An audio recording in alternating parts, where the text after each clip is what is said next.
언제부터였을까? 휴대폰 하면 위험해. 때론 참는 게 당연하고 안 할게. 감싸주는 게 하자. 아이들도 헤아리는 게 당연하고 안전이 당연한 세상, 삼성화재가 꿈꾸는 세상, 지키다 일상, 꿈꾸다 그 이상, 삼성화재. 휴그린 자동환기창 프로로 생활까지 달라지셨다는 김영준님의 휴그린으로 살아보고서 한번 보실까요? 헉, 집만 봐도 감각 있으시네요. 근데 저층이다 보니까 신경 쓰이는 게 많으셨대요. 미세먼지에 매연에 담배 연기까지. 이젠 휴그린이 알아서 환기해주니까 표정만 봐도 쾌적함이 느껴지죠. 삶의 질까지 높아진 느낌? 저도 없을 때로는 못 돌아갈 것 같아요. 창호는 휴그린을 추천합니다. 휴그린 유튜브에서 더 많은 이야기를 만나보세요. 금호석유화학이 만든 창, 작품 휴그린.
If I heard that you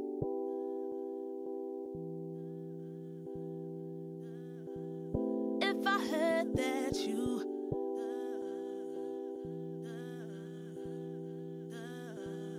If I heard that you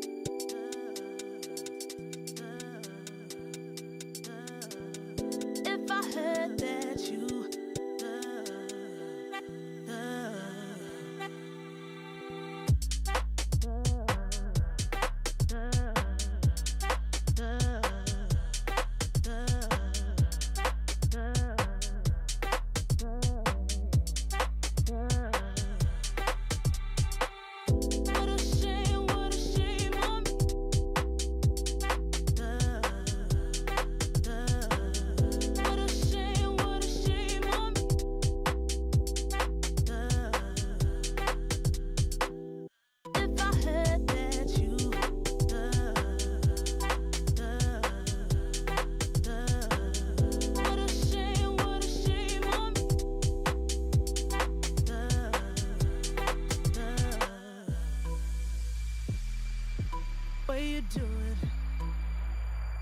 Way I live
아니 피자가 이리 오고.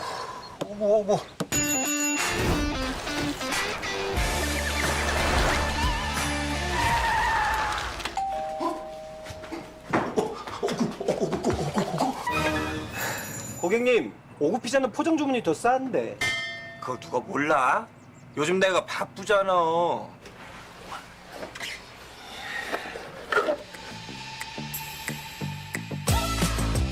쌀, 오구, 검은 깨, 자연산 치즈. 이거 진짜 제대로네. 쌀로 반죽했다. 제대로 터졌다. 옛날 고추장 불고기 피자, 소불고기 한판 피자.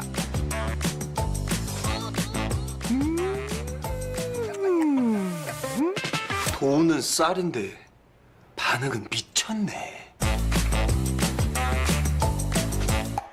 오구 피자. 빠른 화력은 기본. 요리 매연까지 잡는 건 기술. 오, 공기가 다르네. 새로운 주방 시스템의 탄생. 나비엔 매직. 가스레인지도 나비엔 매직.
When the world of business is constantly changing, you need to stay ahead.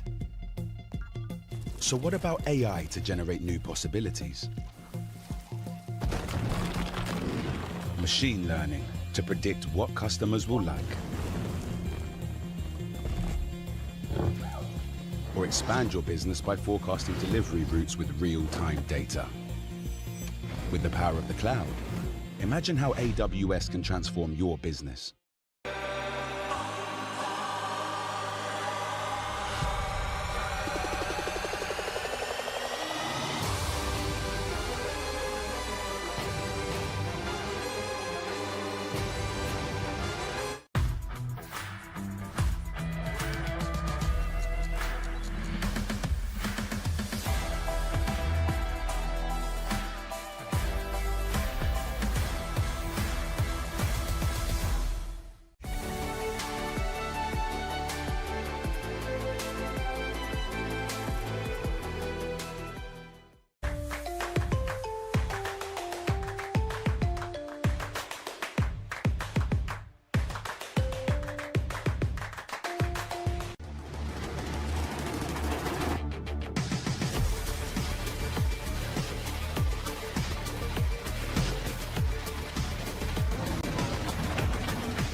Level up your gaming experience with over 8 billion playlists, only on Spotify. the official audio streaming partner for the 2025 Esports World Cup.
Hello and welcome to CROSSFIRE at the Esports World Cup. We are here live at the B stream and going to be bringing you some awesome action for CROSSFIRE today. I am Valdez, joined by Scriv and Bench today. How are you guys doing here at the wonderful B stream?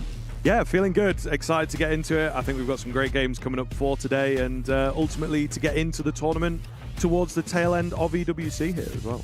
Yeah, it feels absolutely great to be back here in Riyadh, Heart of Boulevard. Like you said, Scriv, a lot of things are on the line, the teams for the club championship. I think CROSSFIRE will be the game changer for some of the teams that are on the 3rd, 4th ranking. If they're able to rake up some points here, they can take the money home. Yeah, absolutely. And on that note, you know, it's getting pretty active, pretty competitive here at the club championship. So let's get into the club championship explainer and let you know a little bit more about that. This is the Esports World Cup Club Championship, the ultimate cross-game competition that will crown the best esports club in the world. Let's break down how it works. Clubs will be able to compete at the Esports World Cup and as many titles as they can qualify for. The clubs will then earn points based on their placement in each title. To qualify for the club championship, a club will need a top 8 placement in at least 2 competitions. But to win the championship, a club must place first in at least 1 competition. At the end of the Esports World Cup, the 24 clubs with the highest number of points will earn a share of the 27 million. With the winner taking home a staggering $7 million. And of course, the title of the best esports club in the world. Who will rise above and write their place in history? Watch it all here at the Esports World Cup.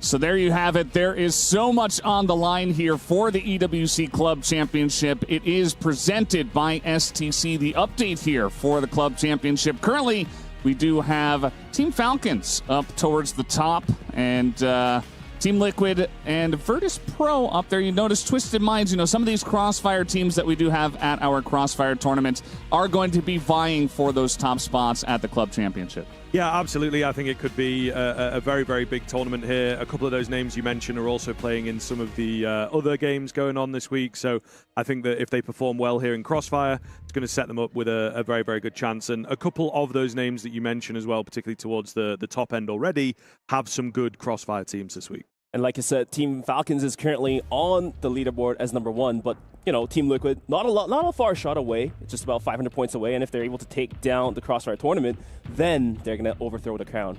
Yeah, you'll notice that we have a lot of teams that have already collected a bunch of points and a bunch of prize money on the line. It just feels like it's so awesome to be part of this Esports World Cup. And even if you don't have a ton of teams or players and stuff like that, you can still get involved and earn a decent amount of money. So yeah, definitely a lot on the line there. And Team Falcons definitely looking like the favorites. They did win last year, of course, the club championship. So expecting them to take it here once again, guys? Yeah, I think so. I feel like, obviously they're able to field a lot of teams, and when it comes to tournaments like CROSSFIRE, when it comes to some of the other games going on as well, they have some really good rosters. But here, particularly in CROSSFIRE, I think that they have a chance to sort of squeak in as a bit of a dark horse and could place pretty highly to solidify that top spot. Yeah, and roster doesn't necessarily explain everything, and like the title of EWC, nothing is granted, and everyone is going to try dying hard. So yeah, anything could happen. Any underdogs could come out on top, and that's what we're about to see. Yeah, absolutely. Well, guys, we do have, of course, this awesome situation here at the EWC where everybody's got a key and a trophy, and let's get into the key and trophy explainer right now. No competition is as ruthless as the Esports World Cup. Its trophy system is no exception. The Club Championship Trophy, awarded to the one club that rose above the rest and reigned supreme across all EWC games. The Game Trophy, when a competitor closes their eyes, it's all they see, and it's not complete until it's sealed with a champion's key. Every participant earns a key engraved with their name. That's their right to compete. This year, returning champions hold a key unlike any other. Only one can place their key into the Game Trophy and become an EWC champion. The frame of the champion's key is embedded into the totem, a stone marker of legacy displaying every champion of the year. The keys of the eliminated will be crushed. The champions select 3 broken keys as a personal token, a reminder of who they have humbled. Beneath the totem, a resin block holds the remaining keys, a graveyard of fallen contenders. Will your dreams be broken or your name carved in gold and stone? At EWC, nothing is granted, everything is earned. So there you have it. It's pretty heartbreaking to see your key get crushed, but it's also so glorious to be up there and have your key, carved into the golden stone, as it was explained there in the, explainer. Let's take a look at the tournament prize pool, as we do have a lot of money on the line here for CROSSFIRE. $750,000 for first place, and I know a lot of the teams here are going to be vying for that first place spot. Yeah, absolutely. We do have a good number of teams I think they're going to be capable of getting there. Quite a big jump as well from second to first, so you get all the bragging rights, but of course I think just going to keep you going for an awfully long time. $500,000 would be nice in my back pocket if I was good enough at CROSSFIRE, but ultimately, a lot on the line here, of course. And also can't leave out the losers as well. I mean, they still do have to get to earn a bit of money, $25,000, as they are going to be able to take it if they place 13th to 16th. Yeah, I mean, pretty much everybody that gets involved is going to be feeling good about their position. Even this, the $25,000 you were talking about just feels very, very cool. We do have a awesome format explainer as well. If you're just a little bit confused about what's going on here at EWC and for CROSSFIRE, let's jump into that video right now.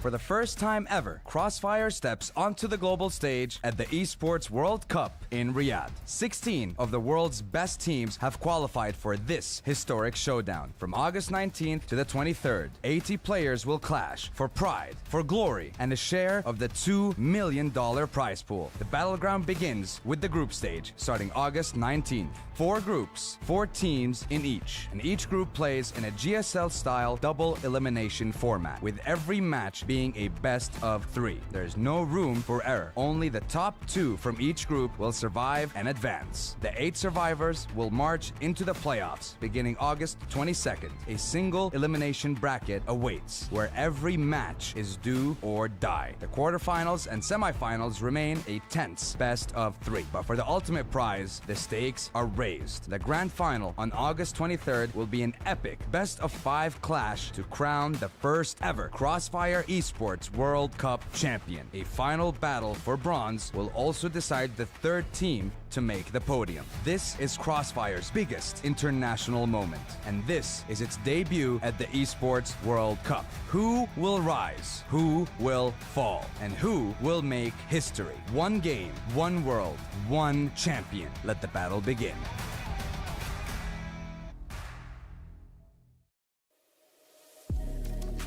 So there you have it with the format. 4 groups of 4 teams and a GSL format, meaning that you have 2 chances in 2 best of 3s to make it through. If you win 2 of those, you move on to the playoffs, which is single elimination best of 3s, until the finals, which is best of 5. But if you do get knocked out twice in those 2 best of 3s in the GSL format, then you are out of the tournament and you do not make playoffs. So definitely pretty brutal, but also at the same time feels like the most fair format here for CROSSFIRE. Yeah, it generally, GSL tends to separate the wheat from the chaff, as it were, and you end up with the better teams getting through, and some of those, you know, upset potential, things like that, you have a bit more time to survive it. And yeah, I think generally it'll deliver a playoffs that we should all be pretty happy with. So fun facts about the GSL format, it really just comes down to which group you get placed into, and especially for CROSSFIRE, certain regions do perform better under certain conditions. As you can see on the attending teams, a lot of big names like Evolution Power, you can see all gamers in there as well. So yeah, it's a tough shot if you get placed in one of those groups with those 2 teams. If not, then you have a pretty good chance of climbing out from the group stages. Yeah, it just feels like, as you mentioned, sometimes the group seeding can come into play in this one because, you know, there's a lot of strong teams, but also we have a lot of up-and-comers and dark horses who are trying to make their names. But if you get into 2 best of 3s early on, you might just get knocked out. So you mentioned a couple of big names. We also have Gaimin, Alcadzia, Esports. They're looking really strong. Team Liquid as well, Team Falcons. And a lot of these teams, those last 2 that I mentioned, definitely vying for the points in the club championship. So I would definitely be having my eyes on those 2, Team Falcons and Team Liquid. Yeah, absolutely. I think that, you know, the points that they are able to accrue here are going to be very, very important. And, you know, if they end up meeting as well relatively early on, it could be a pretty big matchup, even ahead of what could be a semi-final or even a grand final here. But I think there is going to be a decent amount of time before they end up meeting, which works out quite nicely for the storylines. But yeah, Group A side of things here, of course. This, I think, for me, is one of the groups where there's a bit of a clear winner in Alcadzia, but ultimately that second spot is kind of up for grabs.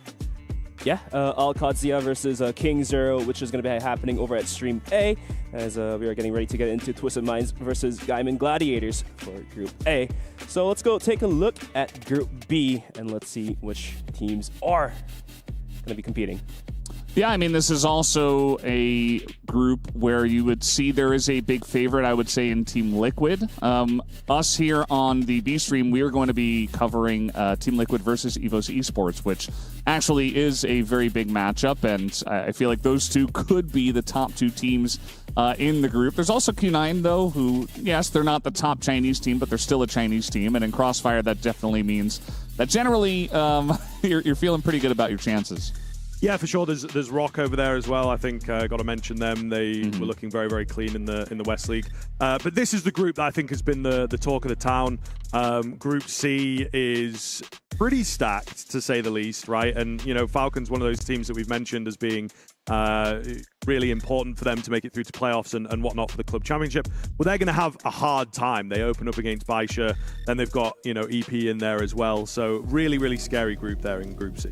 But definitely can't leave out Group D. It's going to be all gamers and Virtus Pro, followed by Team Stallions versus Navi, which is also going to be casted over at Stream B. And for this group as well, Virtus Pro definitely the underdog here, but they do have the caliber to take down all gamers, the longtime veteran of CROSSFIRE. So you never know what really could happen in this tournament here. Yeah, I mean, a lot of veterans in both of those squads that we're going to be covering, and definitely want to get into that with Adrian going up against the Team Stallions roster. Definitely one that I'm looking forward to personally, as I've casted that guy for so many years, and also going up against basically a rookie, a very young player over there for Team Stallions. So will be a lot of fun. Let's throw up our Aramco player rankings and power rankings and talk about who we think are the best teams in the tournament. So this is actually done by the guys over on Stream A and has been given to us to kind of react to this list. How do we feel about this list, guys? Because there's definitely one name that's not up there in the favorites that's actually a couple of names that is surprising me quite a bit. Yeah, I'm not sure. I think maybe the angle that they might have taken is a little bit looking at the groups, trying to have like one team from each group in the favorite spot especially. But yeah, there's maybe a few missing. I think you maybe could have put Liquid a little bit higher, potentially. Not sure if they were, because of the number of groups and things locked into like 4 teams for each role. But I don't know, there's not too many disagreements for me, I think, at the end of the day. I think someone like Rock, for example, do they deserve to be in Dark Horses? I know there's a lot of like Wesley guys over on the A stream, so they're going to be backing them, for example. But CROSSFIRE always feels like a game for me where there's a lot of chances and a lot of potential for upset, for sure. Yeah, kind of surprising to see Q9 at the underdogs of all things. I think they're a pretty big dark horse. Back in the Chinese league for CROSSFIRE, they were able to take down the top teams like Baisha.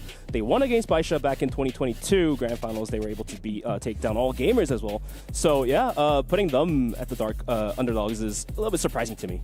Yeah, I mean, it's hard, right? Because we have so many strong teams, and we can't have like 6 teams in the favorites category, because then that doesn't really make a lot of sense. But yeah, I'm definitely looking at Team Falcons, Team Liquid to kind of break through that dark horse list. I feel like they definitely could make it to the top, but we'll just have to wait and see. But let's take a look at our SMB match of the day and talk about which match we want to zoom in on a little bit more than the others. Team Liquid up against EVOS Esports definitely feels like it could be the closest, but also has some of the bigger names from here at the B stream that we are going to be covering today. Yeah, that is true. I think as well we wanted to really highlight the importance of the game for Liquid. They have to do well here. They have to, I think, open with a victory and just make sure that they're not kind of worrying about their tournament life and everything like that. I think that a lot of the conversation comes around how these teams will perform internationally. A lot of the time we're looking regionally. It's like, right, they've cleaned up the region, the game looks good. And then first day, they're not there. Second day, they're worrying about that result, and it can just really mess up the whole tournament for a team. Yeah, and for the matchup of these two teams will be definitely one of the more interesting games to cast and watch at the same time, because I think it really just comes down to the map ban picks for these two teams. Team Liquid, they both have a really good performance in Ankara. 8-2 for Team Liquid, 5-1 for EVOS, so they're definitely going to pick into this map. Followed by Eagle Eye, which is one of the maps that are not usually played in CROSSFIRE tournaments all that often. So this might be the first best out of 3 to include Eagle Eye. Yeah, it's going to be a lot of fun to see what maps we actually do get into. But we're leading into day 1 here. Let's talk about the player expectations and watch a little hype video about this.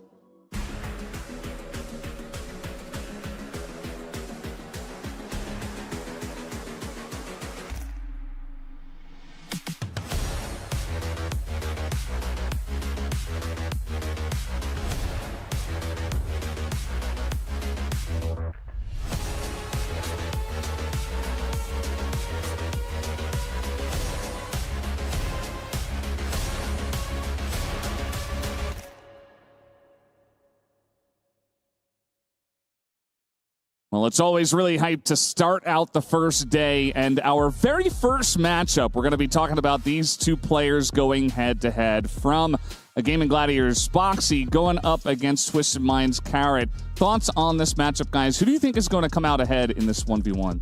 Oh, well, I feel like Spoxy maybe has a little bit more of the pressure on the Gaimin Gladiators side of things, so they'll lean on him a bit more. I feel that, we sort of went for the 2 snipers, so really important head-to-head matchup there. But the players are now arriving, and like you said, Spoxy definitely has a bit of an edge against Carrot, but it really just is the difference comes from the playstyles, because for Gaimin Gladiators, their playstyle is more rigid. It's more formal, I would say. But for Twisted Minds, they do have a very high aggressive type of play. So the armor as well, the sniper, does also take very aggressive angles, so to speak. Whereas Foxy, he's more of he would stay, hold a certain angle, and play based on it. So yeah, I guess it really just comes down to like who can just hit better shots. Yeah, we're talking about Twisted Minds here. All the players we do have, definitely a lot of familiar names if you have been following the scene for quite a while. Bakute, definitely going to be another guy I'm looking at. Kim Bum has been around for a while. Mouse V as well. And yeah, these guys just looking really cool in this video and getting ready for this matchup. What do you think about this team, guys? Yeah, I mean, they've been relatively solid within the Vietnamese league, placing second behind Falcons. I do feel that they have some decent play. It's just when it comes to, again, the international game, I think that Vietnam's maybe a region that has lagged behind a little bit. Falcons maybe as this sort of super team can come in and impress, but Twisted Minds are a squad that we have to kind of wait and see a little bit. Has there been enough preparation from them? Have they been able to match up on the international level? They do okay, not the highest placings usually, but they consistently make it to these international tournaments. Yeah, local-wise, in the Vietnamese league, sure, their aggressive styles do work, but let's go take a look at the roster of Gaimin Gladiators. Yeah, I mean, these guys they've been around for actually a while. They were making a lot of splashes in the West League and, bringing in Raffin as well, RFF, and I feel like they've really rounded out their roster with this guy. And to me, I feel like they could certainly make some splashes with a good performance here in this first match up against a strong Vietnamese team. Yeah, it's a core that's been together for a very long time, and I feel like making changes is something that they have been sort of against or not massive fans of in the past. So the fact that they have brought in a couple new players, this year is a pretty big deal, I think. So very interested to see what they can do with that. And again, it does speak to getting an organization behind you, a bit more security and whatnot, and therefore the decisions that you make are going to be future-proof, right? So I think that's what they're after. But definitely this roster has some old names in it. Flex, Lion Claw, and Dezane, some old guys shooting guns, and was able to prove themselves in the West League, and looks like they're here back at Riyadh to prove themselves once again against a rather younger squad of Twisted Minds. Yeah, well, we do have a video breaking this down just a little bit more. Let's jump into that right now.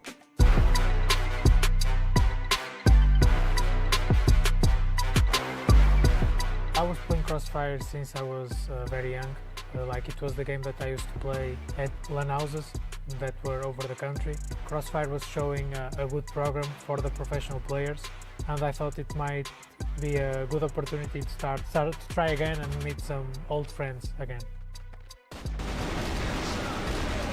I think EWC is a very important event, and I think it's like one of the highlights of the year. I feel like EWC means a lot to me because it's another opportunity to show my level against the best teams, and it's just one more opportunity to prove that we can actually compete with the best.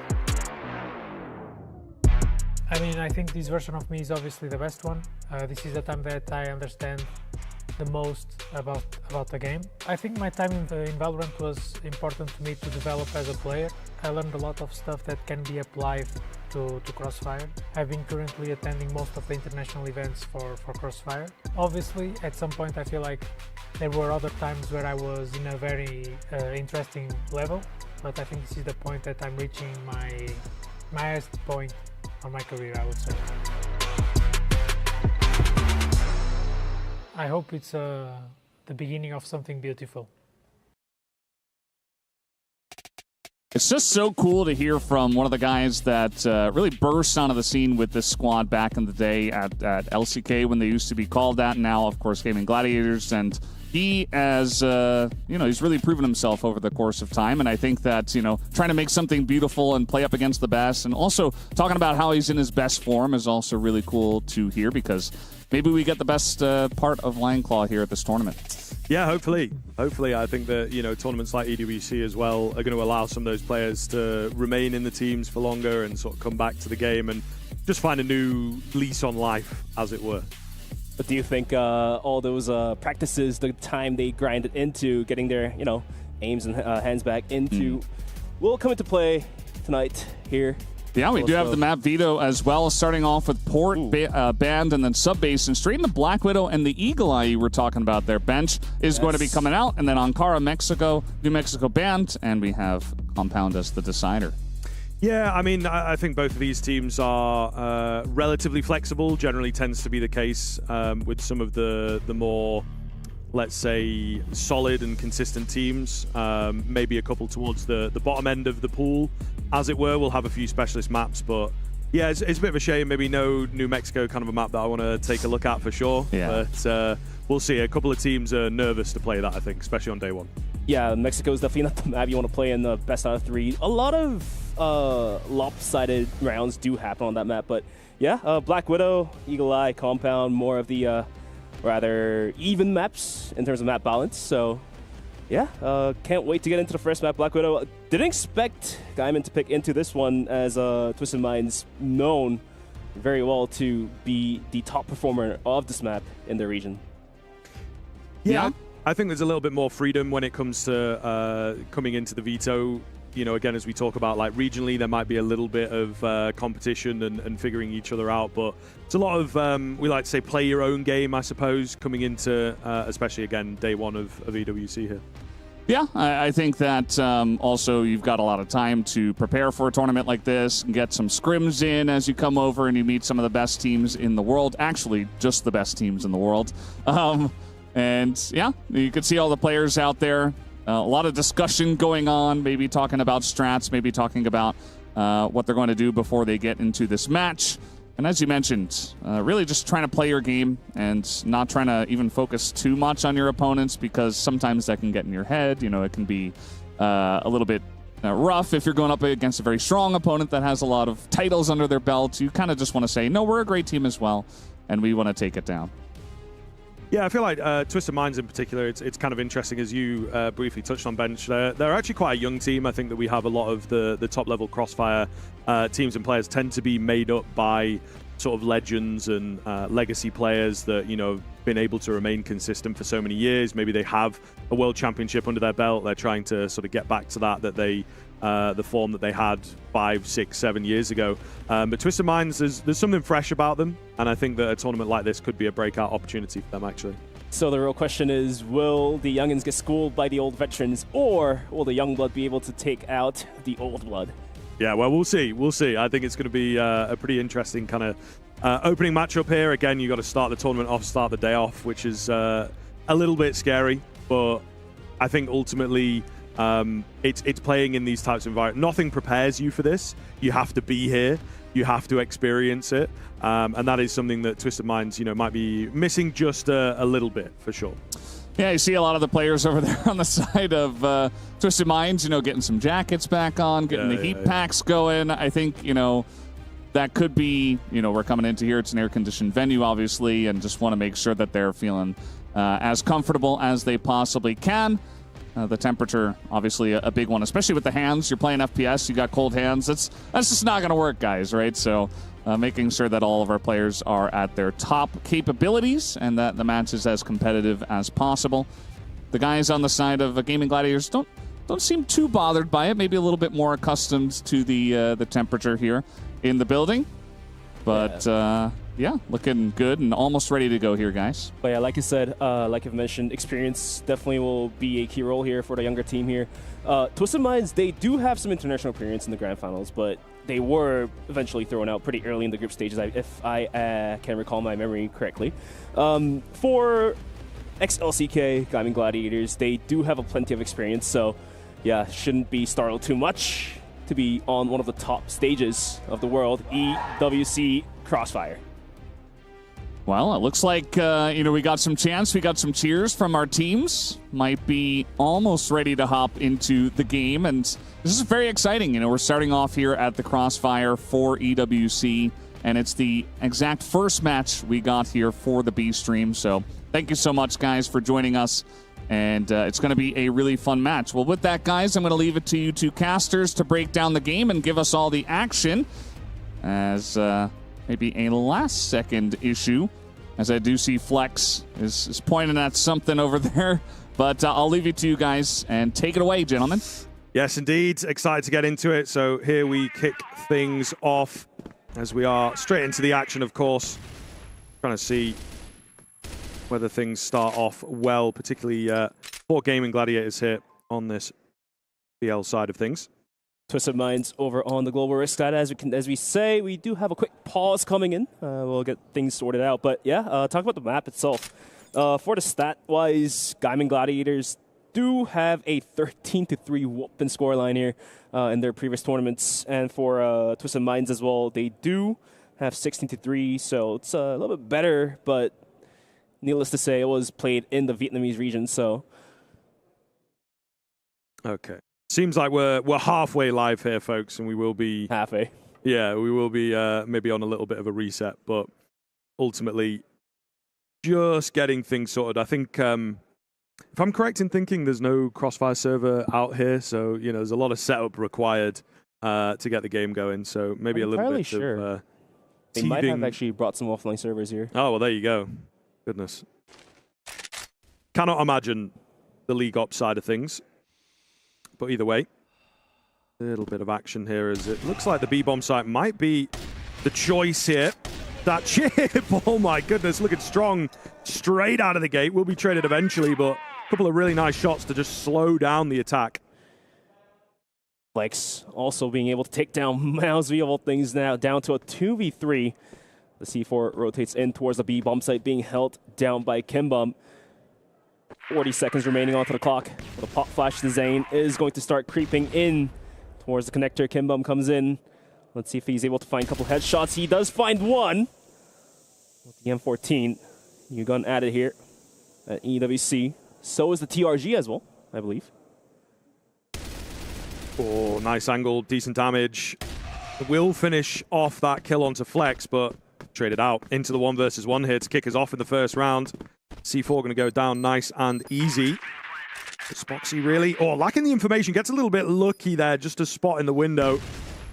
Should be able to find this, but no, around the corner, it's Bokyu who takes it, and the first round will go the way of Twisted Minds. What a pop flash. Was able to spot out the tip of the arm, peeking out from the window, but at the end of the day, Bokyu was able to use the vision advantage and take the kill, and the pause now comes into play. Yep. Looks like it's a technical one, I believe, as we can look at the stage down below us.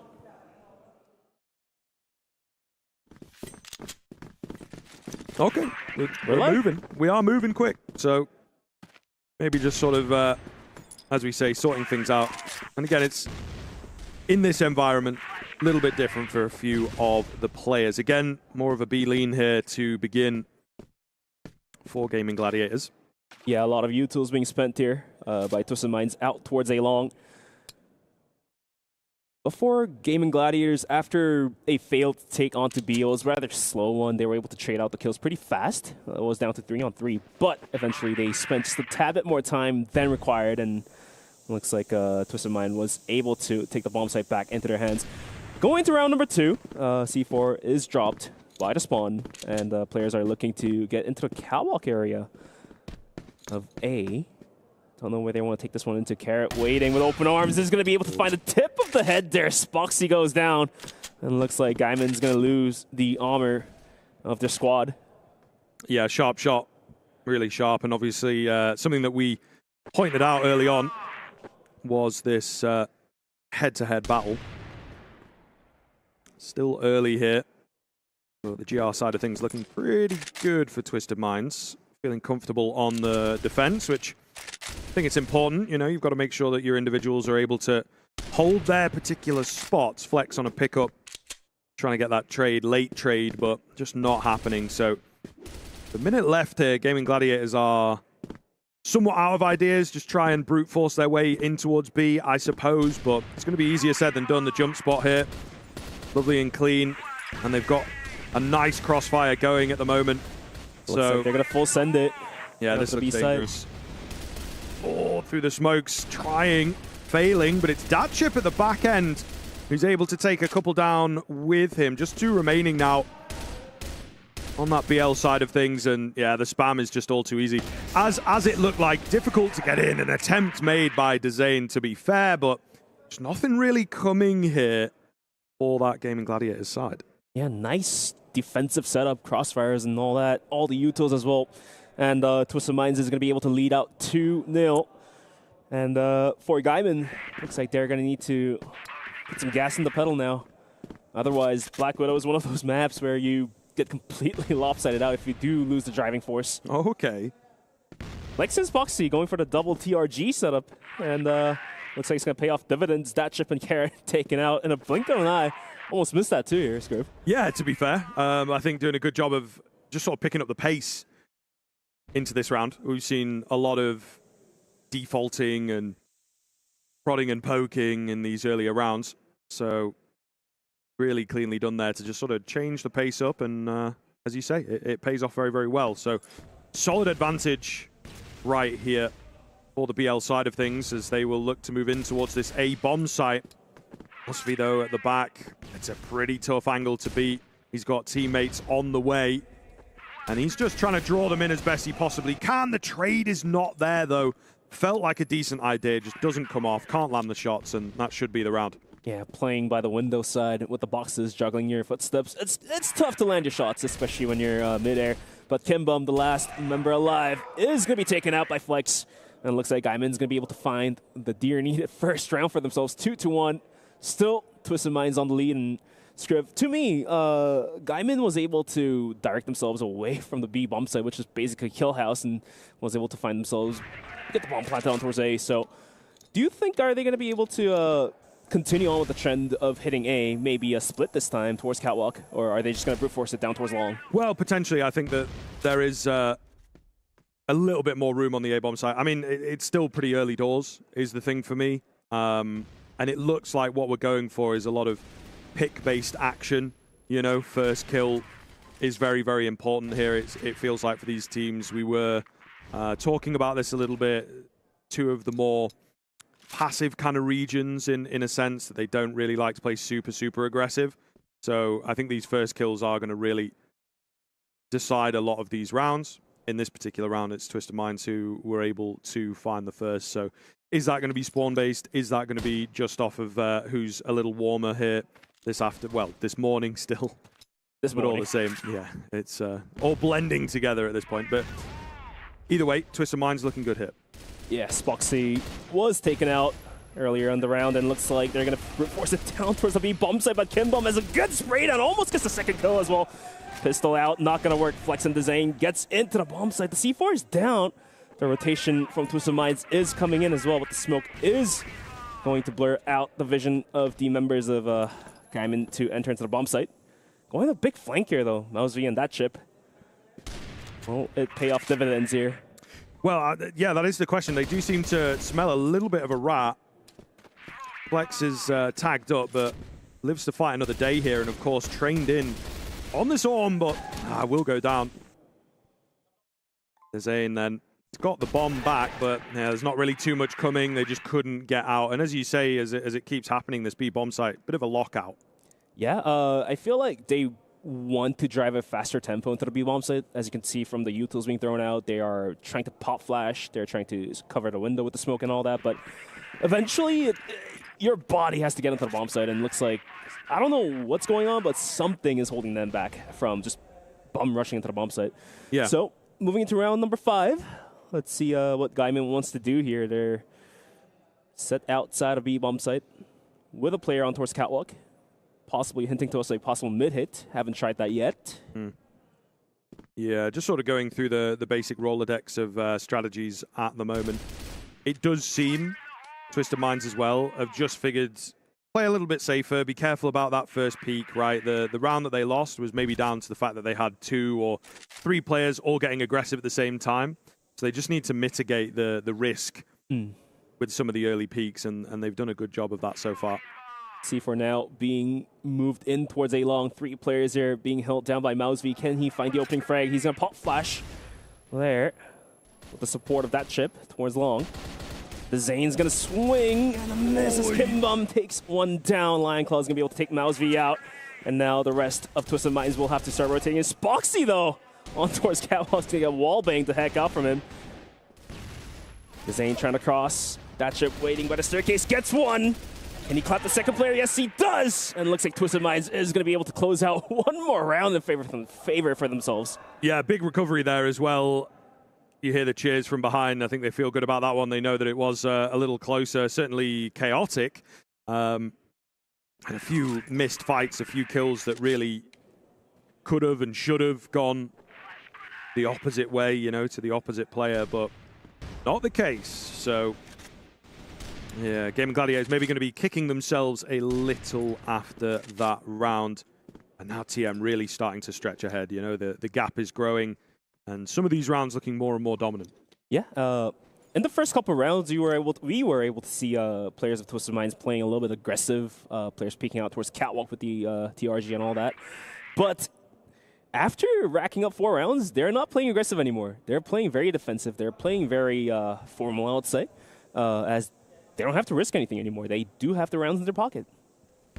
Yeah, ultimately, I think that they feel as well, yes, they've got the rounds, but also they're just able to hold the sites well in their basic setups. They don't need to take any chances or do anything unorthodox. The kills and the rounds are sort of coming to them. RFF struggling a little bit here as well as we just watch him as yet to frag. So we'll see if that continues to be the trend. But just a couple things to keep your eyes on. Meanwhile, on the other side of things, Datchip, Kimbum really flying ahead. Barrett, once again, waiting by Catwalk. Didn't see the players cross. Misses the first shot here. Datchip is waiting and looks like he's going to find a double kill for himself quick enough. Looking for the third. Juggling with the box is not going to quite hit that one this time. Carrot is there to wrap it up. The last kill onto his Boxy. Can he hit the shot? Yes, he does. And that round was as quick as blinking of an eye here. Yeah, for sure. I mean, they really do enjoy the double sniper setup as well. And that round is a real testament to how powerful it can be in the right hands. But Datchip continues farming, ultimately. Looking really, really solid here. 10 kills already. Yeah, he's flying. He's flying. That's, you know, a good number of multi-kill rounds. So, and that last one included, again, having really, really solid impact, really quick with it. Yeah, so the global risk side, they usually go for the double sniper setup, out towards long and out towards Catwalk. To counter that for the Blacklist side, I think they haven't tried just swinging out middle and split A through middle and cat. Don't know if Gaimin wants to do it this time. Haven't seen them even poke and prod out towards middle at all in the past 6 rounds, so we'll have to wait and see. Raffin takes a punch through the doors here to make things even worse for Gaimin. Yeah, they're maybe in the just can't win mode at the moment. It all seems to be going against them. It's like putting salt to your wound, isn't it? Yes, absolutely. There's maybe a chance here, if things do not improve, that, you know, we start to talk about map 2 a little prematurely, to be honest. But we'll see. Gaining bits of space as they will work their way through here and try and confuse things out. Are they going mid? Are they even going to try and split A, perhaps, with a small lurk out at long? Still have a whole minute to work with. The C4, of course, is going to be down towards Catwalk. Bakut this time will be knocked out by Raffin, so first frag granted towards Raffin. And to open this round up, Raffin drops down. Datchip was completely unaware he gets knocked out. Although Kimbum is there to return some fire. Down to 3v2, the C4 now being planted. All down to the hands of Kimbum and Carrot. Again, it's the A-bomb site, isn't it? You know, it looks a little bit better for them, and they're able to perhaps find some more consistency there. Really difficult angle. I mean, Spoxy is pretty much invisible. Pete comes around, nice and easy. Kimbum going to go down. Not expecting too much from him, but yeah, we'll see here. We're still not getting super excited just yet, and you can see some size of relief that they're able to get back on the board, but there's still a gap that needs closing. Gaimin finally able to rack up a bit more round. 5-2 still in favor of Twisted Minds. And the opening frag is going to be down towards Lion Claw. 4v5.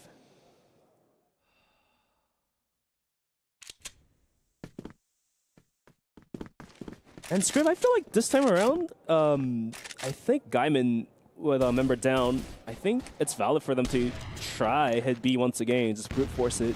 Yeah.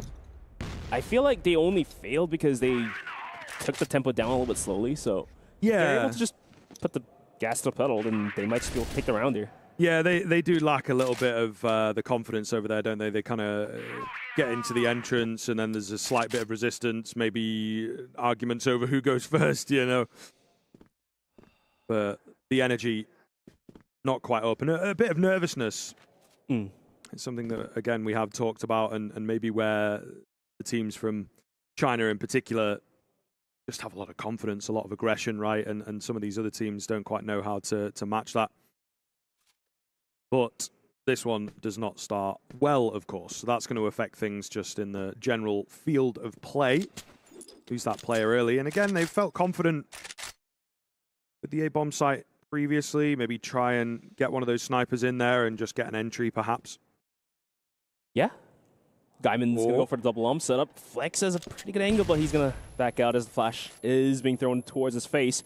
Less than a minute left onto the clock here. Zane takes a bunch of damage out of nowhere into Skyro. Probably leg shot with the TRG here. Carrot versus Boxy. Carrot spots him out first. Down a player, and looks like Gaimin will have to fall back out from Catwalk. And then waiting in middle is going to be Mouseby to make things worse. Flex goes down to a 2v5 with 30 seconds. This is a hard one to take, isn't it? Yeah, absolutely. I mean, it just feels as well we've got a lot of slowdown from GG, and that allows some of the Twisted Minds players to just go prodding and poking. They're already a man up and whatnot, and they get those snipers in there in particular and just flatten off the opponent. Really, really cleanly done. Given the chance, given the opportunity, they are pulling out some very one-sided rounds right now. Very one-sided indeed. Like I said, 6-2. We do have a quick technical pause. Looks like it will be sorted out pretty soon as the referees are stepping out from the stage. So yeah, looks like we're just back. Good, man. Last We're on round. it. Definitely on it here at EWC. But we'll see. They have not had that first kill come in, so always a plus, I think, for Gaimin Gladiators when they're able to approach the round in a straight-up 5v5, not losing the early picks and whatnot. It's been a while since we've seen them, in fact, find that kind of success. Twisted Minds playing pretty far back in this round, actually. There is a lot of presence out towards long, which I think is going to be an area of contention in just a moment.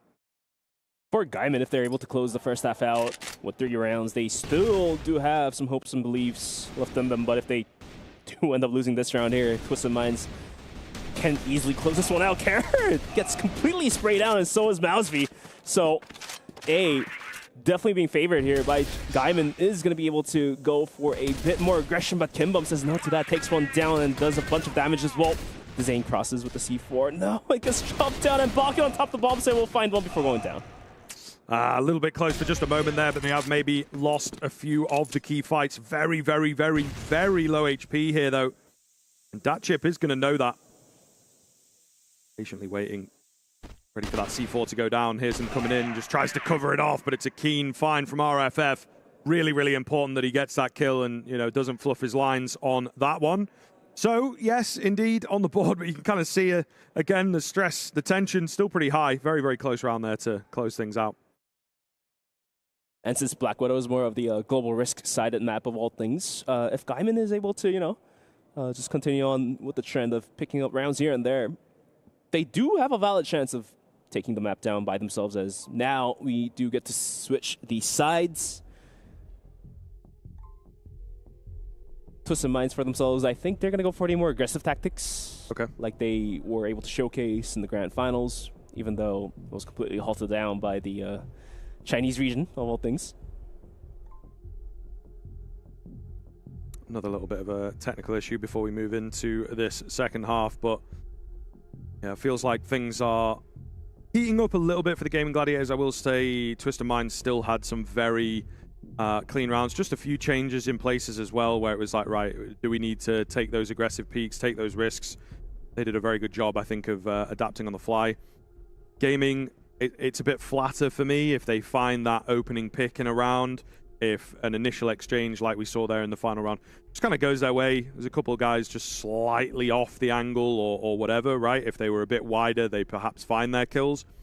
So there's less consistency to the way that Gaimin Gladiators have been playing for me. Yeah, I mean, their aggressions in the first couple of rounds was not aggressive enough, I would say, on the Blacklist side. Yeah. Opening frags, of course, was taken by Twisted Minds, so they will have to start a round off with a member down already. And with just 4, if you're able to isolate one bomb site to yourself, you can play 4v3 at max, since every team will leave at least one player towards the other bomb site. Nonetheless, they weren't. First of all, they weren't able to isolate the bomb site completely. Certain smokes weren't there in position in the right time. Second of all, the entry fragger wasn't able to get the trade kills in quick enough, so the aggression was definitely slow, I would say. But I think they were able to pick up their tempo coming to the latter rounds, so hopefully this change of things will help Gaimin to rack up some more rounds. Indeed. This is never good, though. Takes some of that momentum away, you know. I think just as we were starting to get into the flow of competition, it has unfortunately hit a wall here. Probably better for Gaimin, isn't it? I suppose it all depends. I think it's always very curious about like tech pauses and stuff, right? Like how do certain people deal with it? I know myself, for example, not that I'm anywhere near as good as these guys. I feel like sitting in my own thoughts, not being able to talk and all that kind of stuff maybe wouldn't do me the best. You start to perhaps doubt things or, you know, over-analyze, especially when you are on a stage of this caliber, right? So, right. But it depends. Some players, I'm sure, are able to stay zen. Maybe that's all part of the skill of being a professional player as well. It's not just in the mechanics. A lot of it is in the mental side of things. But, yeah, always very curious as to maybe do they practice this? Do they sit in silence for like 10 minutes or something, you know, when they're at the boot camps and whatnot, just to kind of get used to that feeling? But yeah, the big thing for me is just like not being able to talk and communicate at all while you wait for the issue to get sorted. But yeah, talking just a little bit more about the maps here. Black Widow 6-3, of course, Twisted Minds in the favor here, but Gaimin being able to pick up a bit more of a tempo, bit more of a precision here in their shots. Now that Gaimin is going to be able to play on the more favorite side of all things, do they have a pretty good shot at closing this map out by themselves, or is it going to go into the golden rounds? I mean, I feel like it's a little bit difficult to say. Just from what I've seen, Twisted Minds look a little sharper, a little more originality to them. You know, maybe playing more confidently and with a bit more knowledge of the map, especially with it being their pick. That being said, things could change as we flip over here, but also you have to think individually. We've seen a bit more out from Twisted Minds. You know, when a round goes well for Gaimin, there's maybe a few more players getting involved. I think that it's pretty scary to see what Datchip is doing, especially if he can keep that up onto the Blacklist side of things. I think that could be a really, really scary prospect. You know, get aggressive, find that entry frag. No one can compete with him necessarily. Followed up by Black Widow is going to be Eagle Eye 2.0. Unfortunately, on the first BO3, we don't get to see the New Mexico update. But looks like we are back into the lobby live and ready. Opening frags here, and their flex goes down to Carrot. And that chip is going to be taken down by Raffin, and eventually, looks like Twisted Minds is looking to get in towards the A-bomb site. A lot of interest being shown here. C4 rotates in as well. Carrot on the cross. Will he be able to find another frag? Ooh, the tip of the smoke here, but the flash is going to work out some wonders. Carrot will have to fall back. You can immediately see here, though, can't you? There's a lot of difference in from Twisted Minds playing a lot faster. Not afraid to take those fights. Maybe they should be, though. And some of the early ones not going well for them. Mouseby, though, where does he come from? He's just bursted in, picks up the double on Cat, and creates the space for the bomb plant. Really, really well done. I think just going to completely bamboozle Gaimin Gladiators here as they will look to try and remain competitive. Big kill coming in, but it's deep information gained. Edge of the smoke. A keen shot from Carrot, however, should give them the round. Kimbum makes it look easy to close things out. And what a flick, wasn't it? Yeah, that was crazy. Absolutely insane shots from Carrot. This guy is completely dialed in tonight. I mean, for Gaimin, they had some nice opening frags. They had some good trade kills here and there, but eventually, Datchip and Carrot just completely shutting down the show here for Gaimin. Arcing out 7-3. And like you said, Scriv, a lot faster tempo being shown here by Twisted Minds. Rather, Gaimin had a slower rounds, I would say, on their blacklist side. So let's see if this changes anything. That ship swings and a miss. Lion Claw is going to be able to take him down, and the nade from Bakut's going to take Lion Claw out. Yeah, I feel like a really, really big trade. Gaming Gladiators going for something that we've just not seen all game long, and that is some coordinated CT aggression. So a big trade, but a big find through the double doors here. Spoxy keeping control of that area as well, so the game slows down a little. Carrot looking to contact his way through. Oh, can't get it done though. Flex with an easy find of his own, so solid advantage at the moment for Gaming Gladiators. Just got to be careful not to give too much away here. I think we're already starting to see Twisted Minds maybe conceding the round slightly, see what comes their way, but I think they know that this is going to be a really, really tough round. I mean, if Twisted Minds can isolate one bomb site and see if they can just take down the solo player holding down the bomb site, Zane actually gets spotted out and not looking the right angle. Raffin, though, swings out, is able to retaliate, take one kill down. Bakut versus the world, 1v2, and a Dream has plenty of time. 50 seconds remaining. The C4 not yet to be picked up. Has so many angles to look for before he can recover the bomb. Raffin in the bomb site is going to be able to finally take down the kill. And Gaimin is going to find one more round for themselves here. Again, coming off the back of some aggression. So playing a lot more confidently in this second half than I think they were in the first. You know, on that BL side of things, they lacked a bit of the get up and go. See it again, though, looking to get aggressive towards B. So we just have to be careful. How long is this going to last? So many smokes going down, a lack of information, and just able to play around them. Really keen finds here, and I think I'm liking what I'm seeing. This is a very different team in this second half. Yeah, Gaimin slowly but surely picking up the pace here. Already found 2 kills. The Zane gets taken out. Smoke with a quick headshot by that chip. Guy's been dropping 13 frags total in just about 11 rounds, so already above 1 KD here. Yeah, a really solid game from him. Kimbum also not too far behind. Carrot. Oh my goodness, the timing of it. He's able to get away, take another shot, but he misses out. That second time of asking could have been absolutely devastating. A lot of damage has been done. So we'll see. There's lots and lots of time for Twisted Mind to get back into this round and, you know, find those low players. Yeah, still a very doable round. Like I said, Flex and Lion Claw barely breathing here, which is about 5 HP or something. If they're able to find the opening frag, this round could easily be headed towards Twisted Minds. Minute left onto the clock, and looks like they're gonna start poking prodding in towards the B house. Held down by Flex. Kimbum, the crouch cross, not caught out just yet. Looks to swing, but Flex is gonna play smart. He's not gonna peek. He's gonna hide in the boxes, play lurk a little bit, buy the time, buy the room for your team to rotate it back in. Yeah, this is all to play for in this round. Just trying to creep in, the wall bang. He's maybe heard a step or just got a good idea that it's the only spot that he could be in. Datchop cannot cross, though. So it's all going to come down to Kimbum. Really, really important clutch here if he's able to get it. The first kill and the plan, the easy part. Now he's got the difficult bit as he looks to close the gap here on the pistol. Finds both through the smoke. Oh my goodness, and a massive, massive find. Twisted Minds with a huge stolen round.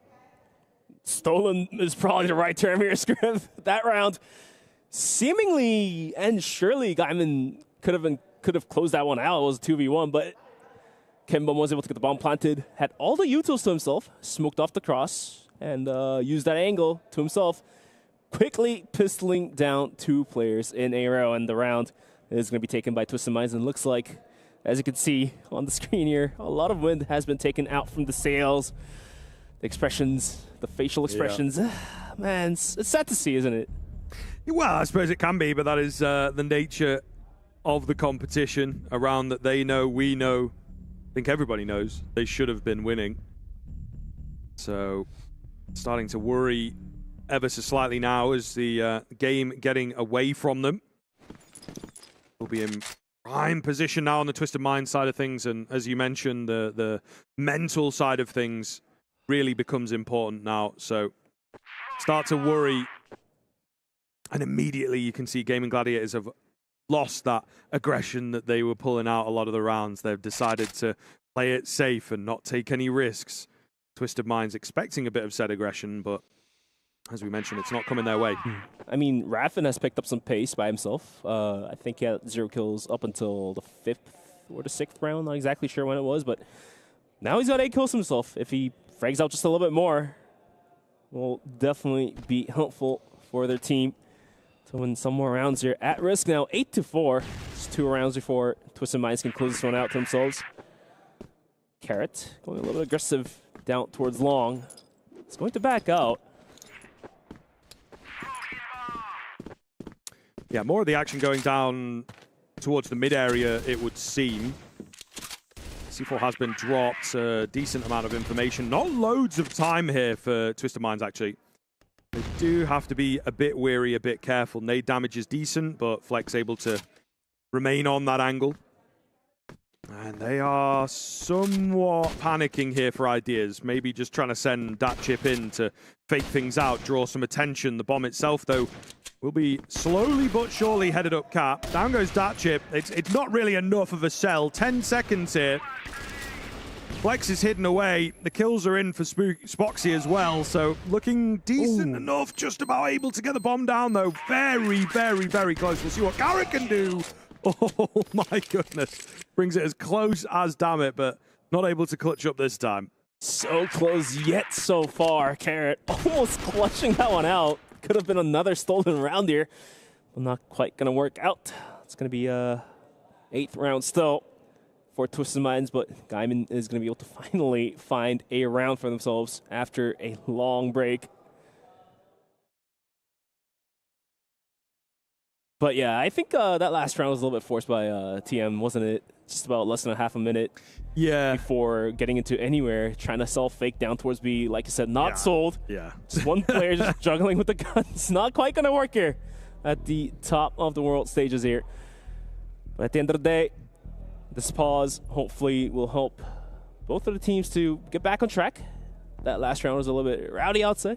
Yeah, for sure. For sure. I think, again, you see how close it comes and how panicked it was. If they'd maybe just given themselves an extra 15 seconds, something like that, it could have just calmed them down ever so slightly. And quite tense here, though, as we potentially come towards the end. It all depends on whether Gaimin Gladiators with a couple of timeouts now, if they're able to keep closing this gap. This one is a tack, I think. Yes. So chatting things over and just trying to, remain in the lead, I would imagine, for Twisted Minds in particular. Just got to nip this in the bud before it gets too crazy. And, you have to bear in mind that one comes close and is chaotic. One of their rounds here on the BL side of things has also come down to a crazy clutch. It's not actually been as much of that domination that we saw in the first half. And Gaimin playing very standard setups is working in their favor, so looks like none of the rather spicy plays on the goaler side will be shown. Early on, though, some nades being thrown.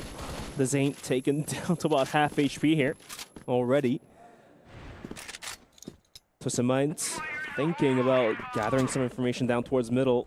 Mouseby with the C4 is going to start creeping in towards doors. Not entirely sure if they want to swing out. They do have a smoke put out towards the connector. And, Raffin as well, trying to poke and prod and get some more information. Going to be a rather slow-paced round here, Scriv. Just looking to thread that needle, aren't they, really, and find the all-important gap. It looks like through middle, trying but failing to catch Flex on that rotation. Datchip's actually found himself in a pretty good spot here, I would say. Yes, they're down a player, but I think he has a good chance to really devastate, and it's a difficult angle to beat. Ow, RFF able to stay alive, actually. I thought surely would get traded there. It's all about buying time. He's got Lion Claw in beside him as well, so looking pretty good in terms of the setup. He's just doing his best to stay alive here and make sure they can keep spotting some information. Lion Claw, they know about him, but these angles are just so tough to beat. The rotation's now going to start coming in. The spam is slowly getting there. They will eventually force him out, and somehow they've managed to net the kills. I think very well played from Twisted Minds to not get too distracted, not fully send it in, and it was that rotating player that they take down. Now the flank from Dezane, but surely nothing coming here. He will play it super safe, get that bomb the hell out of dodge, but he goes down to Carrot anyway. A big round from Twisted Minds. Yeah, I mean, Raffin trying his best to stay alive, just crouch jumping by the boxes not to get wallbanged, was able to buy decent amount of time. More than enough, I would say, but Dezane on the rotation was taking a more detoured route, I would say. Took a while for himself to get back in towards the B connector. Didn't come in time. The bomb set was swarmed, and Twisted Minds is going to find the 9th round for themselves here. Moving into round number 15, Spoxy eventually taken down to make things worse for Gaimin. About to get knocked out from the first map here. Yes, indeed. I think they've had, in isolation, a few good rounds, but never really able to compete here on the Gaming Gladiator side of things. Twisted Minds have always done a good job of getting back in and making sure that, you know, one doesn't turn into a streak of rounds necessarily. But we'll see. Always still time. Never over until it is over. That chip on the slow contact here. Just trying to find another, of course, and really solidify this round in. You can see that they're playing quite slowly. No need to rush into things. They've already got a solid advantage. Just play around that. Not a great deal of utility remaining, so now have to make a decision about where they want to go. Looks like it's going to be B bomb site to be contested here, whole time by Lion Claw. Last time he was hiding by the corners, was eventually taken out, the tip of the head peeking out. The C4 rotates in as well, and now Raffin was able to buy some information for the team. The rotation comes in quick. The Zane, though, swings out pretty wide. Bucket goes down. And looks like Twisted Minds will have to decide if they want to rotate out from B or just force it down. And it looks like their decision is going to be out towards Catwalk, is it? Maybe eventually they've got this guy out long here. Is kind of their only contingency. Slowly going to safely rotate around. So actually maybe just going to go where they have information and take the bomb with them. But we'll see. Again, looking for a small sort of fake out here. Kimbum not hard selling, but just making noise, keeping attention over on that B side of things. Meanwhile, Long relatively vulnerable, trying to get in on the cross here. 15 seconds to do so. Trade is there. Kimbum looking to cut off rotations, but fails. Not able to get anything in from that angle. The nade is good, but not enough damage to stop the bomb being planted. So all to play for here on the Gaming Gladiators side of things. They do have the advantage going into it, but the HP bars do not favor them. Difficult to tell, difficult to call. And they know, Twisted Minds, they have to take the initiative. Carrot will find a keen shot, traded out. Nice and clean, but it's Mouth on a big flank here. Able to drop it down to the 1 versus 1, looking to try and find it. And just got to play, the mind games here. Get him off the bomb, keep him distracted. He tries his best to go in for the hold, and I think that should just about be enough to get this over the line. It's pretty damn close though, Bench. It's pretty damn close, and no, he cannot pull off the defuse. TM will get it done. It was close, but it was not there. The last tick wasn't there to defuse the C4. Looks like Twisted Minds is going to be able to close the first map of Black Widow out 10-4. Pretty whooping scores, I would say, as we are getting ready to move. Just waiting to move into the next map of Eagle Eye. Yeah, I mean, a really key map, I think, coming in from Twisted Minds at the end of the day. Very, very well shown. As we'll probably see here on the highlights, you know, some of their rounds were situations where they shouldn't necessarily be winning. A good handful of clutches in there that were very, very impressive. But particularly, I think, starting the game off pretty strong, making sure that Gaming Gladiators were on the back foot from the get-go, as you can see here, right? 5-1 before they were really ever to get going again. So I think that it was just an uphill battle the whole way through for Gaimin Gladiators. Yeah, it was a tough one to climb. But at the end of the day, we were able to see some calibers being shine bright. At least some good rounds coming out from Gaimin. But the question now here really is, Scriv, is that do they have the caliber on the Blacklist side of other maps as well? Because whatever they've shown on the Black Widow side, a map of Black Widow is, it's not there, if you get what I mean. Yeah, for sure. I think there is a little bit of a lack of maybe just even individual prowess to them, at least on this map and at least today. So yeah, very, very curious to see what this second map will hold for that Gaimin Gladiators side in particular.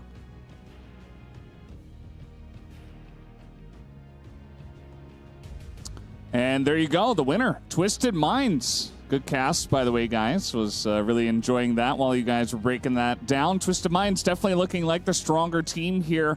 I personally thought that Gaimin Gladiators would be able to do well on Black Widow, but not quite the case. And Twisted Minds a very strong showing here. Obviously, the sniping was fantastic from the side of Carrot, and also I really thought that Datchip, you know, was putting in a lot of work. Just so many awesome angles he was able to take into the backlines and stuff. Was really throwing them for a loop, and they really could not deal with them. Yeah, for sure. I think they were giving him a lot of the keen angles, right? And ultimately, he was able to take them and prove why he should be having them. That being said, though, yeah, you mentioned Carrot. I think certainly into the second half, he really seemed to pick things up. And yeah, a pretty top-heavy scoreboard, for sure, from the side of Twisted Minds, but ultimately, no one able to match on the other side of things. Yeah, the firing squad of Twisted Minds, 18-8, 16-12, 15-8. What a scoreline there for these three players. But for Gaimin, Raffin off to a very slow start, was sitting at 0 kills up until like the 6th round, I believe. But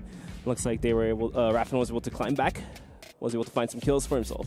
Yeah, so I'm curious, guys, you know, moving into Eagle Eye here for the second map, do you feel like we can see a comeback in this one, or are Twisted Minds just the better team today? Yeah, I feel like there were flashes from Gaimin Gladiators for sure. There was definitely a couple of rounds. They liked their aggression on the GR side of things, which was pretty fresh, quite nice to see, and I think that it did throw Twisted Minds for a loop for just a second, but unfortunately, yeah, individually there may just be a lack of depth to the team, and Twisted Minds are a little quicker with it, a few more flicks, a few more clutches. These sort of key things went their way a lot more often. And Eagle Eye 2.0 is one of those maps where aggressive playstyles doesn't necessarily pay off dividends. It's a very long map, it's a very wide map. So Twisted Minds with a more faster and aggressive playstyle might not benefit all that much from the second map, and Gaimin might just be able to pick some pace back up as they are better playing more standard setup, so to speak. Yeah, Bench, I'm curious, you know, you and I have cast these guys a decent amount in the regional finals, the Gaimin Gladiators. Do you feel like they're at a similar level to what we've seen at some of those other international tournaments, or do you think they're not really hitting the mark in terms of what you've seen in the past? Not on par, I would say. I feel like they're not... it's either of not warmed up properly just yet or not waking up properly just yet. I don't know what's the issue, but they're not showing the caliber they were able to prove and show in the previous tournaments. So just got to wait and see what they have on the board for the second map. Yeah, I think kind of important to see ultimately what they're able to bring. I feel... yeah, I could even tell just sort of watching that there was a lack of energy to them and just took them a little bit too long to get going, and maybe got a few rounds in and they were sort of like, okay, this is going to be tough for us. We have to come up with something fresh. And just nothing was working, you know, in some of the rounds. So a pretty tough opening game for Gaimin Gladiators for sure. Yeah, definitely a bit of an issue, and as we talked about before, it's a double elimination GSL format, so if Gaimin Gladiators do go down here, even if it's 2-0, it doesn't matter. They have another chance to take a best-of-3 and to try to come back, but it would be a fantastic start for Twisted Minds, obviously, if they could get started, because if you win 2 best-of-3s, then you're just straight in the playoffs, so that's got to feel really good. Do you feel like with this performance from Twisted Minds, they could be a contender to, you know, make some splashes in playoffs, or do you think they're just kind of up against a weaker opponent today? Yeah, I mean, to me, it does look a little bit more like the latter. Always going to be difficult. If we can see them find like a super clean 2-0 here and, you know, no real sweat for them, I think that, yeah, maybe we can talk a little bit about what they're going to be able to do in just, again, the second best of 3, like you say, and then they're able to make it through to playoffs. But they look good. I think that there's maybe not loads that they've been asked to do on that map, if that makes sense, right? There wasn't necessarily a big conversation around trying to get back into the game, trying to figure things out. Just the simple things that they were throwing were working. So I think that we maybe need to see a little more of a test into this next map, and then we can talk about how they'll look for the rest of the tournament. Yeah, like you said, the first map wasn't the cleanest of all for Twisted Mind as well, and we could see some weaknesses if they can't find the bomb site to attack, then they completely lose the wheel and eventually they just lose the round. So like those kind of little things, they will have to go back to the drawing board and fix it up if they want a clean 2-0 going out from the group stages. If not, then other teams are watching this as well, so they're going to bite into it and use that to their advantage. Yeah, well, it is prediction time. Are we going to get the 1-1? Are we going to have a series on our hands, or is this just going to be the straight-up 2-0? I'm confident in Twisted Minds, honestly. I think Gaimin Gladiators, unfortunately, might need the one-day acclimatization, as it were, and then a bit of a fire up them tomorrow to hopefully deliver a bit more. But yeah, I think Twisted Minds are going to take this pretty cleanly. I mean, I think it's valid to say a 1-1 is still in the talks. We were able to see some moments where all the players from Gaimin playing very sharp. If they're able to just bring that back, Eagle Eye is definitely one of the maps that they will be favored over Twisted Minds. So just have to wait and see if that is going to be possible. Otherwise, it's going to be a clean 2-0, like you said, and Twisted Minds will just be able to finish this one out. Not being able to see Compound as map 3. Yeah, I mean, Compound would be lovely to see. Yeah. I personally think this should be a 2-0. I'm kind of with you, Scriv, but we got the game going, so guys, take it away. Yes, indeed. Back into the action here as there is no slowdown, of course. They'll be looking to get straight into things here, and we get to see a bit more out from these two teams on their lesser played sides, as it were, on map number 1. So that will certainly be curious. Raffin as well, not wasting any time as he just gets straight in the face for that first kill. Yeah, he already walked up all the way out towards A-Long, was able to find the opening frag down towards Datship, who's been clutching out with the pistol to remind you on Black Widow down towards the B-bomb site. Eventually, down a player, Twisted Minds, they will have to reset from their positions. Looks like they want to just poke and prod down towards middle, that is. Having a 3-2 split for Gaimin. If this aggression ends up being a split, this could cost them around here. Very strong defense setup. Yeah. But certainly some gaps left. You know, a sense of timing, a sense of making sure you don't get distracted. Especially this player in Raffin, you know, he's going to be the information guy. He has to make sure that he plays his role well. I would argue an overface line claw peeking in towards middle, maybe trying to gather some information, but he loses his head for that. And now it opens up a lot of options with a Twisted Mind side that have time remaining. So really got to be careful now on this Gaimin Gladiators side that they don't allow another player to overface. Yeah. This box here that Kimbum's using back in Eagle Eye 1.0, it was spammable. So you could have seen the players on the Global Risk just spamming that box crazy, but it's been remade into Steel Box, so it does give more breathing room to the Blacklist side to balance up the map. But 30 seconds remaining, and looks like the C4 is going to head himself down towards A. Opening from Kimbum, takes down the Zane. Mousefee as well is going to find Raffin, but Spoxy still holding strong into the bomb site with the pistol out. Juggles himself around the stairs, gets the frag down to a 1v2. Carrot trying to contest the bomb site, gets one. He's been playing very well. Down to a 1v1 now, but 9 seconds has to go for the C4. Buys enough time for Flex to rotate, but I don't know, Scriv. This could be anyone's round. Yeah, absolutely. And I think Flex has played things pretty nicely here as he will drop back, starve information away. Try and play that game Fortunately, it looks like Carrot may well have read it, but he looks away at the worst possible time. Flex gets in there, finds that kill easily. Misses the jump. We all saw, unfortunately, but indeed, will be Gaimin Gladiators to take the first. Listen, hard fought comes down to a clutch after a really early opening kill, so there's still little things in there you got to watch for, but it is exactly what they wanted to start off their pick. Yeah, it was a little bit. It wasn't the cleanest round of all, like I said. It was a little bit iffy. Didn't necessarily need to peek out towards middle. Lion Claw lost his head because of that. Coming into round number 2, Spoxy with yet another nice and clean opening. Kimbum goes down, contesting Hotel as well. Looks like they do want to gain a full control out towards B. Bakken takes some damage with the nade thrown his way as well. Looks like he's thinking about swinging. Lion Claw doesn't spot that out, gets knocked out. Flex going aggressive is going to be able to recoup the kill back down to 4v3. Not exactly sure what Twisted Minds wants to do here after dropping 2 players.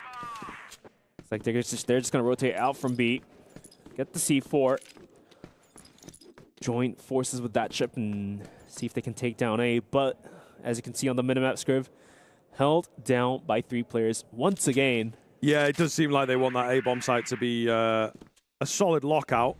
They were baited out last time around, so never a solid deal. Carrot up the tower with a nice find. Actually going to thin those numbers on that dreaded A-bomb site. That chip trying to spam away here. Can't quite find it. Riffin, though, he is struggling to get those kills in. Oh, there's no ammo. Spoxy doesn't know where to look. Too many targets. He's onto the pistol. It's not enough. Madness from Datchip as he runs out of ammo in the primary, has to go to the secondary, gets 2. Bomb point going to be denied here, though, but the trade is there. Another chaotic round. This time, it is Twisted Minds to come out on top. Too many targets. Like you said, Spoxy almost got the shot in, but he had to switch to the secondary. Didn't quite work out. Wasn't able to find the second frag, and Twisted Minds is going to be able to find the round for themselves, tied to 1-1. Moving into round number 3. Looks like yet another early Hotel aggression. Trying to gain the ground here by Gaimin. Worked out wonders last time. Don't know if it's going to work this time around. Lion Claw going a bit more aggressive. Eventually he's going to fall back a little bit towards the staircase. Yeah, not sure if he was heard crossing. Probably not. So you do have to be careful of this area. Looks like Twisted Minds wanting to play a much slower kind of round. They are heavily smoked off at the moment, though, as they're fortunately not able to create too much. Meanwhile, long angle at A goes the way of the Gaimin Gladiators side of things. So a nice find here for Spoxy. Spoxy definitely being the guy to find the opening frags for Gaimin. But from the history repeating himself from the last round, Twisted Minds did lose a player to begin with, but they were able to get the round back. So yeah, don't know if the frag is going to matter all that much by TM. Yeah, I mean, what I will say, certainly what we've seen from Gaimin Gladiators, they've done a very good job of finding those opening picks. So maybe immediately looking more comfortable on this map as compared to the previous, right? A few more confident angles in places. Yeah, definitely burning the clock down to the wire here. 50 seconds, and looks like TM has crossed in towards the B long area, but Flex is holding strong. Gets the clap onto Bakken, looking for the second, but doesn't have the information though. That chip from the swing does find one. Flex though will add one more kill to the board. Down to a 2v4. That chip and Carrot all to do. Didn't know that Refin was all the way out towards middle. Gets knocked out. All the down to the hands of Carrot as he gets gunned down by 3 players simultaneously. Yeah, certainly not going to come out on top of that, but it looks a lot better, I think, from Gaimin Gladiators. They do just seem to have some of the excitement that we were missing on map number 1. Twisted Mind's going to have to work harder here, and I think they're starting to now realize that. But here's the quick replay, I believe. Yeah, Flex from the previous round. Pretty big one from him. for sure. Just catching a couple of those kills that we missed out on. It will be yet another opening pickup for the Gaimin Gladiators side. So something that Twisted Minds have really got a nip in the bud. Starting to get very problematic. Yeah, if the same thing continues for 3 rounds straight, then there's something wrong about it. Yeah. Nonetheless, yet another slow round being delivered by Twisted Minds. I feel like if they don't drop a player by the opening frags, then they will go very fast. But whenever they're stuck in a position where they do lose a player and have to play a 4v5, then they play really, really slow. And as I say that chip's going to start sniffing into the bomb site pretty quick, I would say. It seems to be something that they quite like, actually, is they drop down. Maybe they do it in conventional rounds as well, but Datchip, they're just leaving him on an island to do his own thing. Try and go first, try and find an entry on the other bomb site as it is in this round. Just being the crack player, right? Yeah, but unfortunately, his teammates maybe not quite delivering in the same way, and one man can only do so much.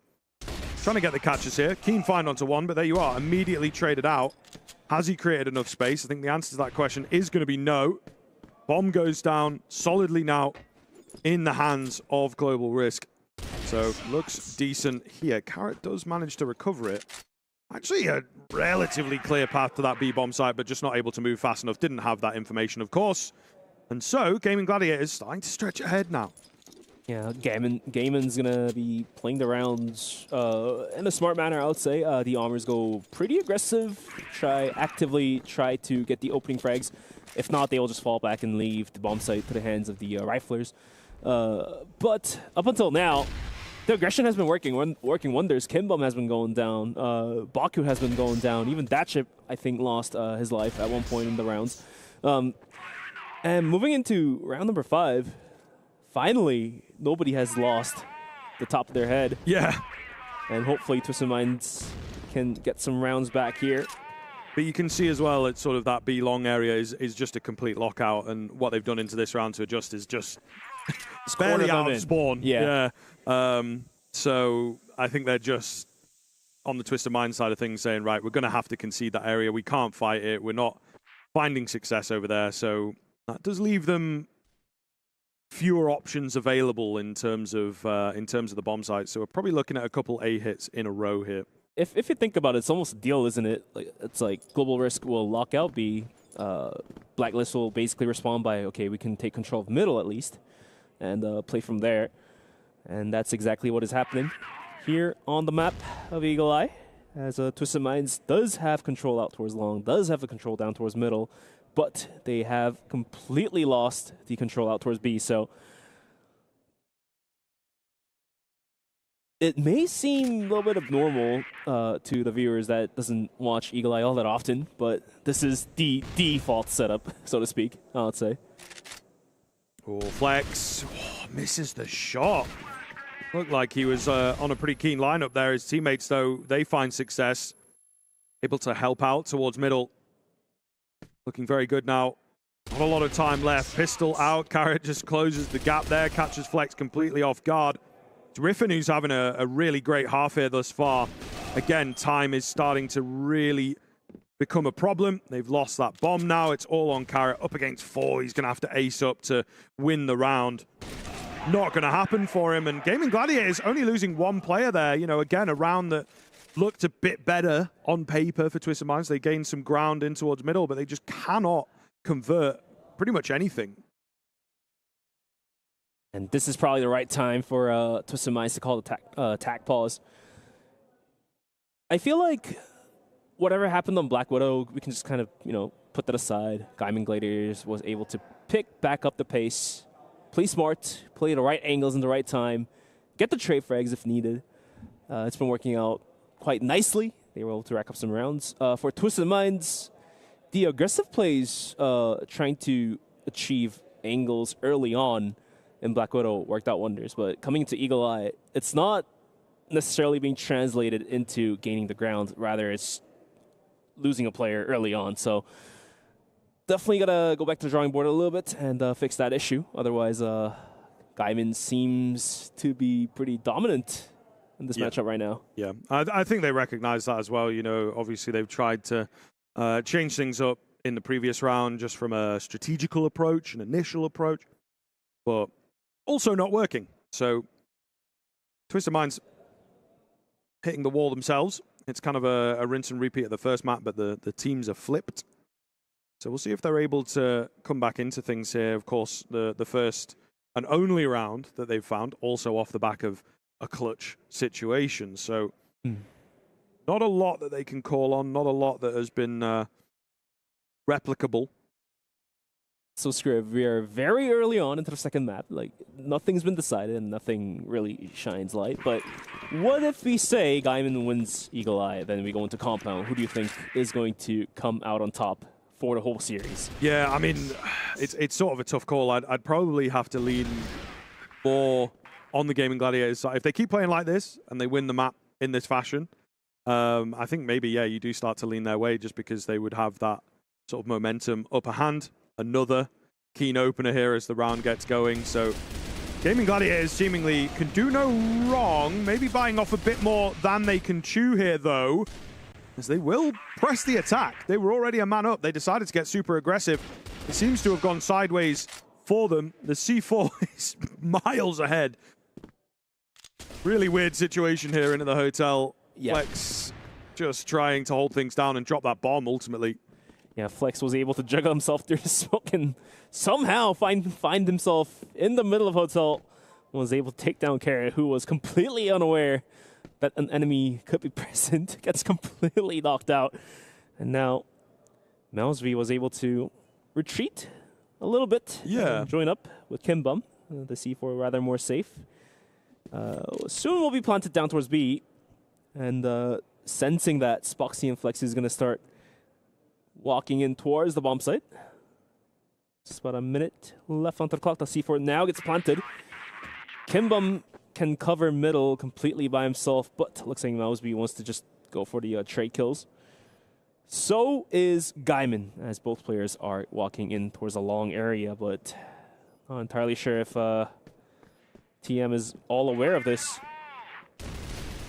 Oh, big find. Tap on the bomb. Flash as well, but Spoxy still able to find them. Oh my god!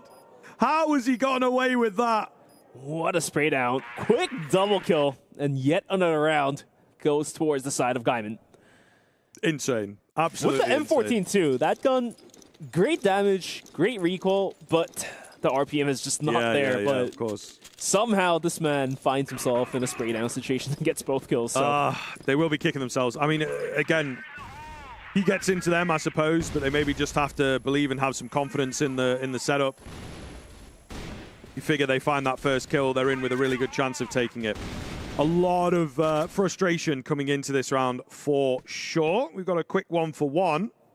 And so they'll trade things out. Once again, Gaimin Gladiators looking to get aggressive down that B-long angle, but this time they'll know when to quit. Yeah, after a quick trade, looks like they're going to play this one out a little bit in a slower manner. But yeah, kind of surprised to see that Twisted Minds is not forcing it down towards the middle yet. I mean, they had ideas of doing it a couple of rounds ago, but they, at the end of the day, they didn't really force it. So if hitting A is not working, gotta go elsewhere. If hitting B is not working, gotta go elsewhere. And the only option left here, theoretically, is middle. So looks like they're still going to show interest down towards Hotel. Down towards B. Lion Claw has an angle. It's going to fall back after hearing 2-3 different guns being fired towards him. Can't make it away, though. So he does go down. Okay, and we're back with a bit of a vengeance here on the Twisted Minds side of things. Yes, they might not have won that previous round, that previous clutch, but it seems like they have put the fear into Gaimin Gladiators a little bit. Their individuality looking better. Spoxy surviving for now, but eventually finished off. And this is the best looking Twisted Minds round they have had. They should absolutely be able to convert things here in just a moment. Dezane has been spotted. A few players that are a bit lower than they would like, but ultimately he gets finished on the backside. So still some work to be done, but that is a start. That definitely is a start for Twisted Minds. They were able to pick up some pace back up. And I'm not entirely sure if Twisted Minds wants to just force themselves onto one bomb site continuously, because, you know, Gaimin, well known to adjust their tactics, customize it for their opponents. Indeed. As they have been a little bit adaptive even within this game. We've got a lot of aggression, a lot of kills on the screen from the previous round, from this round. Both teams just charge straight into mid. Absolute bloodbath. Oh! You can't be missing those, Carrot. Come on now. He's got in his own head about it. The bomb is briefly in the hands of Flex there, but ultimately they will clean it up. But there was an easy shot that he missed, all right? We all saw that. That whiff was a little bit surprising to me, but at the end of the day... Hey, it happens. It's always when they're not looking at you yeah. that you miss. You know, the easy ones, actually the hardest. I even thought the grenade would just finish it there. Yeah, true. But eventually Flex was able to dodge it. Coming into round number 9, though. Last round of the first half. Gaimin, after dropping 2 rounds quickly in a row, is going to be playing this one out pretty slow. Flex on top of the site was able to find Carrot through heaven, and now Spoxy looking to find a kill of his own. He's going to start swinging. And so far, Twisted Minds, bullied out from middle, is going to have to gather outside of A-Long once again. I don't know if it's going to help them. Don't know what the results are going to be, but well, all we can do is wait and see.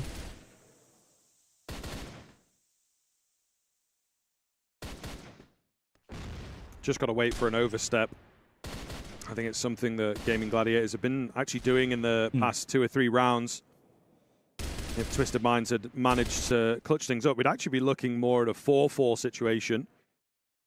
That would be very, very interesting indeed. So Gaming Gladiators have to convert this now, keep them at arm's length, make sure that there is no gap close. And there's one of those overfaces I was talking about here. So the man advantage going to be evened up now. Yeah, a little too wide of a swing from Flex. Gets punished by the players of Twisted Minds, and the aggression down towards A as well. That chip's going to be able to find the Zane, who was peeking out just a little too wide. Gets his head knocked out. Down to a 4v3 with the C4 stuck dead outside of A-Long. Don't know if he can fall back, but the frags down towards B does open up the gate for the players to rotate all the way from the spawn area down to a 2v2. Is Gaimin aware of this? Well, that is the question. I would imagine not. Bucky going to find his as well. The sniper of Spoxy now going to be more aware. Not loads of time, but still should be enough that they can group up and close him down. It's all just going to come down to if he can get the catches. The answer is no. And here we go, heating up now, as it will indeed come as close as damn it. This is getting very, very, very dangerous for Gaming Gladiators. 5-4 on the first half, and now they will have to move on to the blacklist side. Gaimin, do they have the caliber? That's going to be the real question here. Yeah. We're about to find out in just a moment, but yeah, this is the overstep, like you mentioned, from Flex. Cost almost, I think that basically cost them the round here. Yeah, the first domino for sure, right? And sometimes it's good to just completely remove dominoes from the conversation. We are playing Crossfire, I suppose, but yeah, it's is one of those moments you look back to that it's, oh, why did I do that? What was the point? Spoxy with the first find here, though. Quick drop. Really, really fast once again. Gaming Gladiators not afraid of the aggression here on Eagle Eye 2.0. There's a trade back from Dat Chip. Kimbum up close. Got some support now as well. The flashes coming round to just buy him some time. The spray down is good, and it's 4 for Kimbum. Quick 4K for Kimbum to wrap that round up in a blink of an eye almost. One quick magazine and quick swap to the secondary for the final kill, and looks like that round is going to just take the spirit away for the side of Gaimin. Yeah, that's tough. That's tough. I mean, an individual moment like that, and of course, again, another round where they find the early pick. They've done it again here, so it's starting to get a bit out of hand. We'll take another look at this lovely little move. Really well played, but it's the support as well, isn't it? You know, coming in from behind. He had those flashes. He had a few extra bullets to help him out. Down to a 3-on-3 in the round itself. So we'll see here. Again, it was Gaming Gladiators to open up. So If Twisted Minds could maybe help themselves out a bit and just not lose that first player, they could be in a really keen position here. Bomber's gone down, but the retake is moving in thick and fast. Raffin Just gets two a quick remaining trade now. kill. Yeah, that's a dangerous kill. Really scary indeed. Carrot, on this I'm going to miss out close. That is unfortunate, but Gaming Gladiators retake the lead. I mean, I thought the round was pretty clean, but at the end of the day, Raffin was able to find the trade kills back into the pocket and just close the round out. So, yeah, for Twisted Minds, unfortunately, the retake wasn't quite there, I would say. And for Twisted Minds, they are not necessarily utilizing the early aggressions, opening picks, trying to actively find the opening frags, like Flex did on the Global Rush side. The Armors, the Snipers of the side of Twisted Minds are going to be playing in the more passive angle of all things. It's just generally a more confident kind of play style from Gaming Gladiators, I think. Maybe in the first half of the previous map, we didn't see it as much, but since then, they've been unafraid to get in the face of their opponents. And you're on Eagle Eye to much more success, that is for damn sure. Oh, Mouse V, that looked dangerous, but he's able to actually survive that, take the kill with him. So a keen opener coming in here, lots and lots of damage being done. Trade will be there. In towards long. Oh, Mouse V as well, maybe going down a little too easily. That chip selling his teammate down the river just to try and confirm these kills, but it doesn't happen for him. That's going to be the key kill. Can these retakers come in and finish off these low HP players, I suppose, remains the question. Carrot was able to find the cheeky angle to find the frag down to a 2v2. Just a minute left onto the clock, and Zane trying his best to juggle himself onto the bomb site. The C4 planted. Carrot takes a bunch of damage through the smoke there. Will have to reposition himself as Kimbum going for the bigger flank here. The C4 now gets dropped, and the clock is now ticking against for the side of TM. The Zane down towards half HP, but Carrot barely alive as well. Rather even round, even retake, but is Gaimin aware of all the angles that are coming in. Oh, the flex just spot out Kimbum, and looks like the answer is yes! Kimbum goes down, and Carrot will have to start moving in. But Scriv, this round, seemingly should be given towards the side of Gaimin. Big kill, though. Carrot does manage to find the first. The pistol's out. Oh, man, and Flex just able to get it.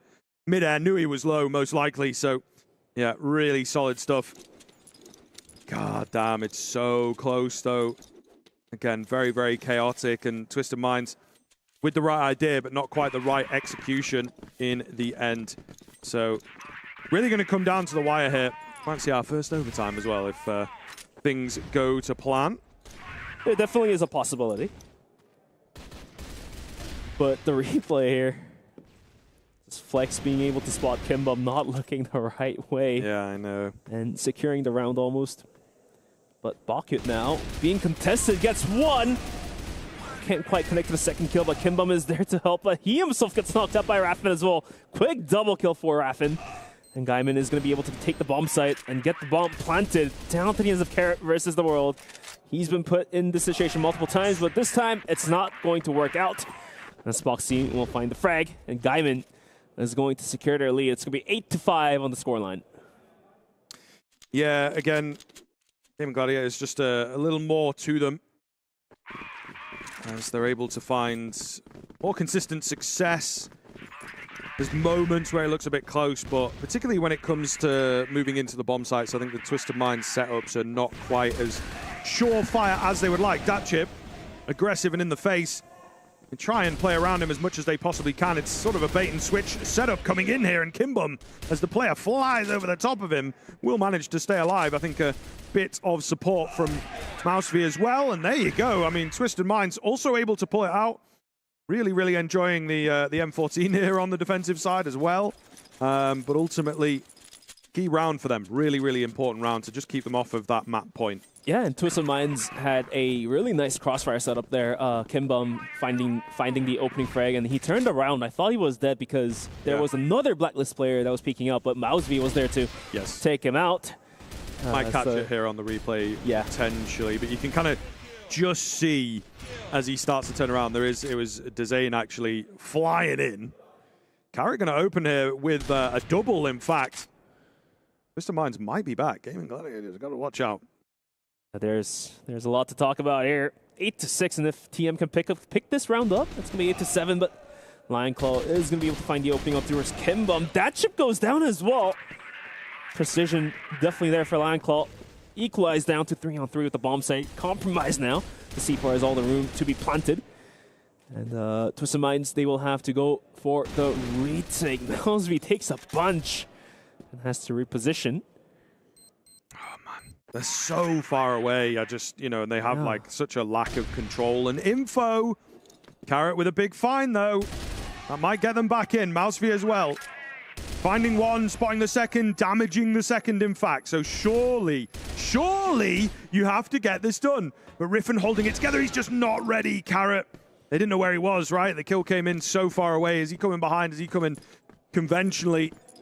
It's unfortunate, very unfortunate indeed. Close, but that's not going to be good enough. Twisted Minds bring it within one. And like you mentioned, some of the rounds by Twisted Minds might not be the cleanest, but it does get the job done. Wins you the rounds, and as you can see, Twisted Minds slowly clawing back up to 8-7, just one round away from tying it back up. So whether the round be clean or dirty, a round is a round. True, this is true.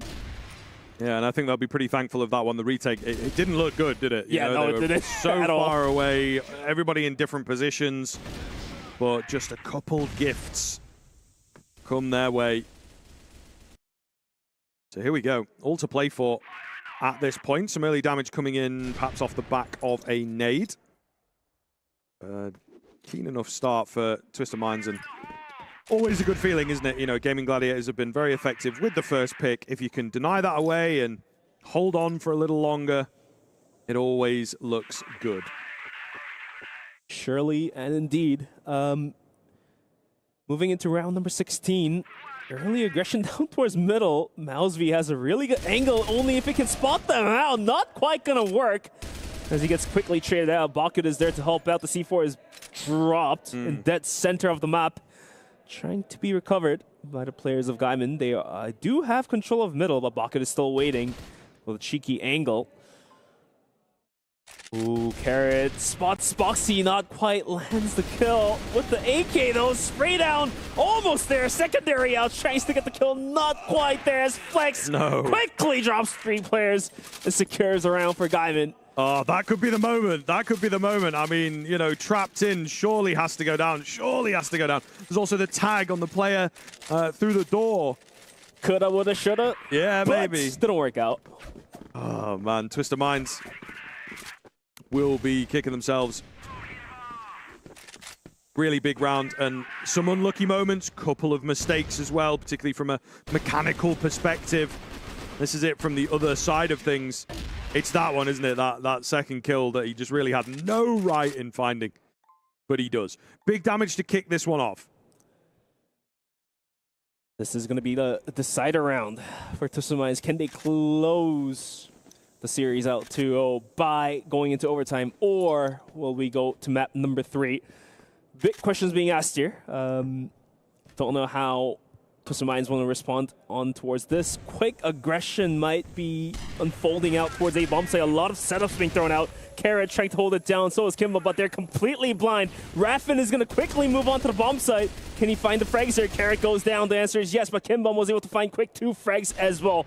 Down to a 2v3, as Spoxy was able to find 1. Spoxy finding the second kill as well. Down to a 1v2, and Scriv, do you think this round is possible? Oh, I mean, maybe with that shot. Maybe with that shot. He's got to get the bomb back, though, is the key thing here. Melsby spotted.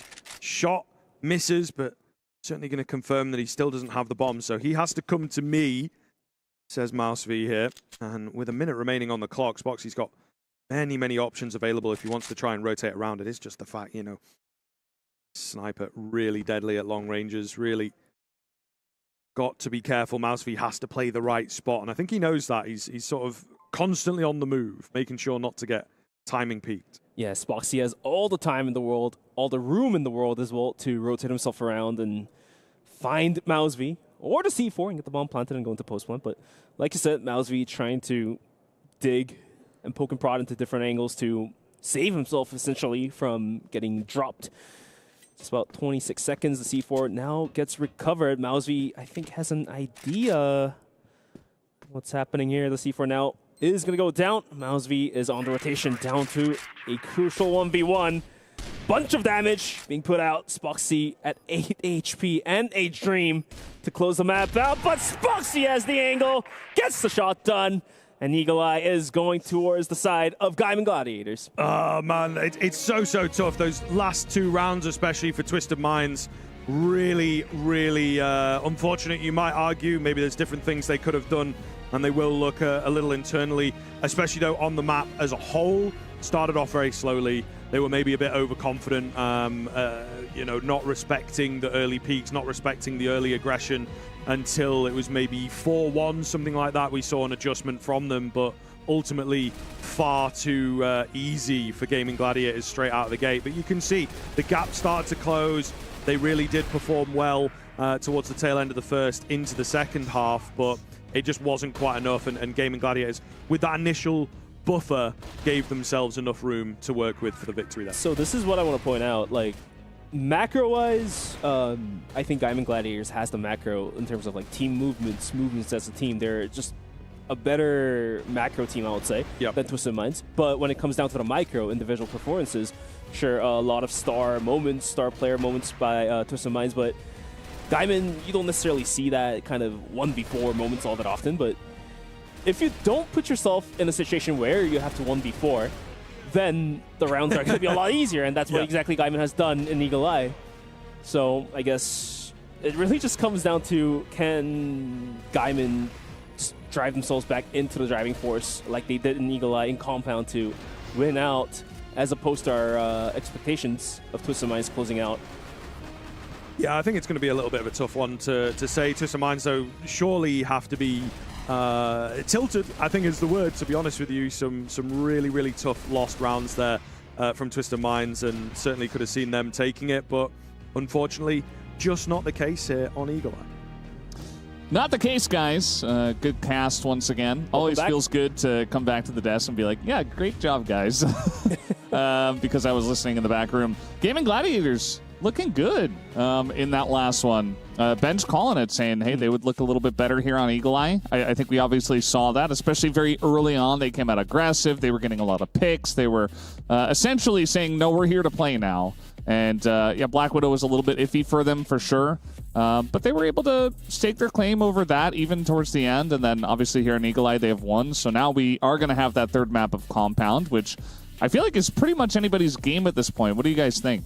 Yeah, I'd maybe be inclined to agree, to be honest. I think, again, it sort of comes down to how Twisted Minds bounce back from that. You know, there is certainly a world in which they could struggle into this third map from a mental kind of perspective, but we lacked a bit, didn't we, of the same individual prowess, the same names taking over rounds and whatnot. They were still up there towards the top, but just not in the same kind of way. And like we've seen many a times, a lot of the Asian teams play with the vibe, so to speak. Like, if they are on point, you know, heated up, then they're going to start fragging out. But if they do lose the vibe, then things go sideways for the team. So I just hope Twisted Minds don't fall into that trap.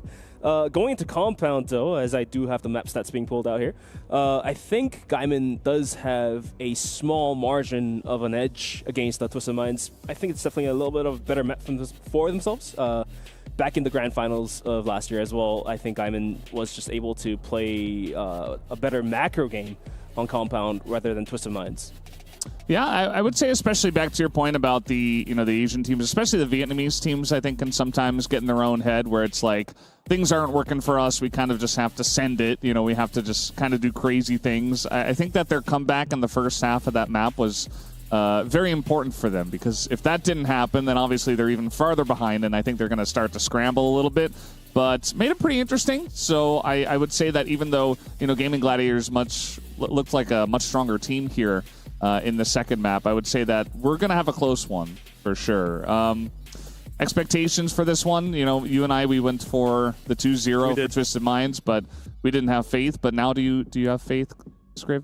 I feel like we talked about it a little bit in the map as well. Gaimin Gladiators, I think have proven that they can have an upper hand, that they can force themselves a few rounds, and just sticking to their own game as well. There was a lot more of that aggression that we saw on Black Widow. They seem to have a game plan. They seem to have an approach. They stuck with it. It worked on map 2. It was a little close, I will say. There were certainly a few moments that were dicey, to say the least. But I think the Gaimin Gladiators have up themselves a little bit in terms of the stock. I'd probably still have to lean the way of Twisted Minds just because I think that they can tap into a few of those individuals a little more. And now that we were talking about Compound, can't leave out the talk of the sniper duel.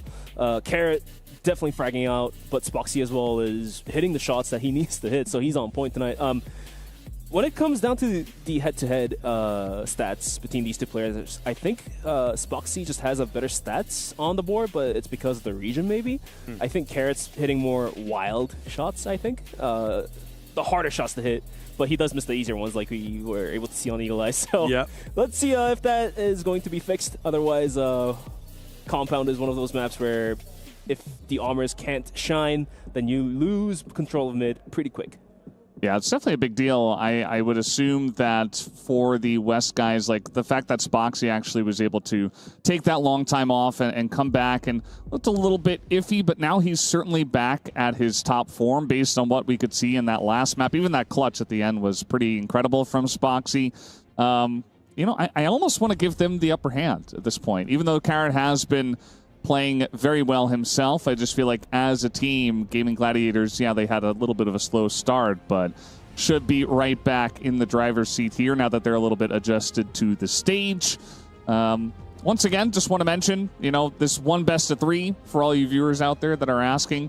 It doesn't mean you're out, right? It is double elimination, and they will have a chance, even if either of these teams do get knocked out tomorrow, to play in the lower bracket to try to make their stake their claim over the playoffs. So getting into this one now, Compound, always a really fun map. I feel like it's like a great end of the series map because there's a lot of strategy that goes into, you know, the rotations that you can have on this map and stuff like this. What do you guys think is going to happen in this one? Who's going to take it? Well, I feel, for me, I've still got to lean the way of Twisted Minds, at least commit to the initial idea just for my own kind of sanity. But yeah, and I just feel like there is still that extra layer. And we saw 2 or 3 rounds. If they'd gone the way of Twisted Minds, this series would be over now. So I don't know if I can rely on that same sort of adventure for the Gaimin Gladiators side of things. But I do believe we are into the game here. So take away the action, as it were. But yeah, let's get yours, Bench, a little bit there. Yeah, because Gaimin is starting on the blacklist side, I think for Twisted Minds, we will have to see the first couple rounds, like you said, if they have the breathing room in them, extra leg room in them. Otherwise, Gaimin can bully the heck out of Twisted Minds with the strats in their strat books. But for now, some early nades being exchanged, and it's going to take away a bit of a HP away from Spoxy and Dezane. No major damage being put out, and as we speak, Kimbom's going to find a wallbang headshot on towards Flex, so it's going to be the opener for the very first round, coming to map number 3 of Compound. Yeah, always feels good, doesn't it, to kick off the action? At least from an individual perspective. But we'll see if they can capitalize on things here, of course. Saw quite a few rounds, particularly for the Global Risk side of things, where they'd start off with an advantage and still somehow things would slip. I think both teams falling flat to that. So the conversion rate's not as good as perhaps the coaches might like. Datchip can't trade his teammate. They're on top of each other in the doors.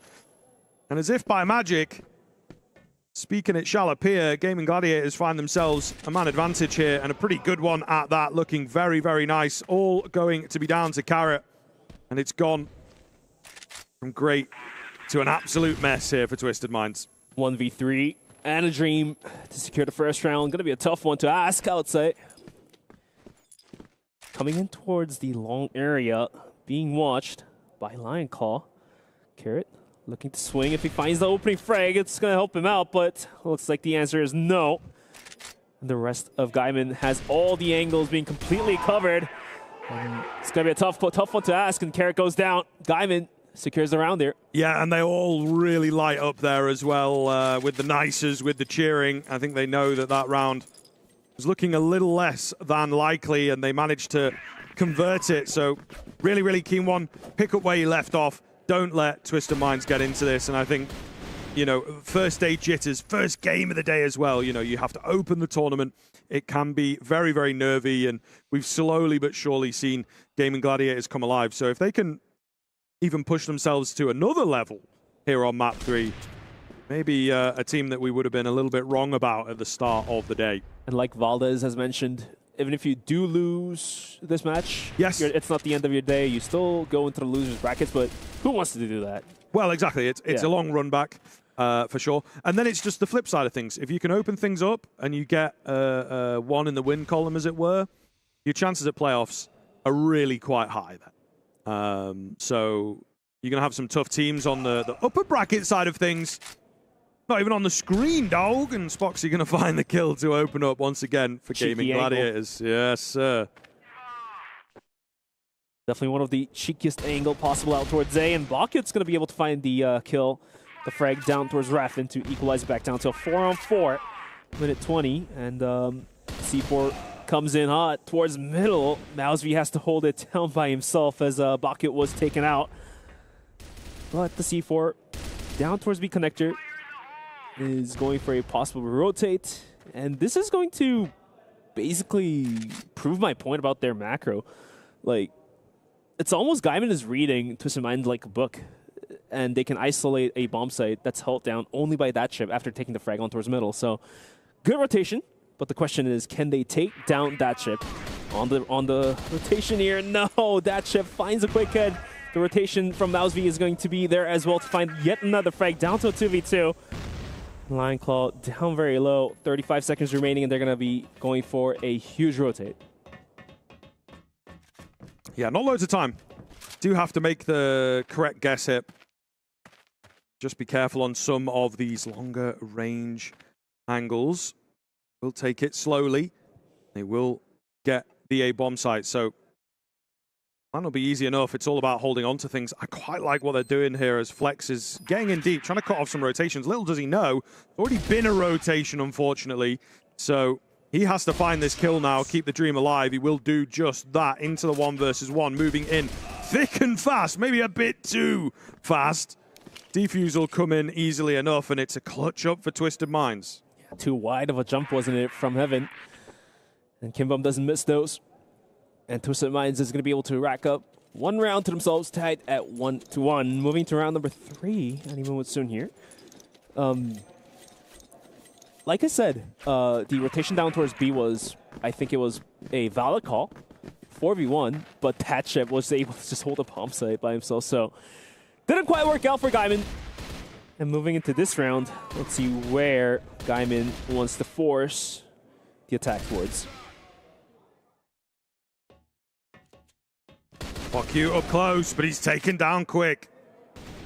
Trying something a bit different, not usually what we see Twisted Minds going for, you know, early aggression like that.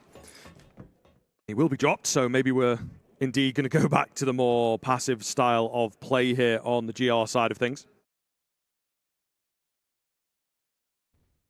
This is why you don't necessarily go aggressive down towards the B connector, because once you're caught out, there's nowhere else to go. And as you saw, Bakut had nowhere else to go. And speaking of which, Kimbum does have somewhere else to go. He does fall back towards the bomb site after earning the information. Yet another smoke being put out towards middle to cover the angle, but it looks like Gaimin wants to force the issue down towards middle. Kimbum has nothing to do about it. Bakut does find the opening on towards the Zane, down to a 4v4. Looking for the second frag. Looks at the wrong angle. Raffin swings in, gets the frag, and the bomb will be planted. Down to 4v2. Looking scary. Looking very, very scary as Gaimin Gladiators, as you have spoken about the macro play, the pack mentality. Just seems really solid from them. Always a guy to back the play. Working pretty well with the utility here as well. So this is getting worrisome. Twisted Minds rely on a really, really close one in the previous round. Nice shot, but ultimately to no avail. So Gaimin Gladiators in keen position right now to stretch ahead, and I think for my money looking very, very good if they can again find these consistent openers. I think they should be able to run away with things. And that mid take last round, it was expected. It was bound to happen, and Kimbum knew that too. But no other players from Twisted Minds came in for the help. So eventually they end up losing the round. Don't know what's up, but that's going to be the story being written here. Round number 4. Spoxy going for some pot shots. Was lucky a couple times. Not lucky this time. And as Baku wasn't the B connector last time, they're going to be clearing this angle out for safety. But not quite going to find much as Gaimin now seeks to take control of double pillars with 2 players while the bomb gets rotated out towards middle.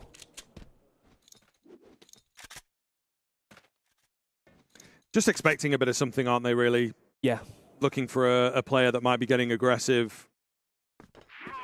But Twisted Minds playing the other side of that coin, which is let's not give them any fights, let's stay alive as long as possible. I don't think that's the right play to go with compound. You do see a lot of teams try to gain control down towards A, down towards B, down towards middle. Like, especially a lot of nade stacks out towards middle, towards the container boxes you see. It's on the left of the screen there by the Global Rick's side. But Twisted Minds not necessarily doing any of those. A couple tries were there, but it was punished. Bucket was taken out. And now Gaimin has all the room to play with, and they're going to flank down towards middle. Lion Claw is going to find the drop onto that chip, and Carrot in the bomb site stuck, has nowhere to go. So is Kimbum looking only towards window. Not going to happen, as there's just too many angles to worry for it. Okay, hold on a minute. Carrot does bring it a bit close, if only one more kill in there. Still, Baku capitalizing as well. 2-on-2 now. Bringing it down to a much more doable situation where it did indeed seem that the bomb site was just going to get overwhelmed. Maybe a retake on the cards here. Mousefear's position going to be known. Shot doesn't land there from Spoxy on the edge of the smoke. Oh, the kill's not quite coming in. It's Spoxy then left in this 1 versus 2 on the pistol. Not going to happen. Mousefear with big finds on the backside, and it's Twisted Minds. They're able to come back into the round against the odds. I thought the round was surely over once Gaimin had full control down to the spawn area, down towards connector. They had full wrap at B, but at the end of the day, Twisted Minds is going to be able to rake it back up with their micro. Super plays Carrot dropping 3 with the pistol, with the arm. So looks like that's how the rounds are going to be played out. Tied at 2-2, and quick double pillar take by Gaimin. That chip has to hold this one down, but completely flash. Can't do much. Lion Claw will find yet another fragment. So does Spoxy. Down to 5v2. And this is why Gaimin is one of the scary teams in this lobby. Yeah, absolutely. What they are kind of capable of. And I think Twisted Minds look very uncomfortable going for those aggressive moves, don't they? Which, you know, might work against them in the long run here. Again, the previous win they picked up is off the back of a close clutch situation, but when it comes down to the more conventional rounds, Gaimin Gladiators are able to go from step 1 to step 2 to step, you know, finding the first kill, solidifying the round, getting the bomb down, and just able to play a much more clear-cut kind of game. And Twisted Minds, surely their luck runs out at some point. Carrot trying his best, has just a tad bit of time, goes for the peaks, but looks like this round is surely granted towards the side of Gaimin, and the tactical pause, I believe, has just came in. Good time to be used. Yes, I mean, generally towards the start of the game, right, I think a lot of the teams seem to be comfortable setting the pace and just making sure to nip any problems before they become irreversible. But it's tough to say. It's very, very tough indeed. There's only really one round that separates these teams, so it's not like it's starting to get out of hand and become impossible to catch your opponent. Yeah, once you pass the event horizon, there's no turning back. Yeah, so well, this is it. Might as well do it before you reach the boundary. And Scriv, to be honest, I feel like for Twisted Minds if they want to get some rounds back. The best bet here, I believe, is for them to just finish the first half in the Global side, at least in just about like 3-4 rounds. Could be 6-3, could be 5-4, but I think TM has a better Blacklist side of all things. So just faster switch of sides is what they need, I feel like. I suppose it's always good to survive that initial onslaught, though, isn't it, really? Which at the moment, they are hanging on by a thread. So if it ends up being a pretty one-sided first half, I think we do worry for them slightly. And that ultimately is what we're after here. A bit more of an extended attack coming in, actually. So maybe a couple of issues, maybe both teams utilizing them. Nonetheless, back underway here.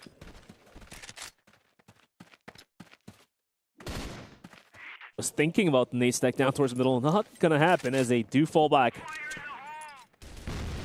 This nade from that chip not going to do much. Mousy not going to find much damage. Carrot does whiff the shot here. Gets to reposition himself out towards double pillars. Probably better for him to just fall back into the bomb site, play more default.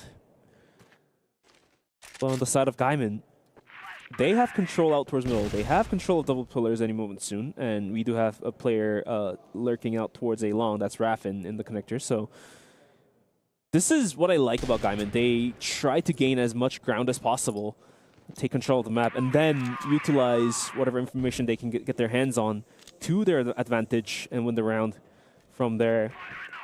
And Twisted Minds has nothing to do about it until now, because they're not really proactively doing much about losing their grounds. Sure, early on in this round, we saw players trying to nade stack down towards the middle, but it didn't happen at the end of the day. Yeah, so. yeah. There is certainly some unsurety here, I think. They're maybe in their own minds, particularly about the previous map. It was really, really close. A couple of difficult rounds at the tail end. So I think you start to doubt yourself slightly. Should I be doing this? Is this the right sort of move? Whereas Gaimin Gladiators, very much the opposite. Where the hell has Kimbum come from, though? He's found a key kill there. Carrot, meanwhile, holding here at the back of the servers. He's got support coming around. It's actually that chip that does the most damage for the round, to be honest. But Gaimin Gladiators, not a bad start. They find some decent control, but they just could not break into the bomb site there. Tied yet again. 3-3, and the expressions on the faces of Twisted Minds seems to be relieved. Yeah, I think they're definitely having fun with it, for sure. Moving on to round number 7. Could be the key round to decide the vibe for the teams. Here's the replay of Kimbum just coming out from nowhere, like a Sescriv. Just the way these players navigate themselves to find themselves in a situation like that. Yeah, it's just very amazing to see. Yeah, for sure, and I think it is, again, part of the Twisted Minds remit that they're a bit more individualistic in that sense, whereas Gaimin Gladiators, everyone tends to be mostly together, maybe the odd lurking player, but even then he'll be coordinated with the attack. So yeah, really, really curious at this point. Yet another mid-take opening is going to be given towards Mousy as Raffin goes down.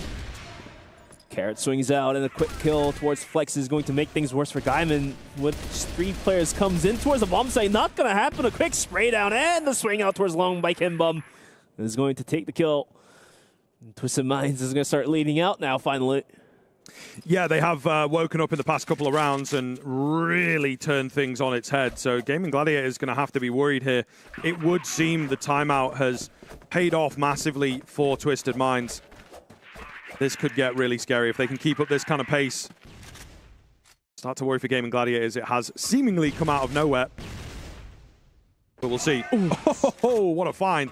Lion Claw, yeah, quick on the peak.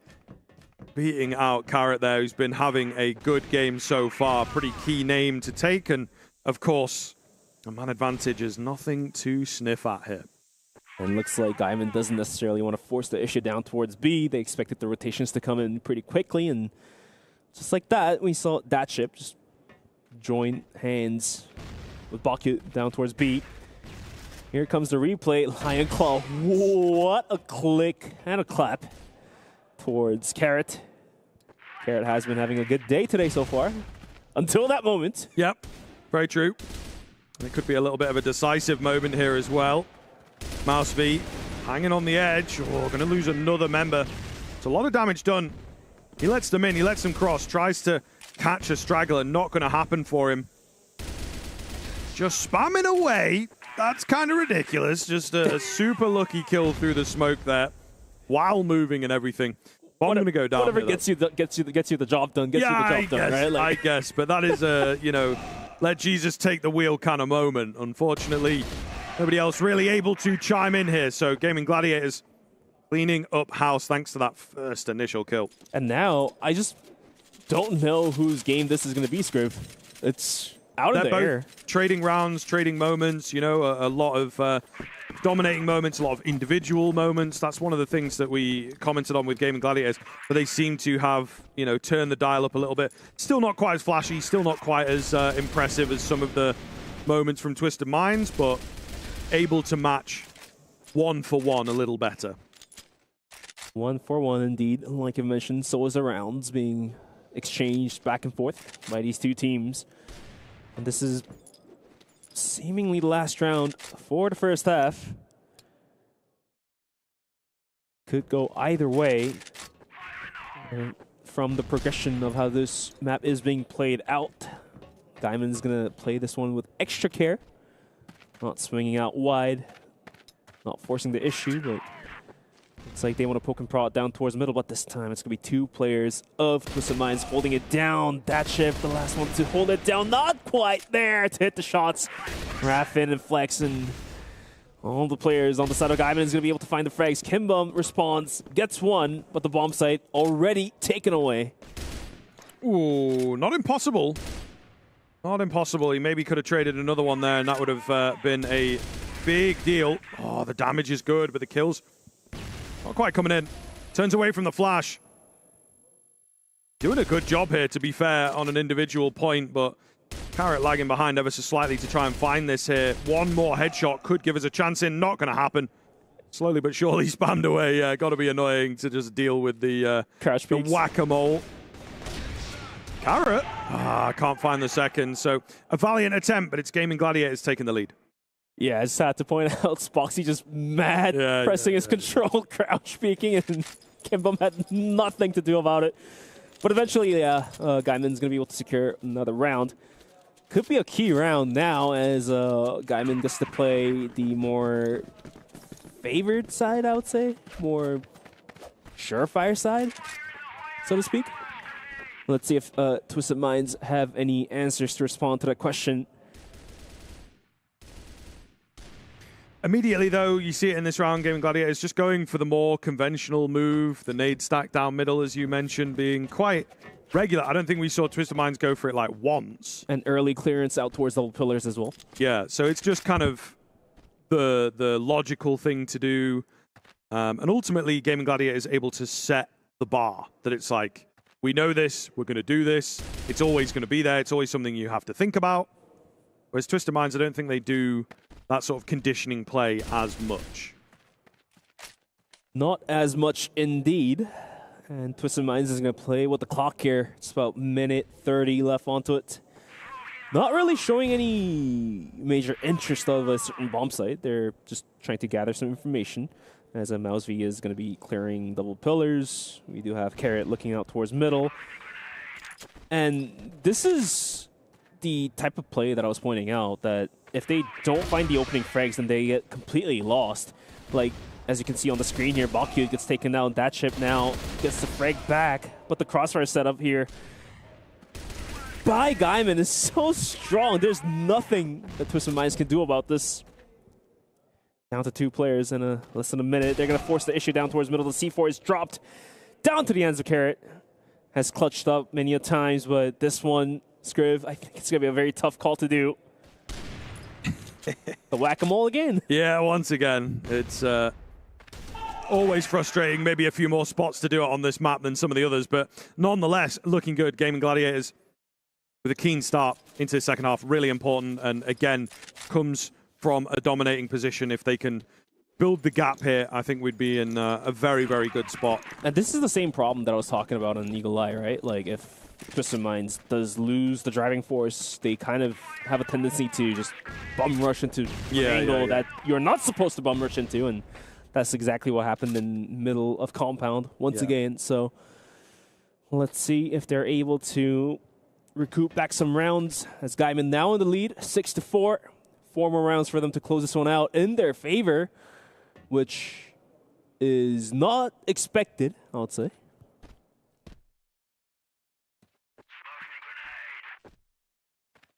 Playing things a little more smoothly here. However, that first exchange comes in. Spoxy's in the perfect spot to find that kill. That's also going to be the bomb going down, so maybe a small sort of oversight there. Carrot having a little look, but nothing presenting. He's now smoked off. This does not look good. 1.5 minutes left on the clock. Right, it's enough time, but it also is deceivingly short. They have to be very careful. They've got a bomb to recover. And I think Gaimin Gladiators are pretty happy with this game state right now.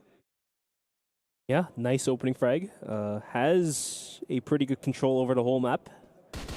They can expect the angle of attack that Twisted Minds are going to bring up on the board. But for now, C4 yet to be picked up.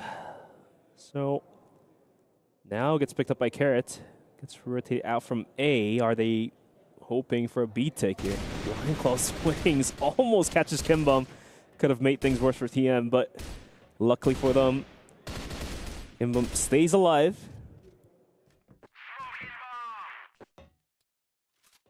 "40 seconds and ticking. The C4 just outside of B hints to us a possible attack is coming through, but Flex says no. Finds a quick double, almost the third. As Balkan and Carrot finally gets a frag of their own, down to 3v2, but there's not a lot of time on the clock here, Scriv. 23 seconds. Again, just nervous to move past that choke point, aren't they, really? The kills are coming back in. Carrot has actually made this round look doable, but there's the big kill, right? They knew where to put their resources. They knew what they had to do. Carrot's now got to double up in 10 seconds, less than that even. Surely just do not give him the fights here. I think exactly will be the case. Lion Claw even stays alive for good measure. So the gap now spreading. Just a few more rounds, just 3 more required here from Gaimin Gladiators to be taking this opening series of EWC. And now the pressure really kicks in for TM here. Has to make some rounds back. Otherwise, they're about to drop a series to especially the opening match of the whole tournament. What a shot. Hey, it was Carrot, man. He was looking good, but again, just this individual style from Twisted Minds. There's not enough support around, you know? Sometimes you have one player gets a couple of kills in the middle of a round. It's just not enough, because this is how a lot of them are starting. Super aggressive, super successful. Gaimin Gladiators sending a message with that one, let me tell you, and Twisted Minds got to recover this. They've got to find a way back into this game right now. It's either going to happen right now, or they're going to find a loss and a position in the lower bracket. Just 2 rounds away for Gaimin to close this one out. Nate Stack being thrown out. Bakio takes a whole punch. Spoxy swinging out with the secondary. Gets caught out as he looks the wrong way, and Bakio some way, somehow finds a triple kill for himself. All headshots. So this might be the turning point by Twisted Minds to get some rounds back in their pockets. Yeah, we'll see. I think that's sort of exactly what we were asking for. Ultimately, consolation at the moment. That is going to be the bomb. That is going to be the bomb. Oh, my goodness. Riffin close. Very, very close indeed. Still a bit more work, but he has made it doable. You know, they're very split here. Do they have the information on Lion Claw? Probably not, right? He's looking to get that catch. He reveals himself a little quickly. So now they'll know where he's at. They can play around that. Dat Chip going to spot him here. Lion Claw trying, gets the pre-fire round. It's into the one-on-one. How has it come back to being this close? Wild round here. Absolutely wild round here. Fresh reload. Make sure you're nice and comfortable. Carrot looking to just get the one shot here. Where is he playing from? Lion Claw does not know. Only a couple of angles you can really check. Makes the noise to move down, but hidden away is the... Oh, he misses the shot. Lionclaw able to spin around, but still, Carrot on the reset will find it. Goodness me. Sweat on your brow for sure, but they just survived that. Misses the easiest shot of the century, and then hits the flick of the century, so Carrot just teasing us here almost, Scriv. Wow. Finally, Twisted Minds is going to find themselves some signs of life as they recoup back another round. This is a replay from Bakute, finding a quick triple kill to open up the round. And then again, somehow Gaimin finds a triple kill of their own. Raffin just mad gun firing towards the player's Twisted Minds. So and that will be that for the round as we proceed into round number 14.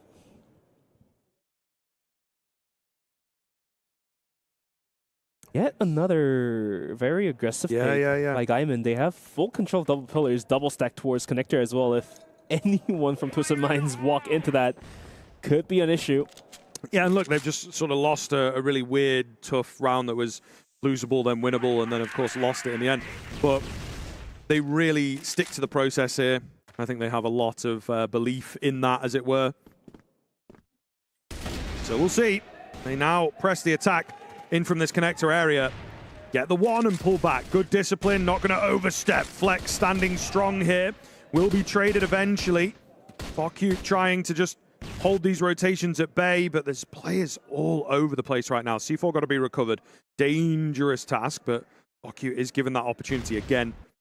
Passive here from Gaimin Gladiators after they found their initial kills. They've taken the disciplined move. Carrot with another crazy flick. Goodness me, the C4 has yet to be planted. Again, they don't feel super safe to go for it. Where are these other players coming from? Twisted Minds, I'll give them credit. They've played this well as they just look for the kills and don't rush into things with that bomb plant. Now just going to be down to Spoxy. You feel not a chance. He will go creeping in. Surely has to be spotted now. Just a few keen heads revealing themselves. Ultimately, the kills not looking good for him. Down he will go. And a big old find to come through. Twisted Minds keeping the dream alive. I mean, the round was looking pretty prominent towards the side of Gaimin once they were able to have a wrap around towards the bomb site, towards the servers, but somehow Carrot hitting those multi-shots was able to isolate Lionclaw in no man's land, which eventually was taken up by Carrot himself anyways, and full control towards the bomb site was granted. So a very weird yet clean round comes out from the side of Twisted Minds as they are still clawing back to the tie here. 6-8 as Gaimin, in all determination, wants to close this one out. Going for a similar setup once again, but this one is going to be more passive as double pillars is going to be given up by the side of Gaimin.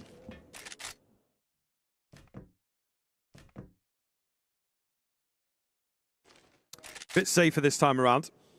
Gaimin Gladiators just holding back. Not getting too aggressive, looking to lean more so on their setup. See what the response is. Twisted Minds, though, being given a lot of room, and this gap is closing exponentially.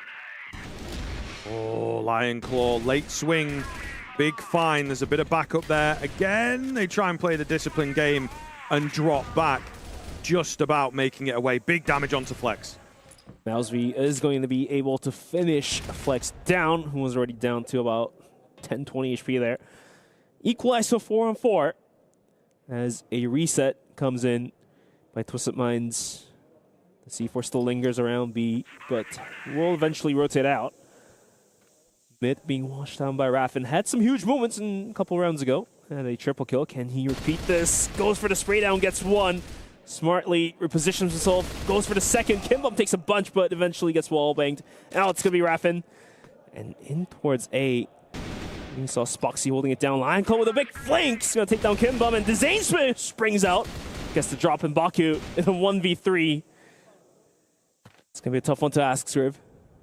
Yes, absolutely. I'm recovered. A little bit of information going to be gained as to his vague whereabouts here. Bakute moving in, spotted now. They know exactly where he is. No, don't do that. Don't do that. Spoxy's ready for him. He's just kind of faking things out. Spoxy is really playing things safe here. And there you go. No they will idea. eventually, didn't know what was going on. Just waiting for his teammates. It all works out in the end, but a little comical from our perspective. Not going to be comical, of course, for Twisted Minds. They now look at their first series going down the drain here after a really strong start to it. Yeah, Bucket almost, the facial expression was almost a lost shot on the volley.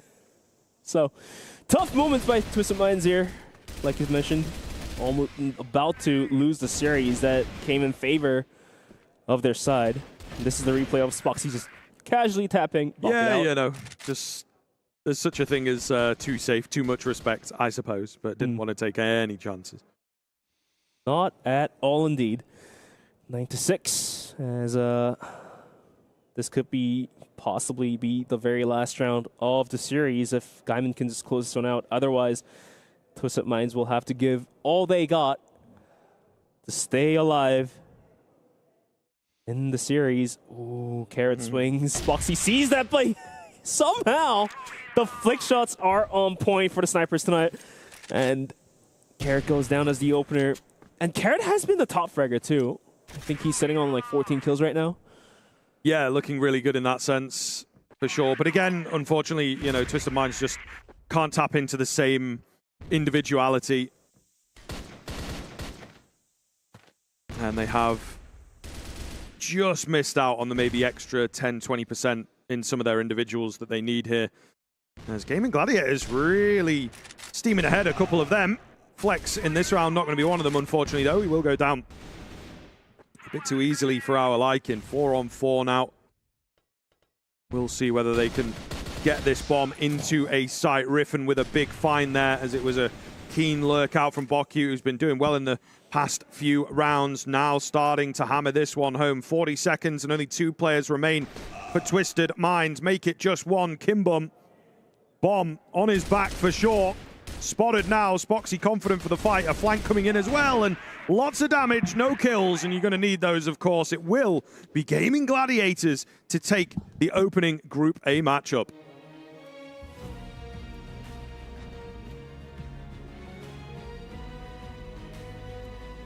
Really keen find in from them as they look solid throughout, to be honest with you. I think that, you know, the opening half maybe left a little to be desired. Started to edge things back on Black Widow, but too big of a gap. Since then, I feel like they've run the game. Not super dominant, not super one-sided, but they were maybe the team that we expected to struggle a little bit more coming into the opening game, coming into this particular matchup as well. Twisted Minds, a young team, a fresh team, as they like to play a pretty braggadocious style. But Gaimin Gladiators, fundamentals, relied on those, and everything else started to fall into place as it went on. But yeah, for Gaimin Gladiators, all they needed was one map to get fully prepared and just be dialed in for the rest of the 2 maps. Eagle Eye, Taken, and now Compound. Not the most dominant performance, but still a superior performance to take the map away from one of the top teams, Twisted Minds. So whatever works out, right? Yeah, I suppose that is kind of the case. There's maybe a little bit more to be desired. I do feel that they had a process, they had a game plan. Maybe even comes down to the maps a little bit, because I think that they perhaps didn't want to give too much of themselves to Black Widow necessarily. But yeah, it was a bit of a tough showing to begin with. But Gaimin Gladiators just stuck to said process and looked very, very good. We are, of course, ready for an interview here. We'll be back in a sec. All right, ready to go here for the interview. We've got Lion Claw with me from Gaimin Gladiators. Lion Claw, congratulations in advancing here in Group A. How are you feeling after that one? It's a long, arduous comeback. It felt like you were down and out after map 1. Talk me through that comeback. I mean, the first map, Black Widow, we knew it was one of their best maps. Like, it was going to be like hard to win. I mean, they're a great team. But then we came to Eagle Eye, which was our map pick for this matchup. They don't play Eagle Eye on Vietnam. Like, they don't really... I mean, their level is not really high on that map, so for us it was the safe pick against them. And then Compound, I mean, we were very comfortable. I think it was a decent map for both teams, but we felt like we could win, and yeah, we managed to. Talk to me about the expectations for this group, right? You look at Alcadzia, you consider them potential favorites here, but you look kind of down the row and there's a pretty open door to getting into the playoffs at this point. What is the expectations for the team now that you've gotten this win under your belt?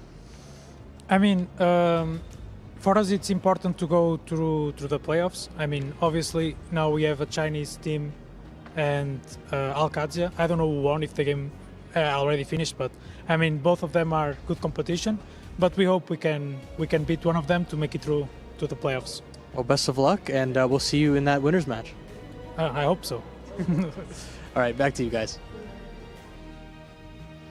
Thank you so much, Paladin, for that awesome breakdown with Lionclaw, who is obviously happy with the victory, but also, you know, tempering his expectations, knowing they have a strong opponent up next. We'll see who that opponent is going to be. But yeah, big comeback here from the Gaimin Gladiators. Started off with that loss in the first map, and then they were able to slowly bring it back. Thoughts, guys, on how they were able to manage this? Yeah, I feel they just had that game plan. They've just worked on, you know, the sort of team play. They maybe have looked at this tournament a little more realistically, like, can we match up against some of these powerhouses, particularly from the Asia regions and the different countries over there. And ultimately, I think that they have come up with a way of approaching things, something that they can trust. The aggression was worked out and coordinated and whatnot. So I feel like with all those things in place, they have really come up with a game plan that's worked for them. Yeah, even for the series that just got played out here, 2-1, Gaimin was able to manhandle the obstacles and the issues that were present in front of them. Black Widow, of course, wasn't the best showing, but they were able to come back from that and had a better showing in Eagle Eye. And now going to Compound, they feel completely dominant and just close the map out. Yeah, so I'm curious about your guys' takes on Twisted Minds and kind of what went wrong for them, because it felt like, you know, they came out firing. Obviously, a lot of the Vietnamese teams are very good with their hands, right? They were able to out-micro them, as you guys were talking about a little bit here on the desk, but it felt like maybe their strategy was lacking a little bit. How do you feel like they fell behind Gaimin Gladiators in those second couple of maps? Yeah, maybe like some stubbornness in there, right? That there was a few rounds where they'd go for an approach. It didn't really work, but then they keep going for it, trying to tweak things maybe, or rather than taking a step back, taking a moment, you know, there's a lot of time in these rounds that they can use to just sort of think things over. It was a bit one-dimensional at times, and that was fine on the first map because they had these individuals just sort of taking over the game, not just one, not just two, but actually three of them taking over that map. And then that became harder for them, I think, to rely on as much. We saw it a little bit on Eagle Eye. It got close, but not quite enough. And then, of course, on Compound, just a bit of a checkout from a few of the individuals. Yeah, it was a little bit rough for them. We can take a look at the updated bracket now after this victory. From the side of the Gaimin Gladiators, they will move on to the winners match.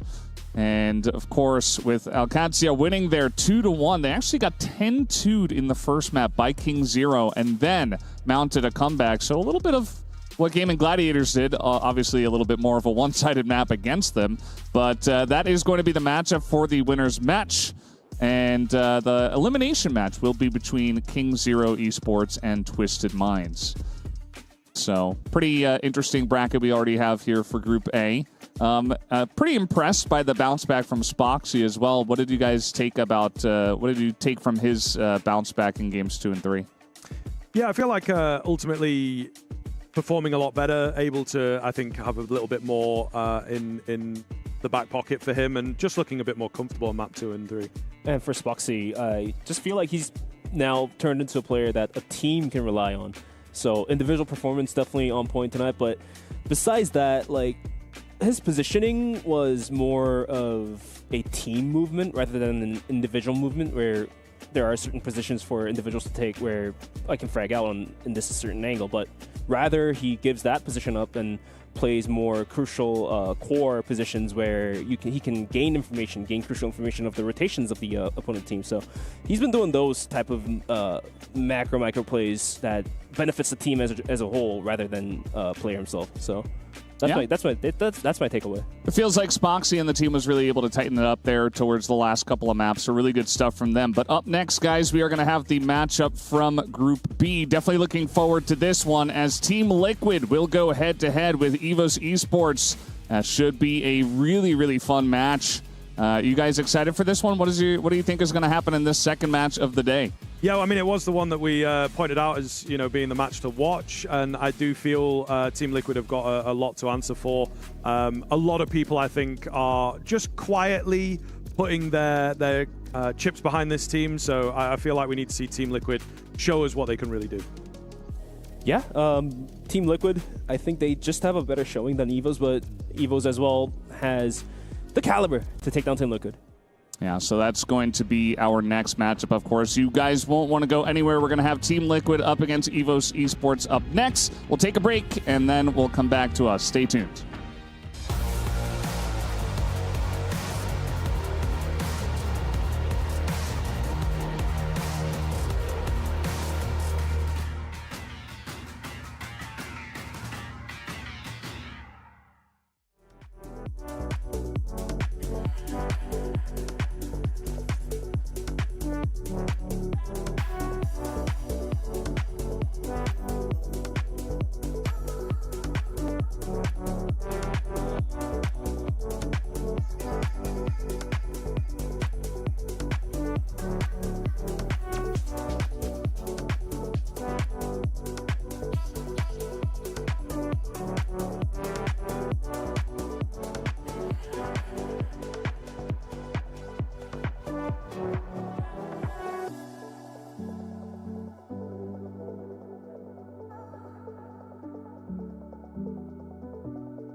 This land is calling.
Welcome back to the Esports World Cup presenting CrossFire. We are here for the B stream, and we're getting into the second match of the day, which is, of course, going to be Team Liquid up against EVOS Esports. I am back here once again, Valdez, your host, and joined now by Paladin, who did a wonderful interview before with Lion Claw, and, of course, Bench once again. How are you feeling today Paladin, how do you like that first match? Yeah, nice back and forth affair. A comeback is always going to be interesting to watch unfold, and now we get basically one of the more exciting rosters that I have in Team Liquid. I am just very excited to watch Gouken play. Yeah, it's going to be a lot of fun. Bench, what are your thoughts on the second match of the day? I mean, we had this talk overnight with the other caster boys over at Stream A, but Team Liquid definitely the bigger favorite here. But I do believe EVOS has the caliber to take them down. Even for the first match of the day today, we thought Twisted Minds was going to be easily taking down Gaimin, but at the end of the day, what happened was the exact opposite. Gaimin 2-1 closes out the series. So even for TL versus EVOS, anything could happen. Yeah, well, we're going to introduce some of the players we have here. Obviously, Gouken was mentioned, but Ryuzal, Y, Danimals, and 7-7 joining recently. Has always been around the team. And it just feels like, a lot of history of Brazil within this roster. So many of these guys have been on the big stage many times in the past and have had, wins, championships under their belts. Even Gouken moving over to China for a little bit to see if he could play with the big boys over there. And doing pretty well for himself. These guys, Brazil's a really strong region. There are other teams from Brazil who are also kind of looked at as some of the favored teams in this entire tournament, but this team as well is one to be fearing. So, Paladin, what are your thoughts on this entire roster? Do you think they have a chance to make a run here at this tournament? I think this group absolutely allows them to. I don't feel too worried about them getting out. I think it's an expectation that they do. Now, the question is how deep can they go? Can they topple the big Chinese teams? Can they go toe-to-toe with the Falcons, if they can get there? This game, the way I characterize it is, can we just get through EVOS comfortably? Can we get through that winner stage comfortably? And can we poise ourselves in such a situation that we can get into that playoffs, make a deep run, and bag some club championship points along the way? And speaking of which, everyone talks about Gouken, but a player that shouldn't be left off from the talk is Danimals. Guy has been in the scene forever, almost from the beginning as well. So, and we've seen him bring his team on the global stages that was seemingly impossible to make even, but he brings his team up on the board, and so he did it again this time at EWC. So let's see if he's able to bring his team out from the group stages once again. Yeah, it's always fun to watch these guys play, and of course we do have to introduce their opponents, EVOS Esports Across the Way, as one of the younger squads here joining us, that is for sure, and very curious to see if they can get it done here at this tournament. Yobib, definitely a name that we all know and love. As behind me, you may hear the Brazilian squad, Team Liquid, just going nuts after their huddle, as they normally do. But we'll see if EVOS Esports get a little bit intimidated. This younger roster from one of the smaller regions that we do have, but not one of the underdog regions necessarily. I am looking forward to seeing if EVOS can make a splash here. Obviously, taking down Team Liquid would be huge for them. Yeah, I mean, you think about Philippines as a region, it's in disarray right now in terms of who the top dog is. I mean, it very clearly is EVOS, but having to play in a region that doesn't necessarily get as much international experience is always going to be a big issue for them. Now, trying to take a scalp like Team Liquid, it's possible, but you think about the maps played. I mean, you go through the map data. They don't have more than 10 maps played on any map in the entire pool. That alone, to me, rubs me the wrong way, just from a domestic perspective.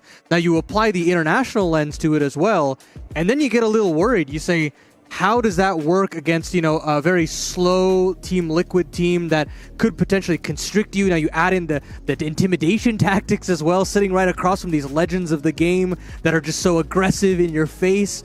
And you start to get a little worried, I feel like. So I feel like, as far as this matchup is concerned, KSA between Gouken in particular, it feels lopsided in a way. Yeah, trust me on that one, because every frag that Team Liquid's going to take, you're going to be able to hear some sort of chant or shout, so to speak, up on the board. But yeah, I think the head-to-head scoreline, or rather head-to-head history between these two teams, I think still favors Team Liquid from the international stages that we were able to see. But the map band picks are here. I think this is Eagle-Eye again? Pretty lopsided towards Team Liquid once again. Black Widow, Ankara, and then Eagle-Eye. Black Widow definitely one of the maps that Team Liquid favors. They have 8-2 history, 80% win rate on that map.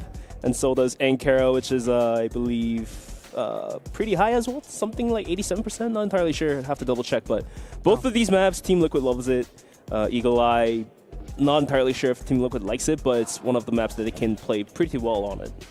It's really interesting when you look at this veto and the fact that the win percentage on Black Widow is high. I tend to lean towards that map being something a little bit more faster paced. I mean, you take just the best of 3 that we had previously with Twisted Minds, right? The way that they were able to change the pace of the game worked really well for them on the BL side of things. How does Team Liquid adapt to this? I'll be very curious to see what is that game plan out the gates. Do they want to hit them with that pace? Do they want to catch them off guard? Or do they want to have that constricted style to really ease themselves into this best of 3? So for EVOS, what happens is Yobib takes the lead in terms of entering into the side. He's the entry fragger. If he's able to find the frag, then sure, the rounds are going to flow. Is going to be played in a flawless manner. But if Yobib gets completely stomped and stopped from getting to the bomb site, then things get very dicey for EVOS. Yeah, I'm just really curious about their mental state. You know, it's pretty rough, you know, to fly all the way out here and to play your best game. As the shouting continues, the roars, the chants, as it feels like they're almost barking across the stage. Who's got higher decibel? The intimidation is real, though. I mean, you talked about just the names that they have to look at, but also the fact that they're yelling really loudly. Their general direction can be kind of scary, but we know from an ability perspective that certainly the guys on the side of EVOS can get it done, but really the question for me is, can they show their best performance today? It's going to be a huge task for them. I really wish that if they had to play a favorite, they would play a different kind of favorite in this tournament, one that might not be as so intimidating in terms of the just land factor of things, but I'm excited for this one. Well, guys, I'll let you take it away on the cast, Paladin, and Bench, bringing us into Black Widow. Here we go. First round, Black Widow. EVOS is going to start off on the blacklist side as Team Liquid starts things off in the global risk. And we saw some early aggression down towards A long, trying to gain some ground out towards A. Successfully planting Alvin, who's holding on to Scar that you don't usually see all that often in CROSSFIRE global stages, but looks like here we are. And all that time, quick smokes being set out down towards middle. Let's see where EVOS wants to take their aggression towards. Yeah, early lurk here from Keller off on that B side of things, but it's that long scale that they're considering behind Zetra's AWP. And Goken will have the cross as a potential, expecting to find one here, and 7-7 on that double sniper opens things up. But kills back here from EVOS, a chance for this BL side to claw back through, but they completely pumped the brakes. Minute 20 on the clock. They've got that kill from Keller to utilize in terms of moving the rotations back over to that B bomb site, but how do they join hands when you look at how far forward Danimals is on the map? Yeah, you're absolutely on point. If they're able to somehow gain the control back down towards middle, then Danimals is going to be left in no man's land. Keller swings out, spots Danimals. These two players now in an aim duel. Less than a minute remaining. The C4 still stuck out towards A long, as Danimals smartly falls back in towards Catwalk, still trying to gain some more information actively. In the meantime, we do have Keller just swinging by, see if he can find any frags or information for himself and his team. And now EVOS really has to make a move. It's going to be down towards A long. Goken on the crouch peak, spots the players but not going to hit the shots. And the players are going to be able to move onto the bomb site. Danimals on Catwalk will have to hold this one down by himself until the rotations come in. The bomb has crossed, but the wallbang is there. Quick headshot towards Alvin is going to equalize back to 2-on-2, but only 18 seconds, and EVOS will have to start making a move. Keller steps on Catwalk. Does Danimals realize this? I don't think he does. Keller steps back down. WY on the bomb site. The wallbangs are on point here. Paladins, Tre goes down, but the C4 luckily was planted. Now down to a 2v1. Keller, can he hold the bomb site down? Oh, it's just such a terrible situation that he's put himself in, hoping that those wallbangs can land from the Catwalk position. Danimals now actually scaling through. He spotted him out. Damage done, and now Keller, it's just so undoubtedly in his favor, and nearly made it work, but WY gets it over the line. The screaming begins now, Bench, and it's going to get real loud in here. I can tell you that much for free. Oh, the air is brewing here. Paladin, the Brazilian boys, wants to take this one down flawlessly, and looks like the chanting and taunting has begun.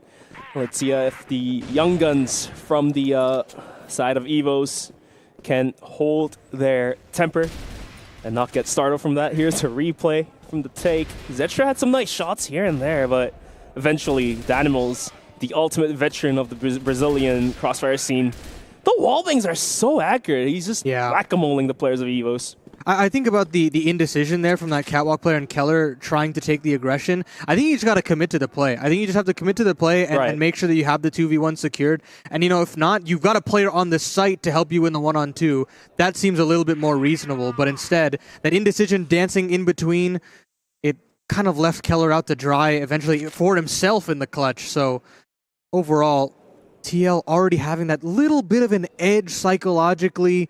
Now, getting a clutch over the line as well, getting the blood flowing. It's back to this A-bomb side again, 7-7 on this double. Sniper can't find the kill. And it's got to be Ryuzao on the back of the site. He finds one, chimes in alongside Goken, but the trades are there. EVOS can get the C4 down, and now with an extra kill, favored in this post plant. Down to a 2v3. WY, what a crisp tap swinging up from long. The C4 indeed was planted, but now Team Liquid does have a pretty good angle to go for this retake with WY. Trying to cross. Not spotted out just yet. He's going to be able to pop the nade. Danimal is trying to buy the room. It looks like the buy has been sold. WY gets the kill onto Yobib. And now down to a 1v1. WY is going to stick the defuse. And indeed, he does stick it. Gets the round done and dusted. Team Liquid leads out 2-0. As there's a old saying in the first-person shooter scene: pros don't fake. Pros do not fake. That I can tell you. I mean, fantastic work from WY. Back-to-back clutches there from him, and you just gotta respect the taps, man. Just insane in terms of the work that he was put in. I like this little bait and switch setup from Ryuzao and Goken, but yeah, just WY cracking things open, making sure that Keller cannot get a foothold into this. These guys make clicking look easy. Absolutely. In reality, it's hard. Yeah. Those taps do not come easy. You can say that again. I mean, EVOS now mechanically behind, if you think about it. And that is going to be a big issue continuing on into these clutch situations, the 2v2s, the 3v3s. This post-plant situation for EVOS has to be a little tighter. Can't be discombobulated. And now they are a little bit more put together. Walking through this middle position, trying to see if Zetra can get involved, and he absolutely will. Taking down his counterpart in Goken, and getting a 5v4 here for EVOS. And like I've mentioned many a times, a lot of the aggression begins from the frag that Yobit puts out. But tonight here, he's a little bit quiet. Has only a single frag under his belt. Needs to pick up some pace, or the whole team in general. Doesn't necessarily have to rely on Yobit all that much if everyone else can start performing up like Zetra does. Has 4 kills already. 3 exact. But now, just about a minute left onto the clock. The C4 rotates in towards B. 7-7, quick to react. Pops out the smoke. Has an angle to watch. Almost hits the shot, but takes a bunch of damage in the process. Ryuzao. And WY was able to take down Alvin. And somehow Zetra finds a double before going down. Danimal's stuck in a 1v3 and a Dream with a flank coming behind him. Not gonna happen as EVOS finally takes a round. It's gonna be 2-1 with a tactical pause coming in from EVOS, I believe.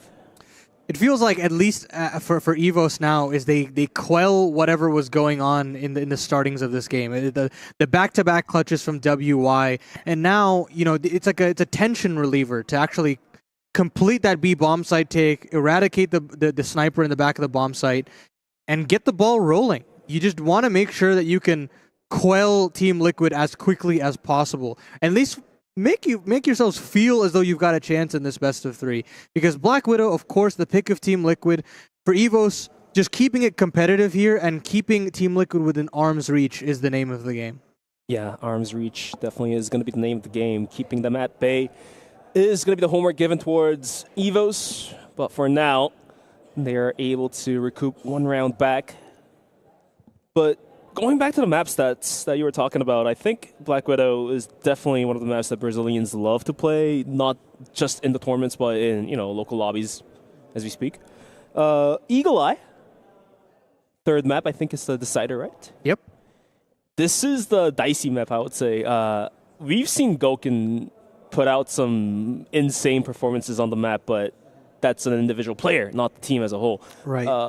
From the previous tournaments that I casted, I think Team Liquid didn't do they didn't do bad. They did okay, but it's a mediocre performance. They didn't do super great on Eagle Eye, so if EVOS can somehow go into the decider map, which means they will have to take map number 2 and 1 if they just want to close it out. But if they end up going to map number 3, then Team Liquid now really have to think about planning out some better strats to take the map out.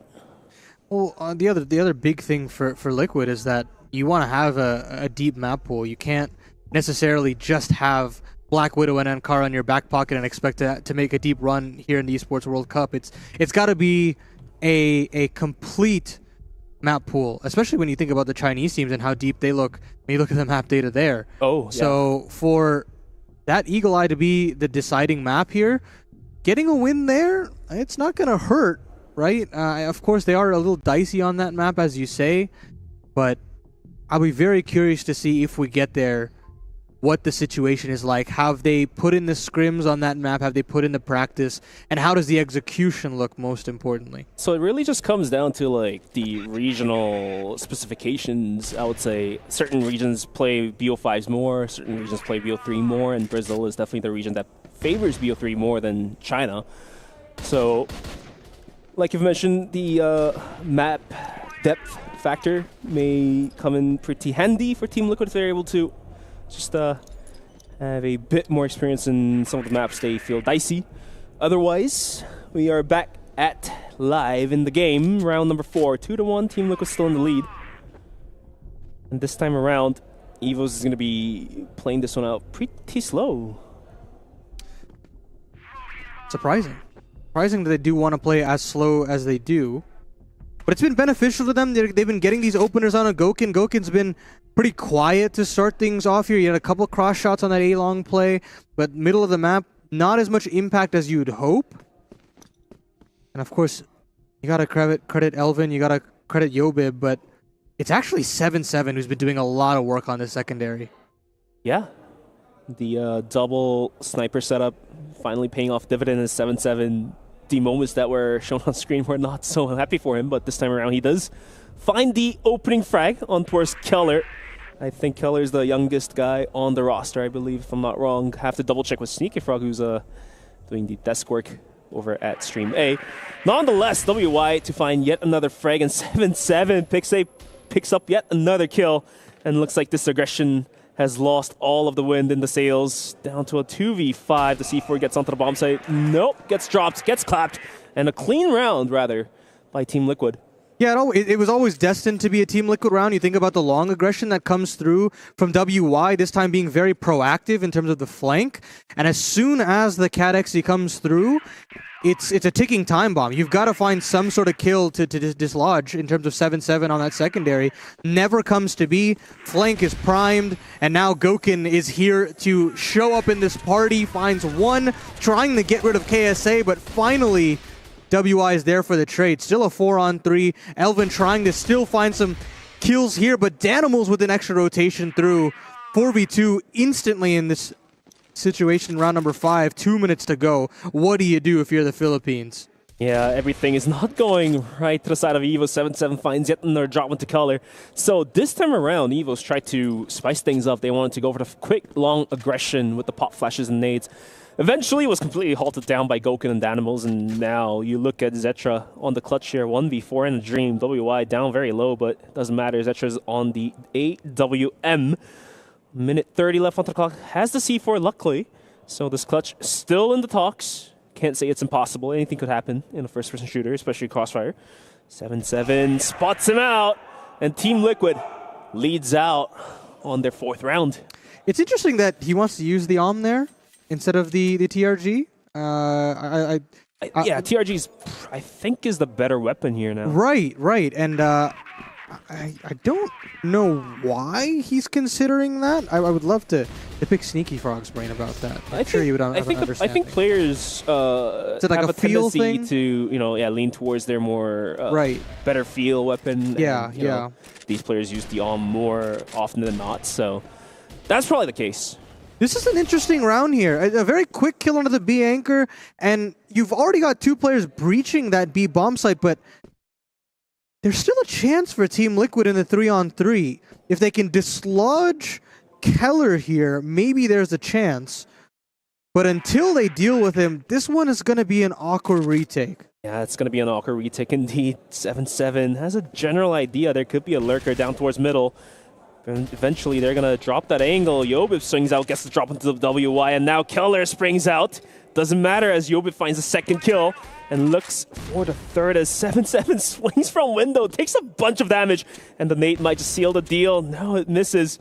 So we are yet to see the first nade kill of the whole tournament. unless it happened. It might have happened once more on the first series, I think. Did it? I don't think it has happened. Fair enough. But Valdez usually keeps track of the potato kills, so we'll get to ask him when he comes back on the board. But 4-2 as EVOS is gonna be able to find another round. Needs a lot more than 2, but 2 is better than 1. 2 is certainly better than 1, Bench. You can say that again. Keller now doing a lot of great work on this B side. You think about the explosion onto that second letter of the alphabet, and things work out splendidly. 7-7 is not stopping here. Ryu Zhao, his compatriot in arms, WY to chime in as well. Blink and you miss it. It's a 5-on-1 for Keller. And he's all the way over on that B bomb side. Does catch out Gouken on the late lurk, but hey, the C4 dropped up on that long side. It's never going to happen. Ryu Zhao chimes in with a triple kill there. And right back to winning ways go Team Liquid. And now, this is the moment where we think, okay, EVOS is now playing in the playground that Team Liquid has provided. They were running into the open arms. But this time around, we do have a nice opening from Zetra down towards 7-7 and towards middle. That allows the room for the 3 players of EVOS to rotate in towards long. Here is the replay. What a quick shot. Usually players will try to smoke it off or nade it off and make the cross, but it looks like there was just too much confidence for the side of Team Liquid. But nonetheless, after the opening, EVOS is going to be able to find a control down towards a long. Do have Keller lurking out towards B, and I believe that's Elvin, who's having a pretty slow day alongside with KSH, with just about 2 frags under the belt. Yeah, and it feels like both of those kills are coming through mid, right? It's just these picks through the doors that Elvin's actually had the better of Gouken, funnily enough. True. But right now, beyond those mid picks, it doesn't feel like EVOS have something to rely upon. Obviously, they have it here in round number 8, so you want to make the most of this. But Danimal spots out quite a bit in the middle, figuring out that there's still a slow encroachment across the map right now for the Filipino side. And now, Danimal's getting a whole lot more than information, takes significant damage, has to back away. Ryu Zhao can't get activated on the TRG in the middle. And EVOS not giving anything, but not getting anything either. And good point, Paladin, because they've not given anything, but not taken anything. Even after an opening frag, Zetra does find one more. But even now, with 2-player advantage, I still feel like Team Liquid has a valid chance in holding the bomb sites down. As Gouken starts rotating in towards middle, could be meeting up with Elvin any moment soon. The rest of the squad from EVOS is going to be running in towards the B bomb site with no aggression, and Gouken, what a flick. And a quick scope on towards Elvin. Equalizer is there, as WY was also able to find another frag. The C4 is now planted down to a 3-on-3. But Paladin, why does it feel only so possible for Liquid to go on the retake? Ooh, WY with the secondary, swings out, gets the frag, and now looking for the second. Keller, can he hold this one down? Yes, he does, but does he know Ryu Zhao is on top? Ryu Zhao gets the better of him. Down to a 2v1, the bomb plant. The timer is down to about half, and Ryu Zhao will have to make a move any moment soon here.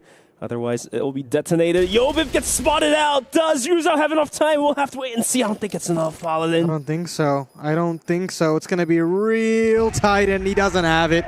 EVOS climb back through. And I have to say, a bit too aggressive for my liking there from the BL side there. But at the end of the day, locking in that clutch is just going to make it feel that much better. I do think that for EVOS, you get these opening advantages, you want to go off the back of it. You want to accelerate, even in, like, especially 5-on-3s that you have. But so, hey, like, as opposed to whatever happened on the first series, like, teams are able to utilize that man advantage and translate it into a different aggressive play or a round one because of it. But coming into this matchup, EVOS, even after Zetra finds a great opening frag on towards 7-7, they play as if the opening frag is not there. Exactly. And that's a problem. If they want to survive in the series, I just don't think that's the way you should be playing. And you know, you're going up against a TL squad that want to slow the pace of the game down. You take the fight to them. You make them feel uncomfortable. You make those rotations have to be that much more snappier. The conditioning is there. But for right now, EVOS, that is just something to keep an eye on as this game continues. Of course, last round of the half here for that BL side for EVOS, and then they can be a little bit more reactive. But Zetra's climbed out of the middle pretty well here. Has an opportunity at a frag. But Ryuzao tucked in the corner, not giving up too much, and now he's got a rifler behind him to make sure that that trade potential is there. Zetra will continue to waltz his way out, and Ryuzao is so keen on this, baiting, jiggling this angle, not able to actually pounce out. Danimals takes his turn in the fray, but it's just auxiliary damage. It's not a kill. And at the end of the day, they still have no idea where EVOS wants to end, but we do. It's at a bomb site, 5 players encroaching upon it very, very shortly. Coming up on Catwalk is going to be EVOS. Like you've mentioned, Paladin, they're going to take it down towards A. Take the fight to the faces of Team Liquid. Here comes the aggression. KSA takes a bunch through the wall there, and 7-7 down towards Long is going to be able to find the frag on towards KSA. And somehow, with the swing, with the pistol, how did he hit that? Keller had nothing to do about that. Oh, Elvin, the tip of the gun spotted out. Luckily enough for him, he has to swing back in towards Catwalk. The C4 now planted, but Team Liquid has all 5 players closing and inching in from all different angles, and Ryuzao was going to make things worse. Zetra goes down. WY as well adds on to the kill board. Yobib goes down. Dynamo swings out. Elvin is taken down to C4. Yes, defused. And Team Liquid is going to be able to close the first half out in 6-3 on the side of Global Risk. Yeah, as a whole, you know, the Global Risk side for Team Liquid in this situation was just so much more comprehensively put together. You think about 7-7 on that secondary TMG on the long side. You think about what good work that WY was able to do in the clutch. You think about the great work that Ryuzao was able to output over on that B-bomb side as well. It's just well put together defensive maneuvers here from Team Liquid, as we kind of expected here. Now for EVOS, they're going to be up against the wall, especially now in the 4-on-5, especially with long control established for that offensive side. Talk about having to just sit in this claustrophobic environment of Black Widow with 2 minutes remaining and a mana disadvantage. Claustrophobic, probably the right term to be put there. Looks like they're getting boxed in. Doesn't have major control over the map, even down towards middle. So Team Liquid now slowly but surely gaining the ground, inching in towards the bomb sites, even trying to sell a fake with Ryuzao sitting outside of B. And this is the problem that you see gets repeated from the teams with younger squad. The pressure really kicks in on their shoulders, and somehow the vibes are killed. And you got to stew in it, right? That's the worst part if you're EVOS, because TL are not going to speed things up, right? They're not going to make this an easy death. It's a slow crawl to death. Yeah, for as if EVOS. you're boiling a frog, you say. Exactly. Well, here comes that encroachment on that A bomb site, and instant entries here for both Ryuzao and WY. Danimals chimes in as well. It's just Elvin with a mere 4 HP bar. And a dream. And a dream, I guess. But he's headed for the hills. It's a wild dream. Yeah, I think it's more a nightmare at this stage. We'll be waking up very, very shortly. You know what's worse is TL doesn't even plant. They're posting the plant now, but they were initially thinking about going on a hunt. And the hunt is now on the way from 7-7 and Dynamos. The kill is there. Team Liquid showing dominance in their favorite map. Absolutely. I mean, you think about just the win percentages in terms of the column for TL. You think about 84.6% off 13 maps played for Black Widow. You think about Ankara, 80% win rate. A great map, mind you, to have an 80% win rate with how much it's played within the international space. And then Eagle Eye as well, not too shabby with 77.8% as well. So top to bottom, Team Liquid favored in this veto, regardless of that shaky Eagle Eye percentage, right, in comparison. But as you can see, just an outclassing for Black Widow for Team Liquid right now. And actually going with the double sniper setup here on the offense as well. I do like this idea. It actually favors their slower style. They can be a little bit more methodical. They can set up those players, and especially if Seven has having the hot hand like this, he can do whatever he wants. Oh yeah, Goken's quiet tonight, but of course his teammates putting up the performance, so it doesn't matter. Team Liquid absolutely showing dominance over the younger squad of EVOS, 7-3. Just about 3 more rounds for Team Liquid to close this one out. Here comes the aggression in towards Catwalk. C4 still left behind for Spawn. WY swings and Elvin goes down. And every single time, Paladin, that the players of EVOS comes into an encounter with Team Liquid, they just seem to lose every aim duel. They lose the aim duel, and then there's no refrag potential as well. So it's the man advantage that comes in clutch for Team Liquid, and then they fall back. They don't give anything away for free to EVOS. And that's the real worry for me, is that who do you look towards to claw this back? It's got to be an individual performance. Keller's finding one, he's going down. Zetra's finding one, and he's going down. You look at the KDs, it's gonna end up just coming up TL every single day of the week. Now Goken's having his time in the sun. Ryuzao chimes in as well. This A bomb site is under threat. It's fallen. Team Liquid have themselves an 8th round, you'd like to think, and they just march on forward here in Black Widow. It just feels like this one is in the bag for them in 7-7, getting stylish with it. Quick little double kill from him, and they are not missing a beat here. Everything going down in shambles for EVOS. Not a lot of room to breathe in now. Just about 2 more rounds, I would say.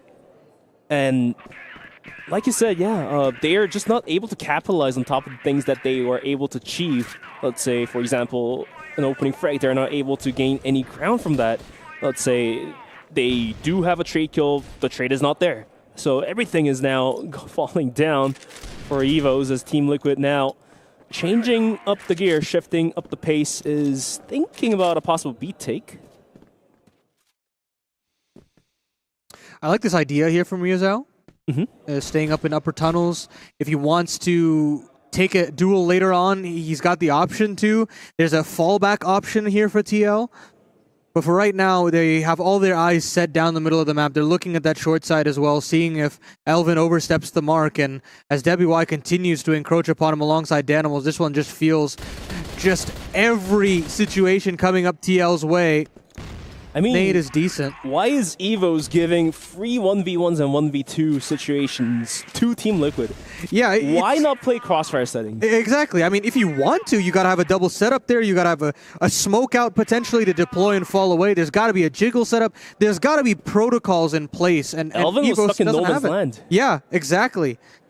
And of course, you're going to favor the individuals of Team Liquid. Look at this, man. I mean, all 5 players on Team Liquid have not died more than 5 times in this map so far. That should tell you the entire story here. The trade is always there. The opener is always there.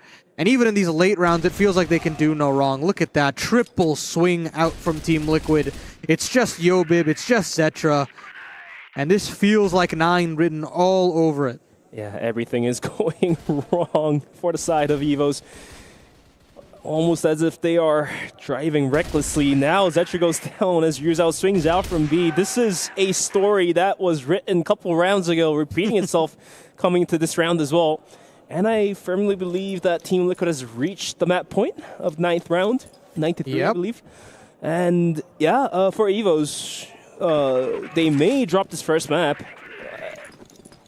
Could be better if they're able to make a comeback and go into overtime, but so far seems to be that Team Liquid to be close this one out, but otherwise, they need to learn from their mistakes, and if they aren't able to make changes to their strats, make changes to their micros, then it's not going to be easy for the second map. And now the aggression down towards long, Dynamo is completely wiping down Keller, and Bombsight compromised. Zetra comes in for the rotation, but now he's lost and wondering where is Team Liquid. Well, Team Liquid, they repositioned and is playing back down towards long. C4 yet even to be picked up. So this is what I really like about Team Liquid. They change up the pace. They always shift the gear, keeps and leaves their opponent in the questions, wondering where is my enemy. I think the best part about that is that for Team Liquid, if they want to play this slow, brooding style, it lulls EVOS into a false sense of security, right? They have 3 players stationed on that long side. Nobody can get involved in the duel because they're still getting set up. They've still got flashes ready to be thrown in. And Team Liquid say, yeah, you know what? We're going to skip all phases of our long take. We're just going to duel straight away. EVOS can't catch a break, and now they've got, again, stew in the juices in this boiling hot water that is going to continue to brew here at EWC in this opening Group B matchup. It's you think 4v2. About this? It's now it's a 4v1, but it was a 4v2 then, and teams usually just go, very aggressive onto the bomb site, but Team Liquid is going to be brewing this one down very slowly, and another player lost their life in the process now. Zetra in a 1v4, and looking to get the frag onto Goken. Not going to happen. 7-7 swings out, and first map, very clean. 10-3 as Team Liquid close this one out. Absolute stomp here for Team Liquid, showcasing why they are considered one of the favorites within this group, why they want to trounce through as cleanly as possible, make a deep run in an international tournament, and this is exactly the footstep in the right direction. And now the real talk is, can EVOS bounce back from this stomp that Team Liquid provided? Because it's going to affect team mentality a lot, I would say. Yeah, I hate to say it. Yeah, I hate to say it. It's just such a dire situation when you look at it theoretically, and now in practice and execution, everything goes wrong for you. There's no weak link here for Team Liquid. There was not a bomb site that you could breach and potentially say, yeah, this side anchor is not good enough. This this TRG is just not good enough.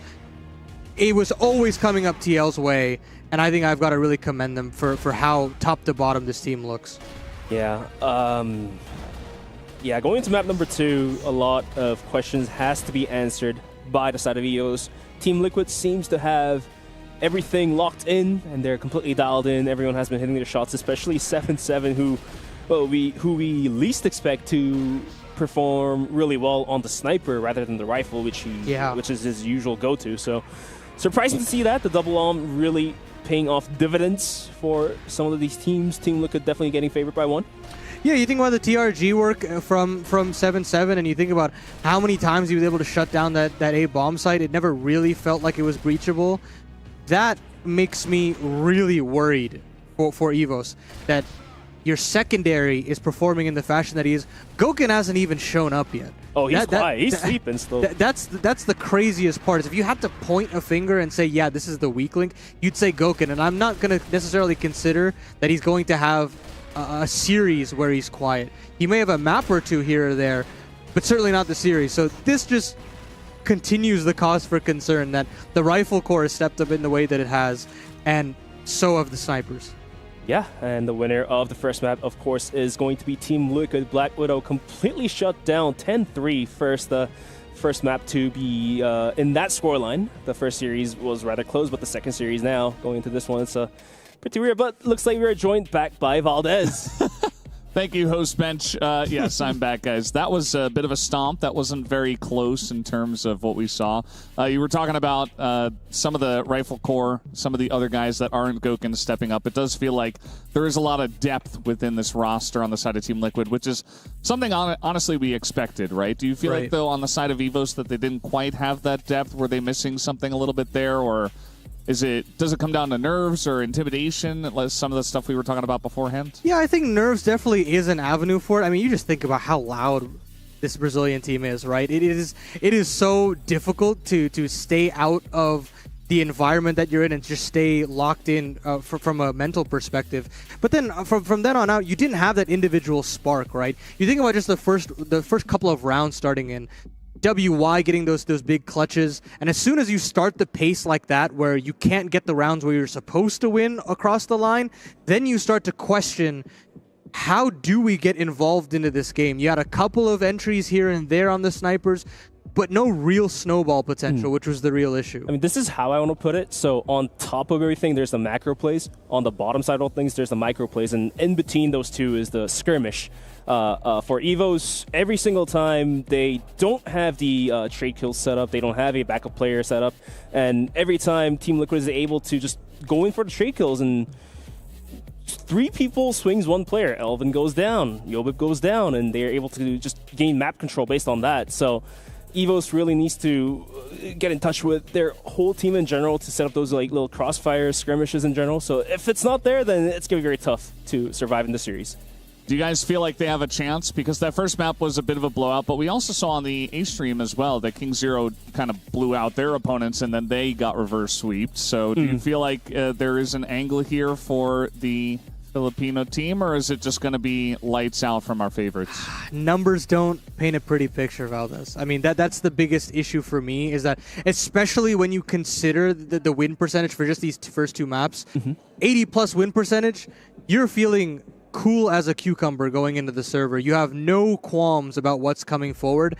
And then again, when you have just a top to bottom performance from Team Liquid and this sleeping giant of Gokun waiting to wake up, I can't see a way. So we were pointing out how Eagle Eye being the decider is like the key question to be answered. Now I can answer this. Gokun still sleeps. If he wakes up on Eagle Eye, one of the top sniper maps, then yeah, EVOS is going to have a tough time just barely holding on to the life here. Yeah, I was really impressed by 7-7, obviously, his sniper work and the way he was able to play that map. Also, WY putting up some huge numbers. It just feels like, again, what I was saying before, the depth of the roster is part of what makes them so strong. Also, that extreme veteran leadership in Danimals, where this guy's basically, I don't know, he's like a dinosaur of the scene. I feel like he's been playing for almost 15 years or something ridiculous like that. Calling him a fossil? Kind of, yeah. He's like the big unk on that roster. Oh, yeah, he's the unk. And it really helps them. Whereas on the opposite side, I mean, you look at EVOS, it's a lot of younger players. They really need a lot of help from their manager, from their coach, to try to push them along the way. And I don't know if that's going to be enough here, guys. I do worry for them. So, you know, we saw that at least in our first match. Gaimin Gladiators, they came out a little bit slow. And they didn't show their best game, and they were able to also get the reverse sweep. There's been a lot of reverse sweeps here in these best of 3s, so I'm just hoping that we get a nice little revitalization from the side of EVOS. For EVOS, like, all right's there for the coach, who's also a longtime veteran, but having a coach that's a veteran and having a player on your roster in-game live, being your in-game leader, it just gives a different feel. But looks like we are live and ready to get into the second map of Ankara as we say bye to Valdez. Yep, we'll take it away, guys. Here we go. Second map, as we do see Team Liquid starting off on the Blacklist side and EVOS on the Global Risk. And so far, Paladin, the Global Risk side from EVOS has not been as potent as possible. Fair enough. I mean, you look at TL, this time 7-7 not opting in for that double sniper setup here on the offense, and there you go. Something to smile about here for Evo. Zetra, the guy that I'm kind of looking at in terms of space creation, in terms of opening kills, and he finds a second one as well. Yet another double swing too. Yeah, very nice that you know, TL can damage control, but retaining the man advantage here for EVOS is a splendid one. And Ankara is a wonky map where you lose control of a certain position, then things really do get dicey. For now, EVOS seems to have a decent control over the map. They did give up on Belong towards the office area, but an underpass needs to find a frag on towards Yuzhao. Yuzhao hunting him down, goes swing out wide, gets a bunch of damage done, but he himself goes down very low. The pistol work is there as Yobik goes down to C4, yet to be recovered, as down to the hands of Gokun. And Yuzhao in a 2v3 and a dream. Gokun cracking and crackling the angles slowly but surely. Oh, Rizal swings out, but Zetra is there with the pistol to take him out. And a 1v3 is going to be Gouken. Was pretty quiet last map, but can he start waking up this map? And the answer seems to be a yes. Elvin, in a quick scope, goes down. The C4 recovered. 40 seconds. That's more than plenty of time remaining for Gouken to work some wonders, Paladin. Magic is definitely in the air here for Gouken, starting things off strong.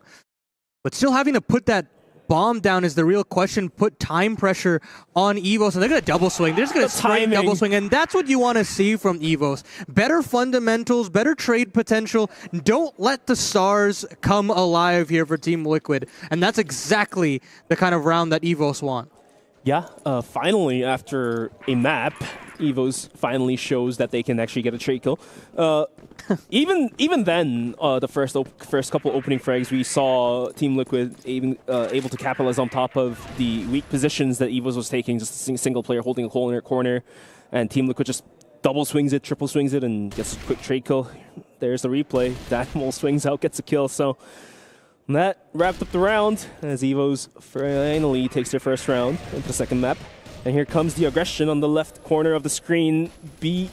A bomb site now being aggressed on the bottom case of the staircase is going to be 7-7 trying to pop a nade. Yobib needs to hold this one down, but the pop flashes are swinging his way. Ryuzao on the lead here. WY though, quick to take a double kill. And the bomb site completely pried open, and Elvin and Keller has all to do. With Keller on a pretty big flank, Elvin has to stay alive if EVOS even want to stand a chance in winning the round here.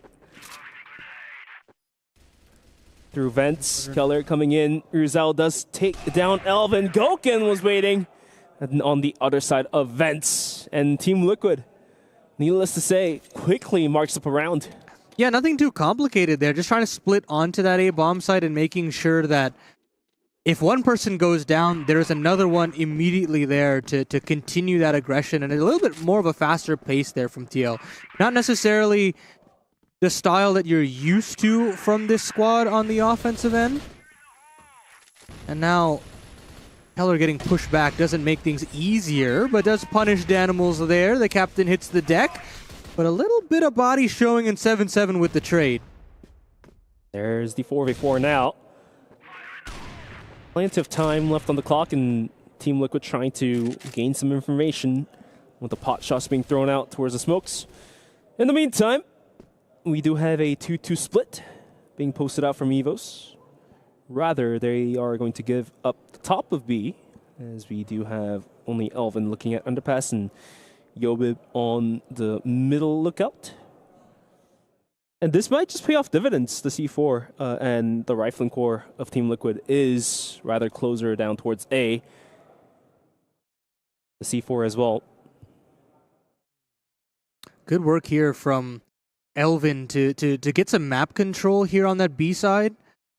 Getting a lot of information as to what half of the map TL is on right now.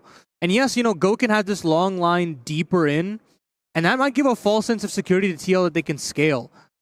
With how forward-facing KSA is now as well, closing out this bomb site, getting the information to clock back over to B, he bounds away, and now it leaves it all up to this 3-stack climbing into this B bomb site. And now they're forced to go into B. They don't know where KSA is going to be at, so they're not going to risk too much. They're going to come in towards underpass. Zetra swings in the wrong time. And now Gouken will punish Elvin for that. Some way, somehow, down to a 1v3. Ryuzao, the last man standing, as Yobib and Zetra was able to find a frag each. The C4 gets planted, but now Ryuzao has to face 3 different angles of attack to hold on to bomb site. Zetra on heaven, quick to find the shot, and EVOS will start leading out 2-1, but I don't think this was the cleanest round of all. Hey, in this situation, clean, dirty, it doesn't matter how you're getting these rounds. You're getting rounds on the board, and again, just keeping this game competitive is what they're looking for here. True. And now EVOS defensively looking better in terms of their protocols. You're seeing better fundamentals in terms of the trading. You're getting efficient map control usage as well, making sure you can cut down angles before the hit actually comes in. I like that little push and pull that you had where you had Elvin taking terms of that B space. You also had the response from KSA being aggressive down in the underpass. TL now being slowly punished for their style as well. But that's something you got to build upon. It can't be just a one and done type of situation. You've got to find a way to use that as a foundation more than anything.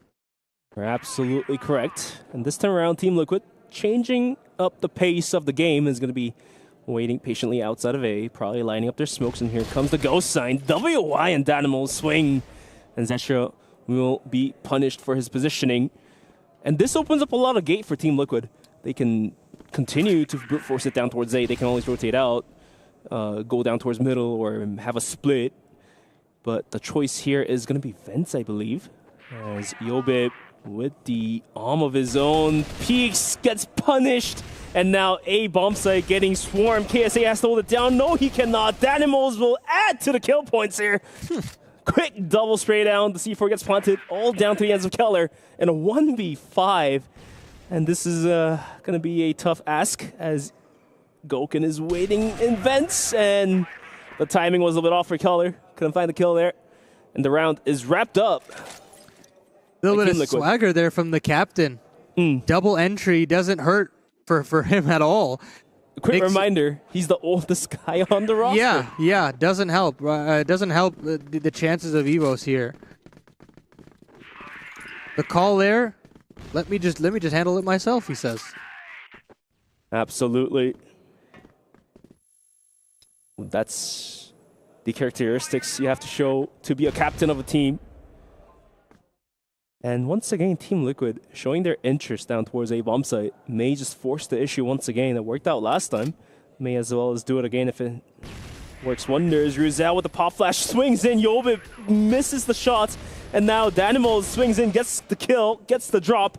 And the bomb site is pried open. Here comes the repositioning and some support from Keller and Zetra. But the smokes has already been put out. The C4 will go down any moment soon. And this is going to be yet another tough retake that EVOS has to provide. Yeah, nightmare fuel. They all have to come through that global risk spawn, and that really makes things a problem. You don't have that flank potential. You've got all of these positions that you got to clear out one by one, and Elvin finds one. Keller with another. Goken and Danimals trying back in, though, and there's the post-plant victory that cracks things open here for Team Liquid, showcasing some mechanical prowess and showcasing how much of a step above the fundamentals are right now. And yet again, to wrap that round up, a lot of effort being put out by the captain, the veteran, Danimals. He himself had to find the final kill. Team Liquid starts leading out 3-2. As now we move into round number 6. EVOS this time around is going to be placing 3 players to hold down at the bomb site A after losing 2 rounds in a row with quick aggressions. But Team Liquid, as if they're reading their opponents like a book, is not going to force the issue. Rather, this time they're going to burn the clock down just a tad bit more. Smartly done, and Goken swinging into the angle, taking down his counterpart with ease. 5v4 here for TL, and they want to keep looking. Goken's going to have his way with this A bomb site if EVOS is not careful. And Danimals will surge forward behind that. Here comes the flashes. KSA caught between a rock and a hard place, and 7-7 will let him meet his maker. Yobib now the only one to try and deal with the problem. You know, you do have Keller arriving to the scene very quickly. Yobib arriving as well. They can pull away if they want to, but they won't. The Brazilians want to go headstrong here. Yeah, just headstrong, going deep into the bomb site, but this time Rizal is going to back out. The C4 has already rotated out, but this might just hint to a Skoken going for the longer angles, and that's going to pay off dividends. Keller goes down quickly, and all of a sudden, EVOS left scratching their heads. Where is the rest of Team Liquid? As you can see, Alvin trying to find a position to work with. He's going to be juggling himself down towards spawn, down towards long. But like I've said, Team Liquid knows every information. They're going to be sending the players down towards middle. And all of a sudden, about to be greeted with open hands. Ruzel swings. Here's the shots. Yobib finds the opening. Ruzel is taken down. But Goken in a 1v2. Seemingly possible to C4 to be recovered any moment soon. 30 seconds and the timer is ticking. Gouken gets the C4. Looks to go on towards the B bomb site. And EVOS, they're going to have to go on a retake against an armor. It's a tough ask. Yobib, I think he's holding on to an armor or Scar, not entirely sure. He has a rifle. 2 riflers versus an armor. If Gouken find the opening frag, make it down to a 1v1, then things become real dicey for EVOS. Get the positioning by Gouken. Sitting, waiting, lurking in middle. Yobib almost gets spotted out. Gouken down very low. Goes for the secondary. Doesn't matter that the taps are there. Down to a 1v1. Elvin in a world of trouble. Has to juggle around the angles. Swings, gets the kill, but the timer is, I don't think it's there, Paladin. I don't think he has it. I don't think he has it, and Gouken's done it. He's pulled the rabbit out of the hat. 1-on-2 there for your armor, and I mean, just fantastic work in terms of the positioning. Caught between 2 positions, one in the front, one in the back, and he just finds a way to live for as long as possible. The 1 tap on the sidearm as well. That's just masterful veteranship from the legend himself. You know, for Elvin, it was more like, pick your poison, right? Like, do I tap the C4 or do I go for the kill? You got to stick it at that point. That's literally your only option, which and even was, then you have the nade prime. He was stuck in a rock and a hard place, exactly, like yeah. It's a weird situation, and Gouken is not missing a beat. An entry onto that A bomb site. They don't want to accelerate off of that, though. Which I think is a valid play. Yeah, it's fine. It totally is. And you're doing some more damage on a KSA with these nades. These A takes have just looked stellar, no matter how many players are available. And now Team Liquid is dictating the pace of the game, and EVOS has to follow up to whatever Team Liquid is providing. And I don't know, Paladin, if EVOS even has it, the wind in the sails to get some rounds back, because right now, Team Liquid looking very dominant in the lobby. Yeah, absolutely. And now you've got a bit of a gamble situation here for EVOS. They've rotated a 3rd player here to bolster this A bomb site. And they make the right decision in a lot of situations like this where they have the right numbers in the right place, but can they get the kills is the main issue when Danimals has been not missing a beat. And this time around, it feels like EVOS have been able to right the ship. Yobib and KSA chime in, but the captain is still not missing a beat. Gouken with the sniper as well. Blink and you miss it. It's Keller now in the 1-on-3. The pain does not stop climbing here for EVOS. That the endless pain just seems to continue for the side of EVOS. And now Keller in a 1v3 and a dream. Many a times I've said this, but now switches over to an M4. Sees the tip of the head, but now he's getting welcomed by open fire of 2 players, 7-7 and Danimals. Nate may take away a bit of health. No, the pop flash and the smokes are not going to help either. Not a lot of time. Gouken waiting with open arms by the Nook. We'll get the frag and get the round secured. As Team Liquid seemingly having a joyride here. Yeah, they're turning a corner now, Team Liquid.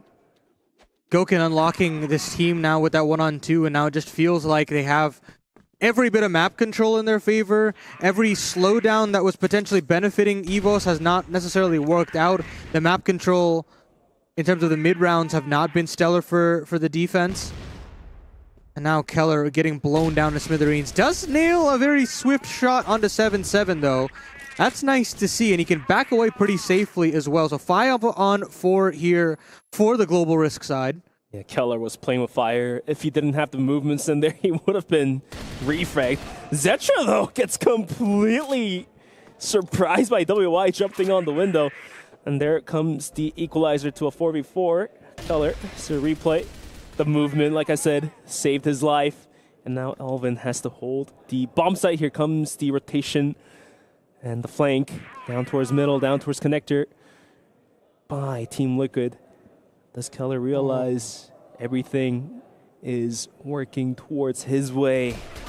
Elvin gets welcomed. Danimals will quickly knock him out. Keller, though, stands strong down towards the office area, finds the frag on towards Gouken, of all things. And now Team Liquid has to get the bomb plant down towards B and just hold it down, but looks like this round seems to favor EVOS just a tad bit more. Nice kill there from Danimals. Another man advantage. Yeah, it's a real thing. It's a real thing, Bench. I can't lie. Yeah. It happened last time too. It'll happen every series from now on. as WI has a flank now primed and ready. Animals chimes in, and it's the old guard here just putting in so much work for Team Liquid, getting them kicking and screaming through round after round. Trust me, brother, after years of casting Crossfire, I've had my moments in caster curses, and I think this might just add on top of that. So, yeah, Team Liquid certifying their dominance 6-2. Last round coming into the first half here. And this time around, after successfully taking down A many a times, looks like they're going to go for the B split once again. Do have Ryu Zhao on towards a long area. Here's the replay from Keller. Stuck between a rock and a hard place, had not much to do. And looks like here comes the aggression. 7-7 quick to take down Elvin. The bomb site now being aggressed. Zetcher will have to fall back out. The smokes and nades are going to drive him away even further. The C4 safely gets onto the bomb site and now is being planted. Down to a 4v5 and a retake. Ryu Zhao steps up towards heaven, takes down Keller to make things worse. And now all down to the hands of Yobib, KSA, and Zetra. They will have to work wonders to even rake in one round to make it to a 6-3 first half. 7-7. Oh. What a swing. Yobib does find one, but at the cost of losing his teammate. Down to a 1v4. Not a lot of life left in him. Gokun quick to make the shot. 7-2, I believe. Team Liquid continues to lead out. Yeah, not missing a beat, unfortunately, and you're trying to find something to hang your hat upon if you're EVOS, especially after how you started it. You shut down clutch potential, you shut down opportunities there for Team Liquid to get the ball rolling, but again, after that clutch came through from your sniper rifle, after you started getting all these entries racking up from your captain, what can you really do? 7-7 now with the side swap, goes back to that trusty double sniper, and has an opportunity to continue laying down the hurt here. Flick is off. Yobib capitalizes, and as you mentioned time and time again, if an entry comes through for EVOS, having an opportunity to pounce on that is the name of the game. But look at where 77 died on the minimap. He went out a little too aggressive, and this might just cost Team Liquid a round if EVOS is able to capitalize on top of it. But for now, down to a 5v4. Looks like they want to rotate the C4 out towards middle, possibly thinking about going in down towards B. Just inching in towards connector area. And holding that down is going to be Danimals, joined by Gokun. 13 kills, he's definitely waking up, coming to the second map. Even thinking about going for the more aggressive angles out towards office area. So let's see if EVOS is ready to take down the star armor of Team Liquid. Now he's got a prime line here to get activated, fall away if he wants. If you want to stand and duel, that's also a possibility, and he catches out the early lurk as well. That thing makes things matters even worse, but he won't be able to get any more. The animal's completely blinded up, pushed to the back of the bomb site. Elvin chimes in for one more, and EVOS have something to stand on, finally. Can't leave WI from the talk. He gets knocked out, and EVOS some way, somehow secures a round.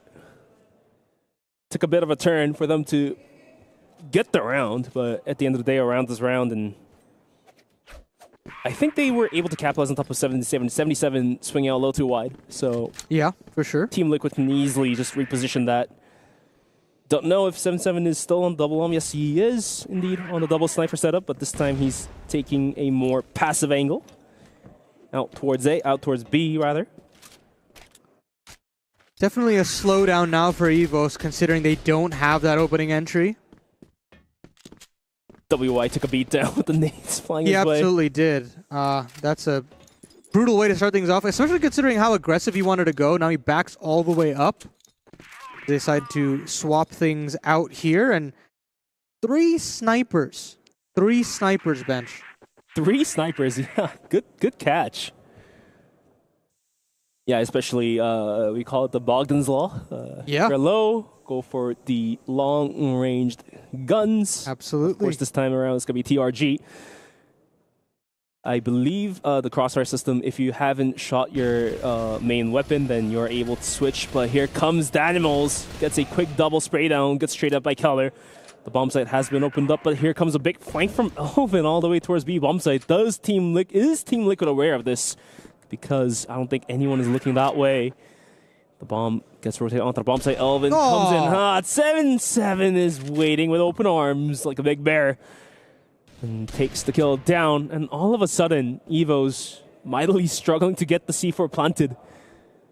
I mean, how can you? Has one smoke or flash, not entirely sure which one it is, but to work with. They can get the C4 crossed onto the bomb site, but look at WY, the angle. No, he gets knocked down by Zetra, so things are looking a little bit brighter for the side of EVOS, but still has a lot of work to do.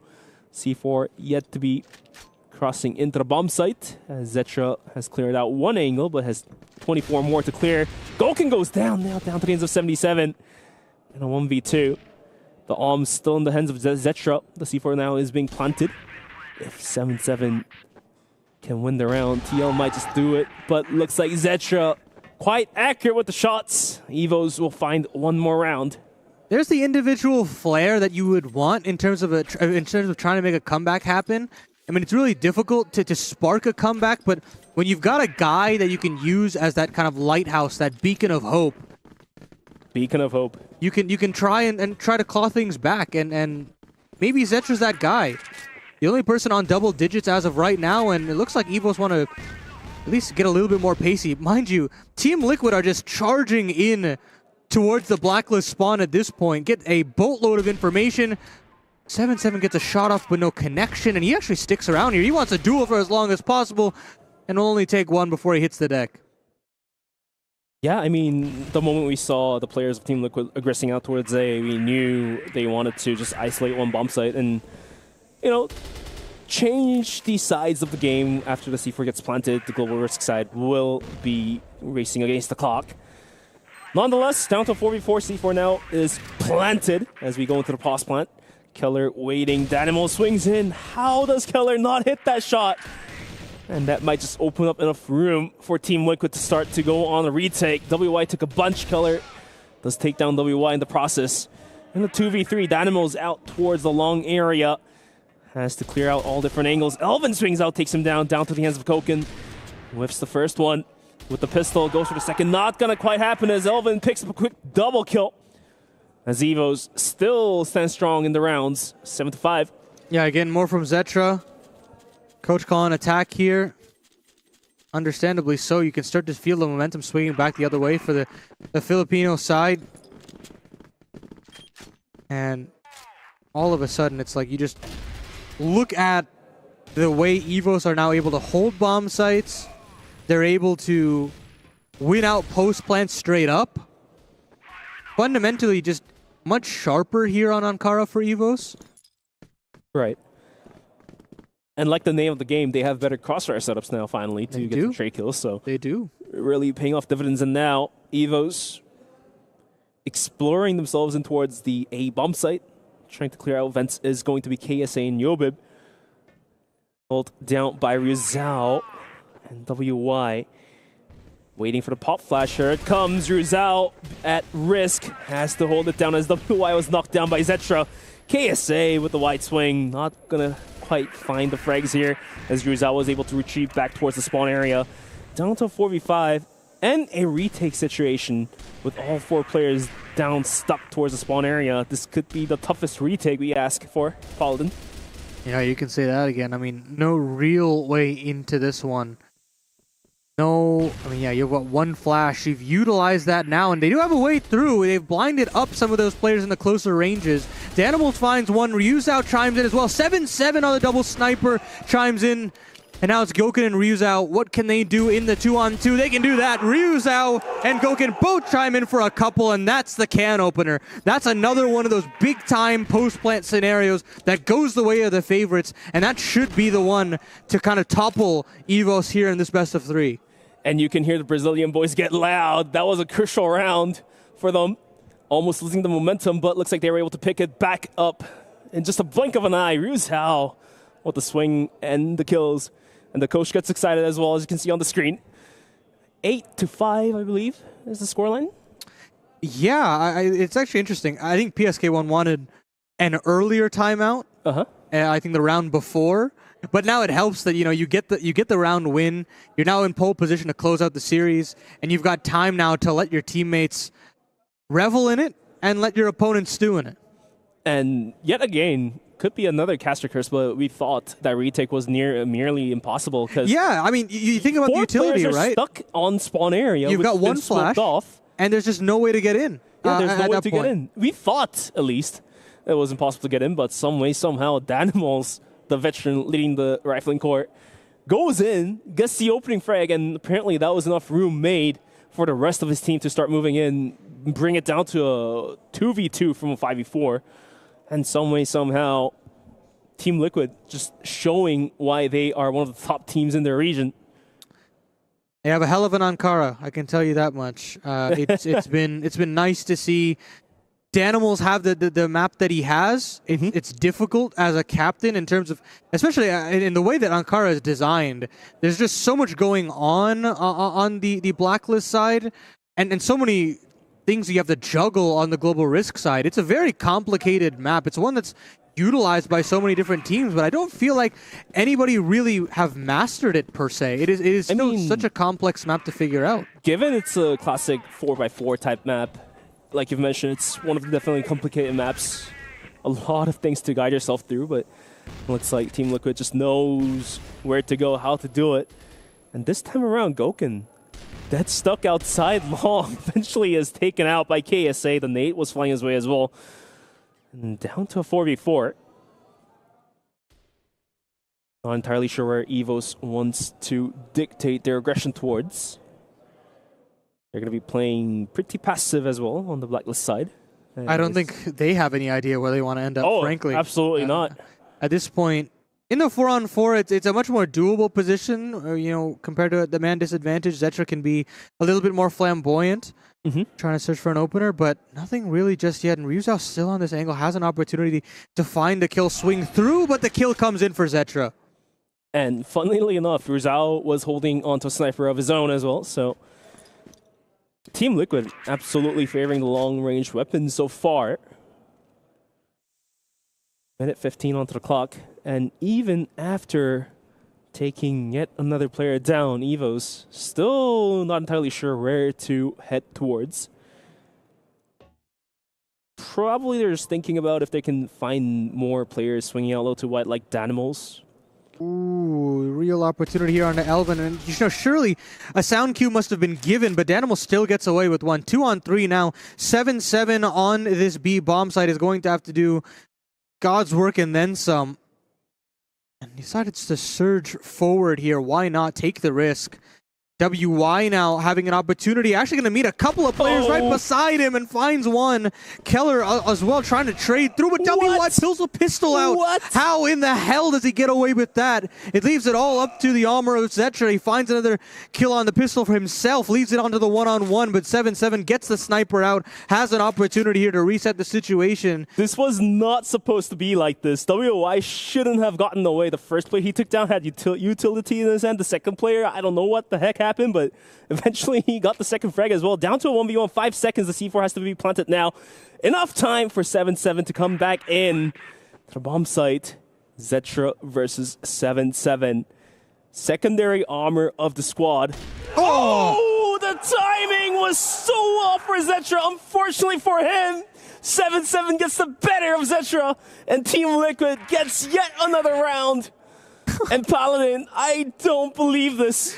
I think they're on top of each other there. I don't know how in the hell something like that happens. Am I dreaming? Yeah, I mean, it feels like it, doesn't it? That's a hell of a dream to have. We call that crossing paths, and I believe that was enough paths to be crossed. No, not at all. And now TL marching towards that winner's match. EVOS on death's door. And now you've got Danimals getting kills through the smoke. This one is getting out of hand here for the Filipino side. It is the favorites of this group looking to charge on through. And they're doing it in style here, Bench. Yeah, if they were to win it for EVOS, it had to be the last round. Yobip goes down on a trade kill at 7-7. Quickly snipes him out from the lobby. Down to a 3v4. Well, still yet to realize where they have to go. The C4 rotates in towards A. And for Team Liquid, they're going to rotate the players out, leaving only WY, who has been enjoying some cheeky frags from his positions in the previous rounds. But for now, minute 30 onto the clock, and A seems to be the site to be taken. Yeah, and it's wide open as well. I mean, to be fair, Team Liquid have had some ridiculous retakes on this A bomb site that why not? You plant WI in the back to just get some information and make sure that you can get the rotations through, and then you hope that you can get one of those miraculous post plants yet again, but they're going to have to get moving.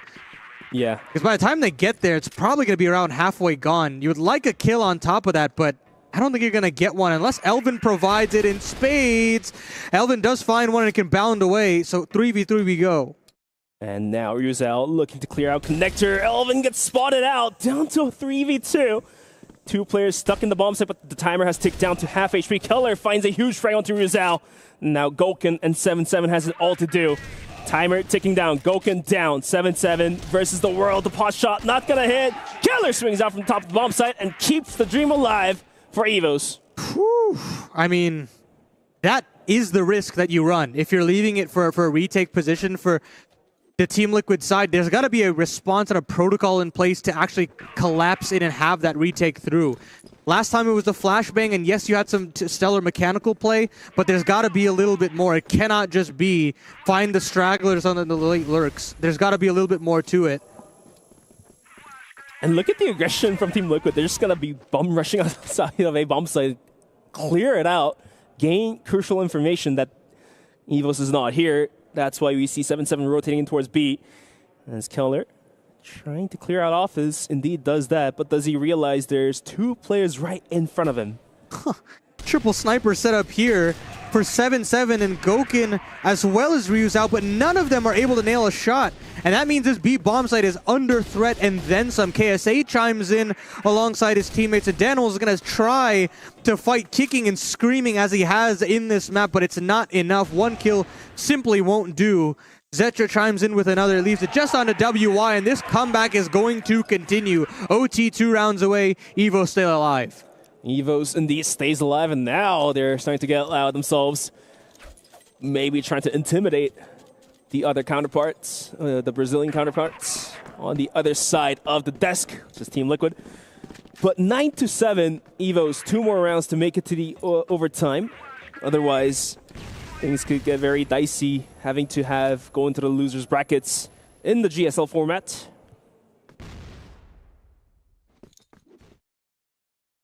Complete slowdown again here for EVOS. Why won't you? I mean, the entries have been coming through eventually here for EVOS, and this A bombs have been very kind to them. Despite the heroics that have come through from TL, they've at least had an avenue into the A bomb site. Some of the entries have come through from players like KSA and Zetra, and you're hoping you can count on that again as they continue to lean onto this first letter of the alphabet. For TL, though, on the other end, no real movement. You get a little bit of advantageous positioning, but nobody really encroaching upon an extra rotation. They're keen on just keeping 2 here.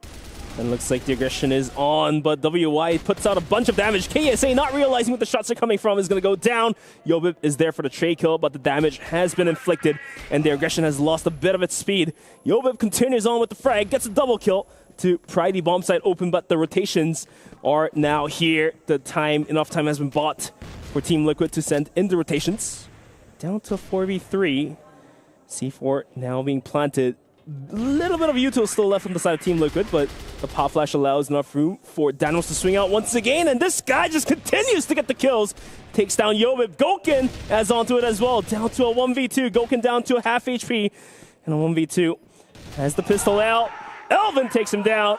And EVOS very, very close from taking this one into overtime, Paladin. It felt like deja vu there, I can't lie. Again, the smoke up on the spawn side, flash and go, create some space there for those encroaching global risk players, but unfortunately, it's just not enough. I mean, the round that they won with that heroic retake, that is a rarity. That cannot be the norm. And now, EVOS have gotten themselves a win condition on that A bomb site. They've gotten multiple post-plant conversions, and now they're in the driver's seat to force us into OT. You know what's funny is for Team Liquid, you don't necessarily see IGLs top fragging all that often because they have their minds focused on other things than shooting.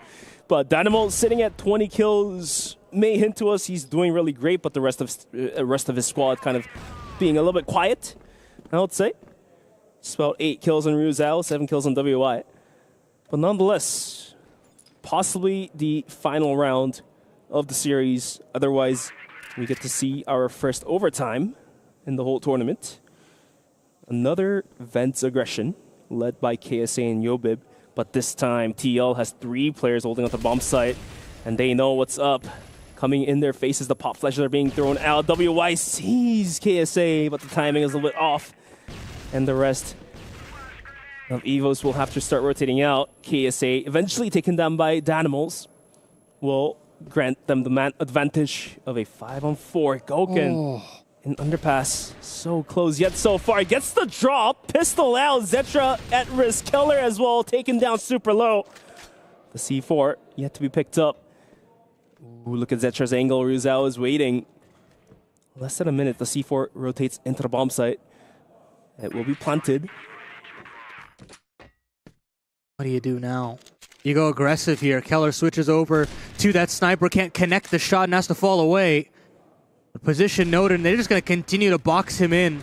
Not let him breathe here. Now, Zetra's been found out as well, but he's going to fight tooth and nail, and it's just Zetra now on the 1-on-2, 1-on-3, and totally can't do it. WI chimes in. Overtime avoided. The favorites move on. TL 2-0. Team Liquid showing and proving their dominance over EVOS, closes the series out in a 2-0, and even that last round was miserable to see, I would say, trying to hold on to dear life, hold on to the dear tournament life. Not quite there yet.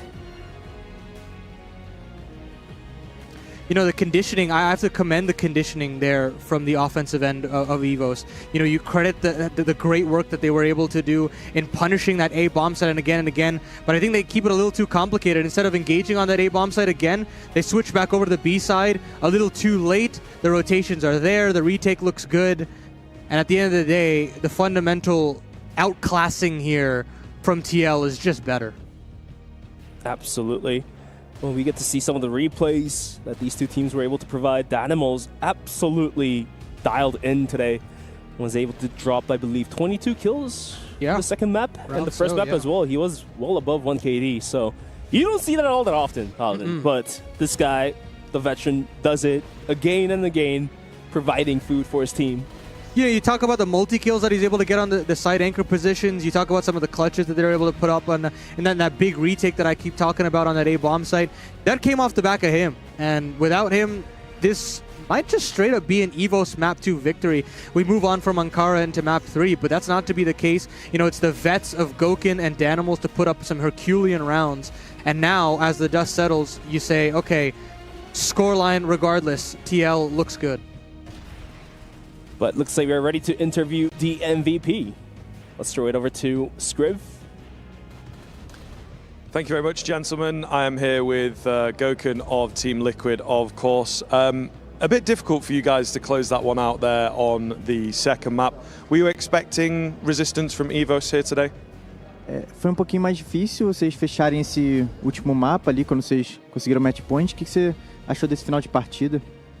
A gente teve pouco de dificuldade de fechar o mapa, mas a gente conversou entre a gente e conseguiu finalizar. Yeah, we had a little bit of difficulty closing this last match, but we talked together and we managed to close it and win it. Yeah, it seems like the energy is really, really good on the team at the moment. Something that I think this GSL format will help with.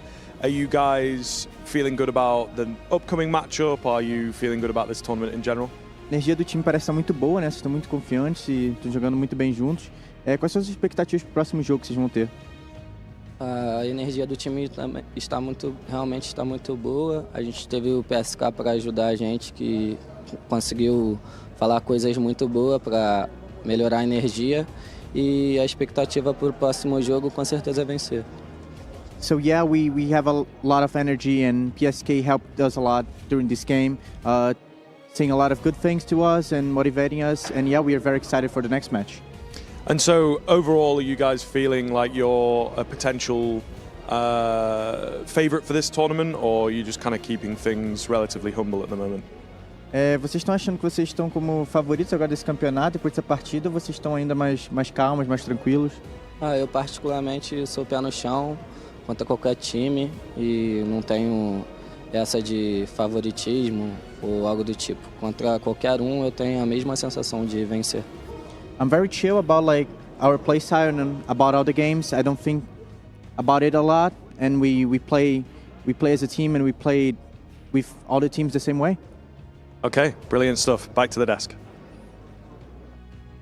Well, thank you so much, Scriv, for that breakdown with Gokin. Always great to hear from him, as I love the humbleness where he's like, oh, we're just going to take it one game at a time. We're not looking ahead too far. We're not thinking about who our opponents are going to be. We're just playing our game. And certainly today they played their game. Got close here on the second map. You feel like EVOS turned it up a little bit, guys? Do you feel like maybe they can be a contender and make some kind of dark horse run? Or do you feel like they're not quite on the level of, you know, one of the other teams that also fell in Twisted Minds earlier? It feels map dependent, I feel like. I mean, from Black Widow, the fundamentals were off. The trade game was poor. The crossfires were not there. But now you switch over to Ankara. It feels like they have a much better understanding of conditioning, timings, how they want to maneuver around the map on the Blacklist side. That they had TL sweating there. I really did feel like it. And, you know, I think they're just like a couple of individual steps away from pulling that to OT. And then, you know, who knows what happens from there. But then again, we were just talking about how if the series ever ends up going into map 3 of Eagle Eye, then things are definitely heavily favored towards the side of Team Liquid. So, yeah, I think Ankara is definitely justifiable to be the best map to be played by EVOS, but they ended up dropping it. Sure, Team Liquid would have sweated, but at the end of the day, they just close it out 2-0. So, yeah, definitely EVOS has to go back to the drawing board, do some homework, find their mistakes, fix it up. Otherwise, that loser's brackets is going to be a nightmare for EVOS to survive. Let's take a quick look at the bracket now that we do have the win here from the side of Team Liquid in Group B, as they will take down their opponents. On the A stream, we're currently looking at Q9 Club in the lead 1-0, which, to be honest, not too surprising, although I believe both of those teams were down in the kind of underdogs bracket of our predictions. But yeah, definitely pretty cool to see what's going on there. Lovely to see Danimals and Gokin really showing up there when they needed it most, you know, two of the veterans as well. What do you feel about this Team Liquid team versus, like, we just had Gaimin Gaming winning a little bit earlier on. Do you feel like Team Liquid's still the better team after this close encounter in Map 2? Yeah, I'd say so. I mean, you've got the clutch potential for sure from players like WI and players like Danimals, and I think you've got the star power as well in players like Gokin. And the fact that you have that is like a recipe for success. You've got all the, you know, the ingredients that you would need in terms of a quote-unquote super team. Of course, there are still better teams out there in terms of, you know, your Baishas, your AGs, and what have you. But if you talk about regions beyond that, you look at Brazil, you look at Liquid. Yeah, definitely the ingredients matter to the food, but ultimately it comes down to the chef who cooks it, and I think Danimals is the perfect master chef to use those ingredients in the right spot in the right time and bring their team up the top. So, yeah, all in all, I believe the star players are important too, but can't miss out on the IGL, the veteran, the old blood, the old guard, whatever you want to call it, Danimals. Yeah, well, speaking of which, we have to talk about our next matchup as well, because this one going to be hype as ever, as we are going to be jumping into this one in just a moment. We will have Evolution Power Gaming walking in right now. As you see, they look like they are ready to go. And, of course, up against their opponents. What do you think about this matchup, guys? I'm excited. I'm excited to watch Evolution Power play, just off the notion of what they've done internationally. I feel like they've always punched above their weight. And, you know, of course, we've not necessarily had a Chinese team on the B stream yet. And that just makes me excited, man. I want to see a little bit of aggression. I want to see a little bit more, you know, oomph out of the East Asia side, and I think we'll get to see that today. So whenever we talk about the Chinese region, we always put other teams on top, and Evolution Power is more of a tier 2 type team. But, you know, going back to the last year's Grand Finals, we were able to see the caliber Evolution Power is able to put out. So now things do really get dicey as one of the top teams in different regions having to face off Evolution Power, who they looked down upon, but now they can't do that anymore. Yeah, I think it's going to be a difficult one, to be honest, for Inner Circle, but definitely very much looking forward to this match up against Evolution Power Gaming. We're going to have a break and bring that match to you guys. Don't go anywhere.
Can't get to you.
Everybody's moving so fast. That ain't the way it's supposed to be. There's a better way for you and for me. Everybody's hustling, all the wheels in motion. Where's everybody going to? That ain't the way to be living life. There's a better way starting tonight. Don't rush it, baby, don't rush it, girl. You got to slow down, baby, slow down. We can just embrace and let time slip away and let the world fade. Baby, slow down. I know the boss man got you watching the clock. Gotta keep working for the man. There's so many better things we could do, like you kissing me and me kissing you. Don't rush it, baby, don't rush it, girl. You got to slow down, baby, slow down. We can just embrace and let time slip away and let the world fade. Baby, slow down.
I gotta get out. Got to get out of here. Got to get out. Got to get out. Got to get out. Gotta get out of here.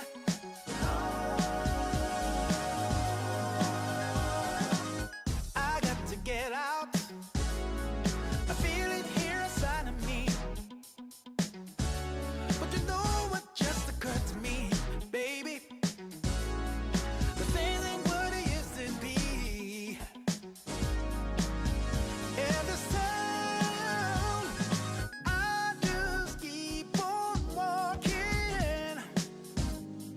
And I won't stop, no. I just can't waste time talking. Gotta save my soul. Gotta get out of here. Yeah, that's the last thing I do. Got to get through to you. Got to get out. Come on, got to get out. Got to get out. Gotta get out of here. Got to see what's out there for me. I'm just a nomad. Come on. And where I go's where I be. Come on. I can't help but follow my own beat. Yeah. Come on. And all I know I gotta be out of here.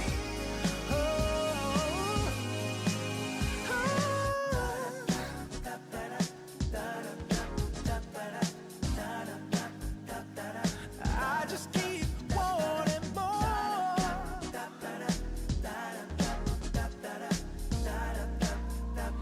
There's gotta be a better place. Oh.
Reach your impossible. Lenovo Legion.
Hello and welcome back to Crossfire here at the Esports World Cup. We're here on Stream B and we're getting to our third matchup of the day. I'm still Valdez, joined by Paladin and Scriv, and we're getting into this big matchup here. We got Evolution Power Gaming up against Inner Circle.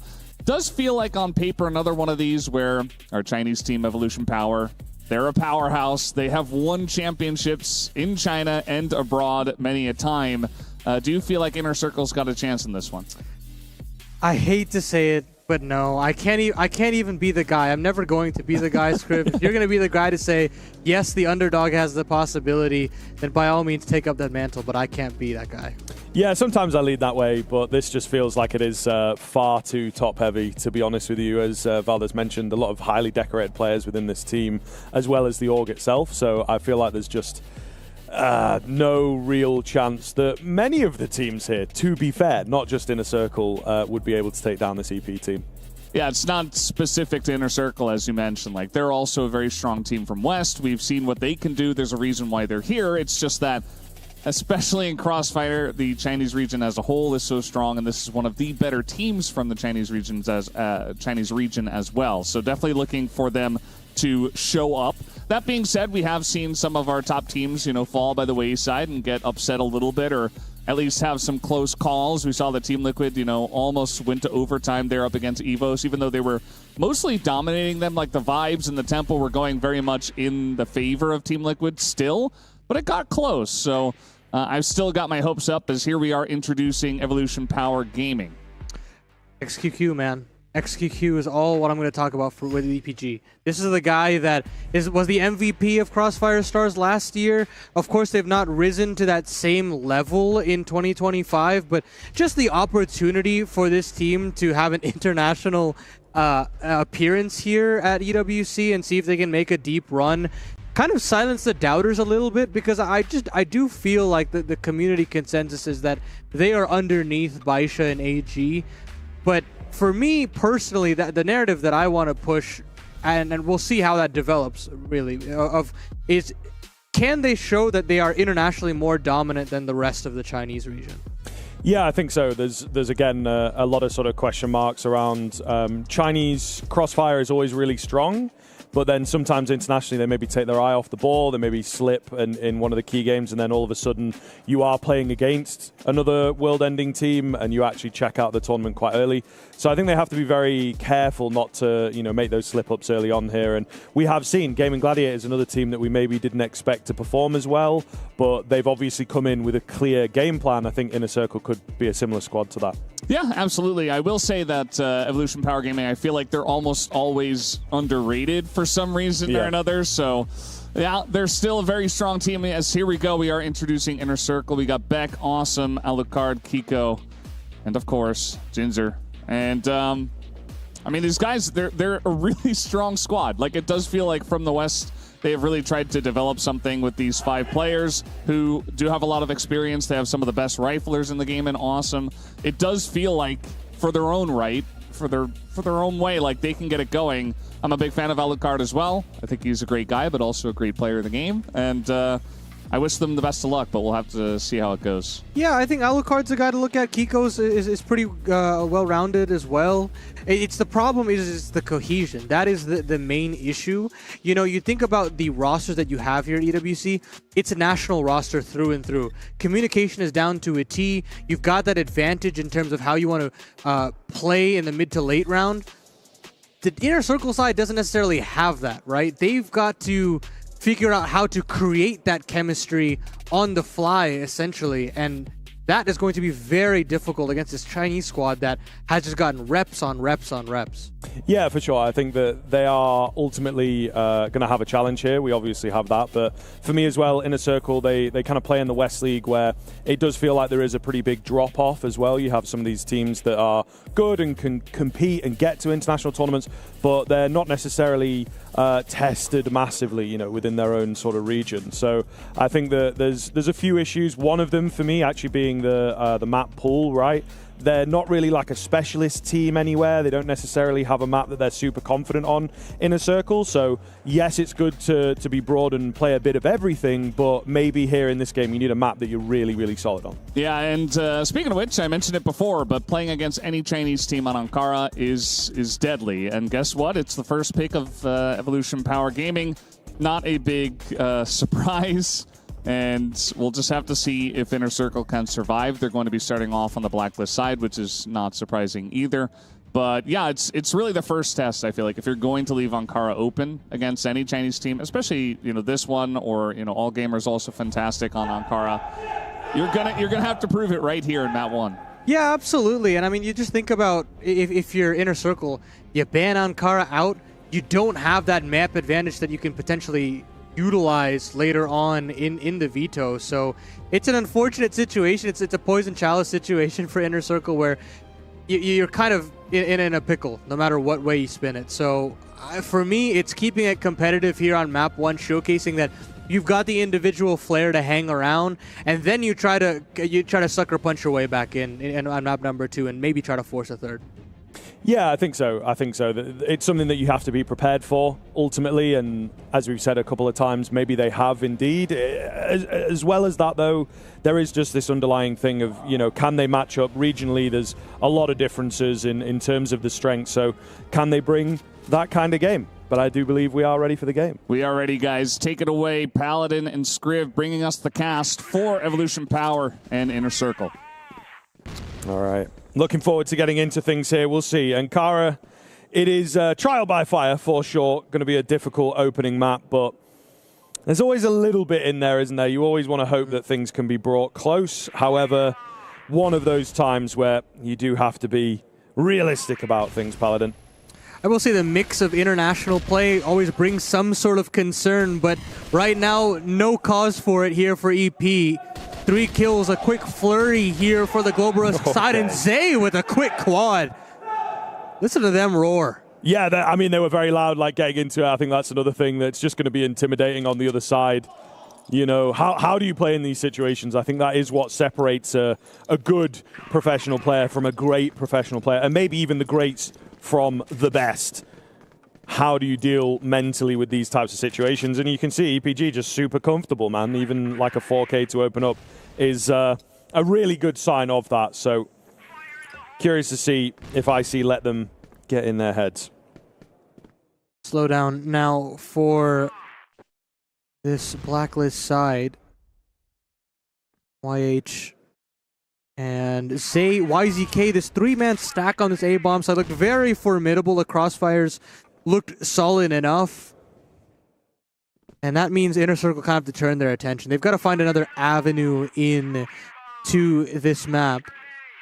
And maybe it is that B bomb site, but right now in the middle of the map, not necessarily taking too much space per se. They're just holding up in this middle of the map, hoping they can pounce on an opener. Alucard with this sniper. But nobody's showing face just yet. Very disciplined here from EP. Yeah, it does feel like some of these more westernized teams especially like to play slightly more adaptable. If that's going to work here is another question. Great little bait and switch setup, but Zay is looking crisp right now. Very, very worrying signs, to be honest. I mean, in the best possible way for EPG, but he is just breezing through 6 kills already. Has yet to go down. Not the only one that is deathless as well. So, yes, we're only a couple rounds in, but if this is the pace that needs matching, I think it's going to be very challenging. I like that little micro situation there from Zay where he lets the player across, understanding that, I've got this crack angle. I've seen a player. No need to actually pull the trigger and potentially just warrant a double swing coming in from both ends. Instead, get the confirmed kill on Alucard, swing back over to win the one-on-one, and it's a much more doable little sequence there from EPG. So seeing the macro play working out very well in terms of the rotation here from EPG, and then on top of that, the micro plays in terms of the crossfires, in terms of the mechanics, it looks splendid here to start out for the Chinese.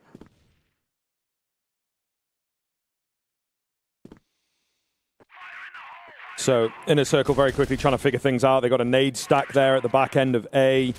Unfortunately, no one in that spot, but it is good to see them coming up with ideas, and I think very, very important that they do that quickly.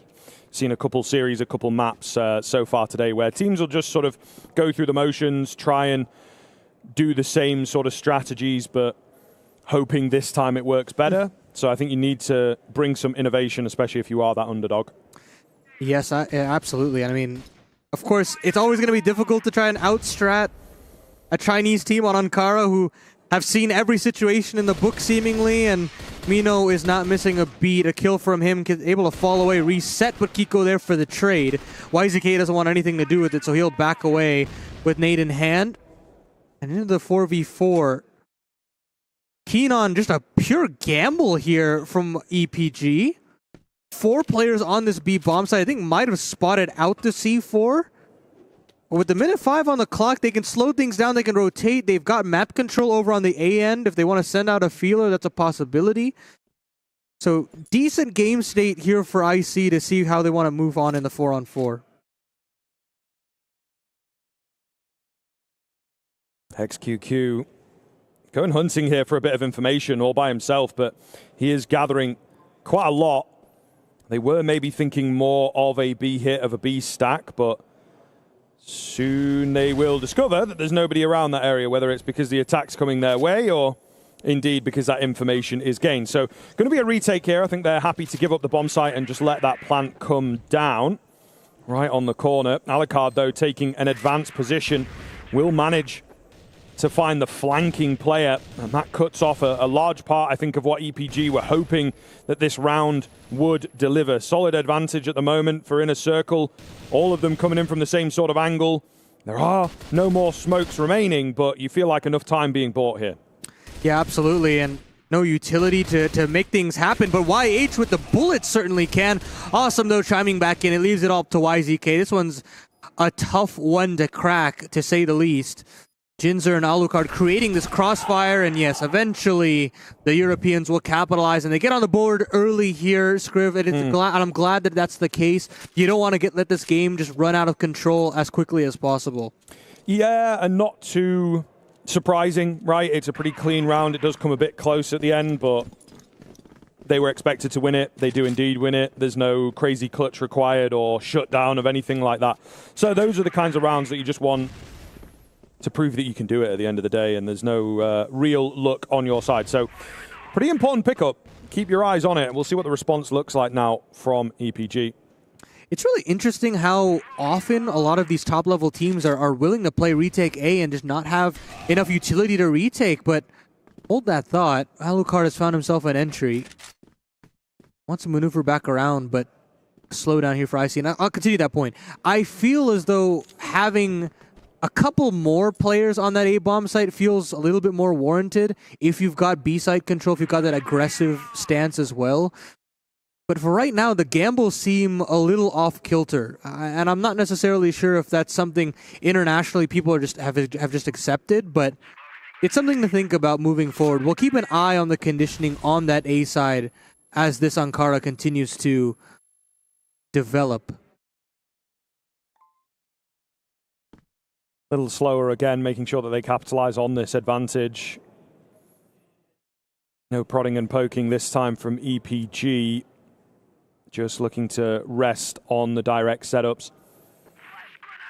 No one going to be brave for Inner Circle, so it looks like it will indeed be another pretty conventional A hit, using that extra man that they have to just try and cut off some rotations here. YH looking clean, though, as he keeps his crosshair trained. Trade's got to be here from Zay. Bombers hit the deck. Suddenly it swung back in favor of the GR side of things, looking to defend up, and it's looking pretty damn good. In fact, the lurk has to activate. Alucard able to get one, but it is ultimately Vincere who is on the backside trying to get over there quick. Somehow finds the kill with a bit of nice movement. He's so very low. There's not loads of time. Still certainly doable. Minnow has to get into a unknown position, I suppose. Yeah, and playing it quite smart here. Just let him get the bomb back if he does indeed want it.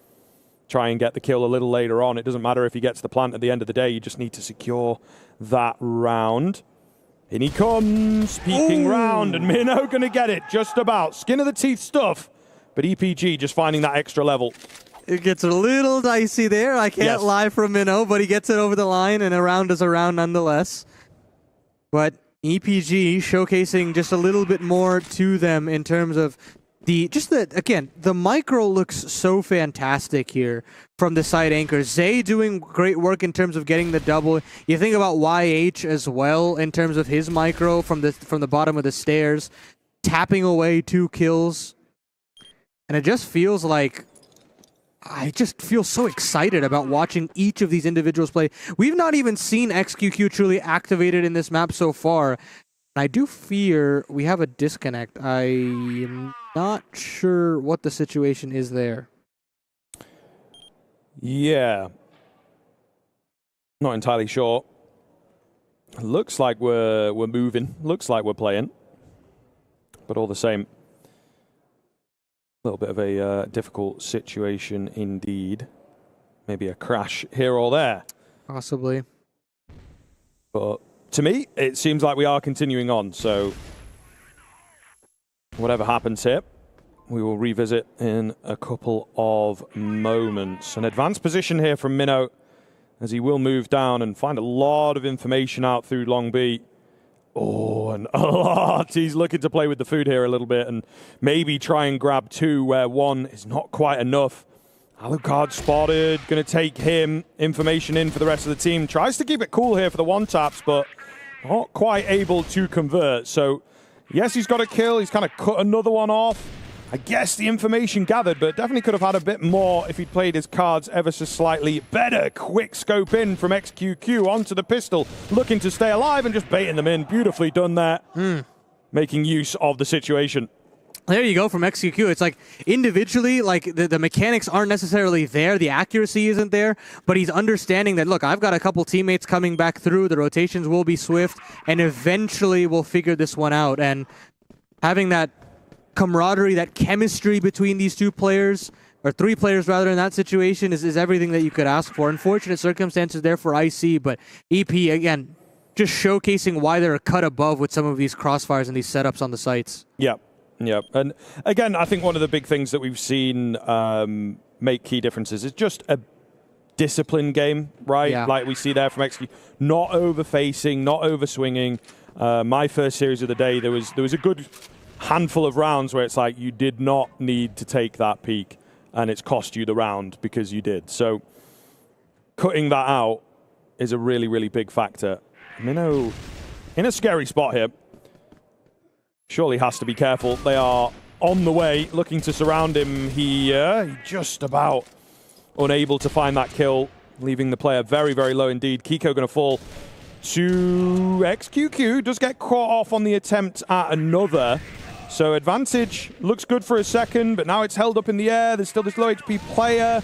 A lot of individual moves coming in. I just talked about discipline. It seems like that's gone out the window in this round, to be honest, Paladin. And now the chaos reigns supreme, but EP still stands strong. Alucard and Jinzer now pushed back at the end of the bomb site. Alucard caught with his back turn, leaves it all up to his German counterpart, but low HP makes this one pretty much over and done with. Zabel continue now moving his efforts from the A bomb site over to B, and it just continues to just add on the pain here. EPG just looking stellar. Yeah, there's been a couple of moments, of course, that one dropped round. And one more coming close, but they feel like hiccups, right? Yeah. You know, the issues that I have of these rounds lost are being immediately improved upon in the round following. Yeah. Looking great. The team aspect. And not pulling any punches. I think that's maybe what we were slightly concerned with, is that it's like they're expected to win. They maybe have their sights set on a top 4 finish at least, maybe even further. Sometimes you can miss the wood for the trees, as it were. But they're doing a good job here of just remaining present and making sure to take down this opponent. Line up there for XQQ. Sliver angled, nails the shot, but no kill. Falls away, and this little sequence that XQQ has done, I'd argue 4 or 5 rounds now, has been very kind to him. Has got a different perch and a collateral there for XQQ. Beautiful work, and YZK wants to lay down the hurt even further. Jinzer, try as he might, cannot do anything unless he can do work with that M14. Double kill for him. Switches back over to the sniper, but Bino's encroaching. And he's looking like a shark here for EPG, 6-1. Yeah, and I mean, realization sets in. They kind of take a step back, as it were, as much as you can, sat down, get a quick drink. What is going on? And some games you're going to look at, some players you're going to look at, especially in a game like this where it's so cut off regionally, and then once every 6 months everyone meets, and you have to be reminded of how different the game can be and how far ahead these guys are. But as we've mentioned a couple times, there are world champions, there are legends of the game on this EPG side of things that ultimately can come alive at any time, you know, and really just take over. But also they understand the game on such a deep level in comparison to the rest of the world. Yeah, the reps go a long way, and you know, iron sharpens iron is what they say, right? Or is it steel sharpens steel? Is that it? I don't remember what. They both what the sound exact pretty phrase good. is. Yeah. Essentially, the best teams playing against the best teams constantly is just going to push the development of that region even further. I mean, you just think about how deep China goes. I mean, you think about Q9 being a little bit of a dark horse. You think about EPG themselves being underrated in certain situations. That tells you enough of a story of what that China League is like. And now you look back over to the West and you say, okay, yes, you've got Rock going on and IC is that second tier, but it is very top heavy. You know, the fall off is absolutely there. My North American boys don't necessarily make a dent in terms of the West League either. So that's saying something. So of course, if they don't have that ultimate competition, it's going to be difficult when you're splashed with this cold water of EPG to you when you go back into the group stage. Yeah. But they take a time out here, clearly aware of that fact, clearly trying to figure it out. And this was always going to be a tough one. Yeah, beautiful. I mean, yeah, it's just crazy, isn't it, really? And then the cleanup after the fact, you know, everybody able to work together to just make sure that it gets converted. Even Liquid, we see on their final map, maybe losing sight. So EPG could be set for perhaps the quicker series if they can keep this up. Flash through here, blinds up a couple for IC, but it's a bit of an execution here on this A bomb site. 3 players though to greet them, and YH has been so good from this position. Will tap out one, catches Kiko on the cross, and this one's one of the best shutdowns EP has had so far on this A bomb site. And now this third player is coming through, fourth player rather, in the form of Minnow. And with that C4 down on the dirt, there's nothing Alucard and Awesome can do, despite their mechanical brilliance, despite the potential these two players have. Joining hands against the force of the global risk is a nigh impossible task. Keen flank here from the new addition with the cool name. Shout out Castlevania one time. Oh, love it. But either way, looks like he's going to overlook this angle ever so slightly here and get timed on, so no real excitement, unfortunately. Awesome starts moving forwards here. Can't take anything with him. It's looking really scary. I think, you know, even some of the more one-sided maps that we've seen, there's been a few rounds in there where you go, ah, damn, if only they'd, you know, gone left when they should have gone right, or something like that. It's tough. Very, very tough to watch here as EPG are making mincemeat out of the inner circle at the moment. You could say that again. I mean, it is just ultra solid here from EP. Now Nades dunking on Awesome. 58 HP now. And XQ's getting aggressive and can flick over in time. Kiko's there to chime in, and finally an entry to hang your hat on if you're an IC fan. But what do you do with this 5-on-4? You got to regroup. You got to capitalize on this map control that's been given to you. And ultimately, it means that you're going to have to dislodge one of these side anchors who have all been stellar in their own regard. You got XQQ that was putting in work on the B side. You've got Zay and YZK on the A side as well. Still available. YH there now. And now the split is on. What can Minnow and Zay do? A must-win round for Inner Circle. And they are feeling the nerves ever so slightly, not just wanting to charge in, clearing every single angle attentively. Slow encroachment towards this B-bomb site. Do start to second-guess themselves a little bit. Perfect nade coming in, though. A lot of damage. YZK will be holding here. Just trying to draw them in. He actually doesn't find anything himself. Minnow goes down easily as well. So it seems like, despite their best efforts, there's not going to be much of a hold here. YH makes his presence known. He has actually dropped the bomb, which is a little awkward. Let's be careful here. Feels like he's in quite a good spot. You've got the flank coming in as well. There's no need to necessarily rush into things, force him towards you. But look at the HP bars, man. Not even the headshot's going to be required here. Really does look doable. He's going to keep it going. That's the big kill. That's the big kill. He's just not ready. He's just not ready for the flank, and Awesome takes him down. Thank goodness. But my God, that doesn't paint the picture of how hard a battle this is. I don't know what will.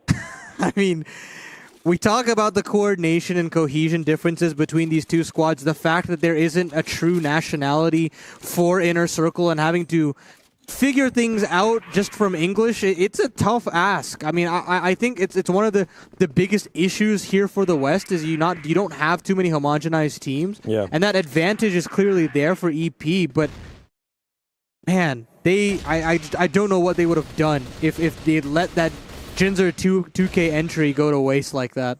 Yeah, well, I mean, even as close as it comes, it's got to feel tough. You can't really get super excited about it. Just showing what they're capable of, and maybe even one of the names that we've not talked about loads and loads necessarily is YH, and he's able to do that. So we'll see. Flipping things over here. Maybe a change up in sides can bring Inner Circle a few more rounds and bring things closer. A lot of damage done onto these final two players, as there will be not the clearest of paths in towards that A-bomb site. Looks like they actually want to pull away, what with this info gathered by Minnow. They see the smokes up and they're absolutely paranoid that the A-bomb site's already taken, so they're thinking we can encroach upon them before the C4 hits the dirt, and unfortunately for them, you had the feeler of Minnow on that B side to open things up, give the space over to the bomb to get planted, but he goes down. You would have liked to at least get one kill out of that position if you're Minnow, and now you're in this 2v3 with XQQ very far away, so you can't even actually punch the digits regardless. So finally it'll go down, and now you have a chance for an XQQ highlight. Hey, maybe it would be nice. He's got a couple already. Yeah, he's got this sniper as well set up and ready to go. Alucard on the other side of the door. Ooh, the FOV dropping, but timing is still working for XQQ. They're going to start moving in. Missed shot there. Can't afford too many of those. He hears a lot of info here, though, so I think going to be very ready for this. Quick flick up, the pistol out as well. It's all down to Alucard. He's been flanked out. And just as you said, as if by magic, XQQ holds it down. That's disgusting there from XQQ. An MVP prior looking to try and claim another MVP here. He has been dominant. It took a little bit of time for him to rev up, mind you. But once he gets himself planted on these sites, just so solid. Flick up, the pistol pull as well. Everything you could ask for. The domination, the pain, it keeps compounding here against IC. Nobody able to crack double digits yet on that European side. Jinzer now trying to shoulder bait out a shot, and he does. He gets it bound away back to the stairs. And Minnow wants to continue bearing down on this A-bomb side. Trades are good for the Global Risk side, but I mean, it's even better for the Blacklist. 2v2 as the dust settles, an opportunity at this A-bomb site. Alucard pushed back, can't really see a thing. And yes, you've got this flank brewing, but it's got to speed up, and it's got to speed up quick. Again, XQQ going to be in the thick of it, so we look to him to deliver. He did so massively in the previous. Looking for a return to form. A keen angle that a lot of players love under this staircase. Awesome coming round that corner. Oh, I was going to say he's a little fast, but XQQ still manages to get it done. He's even faster. Alucard onto the pistol here. Wow. Instantly traded out.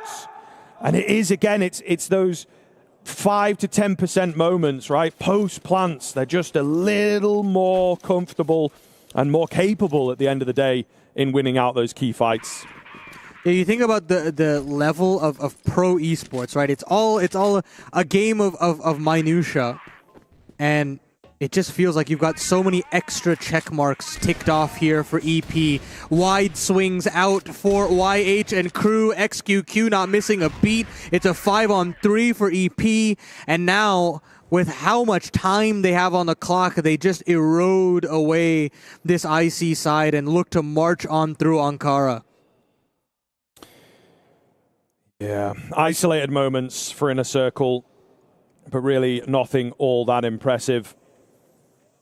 We were warned, perhaps they were warned, taking the Chinese teams to their home map is always going to be a risk. And they unfortunately have not subverted those expectations. We'll see. Trade back is in for this round at the very least. Still an advantage that looks good for EPG. So I think this is likely to be the end unless we get a hero moment from IC. Yeah, absolutely. I mean, at least you have the 3 players set up here, and Jinzer's still putting in work, but Zay, man. Zay has been unreal on the multi-kill potential, and now it's all left up to Awesome. And he's just been eradicated. That'll do it. EP just smashed their way through Ankara. The Chinese are dominant with a 10-2 start. Yeah, again, as expected, but there wasn't really all that much to write home about. We did have a few close post plants if you want to get really down into the trenches with your analysis, but EPG just showing individually looking a lot better, multi-frag moments like you talk about on the entry, on the clutches. I think they just have this ability to go, right, this is a big moment. I'm going to need to find these opening kills, or I'm going to need to find this clutch for us to get this round, and they really thrive under that pressure, I feel. Yeah, absolutely. I mean, I think Zay's probably my MVP of this map as a whole. You just think about the work that he's able to put on this A bomb site. You think about the great work that he was able to play off of his teammates. I think it was YH that would play with him alongside him there, and just that synergy that they had throughout the defensive end was just spectacular. And then you add in this like aggressive component of Minnow, who, yes, I think there's a little bit of give and take that I have with him, where sometimes I think he jumps the gun a little too much, but there were just so many moments in that map specifically where he just gets so much valuable information. He cuts the map in half, and it gives chances to players like YH and players like Zay to have their like mega star moment, and you can't forget XQQ as well. What a couple of sequences there from him. Yeah, absolutely. It just felt like wherever you turned on this EPG side of things, especially again for Inner Circle on the Blacklist side, when they're trying to entry into a bomb site, you take out one guy, well, you've got another guy on that crossfire, on that bait and switch setup that is just as effective, if not better, at performing and finding those key frags. So really, really quite tough for them. And I think, as we said, look, you can talk about maps, you can talk about context, but it's just going to be a real challenge against EPG and their individual prowess. Yeah, well, you guys did a very good job of casting that, but it didn't end up being a very good map in terms of just watching the gameplay, because it was just so one-sided. Back here once again. Yeah, I don't really know what to take from that, right? We were going into Ankara. It's like the Chinese team home ground, as we were talking about before, and they absolutely pummeled them. There was like the one round that they got, which was the post plant, where it was like 5v1, and it was almost a comeback 1v5, and so they won that one round. That was one of the 2 that they got, and it was just there weren't a lot of great talking points for the side of Inner Circle. So I just hope they can come back for the next one. Do you guys have any hope? Is there any hope left after that cast, or are you feeling like this is kind of donezo? I kind of like Jinzer. I think Jinzer was cool. It was fun to have him have a couple of multis here and there, but it always felt like a hopeless double kill. Like usually when you get a double kill, you got a man advantage, you retain that, you're like, wow, yeah, we're in the situation where we close the round out and we're gonna kind of charge forward. But it just doesn't happen. It's like a Hydra. You cut off 1 and 2 more pop up, it feels like, and it's just no way to really downplay the work that EPG were there to put on today. Yeah, I feel like Hydra's actually a very, very good way of putting it, to be honest. There's just a lot to get through. I think that you can look at a macro level, you can really focus on that if you wanted to, if you were in a circle. It just doesn't matter all that much. They're unfortunately unable to match off. I think, again, we have to mention it's like the West League and some of the drop-off that can happen there. These guys are like the 3rd seed in from West League, so are they the best of the best from there? Potentially not.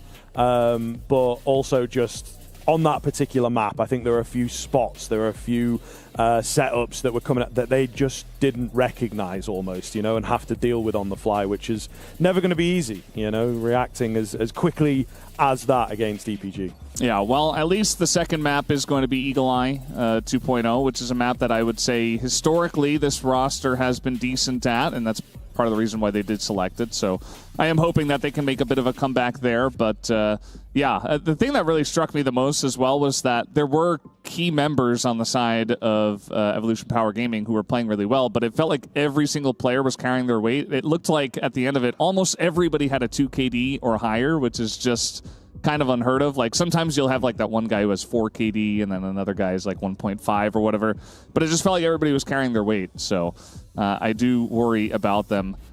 going into this second map. Anything else you guys have that you maybe a little bit of hopium as we do go into the next one potentially for this team? Well, listen, Alucard still has the goods, and I think Kiko still does too. And it's really a question of who can start the spark to create the fire. And it's going to take a really long time to kindle that flame. And it's going to have to start with someone. It's going to have to start with one of those moments. You know, you have so many moments that you can talk about in that game from EPG. You know, the XQQ massive 1v2 that he had. You talk about the Zay quad kill that he had on the site. And it revs up the team. They get loud, they get hungry, they get in your face. I need that for Inner Circle. I need some guy to step up. Be it Alucard, be it Jinzer, maybe even Kiko in a certain situation. But who is that guy? That's probably the biggest question that they're going to have to answer for the rest of this tournament. Yeah, to be honest, I think there was that moment, wasn't there, when they stopped the insane clutch from happening, the final player gets the kill. There just wasn't much of a reaction from It's like a sigh of relief more than anything. Like, oh, okay, good. There wasn't much in it, unfortunately. So, yeah, I think you do raise a very good point that we need these guys to find some of that energy. Hopefully the refresh onto a home map for them is the way to do that. Well, definitely hoping so. I told you guys Alucard, one of my favorite players. He looks very down in the dumps, so hopefully can turn this one around for their sake. But we are getting into game, and I'll let you guys take it away from here. Yes, indeed. Once again, looking to that Inner Circle side. Do they have anything left in the tank? Or have EPG just flattened them and destroyed them and maybe made them hope for the lower bracket? Try and run things back down there and avoid these scarier teams. Look, it is rough. You're in Group C. It's the group of death. Yeah. And then you maybe as well come up against, I suppose, the second best team in this group. You don't even get like a hand-me-down of facing off against a more question mark heavy team in Falcon. So, yeah, it's just crazy. It's just absolutely crazy. But this is how it goes, man. This is how it goes. Maybe next season of West League, they got to get the #1 spot. They were pretty close, I think. I think they went down 3-2 in their semi-final. Nice find from Zay to open things up, but he's quickly traded. Look at all these bodies that Minnow spotted. He's found one, and he already knows that there was a second around this apartments area, and Minnow will find a second. He wants to continue his winning ways. Back in the corner, manages to stave away death with the pistol. Downs back in. Awesome. Oh, goodness me. It's an unruly spray, but gets it over the line. Still has some HP to spare, but they've got to dislodge XQQ. Bullets gone dry, and the sniper not out in time. Beck there to capitalize, and it does feel like EPG there in certain situations probably should have confirmed that one. Yeah, to be fair, I think it is a keen way to kick things off as well, as Inner Circle need these early rounds and just need to be the ones directing the game. But EPG, yeah, they'll be kicking themselves a little. They had, I'd say, 2 or 3 players in really good spots, but just couldn't quite convert them. And again, this is something you have to watch. They don't get too giddy, too excitable. We saw a lot of aggression, and this B-long area is kind of the area where you're able to lock things out. You can see, again, heavy presence from both teams over this way.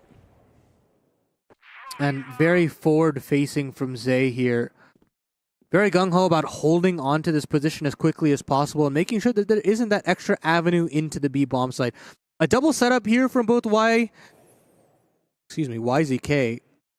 The HUD threw me off there, but either way, Minnow chiming in, XQQ, and never mind, it's not XQQ, it's his counterpart. YZK chiming in with that sniper, that secondary sniper. Now YH also doing work. It's just kills all over the shop here for the Chinese. It's just Alucard, and he goes down. An immediate response. You can do one, I can do better. Well, exactly. And I mean, again, getting very vocal even within the round. They're loud, they're communicative. It does just feel like something that is a keen difference. Inner Circle may well be calculated, but sometimes it comes across as nerves, doesn't it? We'll see. They've got more of a plan into this round, actually. So they're going to go charging in. Bit of a hold of cash in places. Thank you very much, says Beck, as he will find Zay trying to hide away there. 2 very quick kills. A change up in pace here as they do not waste any time getting into the face. So that is good to see. Again, a great sign that they are here to play on Eagle Eye. Oh, YZK. Scary little spot. Scary little spot indeed. Jinza seems ready for it. Trying to find some timing or a kneecap. The tiniest little bit of knee poking out there, I think. So now he's probably going to stay here for a while. He's not seen that barrel either, but how long until he could potentially get double swung from that other angle is the real question. YZK so stubborn about this angle, and he's rewarded. He's got another kill on his plate, but Kiko swings in from the left-hand side. And again, there's that Hydra metaphor that I'd like to bring up. XQQ replenishing the defense here and surging forward. This is crazy work here from XQQ. Kiko completely unawares that this is a possibility. Jins are actually holding for that aggressive line. And now, as timer continues to tick down, he'll bound away, move back over to the long side as we hit a minute mark. Yeah, it really all depends where this bomb decides to go, I suppose. A nice find from XQQ. He's immediately going to hightail it. Oh, towards middle. Got to be careful here. Not ready for them and does get taken down. For a moment there, you hope, don't you? Unfortunately as well, YH on the other bomb site now. The bomb is actually lagging behind a bit, so could get freaky. Awesome changing in between angles, and again, going to get the timing. So some of the overlooking players do get slightly lucky with their timings, but all the same, it is a conversion for Inner Circle and a lead as well. Here we go. Yeah, and I do think the cohesion is a question that I'll call in now for EP. Not as ironed out necessarily in comparison. It does feel like XQQ has understood these timings very well, but what is the response in the mid to late round? That I don't necessarily see just yet, and it continues to worsen and worsen here for EP. 3 kills now in succession. Make it 4. Could be a potentially spotless round, but YZK says no. And Beck will give another body, but you saw that pop up on your screen. A pause is now imminent, I'm sure, for the Chinese side. We'll want to get their coach on the mic, discuss things, because they don't want this one to get out of control. 3-1 start here is obviously not what you want to see. And it sort of flips a little bit, doesn't it? You know, we talk about not quite knowing what to expect for Inner Circle. You don't have much opportunity to play against these guys. It's kind of the same sort of deal now that we move on to a different map. There's a world in which this could be unpredictable and difficult for EBG to deal with. So, interested to keep our eyes on, excited to see what they're able to cook up as well, if there's any differences. The conventional move of just holding out long, smoking things off, and, you know, trying to find those kills around said smokes, not working for EPG. It does seem as though Inner Circle have done some work on how to break that stalemate. You know, I like that their coach is like dressed up in a suit, you know. It's really cool. I feel like it brings a little sort of gravitas to the situation. Sure. He's like, it's business. This is all business. It's very kind of reminiscent of the region. I think a few of the like League of Legends coaches and stuff like that as well, like wear suits and things like that. I think it steps them up as like the brains and the serious guy behind the team. Yeah. Rather than like an ex-pro that's giving their thoughts sort of vibe. It depends though, man. I'm sure we get it in all competitive sports. Like everybody wears something a little different. Yeah, you know? Yeah. You got the jersey on the other side for the Europeans. They're a little bit more chilled. See, but he's like representing. He's like, right, yeah. I'm in there with you guys. You know, we're all friends here. Whereas I'm sure Coach for EPG is a little scary. He's a little sterner. You know, it's like lock in, sit up. Exactly. But hey, whatever works, man. Whatever works. And it's certainly working. I mean, for the most part, now is the time, yes, to actually say lock in, because it does feel like EPG have not really been able to have a handle on Eagle Eye so far. It does feel like there's some disjointed maneuvers where, you know, you've got Zay on an island in the apartments. You think about just the fact that XQQ can't get involved as often. And that secondary from YZK is not as potent as you might expect. What's the change, though? What's the change in the development here for the Chinese side now that they're done and through that tactical timeout? we'll wait and see, but it's still fairly passive here. They're giving that apartments control essentially, and they're playing as passive as possible. And is that change in pace enough is the real question. I think there's one of those situations where you take this time out, the enemy team expects you to do something and be creative or whatever, and ultimately you go with the opposite thing, play it safe. So they're buying themselves a mental game and therefore a lot of time because of it. Yeah, really not a lot of movement from either team, to be honest with you, and sort of hiding away, trying not to give any angles across. YZK, though, he's got this deadly one that we have seen have great efficacy in some of the series earlier on today. Oh. Yeah, and these crack angles, just playing for information. Has he been seen is always going to be the big question here. He'll pull some players as well to come and help out on this B-bomb site. Only a minute left, so I think it is indeed going to be telegraphed here. Zay gets up close. He's only good for one. And no sticking around for the trade, just trying to bait them in, trying to draw them in towards B, but they're not biting. However, do you really have the time to move across to A? Oh, this is really quite dangerous stuff from Inner Circle. I think they have... it should have enough time here. You've got a Feeler and Alucard on the A end. You've got a player in mid as well with Awesome. You've got the avenue to leave. And now they will. They managed to get out safely.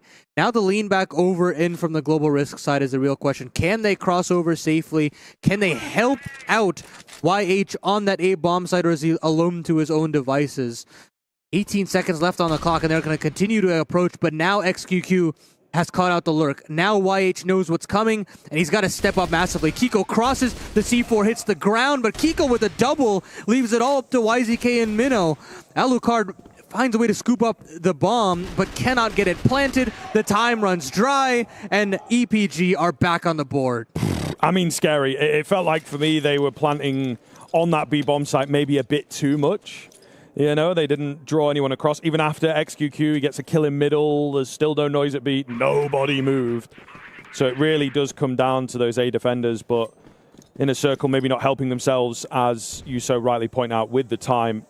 I think maybe a second to spare, but it's a pick your poison. You know, stick the bomb and die, or get off it and lose the round. It's just an unwinnable situation, perhaps.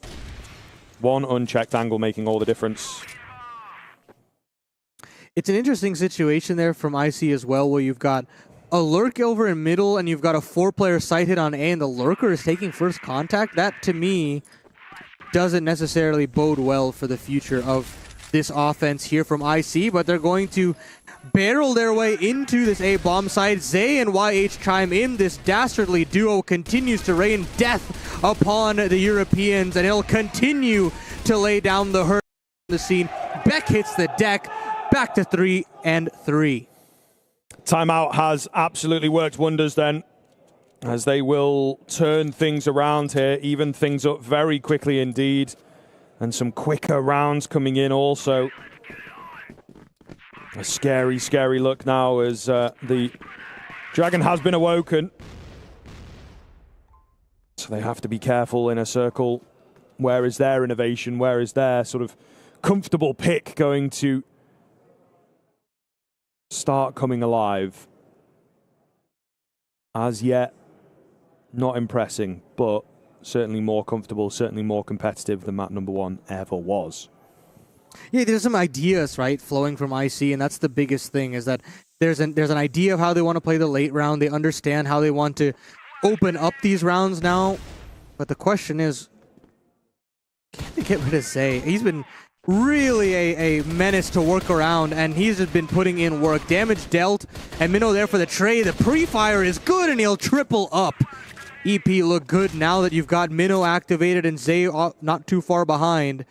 Alucard looking for a trade that won't come, and minute 25, 2-on-4. This one will be a tough one right back the other way. YZK has also arrived. The secondary sniper laying death from above. And it's just awesome in the 1-on-4. Yeah, not looking likely. I suppose hoping to take some guns away maybe, but not looking too likely at all. He should have free reign for this bomb. which is certainly curious. But for the time being, just looking for the kill. He's not really all that bothered about the bomb itself. Not going to happen. EPG now going to take the lead. A slower start, a rougher start, but they have all of a sudden hit 6th gear, just overtaken on the inside and left these guys in the dust, in a circle, struggling right now. I will say, it's like there's an adaptation. You've got now support for Zay in the apartments in the form of Minnow. You've got XQQ being a little bit more mobile on that sniper rifle, and that makes things a lot more easier. Just getting to the scene of the crime a little bit more and having even YZK on that secondary finding a little bit more impact. It's clear to me that their coach has drilled them to a certain point where they've really evolved in a very short period of time. And now IC have to come up with answers of their own. They turn their attention back to this A-bomb site. They try to find a way to maneuver in. Hopefully Alucard can find a way through, but this is XQQ's domain, and as he finds a double, YH chimes in with his own, and now with Minnow arriving with an immediate rotation, it's an absolute beatdown on A. Goodness gracious. Not looking good. Not looking good at all. Lots of noise again coming out from EPG. In a circle. Just a bit flatter, aren't they? Maybe it's just the way it is, man. You know, they don't want to get too loud up in here, but they're maybe not quite as energetic as their opponents. The crosses coming in here, harder to hit, of course. Nice find from Vincere. Okay, flying in for 2, in fact. Beck as well looking to back his man, and in a circle, not messing around. They are frustrated here, trying to entry on in to this A-bomb site. XQQ to get past, somehow stays alive if he can get the quick one, but he can't. We would have been on. You never count this guy out. No, I mean, when he's up on that perch, man, it just feels like a guaranteed 2 kills. And this time around, Bounds down, has an opportunity at a 3rd kill. Can't necessarily connect it, but you'd want IC to get revved up about that. You want them to get excited. That's the type of round that you want to when you're keeping this game close. A side swap is in. And aggression here from the Global Risk side gets absolutely eviscerated by XQQ. Finding a couple, make that a triple. The swing around is there. Awesome, though, with a couple of his own. Make it, I was going to say a triple, but Vincere is the one to shine through. Minnow now in a 1-on-2 flank available. 19 HP, no C4. And 2 minutes to spare. He can reset this as quickly as possible, but they're trying to play together as quickly as possible on the other end, but awesome there on the trade. We equalize and we stay at 5s. Ooh, close, very, very close. I mean, the whole MO of that round, the C4 was left in spawn. So I think they were just looking for a scrap at the end of the day, you know, rushing towards middle, try and take those early kills and see where they end up. They met a lot of resistance, though. So we'll see now if, again, there is an adaptation here from EPG. Good nade damage to kick things off. Minnow, though, not wasting any time. They are moving fast. There's aggression coming their way. YZK in an awkward spot. He's got players all around him. Teammates dropping like flies. XQQ, not much that he can do to help out. He will take one in and around that mid area, cutting off the B rotation. So I think I'm going to start to confirm that they're all towards the advanced A angles. Doesn't help, though. YZK still goes down. It's a 1v3 for the big man. Unorthodox plays here from IC. You think about the mid push in the round previous. You think about the A aggression now here from IC as well. And it is completely catching EP off guard. They're not taking the C4 out because, frankly, I think they're settling in for a default, expecting to take the first minute to really clear out positions. But these rounds are ending in an absolute snap. And it's surprising that it's IC dictating the pace here on the Global Risk side, considering how slow and methodical their Blacklist approach was. So very interesting in terms of how IC have adapted and evolved here into this second half. Yeah, it does feel like some of these West League teams have had more proficiency on the GR side, aggression especially, you know, the coordinated moves and things like that, that maybe aren't as conventional in the rest of the world. Still plenty of time to get this done. XQQ has retrieved the bomb. Maybe a small oversight. Again, maybe part of the plan. Leave it in the spawn there, and they will have some kind of a free reign. So now he's looking for this clutch up. But for the time being, just looking to clear. Listen, nobody home. I know it's a bit surprising, but nobody home. This is the way that they're playing it. Just keep control of what they have. So he has run of the mill, can get this bomb down where and when he likes. Actually going to buy a lot of time before the rotation comes in as well. So he can play around that timer pretty effectively, I would argue. Dropping quite fast, in fact. XQQ looking to find the long angle here. All three of the defenders stacked up on top of each other. Oh, this looks dangerous, doesn't it? He spots out a barrel, takes the player actually behind the one at the front. Oh! The flick lands onto the second, and now it's Awesome left, but he's going in for the hold. Can XQQ get in there fast enough? He pressures him off. He pressures him off. The kill not quite coming in. They both run out of ammo. What is going on? Awesome takes him. Is there enough time? I don't think there is.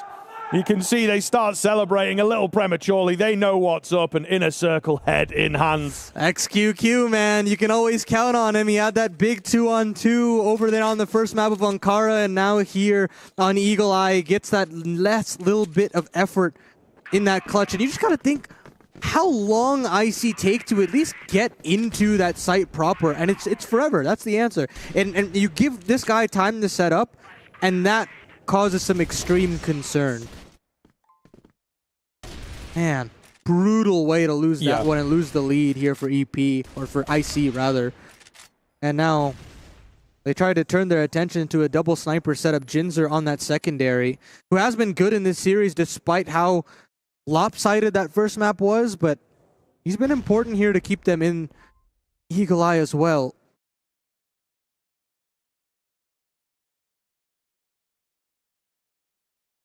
Could be some game-breaking rounds on the way. EPG, I think they recognize that. Been playing quite fast in these early rounds on their blacklist side of things, but ultimately slowing down ever so slightly. I think maybe not meeting as much resistance in at mid as they have been, you could argue, but not looking to rush things. Again, C4 is far away. Hold on. Watching that spot. I'm watching your spot. He's watching my spot. Everybody's just got an eye on all these sneaky little head angles. YZK needs to be careful. The whack-a-mole across Eagle Eye. You love to see it. And now a little bit of a mid-round play here from the IC side, and it's punishment from YH. A quick double from him and a wall bang from YZK. Leaves it into a 3-on-2. Plenty of time here, a minute to spare. Minnow's already encroaching upon that B bomb side. Zay clearing out a little bit more.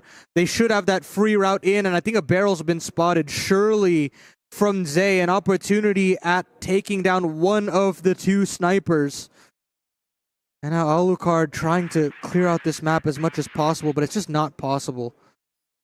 So much room being given over here to that the blacklist side. And Zay will find the key, the critical kill. Alucard now left on a 1-on-3. Individually skilled, but quiet in this series altogether. He's got to find this deep sniper line of YZK. He's got to dislodge the aggressive Minnow. And he'll try to cut down that distance with the pistol. Continues to encroach upon him, but YZK has the kill.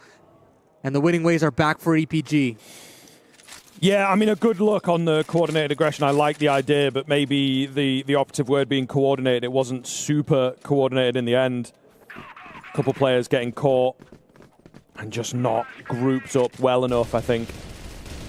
Very, very unfortunate, as we see here on the replay. Should never get away with two, but we got a guy flying in. The second guy's like, oh, we're going? My bad. You know, they're just a little disjointed, to say the least. And this one has turned upside down quite quickly as well. What? They've tried it again. They've tried that mid push in the early round, and there's just been punishment everywhere around. You cannot play this kind of brazen CROSSFIRE with a Chinese team on the other end of the server. It's just not going to happen. Yeah, especially at home, these guys, you know, they play real fast into each other and, you know, very, very aggressive. It's a lot of mechanical prowess, isn't it, that they like to work around. That's maybe sometimes why they can underperform, not necessarily struggle, but underperform internationally, is I think when they come up against some very deep macro, some of the teams can struggle or maybe get frustrated. But here, they are just a better side. pound for pound, as we like to say, whatever sort of aspect you look at, it's always going to be a struggle, an underdog battle, an uphill battle maybe, all those types of phrases for Inner Circle at the end of the day. No good battles, unfortunately. No, yeah, that is true. There's going to be like heavy casualties. You may win, but at what cost? Yes, yes. And you know, I spoke about it in that little interim that we had between series, or between maps rather, of needing a spark to alight a flame, and there just isn't enough of a spark. And you had the couple of moments here and there. I mean, I think about the punishment that they had to start out the second half, and you think, okay, this is a thing of signs to come. You know, they've got some unorthodox strategy. They've dislodged the defaulting setup for EPG. Maybe there's something here. But the adaptations are just so much swifter for the Chinese side. They did it on their global risk end when you talk about the additional CROSSFIRE addition since that tactical timeout. And then we switch over here on their blacklist end, and they're punishing the aggression as well. Like it showcases to me that this is an EPG side that has seen everything and now is committing to everything as well. Bit of time taken before getting into this round.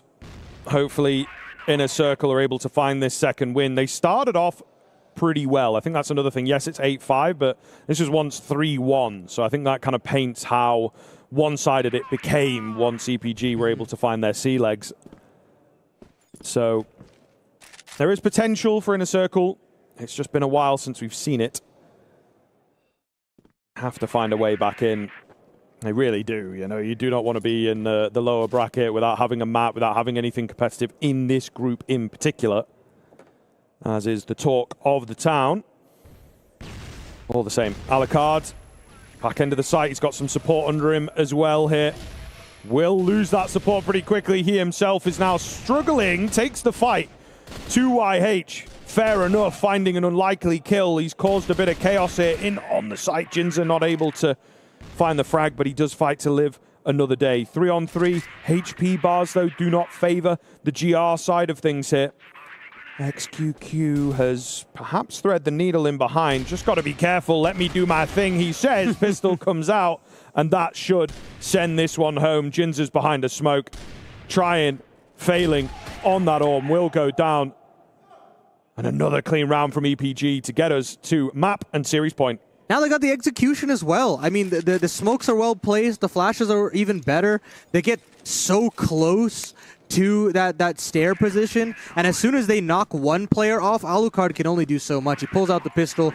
The distance is again cut there, and EPG, once they get the bomb down, so much comfort in the post. XQQ, it's just that gangster mentality of just like making everything his own. And say YZK caught between a rock and a hard place here in the 2-on-4, but they've clawed back a couple. But they've got to recover the bomb. Yeah, that is the key thing here, of course. I will say there's some isolatable 1v1s, which is what you're always looking for in a situation like this. So, okay, maybe not, as Jinza does check all his angles. Head on the swivel for sure. YZK can't land the shot. Looking, Kiko giving him a couple opportunities. Just got to watch out. This, of course, for the game, for survival. On Eagle Eye 2.0, creeping in. North incoming. Plenty of time. Can play this very slowly indeed. We've got a couple of sound cues, but what do you do with that? YZK hoping that a kill presents itself and he can play out the one-on-one. He knows he still actually technically has an advantage with the C4 dropped and he spots ahead. Can't capitalize, but again, that bomb recovered. A red carpet rolled out to this B bomb site. A chance to, again, clutch up as XQQ did not too long ago. Curious, they'll give him the space, maybe not realizing that they had control of the bomb, so he will manage to get that plant, like you say, and now he's looking to take the heads-up fights as well on this corner. They have to be very, very careful. Actually drops away from it. Gives them the space back. Just playing in between a couple angles here, looking for those timing peaks. Both coming in from the same hotel kind of area. Oh, spots one onto the pistol. No he will way. manage to find it, man. I mean, it just sums it up, doesn't it? Inner Circle just really not considering, not working together, not both into the same angle. I mean, a wild way to lose it. Felt like it was playing into their hands perfectly, but he just catches them, pants around their ankles, and they're the ones heading in with the advantage. Brutal. That's just a brutal sequence to lose that series as a whole. But it, again, as you mentioned, it really summates it as a whole that EPG is a team to be feared. This Group C is different gravy. I mean, we haven't even really talked about Baisha and Falcons, who are duking it out as we speak. And now you've got to deal with the loser of that game. Talk about a tough hand to be given. Yes, absolutely. I mean, it's not going to be easy. It never was in this group, unfortunately. Inner Circle may well have looked into this tournament and felt like there's a reality that comes crashing down quite quickly. Look, they started off well there. There was some much better signs for sure on Eagle Eye, but at the end of the day, EPG, I think just across the board, it's like, listen, you take XQQ down, you've got someone like Zay, someone like YH still alive, still left to deal with, and they play the simple setups very, very well. I like some of the ideas of what I'm seeing. You know, the coordinated global risk aggression is cool and seems a bit fresh here for the meta, but not quite as well coordinated, not quite as tight as we would want in those situations. I do think that if you do have those setups, there's got to be multiple, right? There's got to be much more adaptation. But we've got Bench on the sidelines here to give us a little quick interview. Thank you, boys, and Mino, welcome to the interview. Congrats on your win, 10-2 flawless victory and 10-5, a little hard fought, but at the end of the day, you were able to close the series out 2-0. So I heard that you took a long break in CFPL last season, but how does it feel to be back here on the global stage? Mino 就是也听说你在来到这个比赛之前，你已经休息了一个赛季，然后现在又返回到这个职业战场，感受如何呢？还挺好的吧，因为好久没跟队友并肩作战了，然后重新回来的感觉挺爽的。It feels great. You know, I haven't been fighting alongside my teammates for a while, and now that I'm back, you know, fighting side by side with them, it feels absolutely amazing. Absolutely. So right now over on Stream A, I think Falcons is fighting against Baisha Gaming. Who do you want to face against in the winners bracket? And if you choose one team, why is the reason do you want to fight against that team? 那你们后面的对手是 Falcons 战队和白沙战队其中一位，然后他们现在正在另外一个直播流上面苦苦对战。就想问你，你更想后面就是你下个对手，你更希望是谁呢？以及为什么？我觉得应该是白沙吧，因为我更相信我们 PL 的队伍一些吧。I believe our next opponent will most likely be Baisha Gaming because, you know, I trust the skill level of the players in our league, and they are certainly very much a very, very strong team. As the victor of the last year's grand finals at CrossFire Stars, do you think you're feeling good about EWC? Do you think you can come out on top of every other team? 那你觉得这次来到电竞世界杯，你觉得你们战队能拿到什么样的一种名次呢？我们来了肯定就是奔冠军去的嘛，然后一场一场好好打，努力干就完了。Well, here at the Esports World Cup, every team is here for the championship, and so are we. So we're here for nothing less than being the top. So I would say we just gotta take it slow. Win every game, win every single series, one match at a time, and we'll get there. Thank you for the interview. Congratulations on your win, and let's throw it back to the desk for the boys. Well, thank you so much, Bench, for that breakdown with Mino. Great to hear from him. Concise as always. You know, he's like, we're here. We came to win. Everybody came to win. We're going to win. And, yeah, I mean, obviously oozing confidence after their strong victory here over Inner Circle. I'm sure in their minds that this is just the first stepping stone, and, you know, I'm not even sure how much preparation they put into this. You know, I was watching with Bench, and he's like, oh, YZK's kind of leaning back. He's not even, you know, forward in his seat, really putting in that much focus, and yet still it was quite a dominating victory here, guys. Thoughts about Evolution Power Gaming? How far do you think they're going to go? I would love a top 4 from this team at the very least. I just think that the mechanics are so splendid. The little micro setups that they have and the way they play off of one another is so fun to watch on the global risk side. And then the explosiveness that you have on that blacklist side is one to watch. The executions look solid, but the small little moments of like, we get an entry, we pop out after that is really, really nice as well. Yeah, I think we talked a little bit, didn't we, in a circle, bringing some of this innovation and some fresher ideas, still trying to be confident, trying to get in the face but there was just nothing that they could really do about those individuals. And again, when EPG flipped over, I think you raised a very good point that they have a lot of trust in each other, and you can see that the way that they maneuver, the way that they bounce off of one another as well. So yes, you can talk from a mechanical standpoint, but I think that they just have a really, really high floor on their fundamentals, and so much discipline, baiting people in properly and things like this really, really worked well. Yeah, well, definitely a very strong team. We have to take a look at the bracket now. This is, of course, Group C, which is the group of death here at EWC for CROSSFIRE.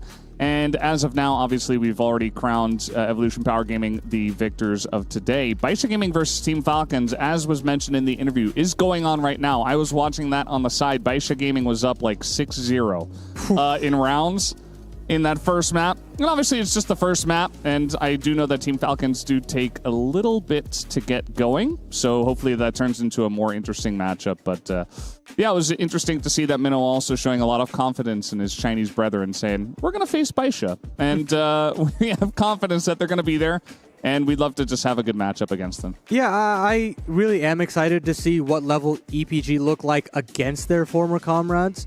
I mean, I think the biggest question mark for me is, what does EPG look like when they do play the best of the best? You know, you can't lean back in your chair at that point. You've got to be all guns blazing. You've got to have these individuals alive. And you can't have these slip-ups that you had at the beginnings of Eagle Eye, in that little mid-stage of Ankara, where, you know, you've got players on islands, you've got players feeling a little discombobulated, and you needed that tack timeout to really, you know, spur back into control there.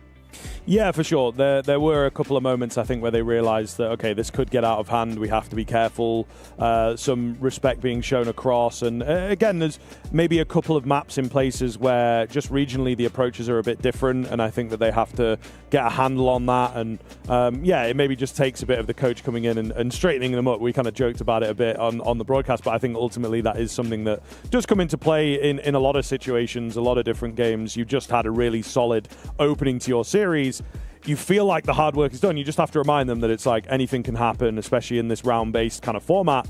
Let's keep our heads in this game, guys. Yeah, absolutely. Well, that was the end of our Group C matchup. Up next, we are going to have our Group D matchup here on Stream B, which is going to be, of course, Team Stallions up against Na'Vi, as you see them arriving right now, getting ready to rumble here at EWC. Should be a very fun head-to-head matchup. I think Na'Vi have a chip on the shoulder. Same for Stallions, where like you're coming from regions that are stacked on the top side, but you want to see if you can make that dent internationally, if you can add yourself into that conversation, because we throw around so many names here on the broadcast. I know the A-Stream does as well, but at the end of the day, Na'Vi and Stallions are not those household names. Do they want to become them? Of course they do. This is that first step to getting to that point.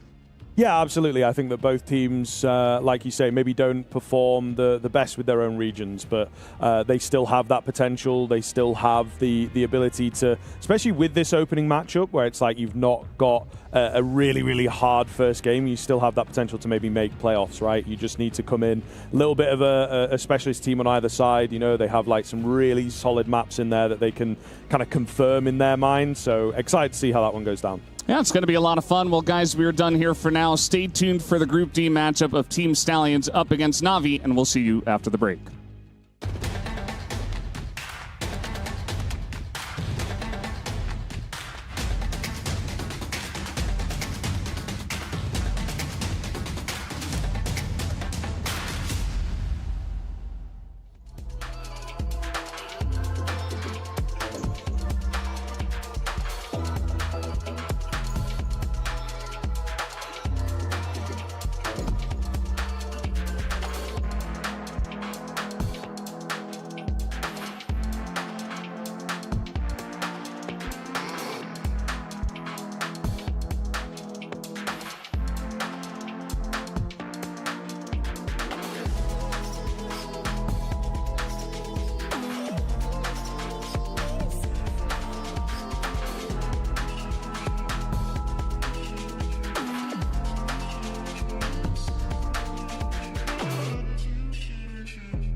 That's when you remember who you are.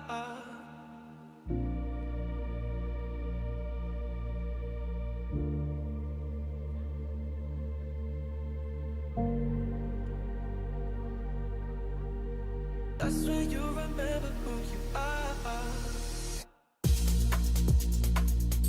Who you are. Who you are.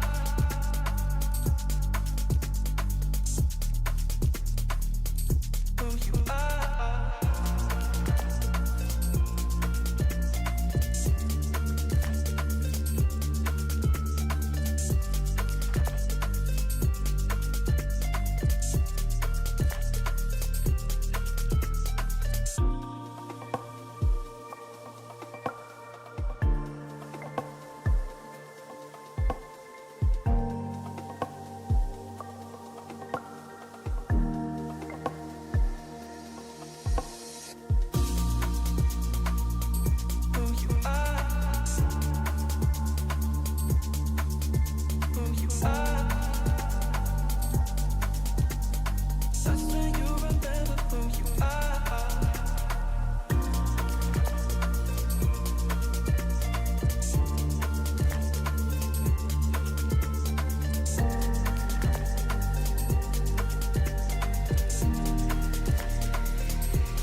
Overthink tomorrow when we're alright. That's when we forget just who we are. Make us come together and it's alright. That's when you remember who you are. That's when you remember who you are. Who you are. Who you are. That's when you remember who you are. Who you are. Who you are. That's when you remember who you are. Overthink tomorrow when we're alright. That's when we forget just who we are. Make us come together and it's alright. That's when you remember who you are.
streets in sepia. Lazy Sundays, yeah. A bike ride to the cinema. Oh, you are messing with my mind. Yeah. Oh, you can turn back time. Yeah. City lights sing my song. Sticky ride.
Hello and welcome back to CROSSFIRE here at EWC. We're getting ready for our final match of the night, which is going to be Team Stallions up against Navi here for Group D at Stream B. Still Valdez, joined once again by Scriv and Bench. It was a great interview you did there with Minnow, Bench. How do you feel after that?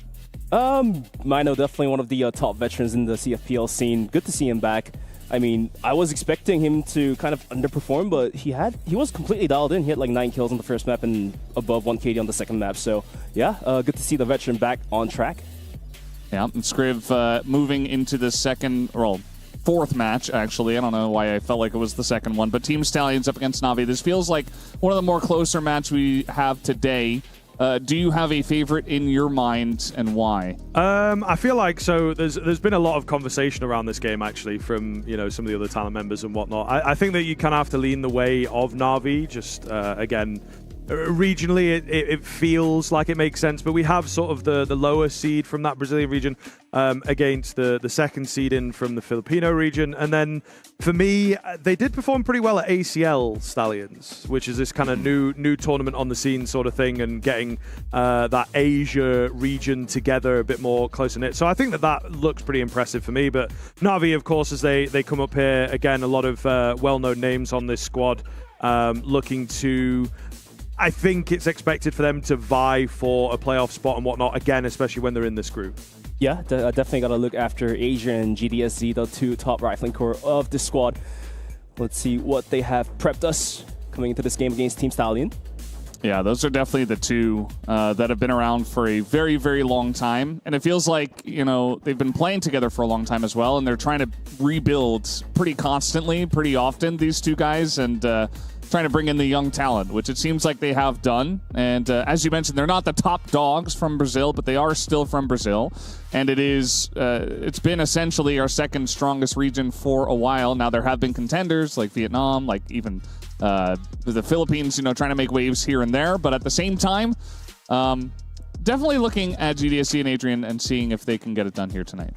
Yeah, absolutely. I think, again, as we've talked about, it should be a very, very close kind of matchup here, and I think that there's a good potential for it to really go all the way. But there is also that kind of flip side of things where you look at Stallions, they're a very young team, actually. There's not loads of experience there, and I think that that's something that might affect them a little bit coming into the final game of the day. You've been waiting to get going all day, and I think that maybe could work against them if the Navi team with their experience and just their prowess are able to find themselves in a good headspace moving into this series. But if it's anyone else to take down Navi, I think Team Stallion is definitely one of the teams to do so.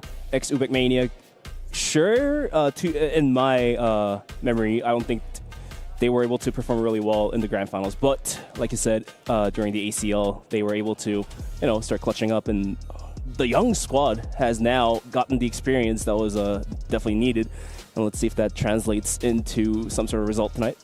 Yeah, I feel like also, a look behind the scenes here, one of our Stream A guys, Sneaky Frog, he's a big fan, obviously, from the Philippines region, and he always talks up this team. It talks about how great the players are, how wholesome the whole situation is on the team, how great the coach is doing with all these young players, but I'm not willing to read into the hype until I actually see it, guys. So I think it should still be a close match, but at the same time, I still have to go with Navi myself.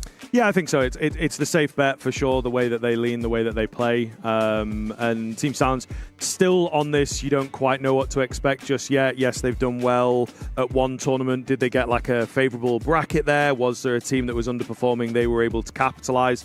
So that big consistency factor that we look towards is maybe lacking a little bit. So if we ever make any sort of expectations, not to jinx anyone, I think Ubek Maniac or Team Stallion here is going to be able to take at least one map, if not 2-1, 2-0. So yeah, have to look forward to how the map ban picks play out, because I think Navi does show some weaknesses in certain maps, especially when it comes down to Port. They only have 5 wins, 3 losses, so it's not one of their best maps. But for Team Stallion, Port is definitely one of the best maps coming from their region, so we'll have to look after what is going to happen.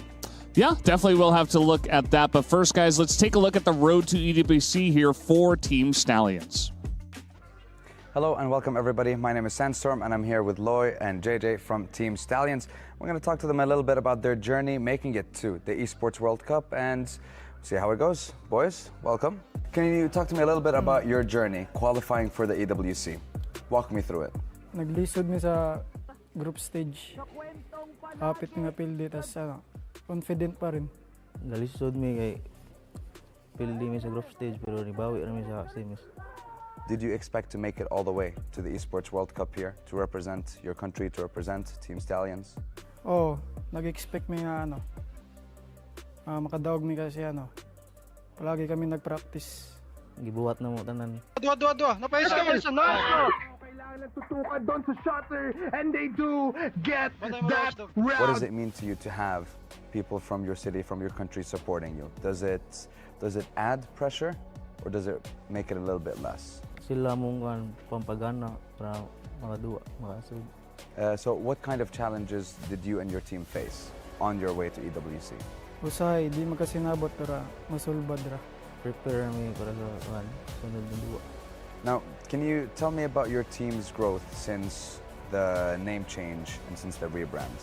So una kay dili kami disiplina, tas karon org na disiplina na. Ang team rin nalahi pero wala na usab na mo mao ra gyud pakita. Can you tell me about your journey and how do you feel about your journey so far? How do you feel about your team from the beginning of the year and reaching now Esports World Cup? Malipayan kaya kabot ng mga pangandoy na professional player. Malikod!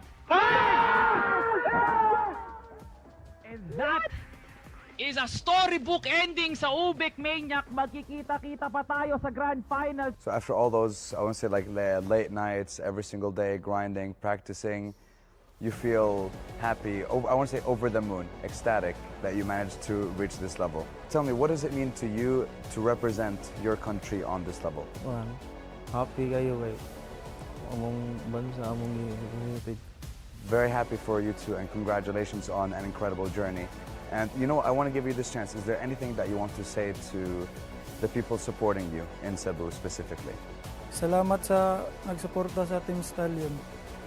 Lalo na kay Ate Lizel at Kuya Chris. Good luck all. Yeah, good luck to everyone, honestly. Yeah. Watch out. These people from Cebu, from Manila, from Philippines, they're coming for you. Gentlemen, thank you very much for joining us. Congratulations. Salamat. And that's a wrap. We'll see you guys in the next one.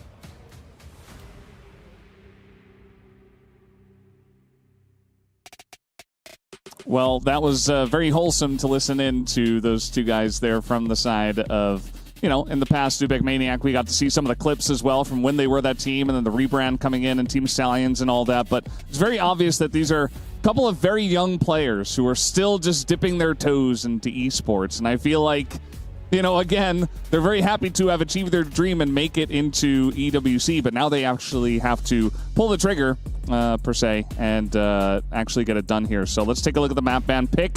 Eagle Eye, Ankara, and Port as the decider. Yeah, justifiable. 13 wins and 5 losses for Navi. For the map of Eagle Eye, and then Port's coming as decider. A little bit surprising to see. I rather expected sub-base of all maps.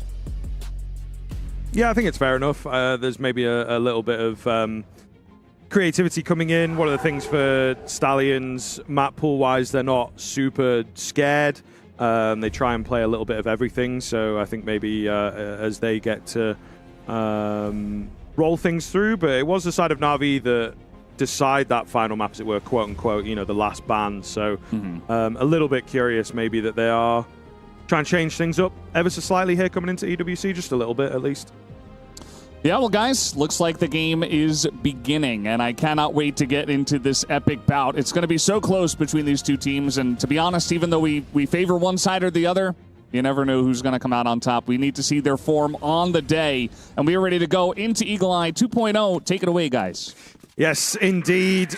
Been enjoying this map so far today. I think we've had some of our better maps, actually, in terms of the closeness, the difference in play styles. GDSC going to open things up.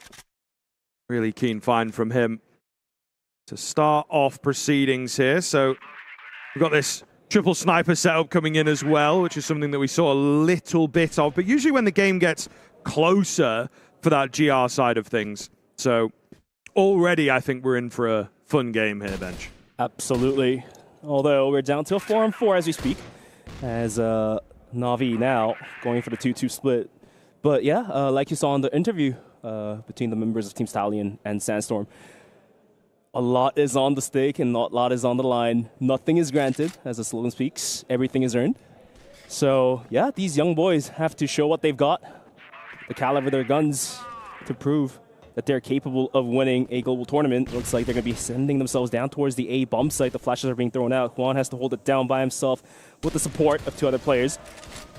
Initial frag opened up by NO, and Loy gets a kill as well, but JV so accurate with his shots. Quick double kill to hold the aggression down. The C4 soon to be picked up, but the flank is coming in from Adrian. Yeah, really keen finds, of course, from JV. Adrian here. Slow but sure, doesn't want to jump the gun too early.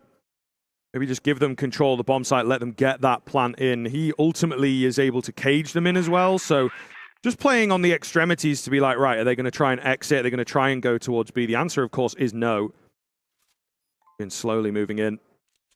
JV is down super low, so Adrian might have to make the move by himself. Ooh. Early. Ooh. Stallion completely missed out on it, but Jay eventually with a quick double kill. First round granted. Hey, I thought there was enough sneaky movement there from Adrian to maybe get in and get that catch, but it seems like they had the sense of timing and the sense of his game plan. So really solid finds there in our first post plant. Great signs, and again, have to be prepared for the difference in play. And we saw earlier on there was a lot of aggression from the Filipino team. So I think that there's a keen chance that Stallions are also going to bring that same kind of confidence. Twisted Minds couldn't quite get it done, but hopefully here we'll get some representation with a victory today. Absolutely. Moving into round number 2. Yet again, the triple sniper setup being delivered by Na'Vi. Didn't pay off dividends quietly last round. Hopefully they can do so this round. The nade is going to take away half HP away from KLB. As Stallion slowly inching in towards middle. Watched by JV. As hat smacker shots, the wall wings are there. As KLB is taken down to even lower HP. JV, pretty good spot for him. Does just go swinging in wildly. Maybe needed to wait for the support a little earlier. All the same, they find the advantage here. Adrian gets caught on this quick switch, going down to a nade or something. He will fall, and that's a key frag. The bomb's still in the sightline here of that defensive side. Ultimately, the GR boys looking to hold the line here and just scaring them away from the bomb. I think it's working pretty effectively. Trade is instantaneous. Now they maybe have to give up the position. I mean, how does No even get away with swinging window like that with the pistol getting a frag? Eventually, the C4 not yet to be recovered. Akashi has a pretty good angle to hold it down. With the support of Juan, KLP thinking about swinging. Juan finds one. Down to a 1v1. Akashi still has an angle onto the C4. KLP has it all to do. 35 seconds on the timer. Definitely more than enough time to work wonders, but in a 1v1 situation where you don't know where the global risk is, not going to help. Akashi quickly pistols him down, as Na'Vi will find a round of their own. Well, here we go. This is the game that we were talking about, the competition between these squads already getting going. Really going to be difficult to split them as the series goes on. But time will tell. Early rounds at the moment. So still just feeling each other out. You know, what's the style? Do we get aggressive? Are we going to get away with those types of moves? At the moment, it does look like Na'Vi like an advanced position here. Yeah, I don't want to go into that long old story time, like how CROSSFIRE was back in the days. Now, I don't want to go into that, but it's good to see that Eagle Eye gets played out more often than not coming into the EWC. Juan finds the opening on towards Loy. So the sniper for Stallion goes down.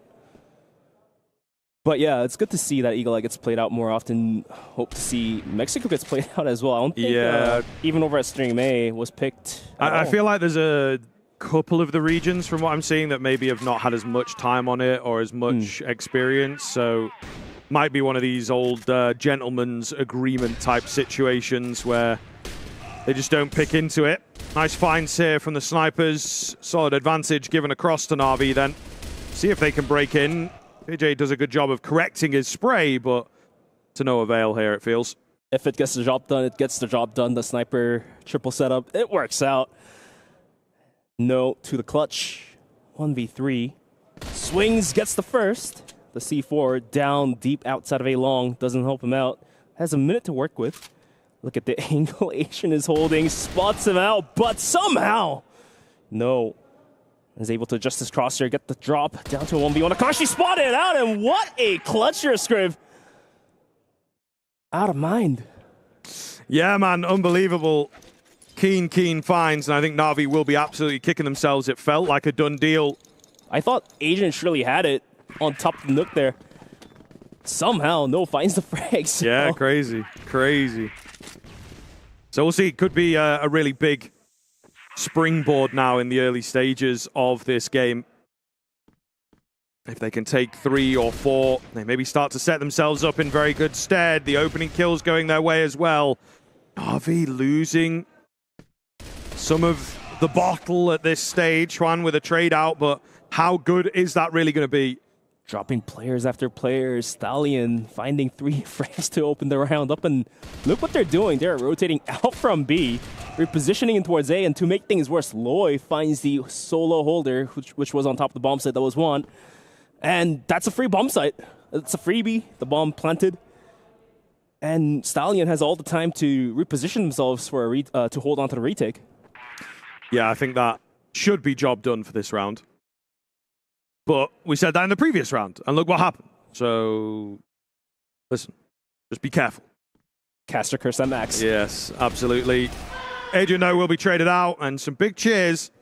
Finding that key clutch round, then getting the follow-up. Really solid stuff here from Stallion straight out the gate.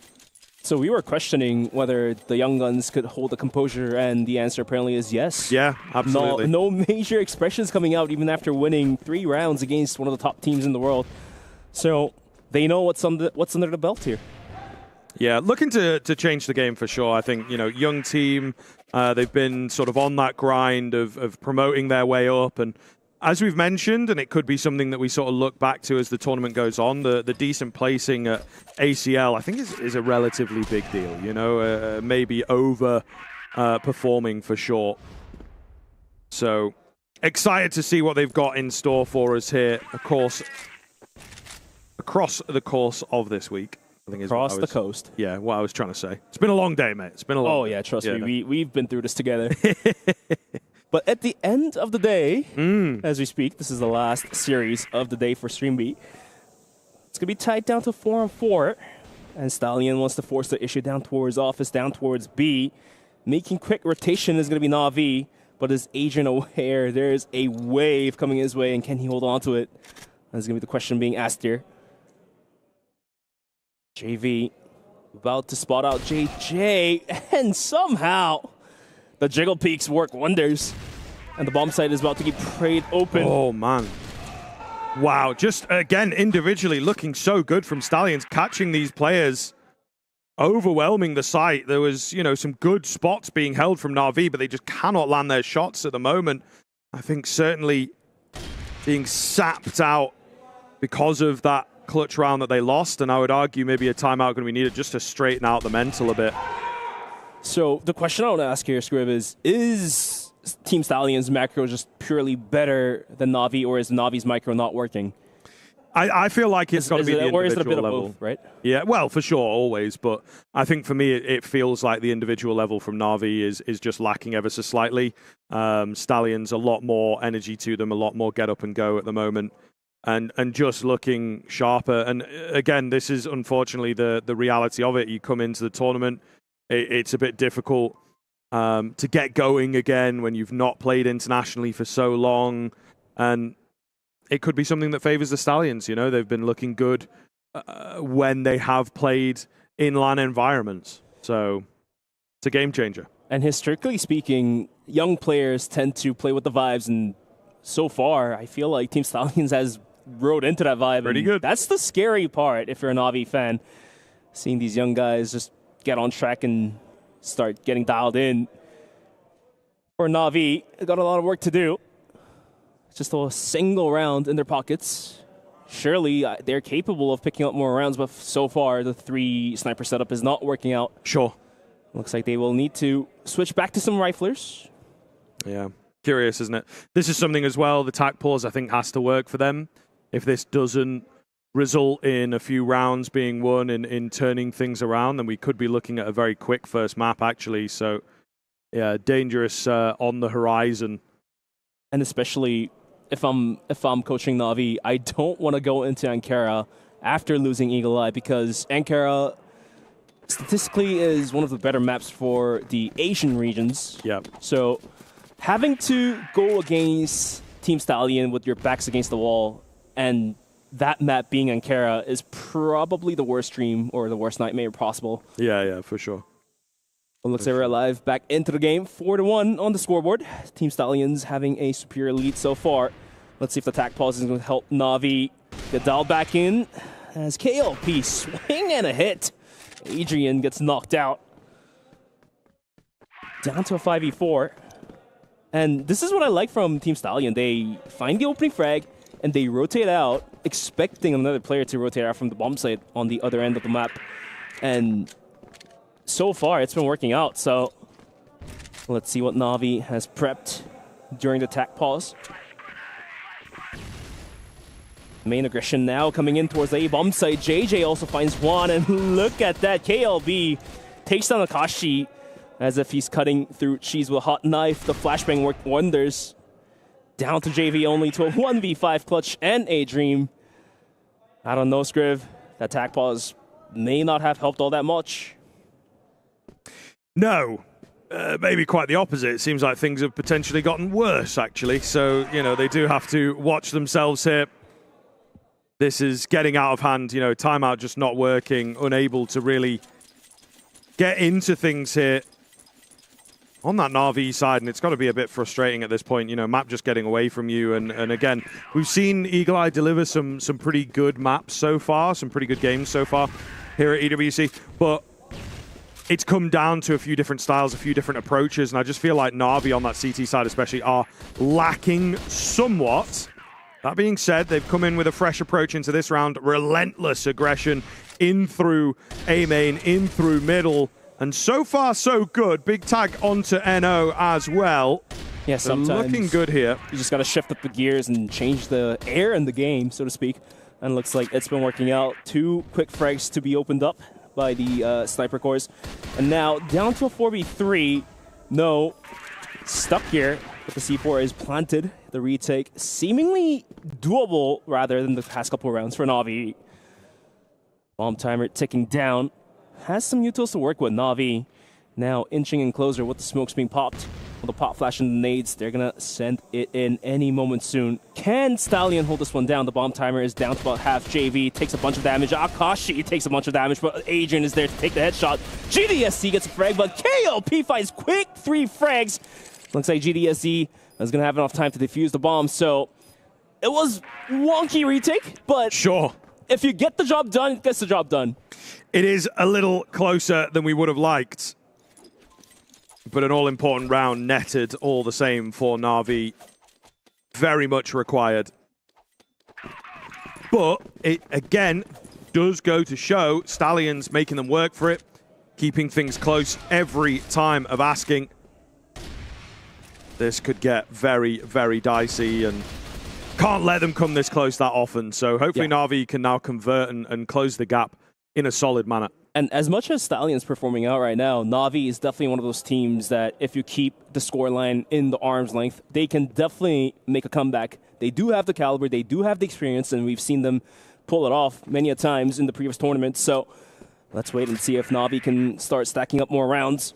But so far, it's going to be 5-2 with Stallions still in the lead by 3 rounds. And no major aggressions so far. Last round, Na'Vi decided to take the fight to the faces of Stallion. They were rushing out of A, rushing out towards middle. After taking the round, rather wonky, this time around they're going to shift the gears back towards D, go a little bit more neutral with a slower pace. This is a scary angle though, isn't it? Adrian round this corner, ready and raring to go. maybe could have got a bit more from it, but at the very least it happens so deep that they have to be careful on these peaks. A key kill given across to Na'Vi.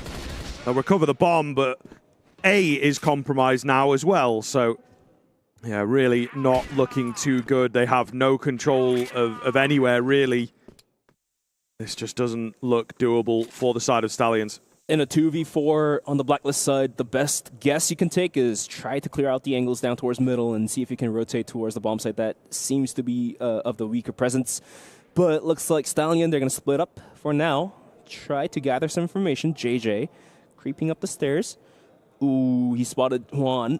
But does he realize there's another player? The pop flash is going to blind him for just a second. Akashi waiting under, gets tapped out. Juan at risk now. JJ absolutely feeling it's going to go for some pot shots. JV takes him down though. And eventually, Na'Vi is going to be able to pick up one more round. And these 3 rounds is what we basically need for Na'Vi to start bouncing back. Yeah, 100%. They have just on the line of like, okay, this is getting unacceptable. They've managed to find a way back in. Getting warmed up, so to speak. Yeah, I suppose it can take some time. And again, you just have to adapt to these teams. We've seen a lot of it today, actually, where it's like the overdog, as it were, will drop 3 or 4 rounds and then all of a sudden just turn it on out of nowhere. And Juan answering that call in on the A defense. They will continue pushing forwards here and try their best to break things open, but there's an advantage that looks solid for the global risk side of things. The Juan taps working wonders. Double quick frags with the arm, and now KLP and No to do the work. We'll bring the C4 in towards the bomb site. And it looks like Na'Vi's just going to give it up and go for the retake. They know they have the man advantage. They know they do have more utils. So they're going to allow the C4 to rotate in. And now the information has been given, and the retake is now on. 3v2. KLP on top of the bomb site with the arm is going to reposition in towards the hut. And No is going to be the one to respond for the aggression coming in towards the sidelines. He finds one, switches to secondary, not quite going to hit, but now it's down to KLP versus Adrian. Adrian off to a slow start today. Can he find this frag to win the round? Not a lot of time left on the C4. KLP switches to the rifle, gets in, but the time has been earned, I believe. Script, this is going to be close, but it's going to detonate. And he can't get it. He can't get it. Yeah, they save enough time. Oh, man, that is really close. And again, a very divisive kind of round coming in. It's going to suck for Na'Vi. They worked very, very hard for that. That's just heartbreaking, isn't it? One shot through the smoke that makes all the difference, it feels like. Yeah, I thought Na'Vi was going to go on the retake a little bit faster, but they did spend a little bit more time going on the sidelines. So eventually cost them the seconds, cost them the round. 6-3 as we now switch the sides. Let's see if this does, refresh the air a little bit for the side of Na'Vi now as they play on the Blacklist side.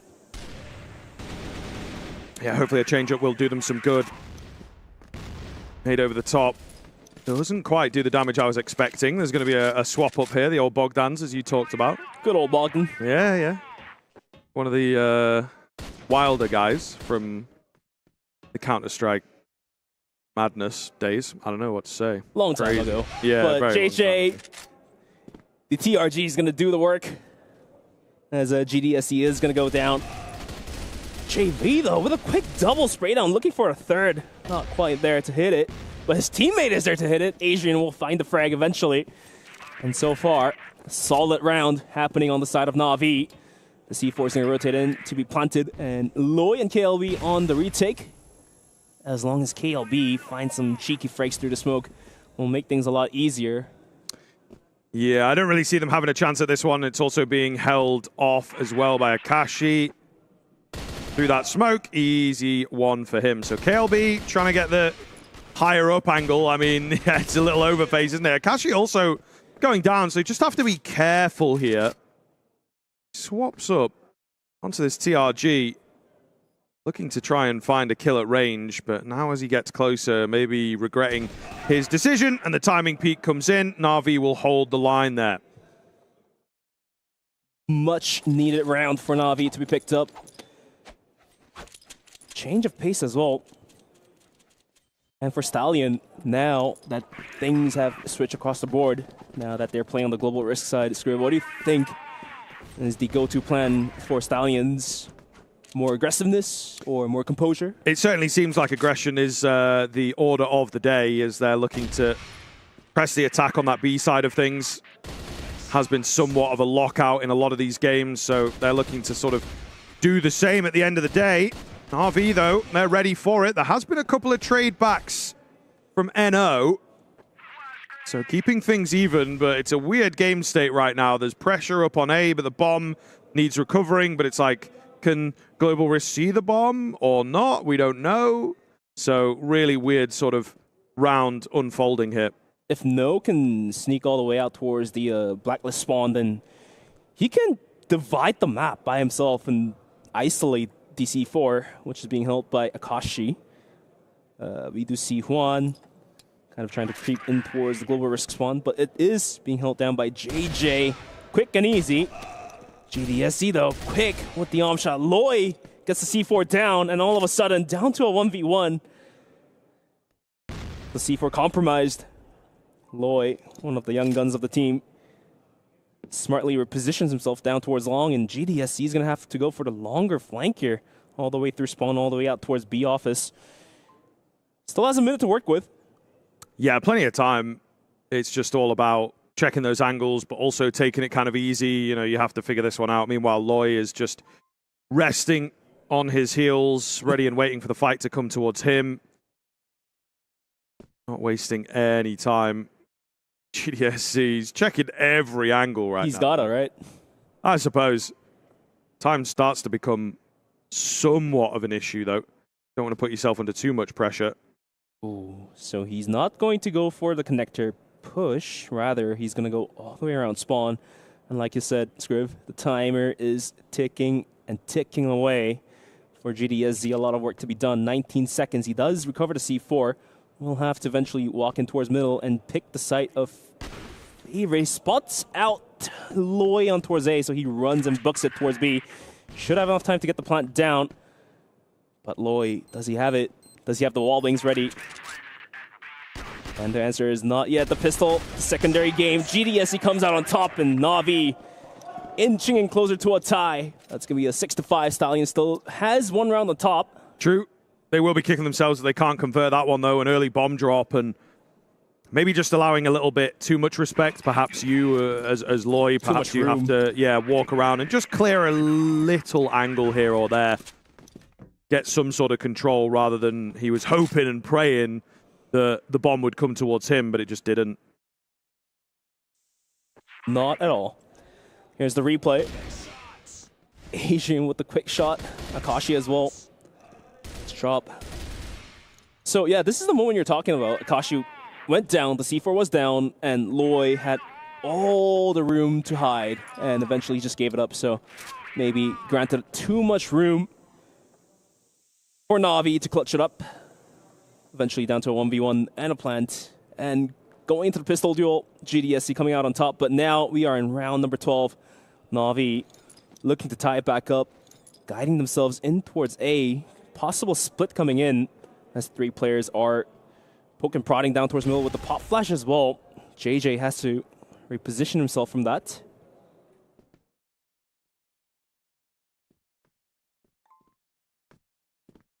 A little slower here in the mid-round.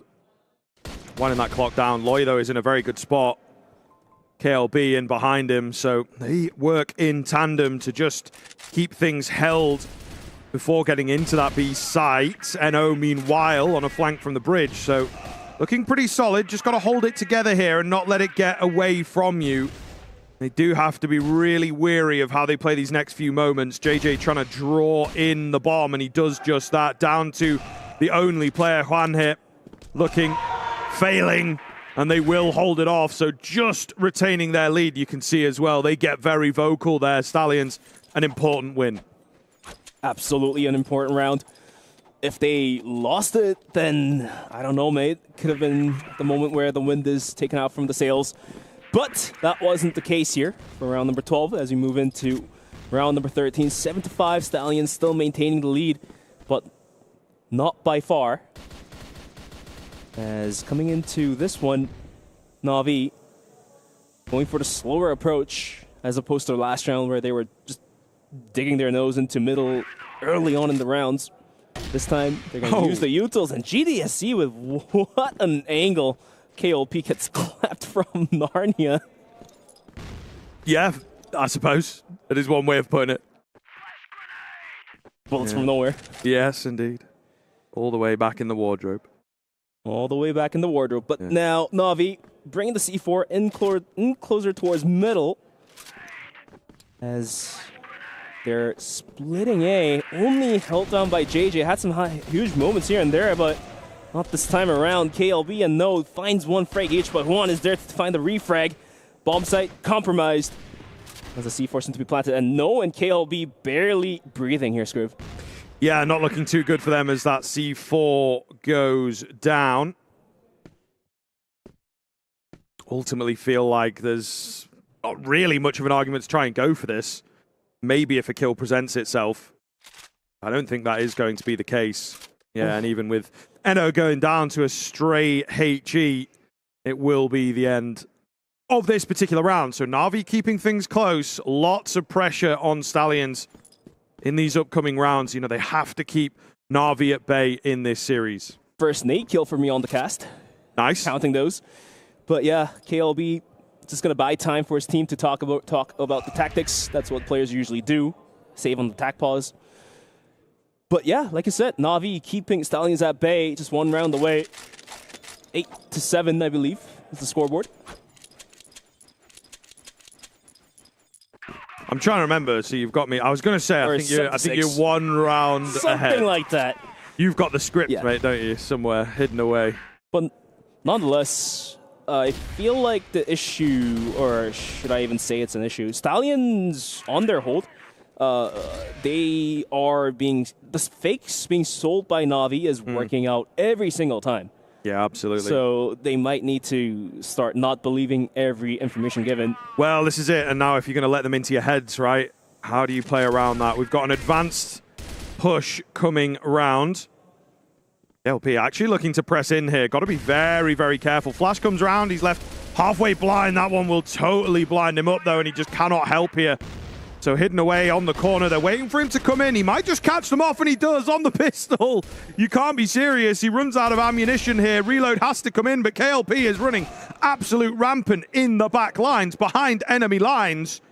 Keeps it down to a 2-on-2. How did Na'Vi miss KLP swinging out? I mean, they should have heard the shots being thrown out behind the boxes. They just so much carnage, I think. There was a bit of movement in from mid as well. Right. So I think that they're just getting caught on all sides. That one, less forgivable, as Loy just creeps in, catching them completely unawares. 8-6 as another attack pause being called. Na'Vi now, with having Stallion running away from them, gonna need to work a lot to get some rounds back. I'm pretty sure they weren't aware that Stallions would come out this aggressive. Yeah, but again, as you talked about, there was a sort of mini timeout taken, mini tactical talk taken, something that they could have worked with. We now have, you know, an official tac pause coming in. It just seems every single time Na'Vi getting pipped to the post, you know, they're right there, and then they can't even it up, and they just slip through the fingers, slip through the cracks. So Stallion's doing a really good job of staying in the lead here. And like the young guns of Team Stallion, it still doesn't fully convince me that they have their macroette ready. It still does feel like some of the rounds had to rely on the individual skill levels. Sure, yeah. It seems like that's maybe regional as well. Yeah, but if it gets you the rounds, it gets you the rounds. And what's even better is individual skills are harder to train than macro. You just have to grind the team practice games in there to get your macro ready. And for these guys over there, Team Stallion, they have all the time in the world to practice scrim, get the macro alert ready. Then that's when you see a scary team up on the board with high individual skill levels, with high levels of macro. But now we are back in the game, 8-6. Stallion just one round away from the map point. As Na'Vi already dropping GDSZ. Big down kill. to a 4v5. Akashi almost getting caught out as well to make things worse. But Juan does find the equalizer on towards No, who was having a huge day today. Yeah, gets a little excitable for that one, though, doesn't he? I think he was really, really looking for that kill, and the over-aggression will cost the advantage. It's not necessarily something you have to take. Really big find from Juan. Leaving this A bomb site super vulnerable right now. JJ hidden in at the back, but you can see the rotations now start to panic, feel like they have to do something. Loy gets caught on his aggression. And this is a mess now. A keen start for the Stallions has fallen by the wayside once again. Once again, indeed, and now all down to the hands of KLB. Had some huge moments springing out towards Long, having a triple kill, but can he do it once again? But this time, not a rifle, has a TRG. Harder to go for the spray downs. The C4 rotates in towards the bomb site to be planted. KLB does spot one, that's JV. One less player to take down. Has 3 more to go through. One. Ooh, I don't think he has realized. But KLB does whiff the shot, and now his position has been given away.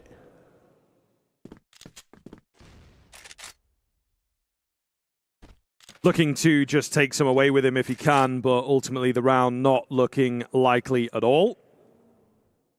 So a really key find here from Na'Vi. As we sort of talked about, you know, Stallions have held on to their lead, but Na'Vi have also not allowed them to really expand it. Just 1, maybe 2 rounds at a time. So that means that they are always in with a chance of closing the gap and taking things away from Stallions. This does feel like a game that could go all the way, for sure. Yeah, I feel like this is the map that could go either way. Na'Vi still on the chase. Stallion definitely wants to run away, but Na'Vi keeping them at arm's length still. And some quick replays. Juan hitting some naughty shots from the players jumping across the window. KLB did find that frag, but couldn't find 3 more. And Na'Vi continues on to pick up some more rounds. Round number 16. This time around, no real aggressive angles being posed out by Stallion. They have learned their lessons. They were punished from early aggressions. So this time around, they're going to be playing with a bit more composure. But will it help them out is the real question here, Scrooge. JDSC getting away with a lot. Yeah, he's buying valuable information. Yeah, 100%. That, I suppose, weakening things up on the A site on purpose, but they're going to have to do something with the resources that have been placed elsewhere. And at the moment, it doesn't really look like they're doing an awful lot with it for my money. However, the attack is potentially coming their way. Blacklist players just on the other side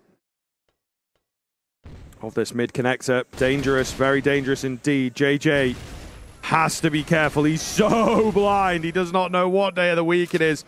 Down he will go. A big trade is there, to be fair. So not over just yet, but a lot of control taken. What a flank by Eloy. Picks up a huge triple kill with the flank he gave out. All down to the hands of Juan. Was able to drop Loy, but with Mom and the Dream, it's going to be a tough one to ask.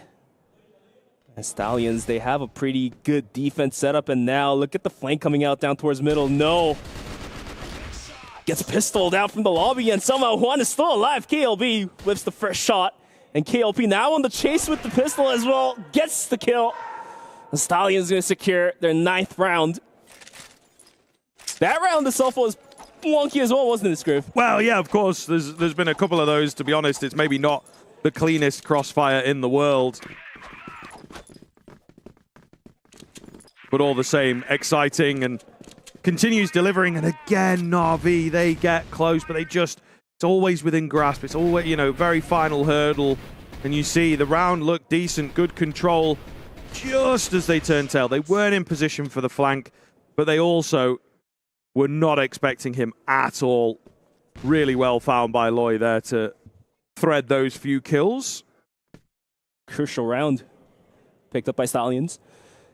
As Na'Vi now thinking about a possible A hit. The C4 still lingers outside of middle. gets picked up by Adrian. Off to a very slow start, we should say. I mean, we all know he's one of the top players in the region, and he himself well known for clutching up many a times. Just not being able to provide coming into this map of Eagle Eye 2.0. It's about a minute burnt down onto the clock. There's a minute 30 left on it. And the aggression is on. JV will knock out JJ. Leaves KLP all alone with the TRG. Gets almost the kill. Not quite there yet. Oh, KLP looking good. Does manage to find one. He's lost his brethren in KLB, of course, but they're still holding strong. Few missed shots, but he's in a good spot. He looks to get aggressive. Oh, this could be big. I don't think they're expecting him at all on the pistol as well. Able to find them at range. Keeps it coming on said pistol. Will miss out on the sniper shot, but KLP is still alive somehow. They close him down eventually. Na'Vi keeping the dream alive here. Na'Vi looking to send us over into overtime. I mean, we are yet to see an overtime. I believe you're correct. Yeah. Whole tournament so far, isn't it? Oh well, I'm gonna wash my hands of the A stream, but yes, I think you are correct. Yet to see a golden round as well, but nonetheless, Na'Vi still keeping the dream alive, like you said. GDSC taking a bunch in the process. We'll have to retreat a little bit, take a more passive angle. And Stallions, the pressure is now really on them. The weight on the shoulders to close the map out.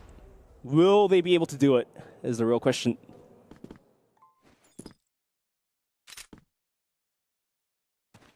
KLP watching, waiting for something to just step into his crosshair, but it never comes. So he's able to take some info, drop back, get a smoke down as well. It's going to keep them at bay for quite some time.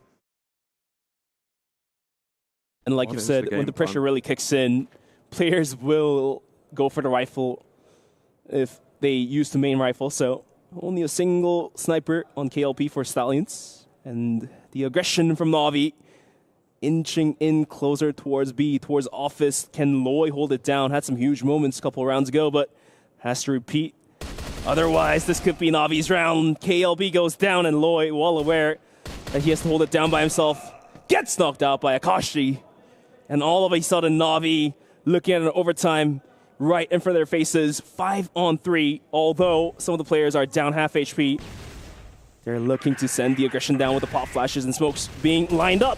Yeah, this is the pressure, isn't it, though? They've got to be able to keep it together going into this side. Spray down doesn't quite land. JJ going to run out of ammo, unfortunately. Splits the difference on 2 or 3 players. Just can't capitalize to find those kills. No rush on the plan. Let's get this overtime locked in. They know where NO is coming from. They do not want to take any chances. C4 will go down. They're trained and ready for him. Just waiting for him to come through this door. And indeed, as soon as he steps through, down he will go. Our first overtime here, Bench. Sending us right into overtime. Exactly what we wanted. Want to see more of Eagle Eye, like I mentioned. Sure. It was... This map was, I think, hated by every single org back a couple of years back. So I do really love to see that this getting played out more often. But yeah, talking about the vibes that I was mentioning, I feel like now that we're into overtime, I think Na'Vi really has an upper edge. And as I say that, GDSC gets knocked out. Yeah, well, I mean, this is it. It's been so hard for them, very back and forth, not quite able. And you feel as soon as Stallions are on that map point, that's when Na'Vi would fail again, as they've been unable to, retake the lead and whatnot. But done a very good job to bring it to the OT and keep the composure. For the first time in a long time, I believe, string 2 rounds together in order to get it here. So, and even if Na'Vi does drop Eagle Eye by taking this map into overtime and dragging and drawing the energy out from Team Stallions, the next 2 maps could write a different story. As, like I said, the wind could easily be taken out of sails of the young players. We'll have to wait and see how it goes. So far, down to 4v4. Akashi down very low. It's about a minute 20 seconds left onto the clock to C4. By himself. No, what a nice frag. JV goes down. Akashi, 3 HP in a dream. In office, gets taken out by No. Ooh. 1, can't whiff those. Yeah, that's a big kill to be finding. Started off well for Na'Vi in this round, but Stallions have pulled it back. I think should be able to convert things here. Adrian slowly moving in. We'll look to try and find some keen shots. It's a good start. It's a very good start indeed, but he's robbed in the end. And there you are, Stallions able to answer back. So all of a sudden, the case reopens for the Stallions side. Na'Vi now has to respond to the round being lost there. 10-9. And if I'm not wrong, the aggression comes in hot. No, with a quick frag, make that a double with the rifle as well. And the early push out towards middle is going to cost Na'Vi some huge deficits. Down 3 members, it's going to be 4-2. Frustration setting in ever so slightly, I think, as the rounds are getting messier and messier here into the OT. Oh, nice pickup though. ESC with that bomb so far back. All these kills are going to be valuable. Juan getting his as well. Suddenly a 2-on-2 out of nowhere. The bomb is no closer to a site. They really do not have anything locked in. Loy, though, creeps up and will manage to take a key frag. And now, all of a sudden, things look a little better. Juan is here. They've spotted him out. They'll go peeking into him, and down he will go. Big finds from Stallions. 11-9 is going to be the scoreline with 1 round left onto this first half of the overtime. Na'Vi direly needs to pick this round up if they want any sort of chance in getting the map point back into their pockets. But so far, doesn't look like it's Scriv. That early push out towards middle completely punished by JJ. GDSC having some nice frags here and there. Wasn't quite there, Loy, with a nice flank once again. He's been the flanker of the squad. Sure. Yeah, absolute machine at times. But now, Team Stallions, where do they want to force the issue? Yet to see a strong B take. So, it's true. Looks like they're willing to do so this time. Held down by GDSZ and Adrian. JJ leading the charge. As looks like they're just going to back out from this one. Big rotation. Yeah, kind of completely bailing away. It's still not really convinced them of anything, but some smokes over here that will fake things out slightly. Draws 1 rotation away from the A side of things and maybe, you know, puts these A players on edge.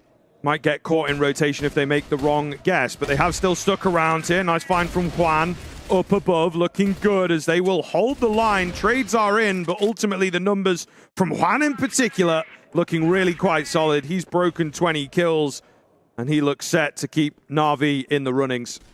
3 quick frags looking for the 4th. It's going to be JV contesting KLP. The C4 is down in favor for Na'Vi. KLP has 40 seconds to work with, but not a lot of angles he can cover. As Na'Vi now looking to close the round out. Inching closer there, getting ready to go aggressive, and here we go. JV swings out, gets the job done, and Na'Vi at least picks up 1 round and a half. Yes, indeed. Rather than having to pick up the run back, always good just to convince yourselves. So getting a little bit serious now, as we may be on the cards for a golden round if this continues. Possibility still there. Would love to take the honor of the first golden round of EWC. Sure. Nonetheless, sides have been switched. Stallions now on the global side. Their performance not the best in the main rounds, but let's see if the time they've spent on Eagle Eye switched up their gears. Na'Vi looking to split towards A, since 2 players creeping out towards long, and like you've mentioned, GDSC gets away with a lot of cheeky peeks and just sliding in towards the angles that are not being covered properly by Team Stallion. Or should we say, is Team Stallion just leaving that angle open and just closing the box on other angles? Time will tell. But yes, it does feel, and now it's Juan actually able to get away with a bit. What was that? Oh my goodness, a keen find. Not punished as well. Yeah, I know, just completely blindsiding on the jump peak. Absolutely mental stuff. We'll see now if they're able to keep it together as Stallions. Reality starts setting in that these rounds are going to be tougher than first expected. You know, a great start out into the OT has been squandered, has fallen away slightly. Only so slightly. Stallions down 2 members. Already, A bomb site has to be defended. And that leaves B somewhat open as well. And Na'Vi gonna play the clock, play the timer, burn it down. 40 seconds remaining, leaving Stallions guessing where the aggression is coming. Adrian does spot Loy trying to go cheeky in towards middle, and that's going to punish Stallions even more. GDSC with a quick fire on towards KLB as well. Down to his JJ, finds one, eventually he's taken out. And Na'Vi is going to be able to do some work, get the lift in, and pick up some rounds. Yeah, getting very interesting now. I mean, again, we've seen so much back and forth in this game as it's been one round here, one round there. But once a team hits some consistency, we start to worry that it could be like a key breaking point. If Na'Vi play their cards right, they are in with a pretty good chance. Just about edging this one out, but Loy gonna open as he goes absolutely wild. Trader's there. KLB got to be careful now. I mean, they're just trading places. The backup is there. What is that find? There's just players all over the place. Kills are keen and sharp. Na'Vi come out on top. Stallions are swinging in off timing. They're not swinging together, and that's why Na'Vi is going to be able to find frag after frag. JJ, sure, he does swing out, gets the drop onto Adrian, but at the loss of 3 players of his own teammates. So whatever that skirmish happened outside of B, that was not the cleanest showing. Crazy. Absolutely crazy. Still not over just yet, though, because we're not really that close to a bomb site at the moment. Not yet. There's still potential for an individual to just put a stop to any of the attacks. JJ looking to do it on B. I'd maybe be a fan of these 2 global risk players grouping up. And that is indeed what they're going to do, so...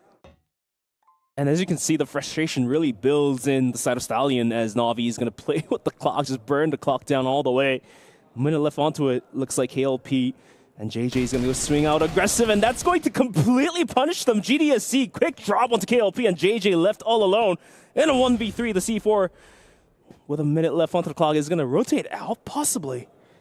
And for JJ, he's going to start swinging, gets spotted out. Has to fall back, but Akashi is on the chase. JJ gets the drop, but he is now put to 7 HP, and a 1v1 somehow finds the tip of the head there. Juan nays it, misses the nade, and down to a 1v1, swings out with the pistol. JJ almost had it. Eventually, Na'Vi picks up the round. It's going to be 12-11. Do we have the golden round still on the talk script? Well, we're going to find out. I mean, after a round like that, I think it's going to be tough. There's been a couple here, in fact, for Na'Vi on their tear, honestly. You know, it was 11-9. It felt like a very good spot for Stallions, but they were able to bring it back on the Na'Vi side of things. So some really, really heads-up rounds coming in from them that I think have just turned the tide. So I can see them taking this over the line with a heartbreaking loss for Stallions, who have led all the way up until this very point when it matters most. When it matters the most, indeed. A lot of weight, a lot of pressure built on the shoulders of Stallion. And Na'Vi, yet again, with composure, is going to play the rounds very slow, building the frustration of the young guns. Almost playing into the minds, I would say. Yeah. And it's been working out. Yeah, definitely. I think it's always going to be a catch. Ooh, nice little move here, though, to get the flashes out, to try and get Adrian in behind. He's going to have to do something, but unfortunately, just does not work here. They tried something slightly unorthodox, send that solo player in. Hopefully the flashes are effective enough. And yes, he got into the site, but he just didn't know where to look. He didn't know where they were holding. Golden round cooking up here. Juan versus the world gets another kill. Looking for the third, has to fall back, but juggling with fire here. with 20 HP and a Dream. Now gets pushed by NO. Gets the drop. Down to a 1v2. It was a 4v1, quick reminder. And in a blink of an eye, a lot of room has been opened up for Juan to work some wonders. Still has a minute to work with. The C4 not yet recovered, though. And now this pressure is low in KLB, as you can see. They're not split up on the bomb sites. They're playing together. They want to get the refrags, sure. But it does open up a lot of gate for Juan to get the bomb planted. Ooh, spotted on the backside. Somehow doesn't go down, though. 1 HP. Yeah, he's very lucky to be alive. Got that bomb back. Always have to be careful. Only 20 seconds, so starts to lean in favor of the Stallions. They do not want to mess this up. You can feel it. Oh, no. Looking to break 30 here. My goodness, this is really, really down to the wire, but Loy was trained in and ready. He knew he had it in the bag to take us to the golden round. If I'm not wrong, this is going to be the first golden round of CROSSFIRE at EWC. Glad to see it. But honestly speaking, I think Navi is still the favored side, as they are going to be playing on the blacklist. And Team Stallions, they just seem to have lost track of what they should be doing to hold on to the bomb site. So had to rely on a lot of individual performances rather than macro, like I've mentioned. So we'll have to wait and see. Yet again, a slow progress to the round. Playing very default. It's going to be Team Stallion, and so is Navi. Just expecting any sort of early aggressions to spice things up. Not brought their way this time.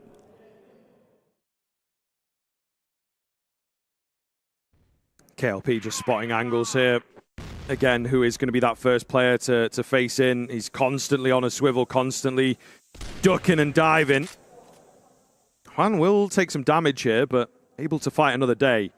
What is the game plan for this Na'Vi side? They slowly start edging towards B, but that tends to be scarier and harder to get into, especially for this team. They've not favored it as much.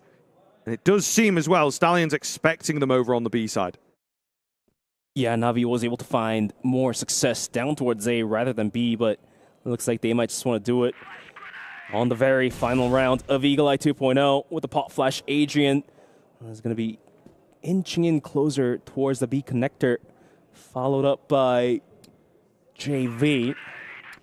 And for Stallions, they have to react to this now, or it might be too late. KLB on the bomb site does spot Adrian swinging in. The angles are too cheeky. KLB puts out a bunch of damage, but wasn't able to connect to a kill yet. Adrian somehow still alive as GDSC and JV finding frag H down to the hands of KLP and NO. The C4 is now planted.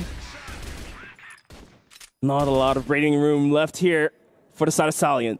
Yeah, so much damage done, man. It's such a shame that these kills have not yet been converted. We'll see if that remains the case. NO doing his best try here. Unfortunately, it's just feeling like it's not going to be enough. The HP bar gets the better of him, but goodness me, Na'Vi, tooth and nail. Stallions were leading like the whole way through and able to just keep them one round, maybe two at times, away from evening things up. But when it mattered most, they were able to just find the seventh gear, even really well played from them. And even into the OT, it didn't start well, but they come back into it. And this is the difficulty. You see the forlorn faces over on that Stallion side of things. They are very, very, very, very disappointed in that, and I think rightfully so.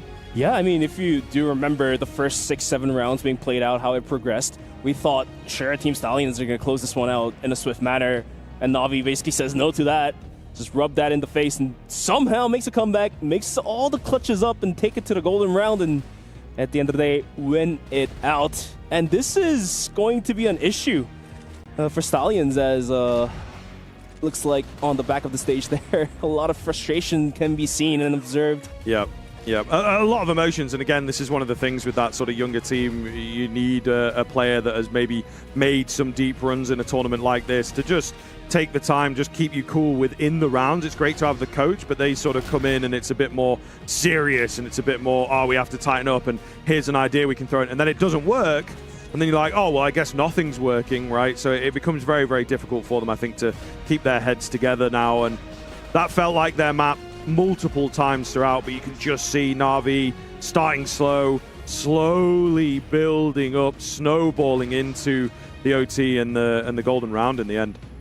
And honestly speaking, I feel like the series is going to be 2-1 Na'Vi, just because Ankara, sure, Stallions has a really good chance of winning it out, but Port, I feel like, let's say Ankara is Asian region's most favorite map. Port is the most favorite map in Na'Vi's region, so I just don't think Stallions have built enough experience to be on the global stage to win Port against another region that plays Port 95% of the time.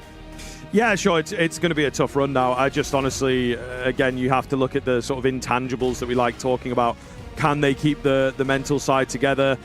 They don't have a lot of time in between maps here, right? We're just sort of rolling through, so they have to stomach it, take it on the chin, and that is really no mean feat. That was crazy, guys. That back and forth bout between these two teams, Na'Vi just barely getting across the line. As you mentioned, Scriv, where it's like they're just behind the entire time. And if there's a guy who's going to be able to guide them through that, it is GDSZ. And, you know, it wasn't like either of the veterans were putting up big numbers. It was actually Juan who had like ridiculous numbers, almost a 2 KD with like 16 deaths still. Yeah. It was almost like 32 and 16. So pretty incredible stuff from him. You know, some young players as well on their side as well. But yeah, it must really sting for the young squad from the Philippines side. Yeah, I mean, that's the one thing about this level of the game. It's like, how do you come back from that? Like, what do you say? What is the secret sauce? And I think that's something that, you know, we'll sort of never know, unfortunately. But we're about to find out moving forward in this series if they can indeed bring it back.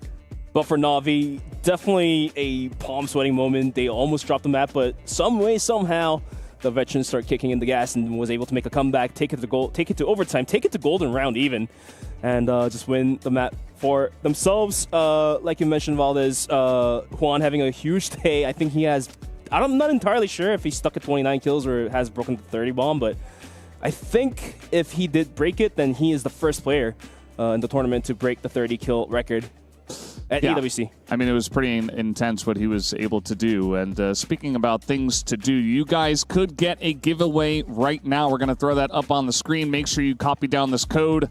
I'm not going to say the entire code, so make sure you're paying attention and you can get that cool gun, that cool skin there. And yeah, just a cool giveaway from EWC. And hope you guys are paying attention. You can get this one. Yeah, it should hopefully be up there long enough, you know, but it's certainly, certainly a difficult code, I wish I had my laptop to get down. Yeah. Where's ours? But no, ultimately, I think a really keen game and, you know, just exactly what we were expecting from this matchup. Yeah, so what are we thinking about map 2 here? I mean, we're going to Ankara, correct? So Eagle Eye, Ankara, and then the decider is going to be Port. Ankara, I'm pretty sure it's going to be a surefire for Stallions to take the map into their pockets, but the amount of fight that Na'Vi has put out on Eagle Eye makes me think otherwise. Yeah, I think it's hard to say. I think it's gotten to a point where it's a little hard to say, and, you know, we have to be careful. That being said, if memory serves, I think it's the Na'Vi pick as well coming in, so they're going to have a bit of an idea for this one, you would assume. But again, we've seen it a couple times today where teams just maybe find the difficult game, quote unquote, and then struggle to close things out on that second map.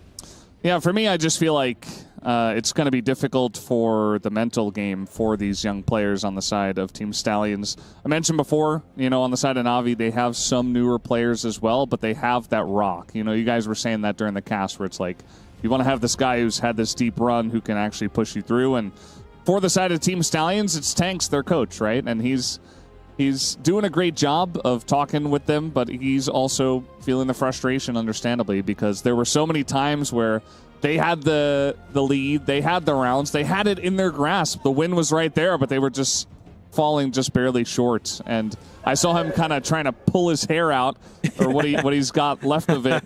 And faded away. Yeah, when they were like all running into Juan one by one, that was one of the most frustrating moments for sure. And then eventually, even though they won that round, they still lost the map. So pretty difficult for them, but who knows? Who knows? Maybe they make a comeback here. But like I've mentioned, as time passes, sure, having a veteran as your coach will help, but it's not as effective as having the veteran play in your squad, like Evolution Power with Minnow. For the side of Na'Vi, we do have Adrian, we do have GDSC, so looks like the young guys will have to start really performing out if they want to have any chances. We're about to go right back into the game. It's going to be Ankara, as Team Stallions going to be starting things off on the blacklist side, as Na'Vi will have to hold on to the defense on the global risk.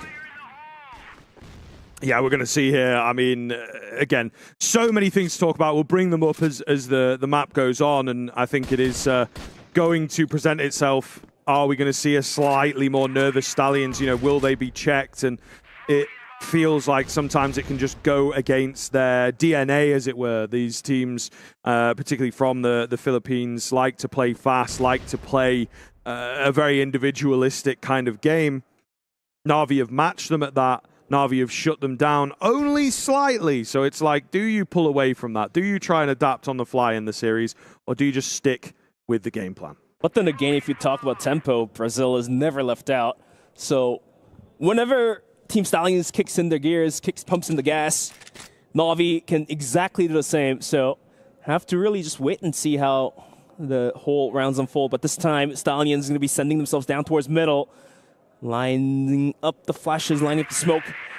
Has to be responded by JV. Utils are now out. JV accurate enough to spray down one player, looking for the second, swings out, JJ at risk, but JJ finds the better of him. But Akashi gets the drop, and now with the pistol out, looks to get KLP. Man, it's getting crazy. What is that shot? I mean, he was low, but it still looks nice. 3-on-2 just about for the side of Stallions. However, that bomb has been dropped at the feet of these remaining defensive players. Oh, got to be careful with how they play this here. KLP looking to take a fight, misses out on the opportunity. Not loads of time, but they are just feeling under pressure, maybe not realizing that they have the C4 so readily available. And indeed, it will be retrieved. It will be a plant towards B now. As long as GDSC is able to find the frag onto KLP, like I said, opens up the gate. Has plenty of time to work with as well. Has a nade. I mean, the C4 was down in no man's land, but eventually was recovered and is planted. Going on to the retake with the TRG. Almost landing on towards no. The time has ticked down to about half. As GDSC now progresses in towards the bomb site. Has to take down two players. Otherwise, it's going to be a tough one to ask. Not a lot of time left in the clock here. GDSC swings, and Loy is quick to punish it. And the first round will go towards the side of Stallions. Yeah, it was looking good for a moment, but unfortunately just not quite able to capitalize on the drop bomb. So we'll see moving forwards here. Stallions are exactly what they ordered. Look, they come in the first round. They've got an execute. They get control of the area. Let's work with that. So they do a very flat kind of round, but it's just not going to stress you out, just get you started from a good place. Stallions looking to continue on with the lead. Their mid-take worked out quite nicely previous round. Trying to replicate what happened last round into this one as well. They're going to be splitting out towards B through underpass. Not being watched deeply yet. Juan is going to be looking down towards underpass on the bomb site, so Stallions have a bit more room to work with. Eventually rotates out. They might be forcing the issue out towards A. Has yet to happen. This round might be it. GDSC and Adrian, the two veterans we've been talking about and shining up all the time, will they be able to hold this one down? That's going to be the question being asked here. Stallions going to force the issue down towards Vents. Yeah, looking good for Adrian to open things up, but he is left in a difficult spot. It's JDSC who looks good. Really solidly held. Will give the advantage across. C4 going to get planted. Can they hold on to this site now? I mean, again, this site, it's so very deadly. Just one unchecked angle results in the multi-kill moment. Unfortunately, the vent move does not work out. KLP moving into him, but they will get the trades out. Na'Vi on the board quickly. I thought KLP almost had it, but looks like he overstepped a little too much for JV to spray him down. Tied at 1-1. Solid take was delivered by Team Stallions, but Na'Vi was able to just retake the bomb site back as we move into round number 3. By far, looks like Na'Vi is gonna try to aggress out towards A, but B is now left unwashed as Noah and JJ is gonna take down Akashi and Adrian, and they're gonna force it quite fast. JV swings out from the backside, does get the drop onto KLB, but is that enough to hold on to the aggression? Loy meeting round this corner. Big fight here. One missing the opportunity and does get run down by that flying pistol. Really big kill coming in. Ooh, GDSC on the backside. That's the C4 as well? Yeah, that is the C4. Really big oversight, it feels like, from Stallions. Able to smoke it off. Still a lot of time, but it's going to allow his friend to get over here. Both of them incredibly low. If they play this correctly, Stallions should still be able to clean up house. I mean, the rounds seem to be pretty swift for Stallions, but all of a sudden it does feel a little bit shaky as GDSC did get the drop onto the C4. 3 HP, but has the Loy gets the wall bang through. Down to the ends of JV. Swinging through connector, going for the flank. Is not being watched properly. Loy was waiting. Swings out, secures the round. Stallion puts another up on the board. It's going to be 2-1. Yeah, keen find from them. Again, a couple moments in places where it looks nervy, but at the end of the day, held solidly. So we'll see here moving forwards what Na'Vi are able to find to keep things competitive, and it looks like it might just be another hot on the heels kind of matchup, to be honest with you. Very back and forth, even in these early rounds. And just like last map, this could be anyone's map coming into Ankara as well, so we'll have to only wait and see. Stallions looking to creep in towards vents. GDSC and Adrian had some good hold last time. Can they deliver it once again? GDSC spotted out, so was Adrian. And bomb site is now taken. JV swings out a little too wide as well. And all of a sudden, down to a 2v5 retake. And to make things worse, smokes and nades flying in the faces of the remainder 2 players of Na'Vi.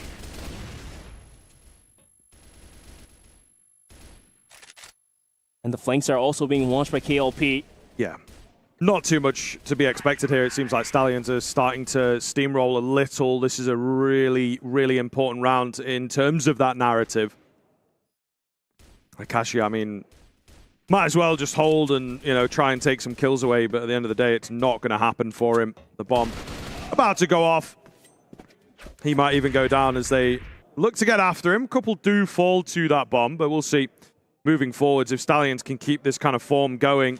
Looking to this guy again to perform massively for the Brazilian squad, but 2 times in asking, it's pretty unlikely. Let's see if Na'Vi is going to be able to pick up some pace. Otherwise, Stallions are going to find the vulnerabilities that Na'Vi just couldn't hold it down. As KLP, with yet another great opening down towards Akashi, out towards Office and B. JV with a huge swing. It's traded out, but he does get the information the C4 is out towards middle. Once again recovered by KLB. Yeah, just going super chaotic here, it feels like, you know, compared to some of the games that we had earlier on Ankara, it just is moving very quickly, very aggressively. And maybe Na'Vi especially just need to tone it down slightly, try not to give these early kills away as much as they are. Not at all. For Stallions, they're thinking about just aggressing down towards B. And looks like the choice has been made. The C4 rotates in with Loy going on towards connector. Juan has a good angle to hold it down. As KLP is going to line up the smoke to block the angle. Hot flash being thrown out. That's the Q That's the go sign for Stallions to make the move onto the bomb site. Juan in office will have to find the opening. He misses the first one. Can he get the second shot in? No, he does not. The C4 gets into the bomb site, and to make things worse, the potatoes flying his way takes him down. All down to the hands of Adrian GDSC, who was holding down A. Yep. Again, not looking good. Bomb time is starting to fly down now, so are they going to be able to crack in here? There's a bit of nerves. I think a timeout would do them a lot of good here on the Na'Vi side of things. Trade is instantaneous. GDSC, not happening for him, of course, will go down. And it's starting to get out of hand. This is still very early doors, but it feels like Na'Vi don't have a chance in any of these rounds. About the right time to pull attack pause, I believe. Not going to come in just yet. This time, Na'Vi shifting up the gears, going out aggressive towards B, as you can see on the minimap. Looks like Loy might just get caught off guard. Is waiting on the other side of smoke, and the rest of his squad is going to be sending it down towards middle. So all of a sudden, a weird set of aggression coming in as JV and Akashi is going to find one of each. Down to a 4v3 with the C4 down in a weird spot possible. And all of a sudden, we're playing as if Na'Vi is on the blacklist side and Stallions are on the global risk. So let's see how this unfolds. Yeah, they're really just trying to work their way in. And again, some brute force from them. However, has been control of A secured. So weird sort of game state that we're looking at the moment. Juan gets caught as well, not expecting them at all. So all of a sudden, 3 versus 3, advanced position from JJ. I feel like Na'Vi have blundered massively here in this round, not splitting the defense, leaving a lot of pressure on Juan. JJ hidden away in the corner. Good for 1, good for 2, and that should lock it in. In all honesty, Adrian going to have his work cut out. He could certainly eliminate a couple with the low HP bars, but he just doesn't quite know where to look. 2 nades will come in. That confirms both in on this A bomb site. Not a lot of time for him, though. Really can't afford to be checking every single angle and just goes completely unchecked in those open spots. So this is getting problematic. That was a very good-looking round for Na'Vi, and they've let it slip massively. Yeah, it was a massive blunder, like I mentioned. I thought Juan could be the anchor out towards the bomb site, holding it down for his team to rotate back in. But if he goes down, then the bomb site is completely left on the watch. So, and even JJ having some huge moments, spraying down 2 players before going down. So, eventually, Stallions are going to lead out even further, 5-1. Starting to assert a certain amount of dominance, I would say, in their favorite map of Ankara. Nonetheless, Na'Vi needs to start responding, otherwise they're going to have to go into port.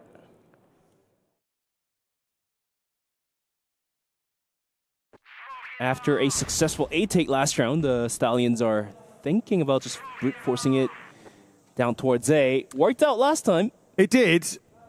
Maybe moving faster than I would like. We've got Akashi as well. Not in a bad spot in terms of the B information. So I think they're going to be ready for this A hit to come in. Nice little re-smoke there. That splits them up. The main attack is going. Oh, this could get very messy. Very quickly indeed. The bloodbath ensues here on the A bomb site. Adrian still alive at the backside. Get some nade damage down, able to dip back and just allow them that site. Go in for the retake a little later on, they say. As these smokes look set to dissipate in just a moment. KLP firing across, nothing that he can find. C4 retrieved and plant should come in momentarily, but actually, no, maybe. Yeah, okay, just clearing out all the angles. I thought they were going to go wild and try and get B, but not happening. Meanwhile, Na'Vi giving a lot of respect to Crosshair, you have to say. Yeah, KLP tried to swing out towards spawn area to buy the dire room needed for KL to just cross into the bomb site to get the plant through. Eventually happened. Adrian, though, whilst holding the bomb site down, had huge 3K spray down. KLB trying to hold the bomb site down. Not going to happen as Akashi and Juan will find the piece each. The retake is on, and Scriv, I think this might just hint to us the same repeat of whatever happened on the last map. I think the same occasion happened. Na'Vi dropped 5 rounds. They picked up 1, and somehow picks up the second, and the comeback happens. Yeah, we'll see. We'll see. Time going to tell on it, of course, if we get a bit of a rinse and repeat, but that's where it starts to come back in for the side of Stallions. They have to be very, very careful now to not let Na'Vi refine themselves, as it were. Let's see if that round was enough to get rejuvenated for the side of Na'Vi. Going out aggressive is GDSC, hit the TRG of his own, gets the first frag, looks for the second. Well, reposition himself, retreat back in towards connector. No, with the C4. Rotates out, JV, what a swing. Takes down KLB. Adrian went out a little too aggressive, didn't he? Yeah, just a slight overface. Have to be careful to nip that. Make sure that it does not cause them any problems moving forwards here.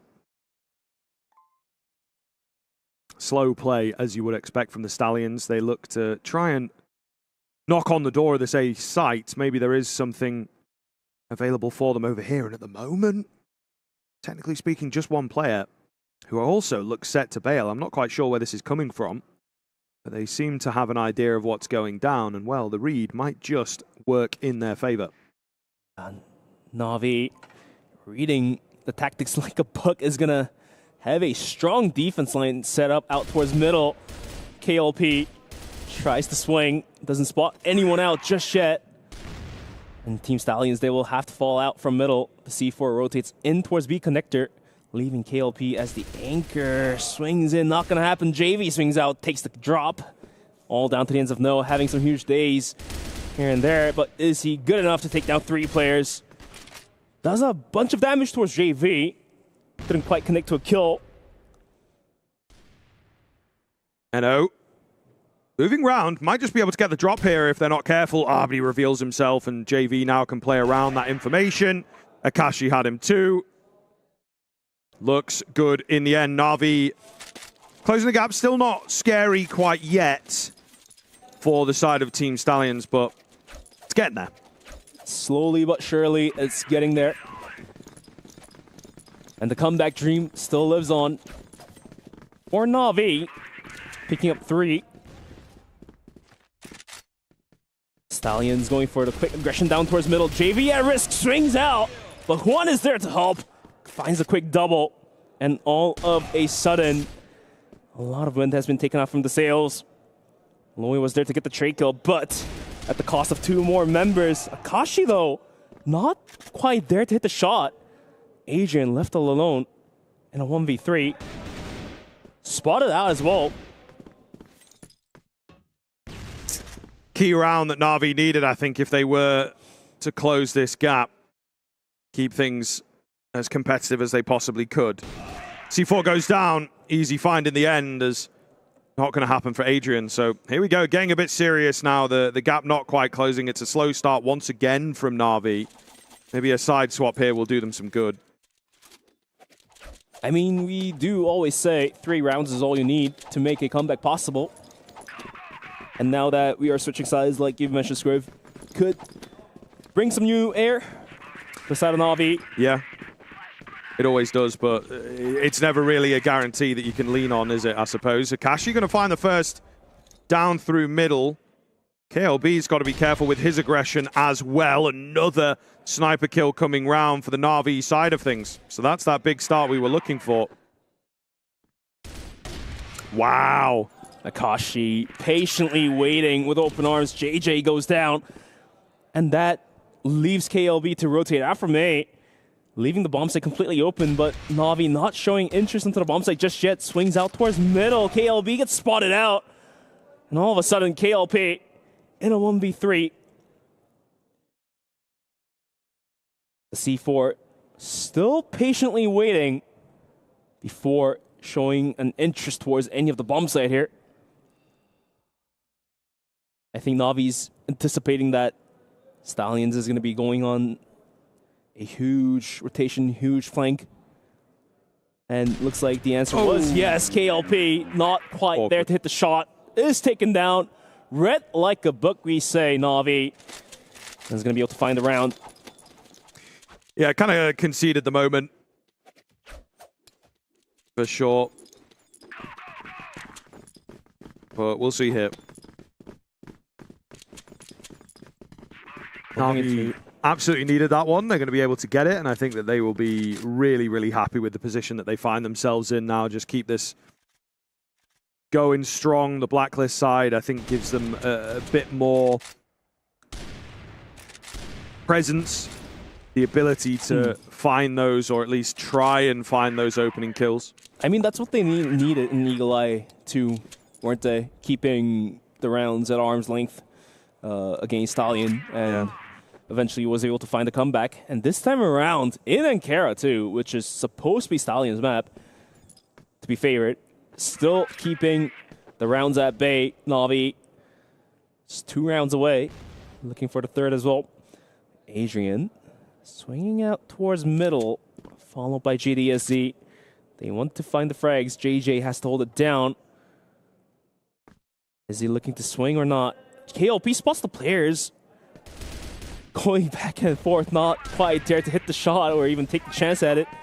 We'll have to rotate back out towards the bomb site. So does grant a bit more ground for Na'Vi, and that just might have been enough for Huant to take Lloyd down, who was sniffing out towards vents, instantly punished.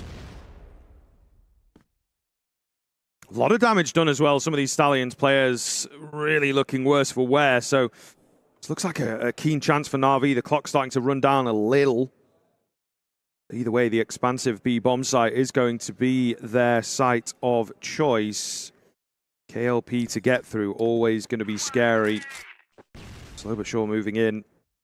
KLP just round the corner as he goes to check in. He's going to have maybe a nasty surprise on the other side. He threads the needle though. The pistol good for another as well. So it gets a bit interesting now. No, the back end of the site potentially could slow them, could stop them even. That's what he's going for. Getting in the face. The flash is super effective. However, only 20 seconds to get the bomb down. Just got to try and keep it together. JJ creeps around the edge. He knows where JV is at. 10 seconds now. Not a lot of time at all. JJ second guessing himself though. Maybe he's gone away. Maybe he's gone back towards a different angle. Not going to be the case. Gets that C4 down. JJ with a quick flank around. And JV now looks to be the one that's not quite ready. Gives it a quick check. He will clear out the angle, and now there's only one place he could be, but JJ still manages to find the kill. And Stallions retain their strong lead. I thought that round was justifiable by Na'Vi to just win it outright. Felt that way, didn't it?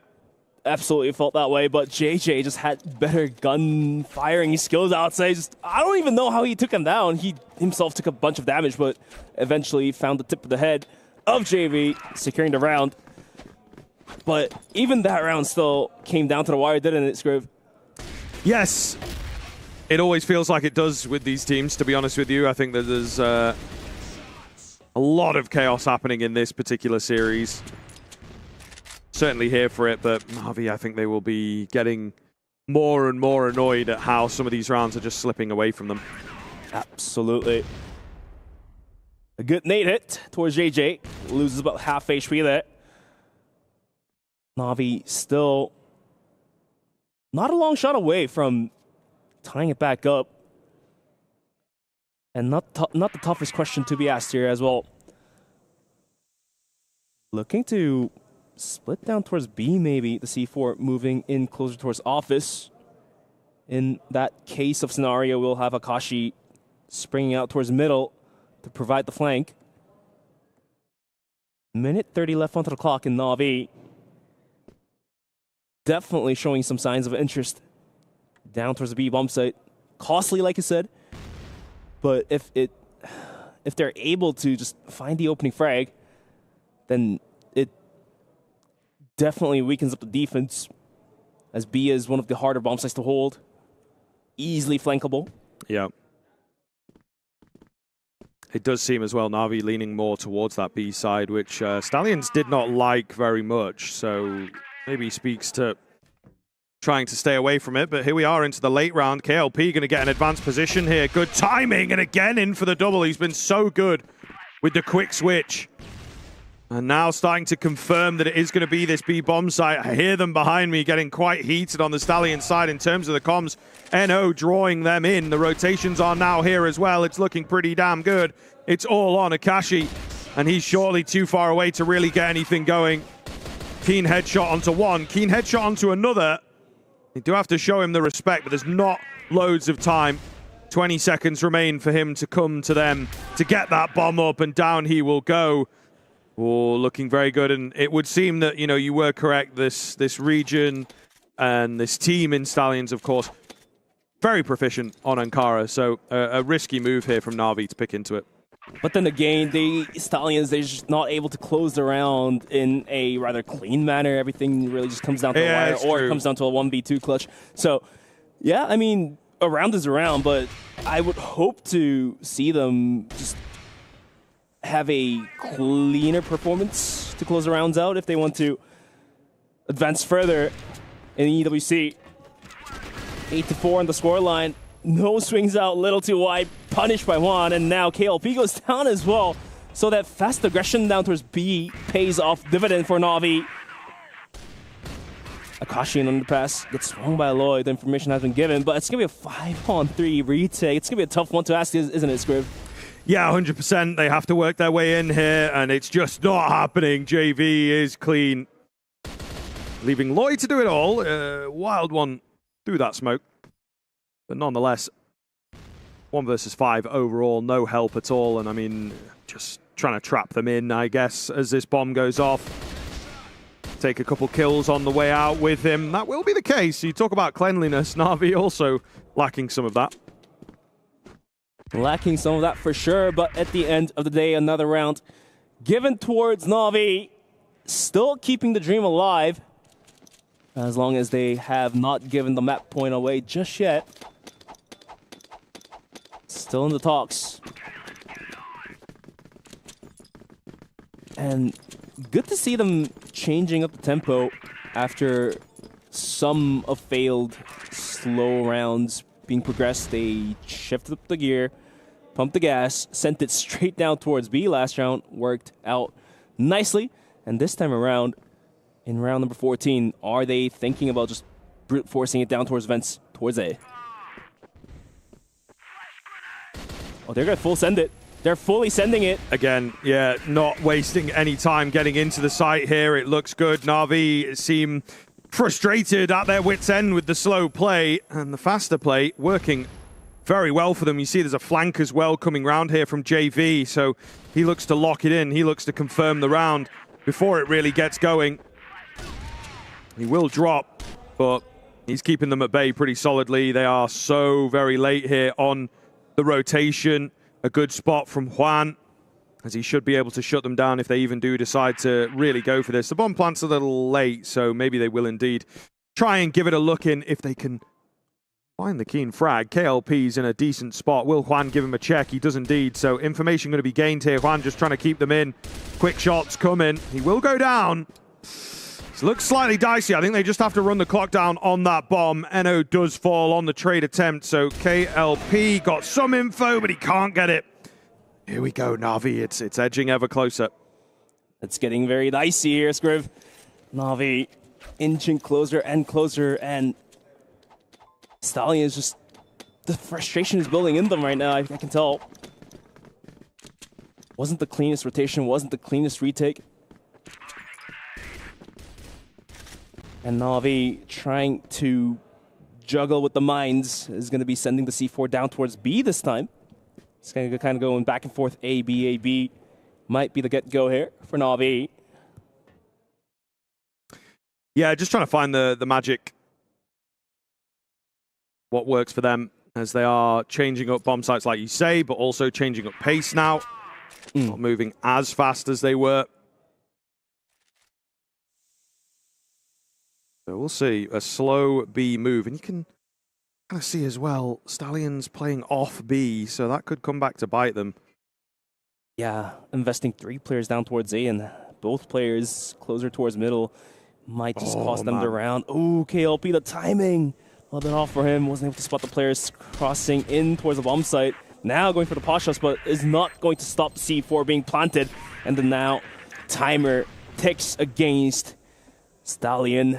Has to go on a retake, full retake, 5-on-5. Yeah, one of these unicorn rounds, we call them, where everyone's still alive and there's not even really been any big fights going down. It's just walking into the right place at the right time. See whether it pays off for them here. The bomb halfway gone, so again, just maybe don't let them all the way in, but they're going to pick up the pace. The chaos now ensues. Adrian with an overface. Not loads of time left on the bomb. Into the 1 versus 1. Where is he? Eno trying to close the gap and find this final player. He runs out of ammo and just about able to hold on. But again, it is so damn close. What a round. Had to come down to the wire once again. 1v1 with the C4 ticking. But Na'Vi slowly but surely making it closer to a comeback. Once again, 7-8. 1 round away from tie. And looks like they've chosen to go for the A bomb site, switching things up, AB, AB. And Juan even finds the drop onto KLP, who was going a little too aggressive. And this might just punish Stallions once again for not keeping the composure to themselves.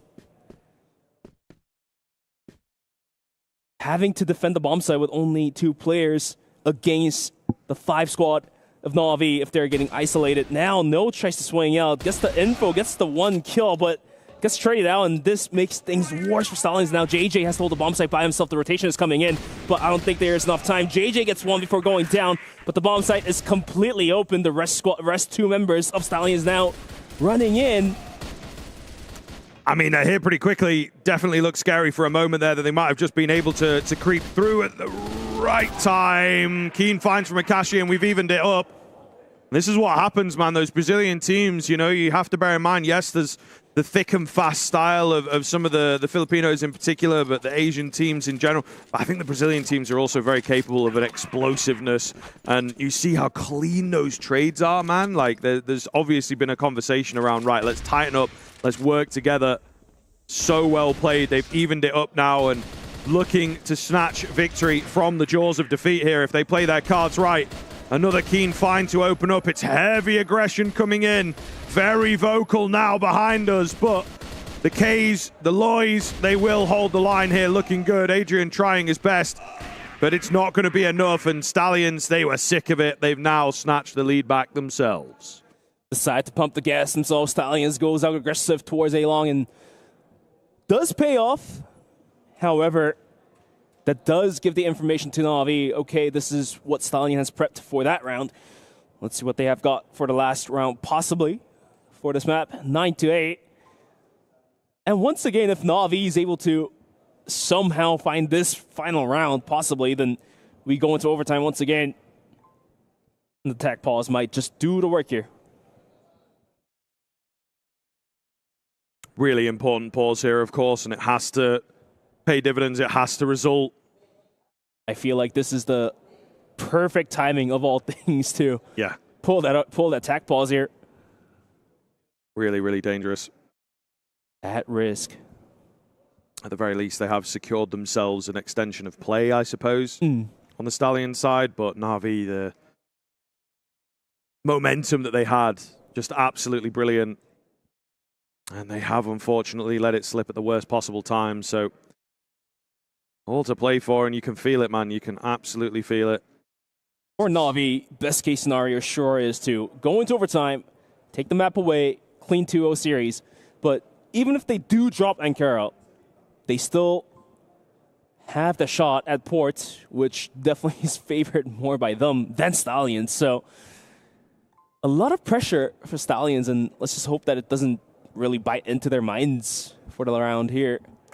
Gonna take a bit of a work for the coach to warm the boys up. Looks like the attack pause is over as we go into the possible final round of the map here. 9-8. And this time Na'Vi realizing that there's no greed outside of A-Long. More composure now, finally, for the side of Stallions. Not going to force the issue and take the fight to the face of the blacklist. Yeah, well, I mean, they have obviously conditioned them pretty well with the previous round. Just relentless aggression, looking for those kills. Yeah. So I think they've slowed them down, scared them off ever so slightly, and now they have to be careful of every which way. Again, though, resources may be in the wrong place here. Stallions have to be very careful of the A bomb site. It does look like the bomb maybe wants to end up there. But so does Na'Vi. It's like as if they're walking on an ice lake, gotta tap every step, you know? Yeah, so they don't fall into the crevices. I picture it.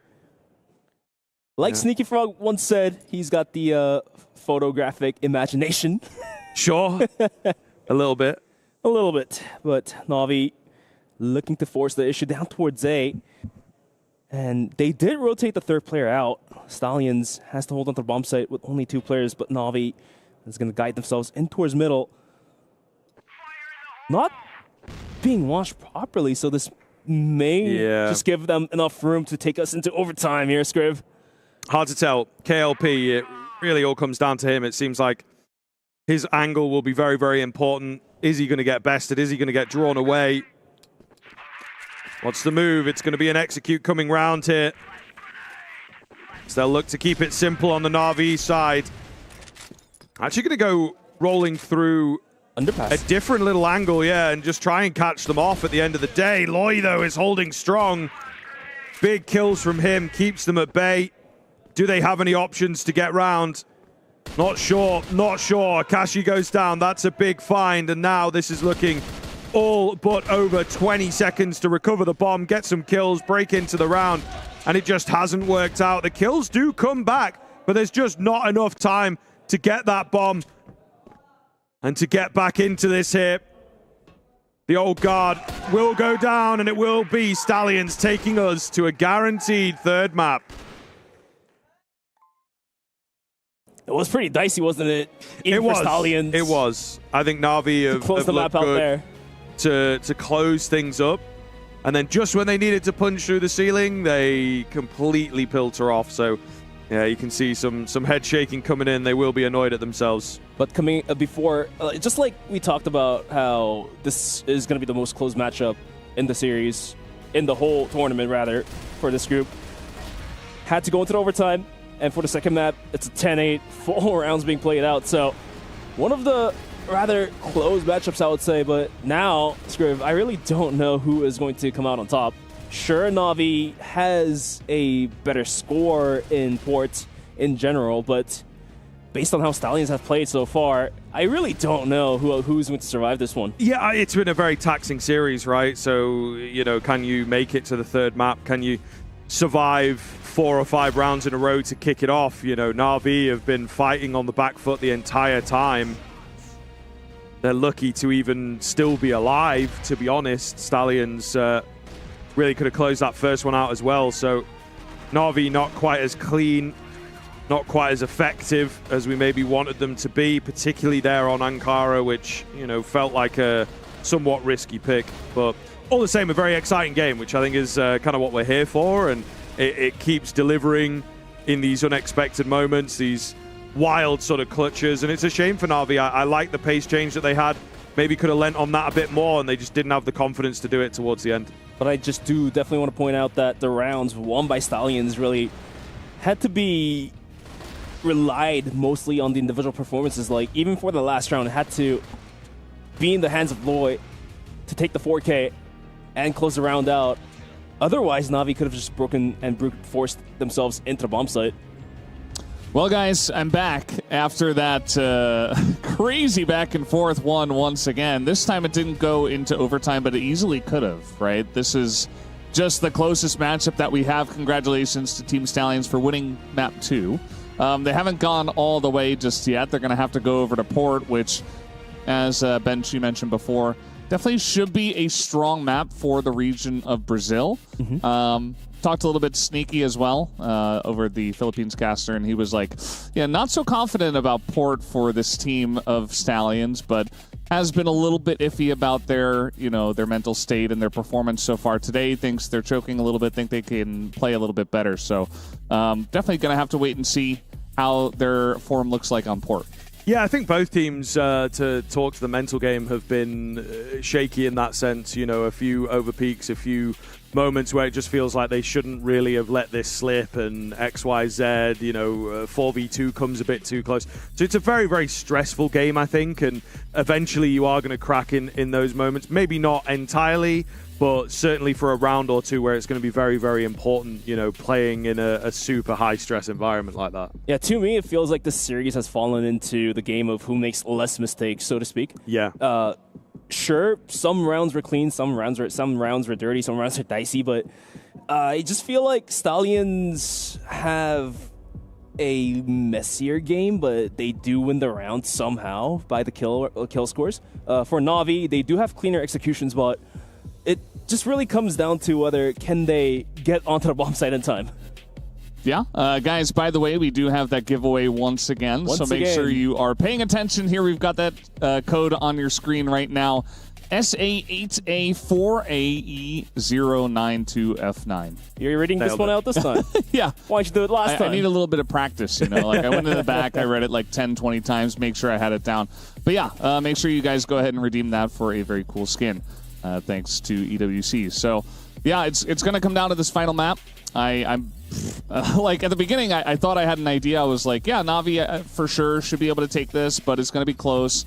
It's been even closer than I could have imagined. I think that port, though, is their map, and I would be surprised if they don't win it from here, especially in a longer series. It's been kind of a long day. These guys came in earlier and were practicing, and you go all the way to Game 3, all the way to Map 3, up against some veterans. I think it's going to be hard to take them down. Yeah, they just have to keep it together. I think that, everything should really be in their favor at this point. A suitable map, and they've had some really, really strong individual performances. That's maybe something that's been lacking in places, is just like a consistent kind of individual. We had Juan on map number 1, but he was really asked a lot. And then into map 2, we didn't have the same sort of ability from Juan himself. We had maybe a little bit of Adrian, but he was left in more like clutch situations that felt unwinnable in a lot of cases. So yeah, I'm maybe looking to someone on Na'Vi to just carry that mantle. Yeah, so who's lifting the heavyweight here for Na'Vi for map number 3 port? But Na'Vi, they do seem to be the favorite side for map number 3. Stallions, they have played port like 4 times, but it was 1 win, 3 losses in their region. So gonna be a tough climb, I would say. Really just depends on how Na'Vi can respond to the early aggressions most likely is going to be put out by Team Stallions. So, well, can only wait and see.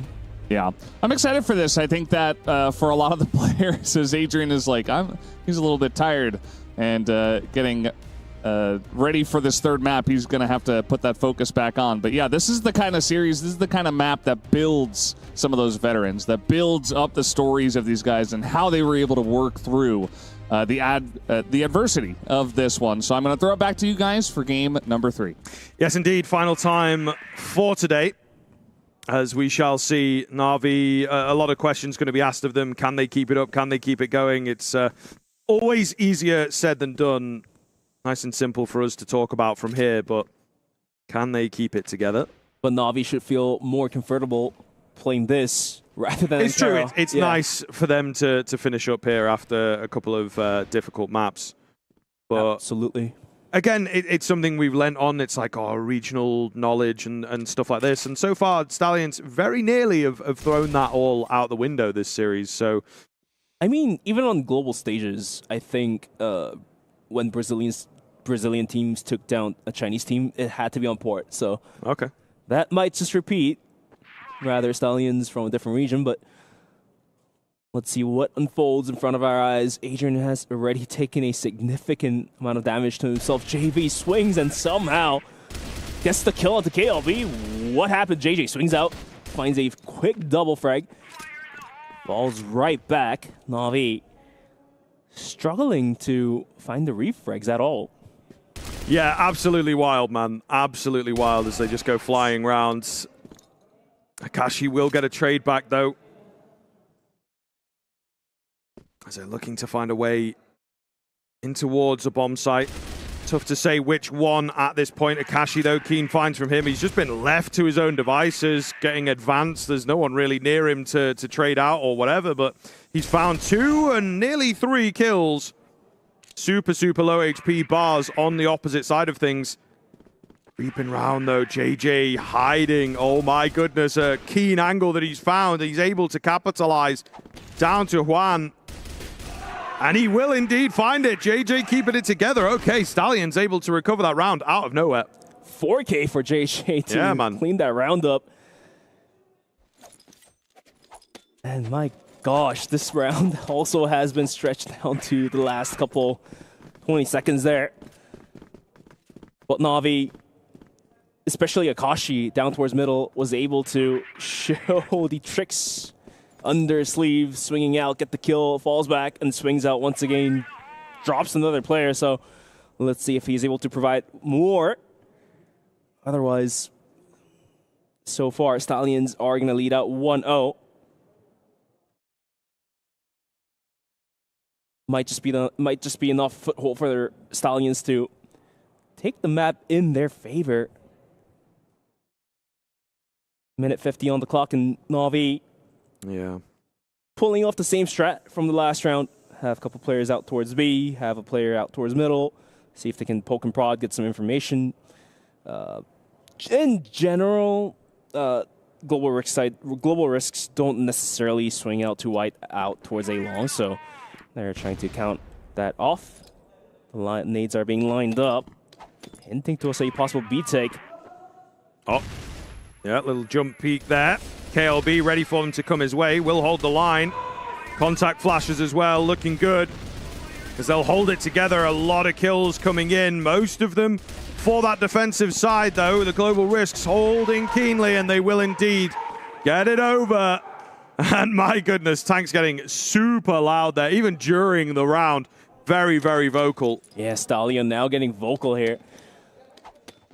And I don't know, mate. Na'Vi a little bit frustrated from not so clean execution onto the bomb site. Yeah, and these things are going to stack, aren't they, when you've had a poor start sort of into the series and then a difficult second map. It's tough to keep it going, and this is where the young guns as well are just going to have a bit more of that energy to them, a bit more of that excitement to them.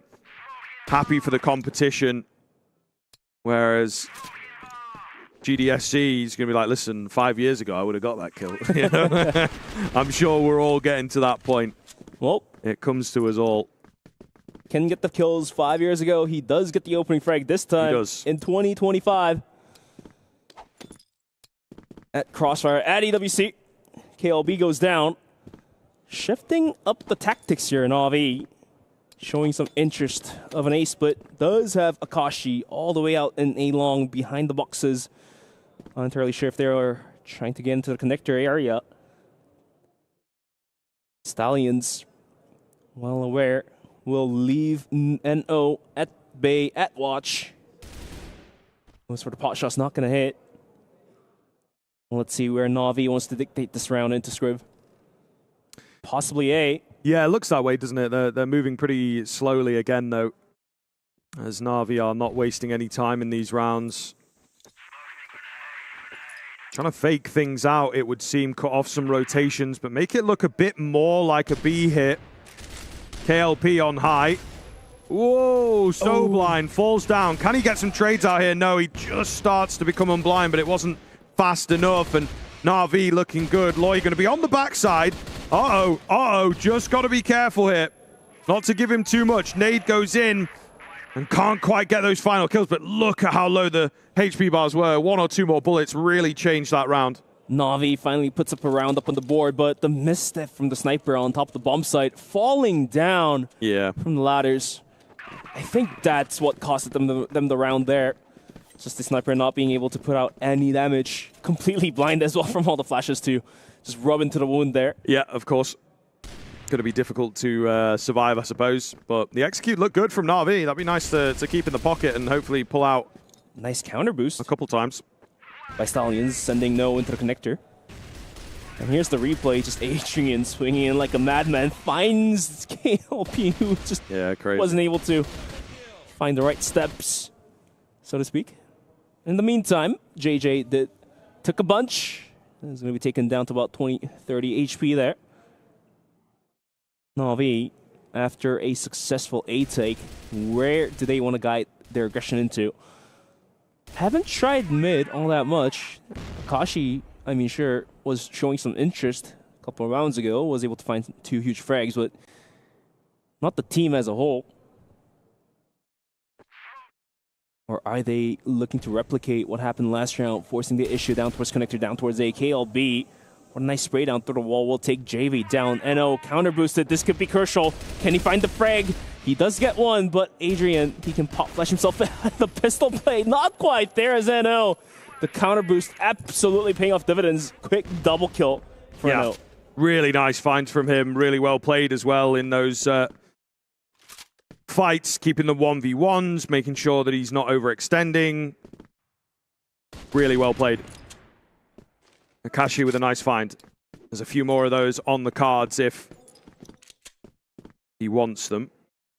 But at this time, just playing things a little slow. Akashi will look to join his teammate.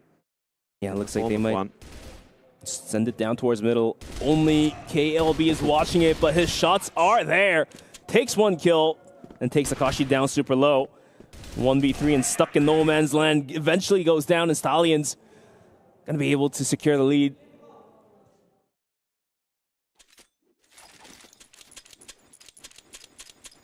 But then again, even that round didn't seem all that clean for Stallions. So sure.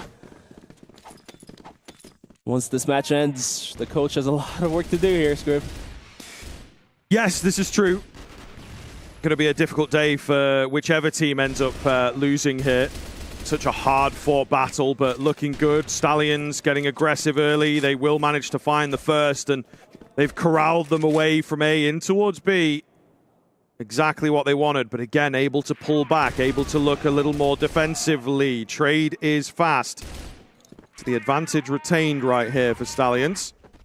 Yeah, Loy finding the second frag of his own is going to be able to hold the aggression down towards middle and now rotates in towards the B bomb site. Sending KLB to hold mid as Na'Vi now showing some interest. Swings out, JV. Quick drop onto KLB is going to open the gate up. Equalize back down to 3-on-3. C4 walking in towards the B halls. Not entirely sure if Stallions has any idea. Is going to send out a smoke to buy some time. And more nades as well, but Na'Vi has made up their mind, has all 3 players in B halls.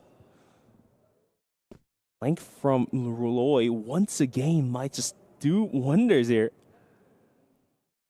He's been the one poking, prodding, just sniffing his nose at everything, every angle. Worked out on Eagle Eye and is about to do it again. Huge flank. Gets in, gets 1. Takes JV down super low. The pot shot's being thrown out. It's going to be JJ to take the kill, but Loy's flank will work wonders. Grants another round for Stallions. Yeah, he was so good at those, of course, as you mentioned. I think able to keep it together. Just making sure to lock that kill in. Looking very, very clean here. I think it's safe to say Stallions starting to edge ahead. Na'Vi, no strangers to this, but they have to refine themselves. And not 1, not 2, but 3 maps now where they're going to have to fight from the back foot. They've had some good showings in places and just managed to edge it out in the golden round of map 1, but already they've started to lose some energy in this series, and they're going to have to find it again. I don't want to say Port is as wonky as Mexico, where you have about like 1 or 2 rounds in the blacklist side and you switch your side and make a huge comeback.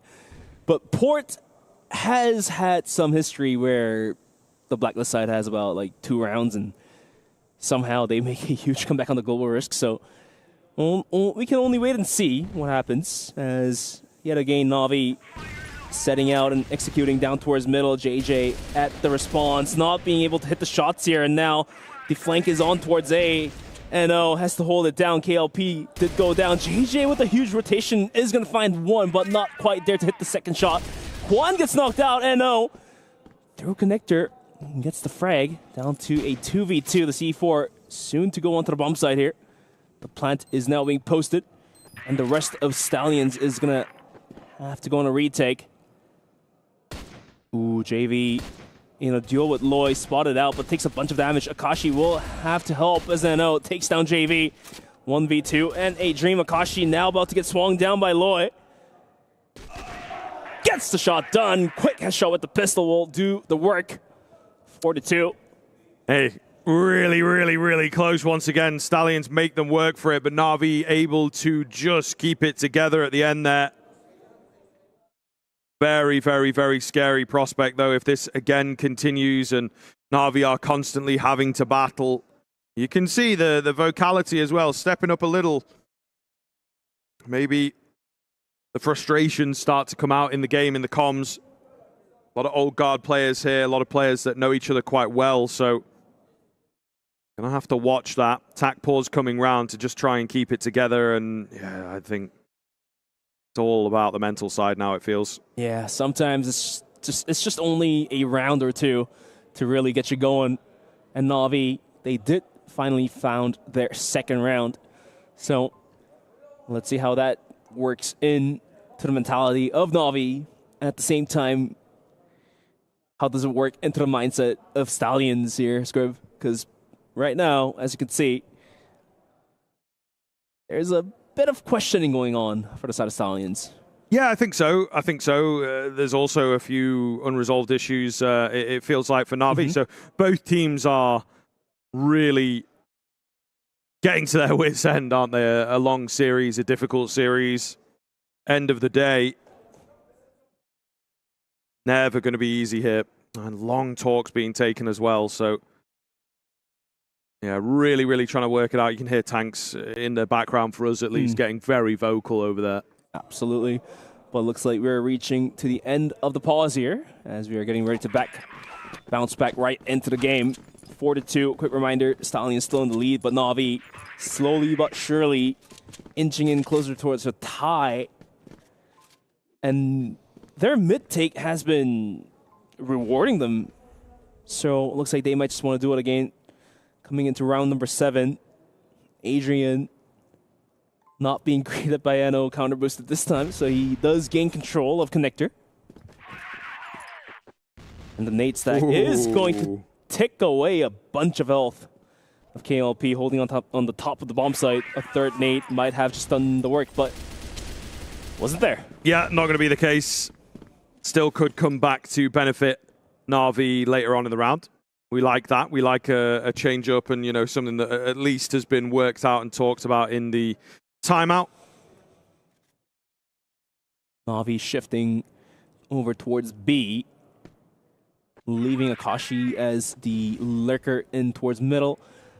But Stallions, look what they're doing. They're pushing out towards A long, buying the valuable information of where Na'Vi is going to be possibly at. Instantly, you can see the third player rotating in towards the B bomb site to help on with the defense. And Na'Vi counteracting to what Stallions is bringing is going to send the C4 out towards A. And this game and this round just might become very messy, Scriv. Big find here as they'll work their way in towards this B bomb site. Comes a little late in the round, but ultimately looking good for Stallions as they've held their ground, ready for the fights all round long. And it looks set to pay off. Just 2 remaining now for this Blacklist side of things. Going to try and get that bomb in towards A, which I think they have a pretty good chance at the plant, he says. Maybe, yeah, the KLP angle, unfortunately, going to slow down GDSC, and it's looking very, very good now. Stallions lead out one more round. It's going to be 5-2. And definitely one of the better rounds for Stallions to be put out. Yeah, sure. Let's see if they can continue on with the trend. Na'Vi, quick aggression out towards A long. KLP in his KLP angle, like you've mentioned, could do some wonders. Gets one, almost got the second, but eventually goes down. Juan will find the trade kill onto JJ, and the bomb site almost being opened up. GDSC with a quick spray down will get the job done, but KLB says no to that.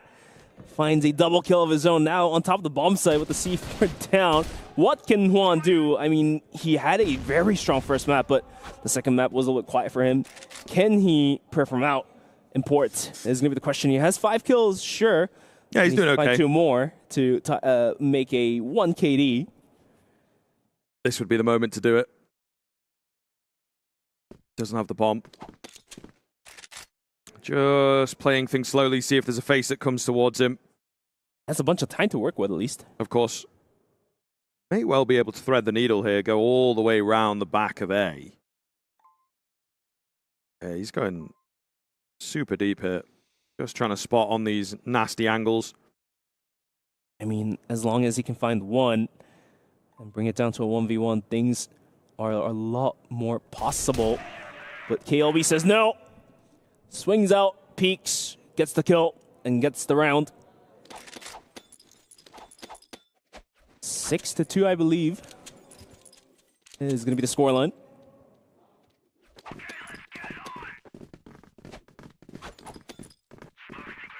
Na'Vi trying to devise whatever's left in them. It's going to be splitting B on the early round. Just not getting going, are they? They've really struggled in support here. We maybe had given them the benefit of the doubt, given the history, but like I said, man, Stallions, they don't really care too much, and I think that they are feeling pretty damn good about this. And those individuals, there's been a couple struggling on this map. There's been a couple struggling all series long, you know, a few names that we just not really talked about all that much, whereas Stallions, seems like the whole squad is getting involved. Loy might be the one to point towards for his impact, but, you know, you've got No here, who's absolutely flying, but doesn't necessarily feel like it. They're just very, very consistent with their multi-frag moments.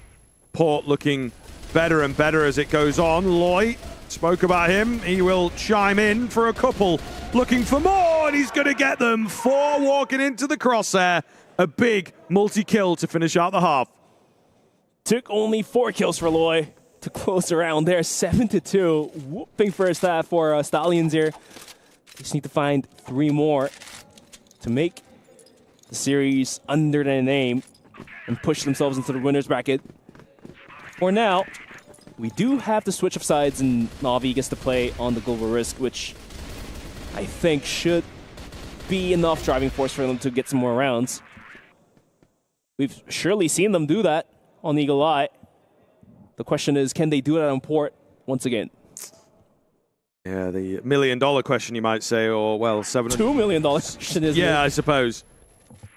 750K if we're getting technical. Juan looking good here. As the round actually falling quite nicely for Na'Vi, opening things up into this second half. Listen, Stallions have got so many rounds. They just test the water, see what we can get away with. Let's throw the kitchen sink at the A-bomb site, and there might just be a chance for us to break in. Unfortunately, not the case. It's not going to be that easy, fellas. JJ still keeps the hope alive for Stallions for the round. Found the opening. 1v3 now, but the C4 down in no man's land, and look at all the angles the Na'Vi is covering. Especially JV, tucked all the way deep in A long. If JJ doesn't spot him out, this could be an issue. Using the box to his advantage, JV swings out, gets the kill, and Na'Vi secures their 3rd round. It's going to be 7-3 on the scoreboard. Yeah, it's still a ways to go before we start believing again, I think. But Stallions, like I say, trying something out, getting a bit experimental, see what works. And maybe a faster round is not what they're going to be able to get away with here. So they might go to the other end of the spectrum, play things a bit slower, go for an execute. We saw Na'Vi even find success with some executes. So makes sense. Yeah, I mean, sure, 7-3. 4 rounds seem like a lot of rounds that you can experiment with, but in reality, it's actually not a big margin, especially if you're playing against a team like Na'Vi, who can easily bounce back and be put on track. Well, have to wait and see if as Stallions has figured out the key to success in closing the series out. They're going to be poking, prodding down towards middle, throwing some pot shots here and there. Not quite connecting, only giving away information that there's 2 or 3 players across the mid connector. As Na'Vi also playing with patience here. Not really going out too aggressive, only GDSZ tucked up in B halls, which actually buys the room for the rotation of the second player down towards middle to hold it down. Akashi, what a nasty shot. KLP had nothing to do about that. Clean tap. This is going to be the opener for Na'Vi. It's going to be 5-on-4. Could be big. Could be very, very big indeed. As keeping them away from a single round as long as possible is going to be a very big deal. Adrian holding keenly. This bomb site looks pretty impenetrable to me. A missed shot coming round. The pistol not quite able to do it, but there's just so many on the Na'Vi side. Goodness gracious. Absolutely wild finds there. Chaotic, again, to say the least, but I think Stallions just struggling to figure out how to break in. It's still early enough for me. Screw, you know how we were just talking about Adrian was somewhat quiet on the first map of Eagle Eye? And now look at this guy finding 3K, finding 4K on port. So finally comes up on the board, provides the food for his team, gets the crucial round they needed. Still a long leap for Na'Vi to make a tie, but they have found their 4th round. And now here's yet another tactical pause for Stallions, I believe.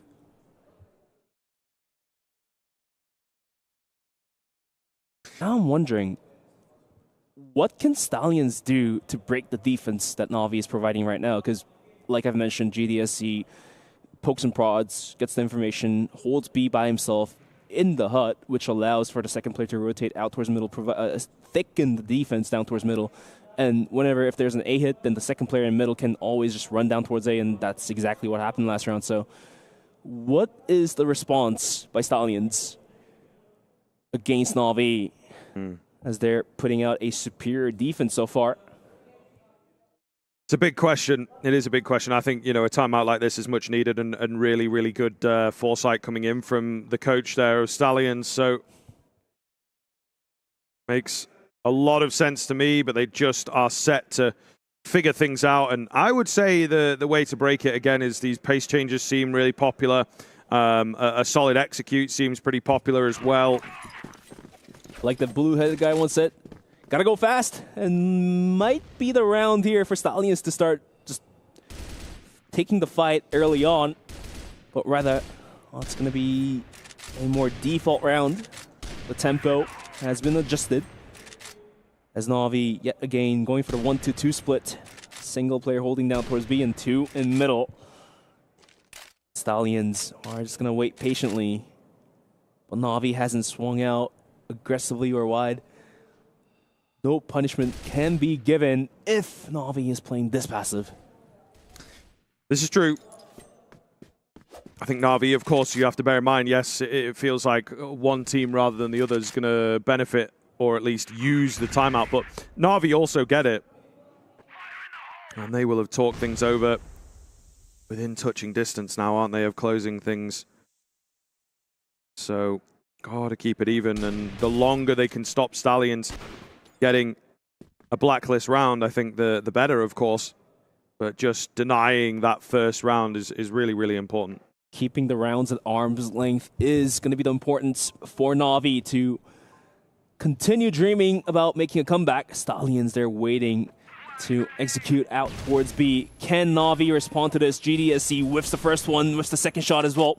The flashbang did blind him out just a little bit. Now the fake is being sold by KLP, but I don't think Na'Vi's buying it, or rather, GDSC rotates out, and here comes the go sign. JV gets knocked out. JJ also takes down another player, so bomb site completely wiped open, and Lloyd, to make things worse, is going to take down GDSC. All down to the hands of Adrian. Sure, this guy had some huge moments, but I don't think it's in there in a 1v5 with the C4 timer ticking away from this man.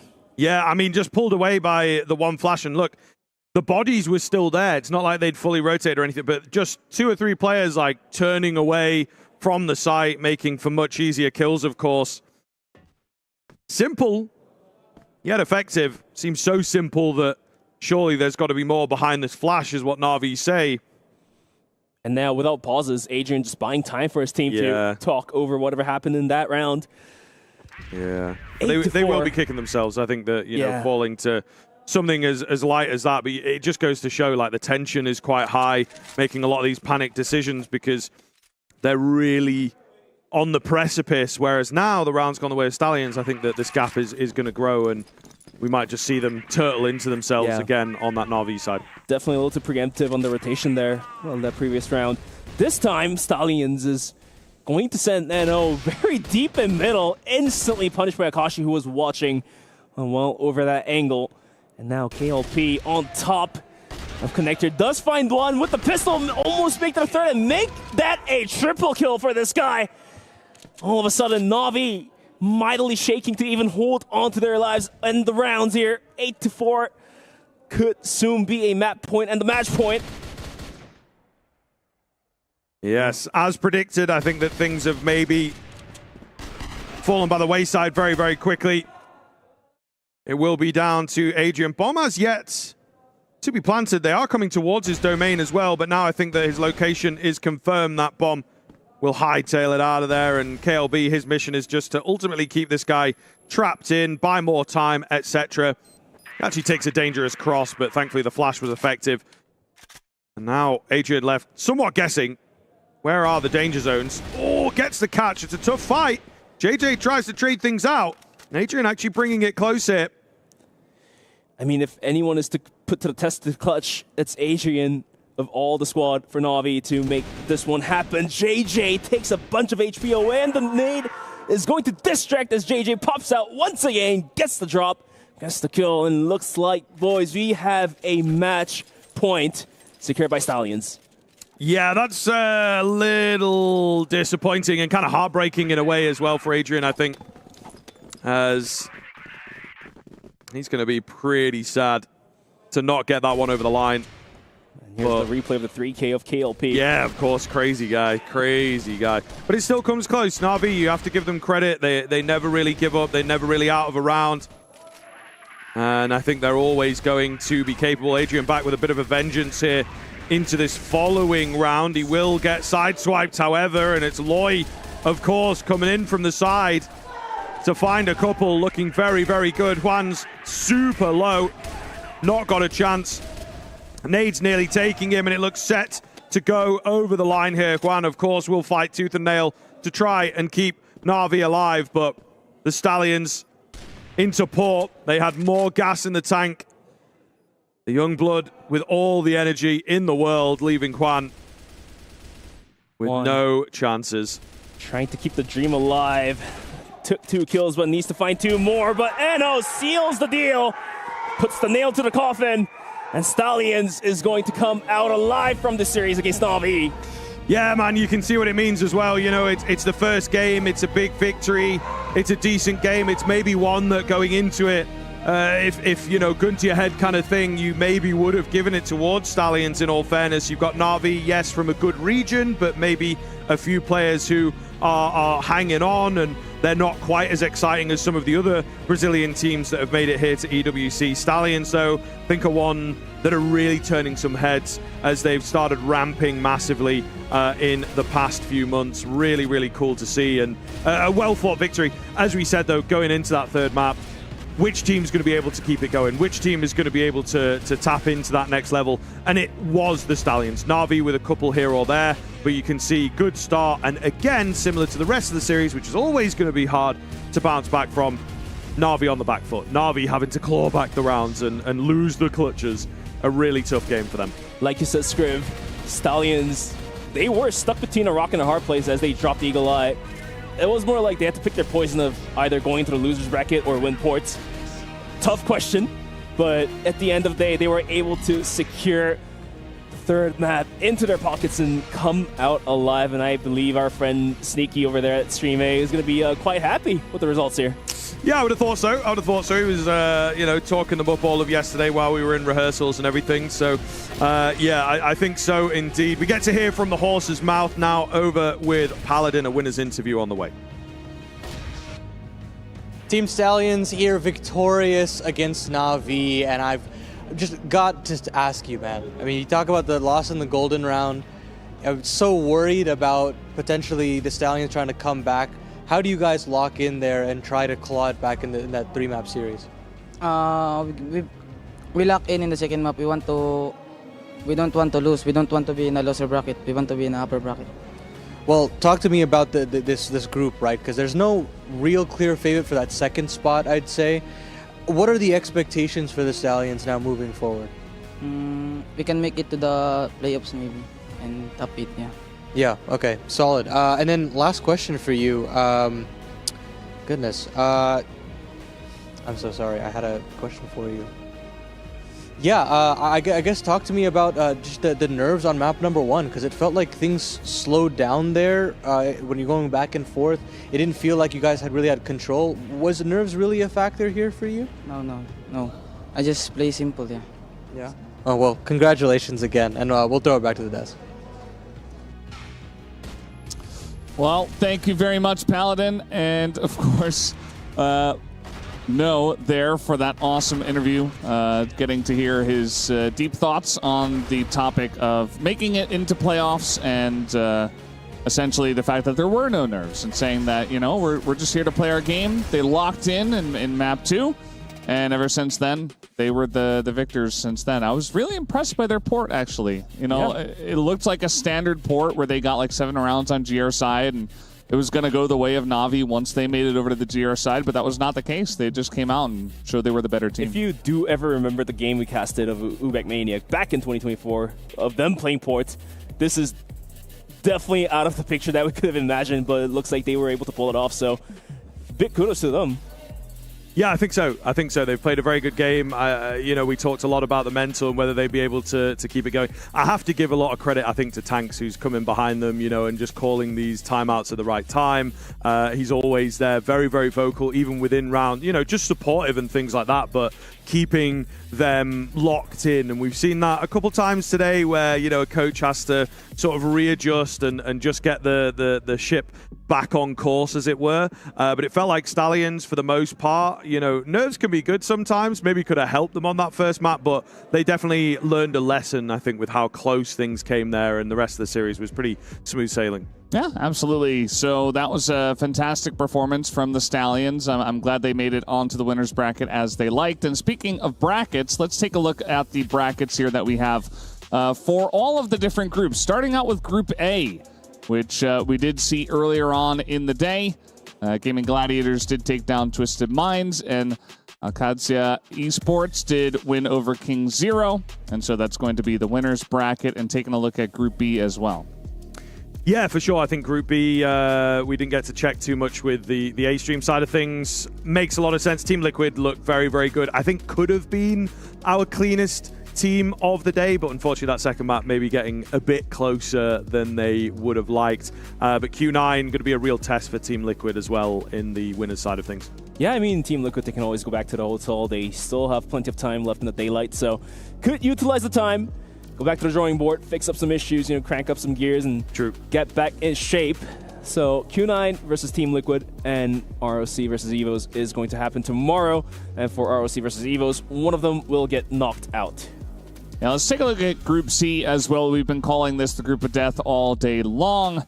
And we, of course, did do our match of Evolution Power Gaming up against Inner Circle. Unfortunately, Inner Circle kind of the odd one out in the Group of Death, whereas every other team is insane. Although Baisha did make very quick work of Team Falcons. And so just Baisha Gaming seemingly on form. We are going to have a Chinese matchup here in the winner's match. Yeah, for sure. I think some people may be disappointed that it comes so early, but it was always going to happen, right? That one of the Chinese teams has to, you know, very reluctantly knock another one out or knock another one down. But ultimately, yeah, Falcons not quite performing. I think that they've come through as this sort of Vietnamese super team.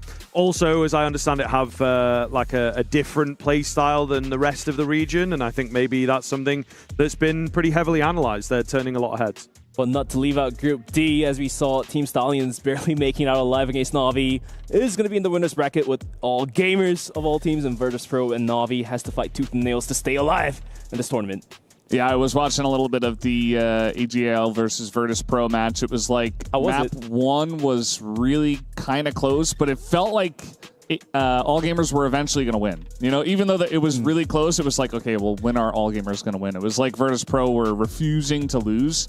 I didn't get to watch much of Game 2, though, so I assume, you know, probably was more of the same. Those are two fantastic teams. Obviously, all gamers the favorites, but it took them a little while to get through Virtus.pro.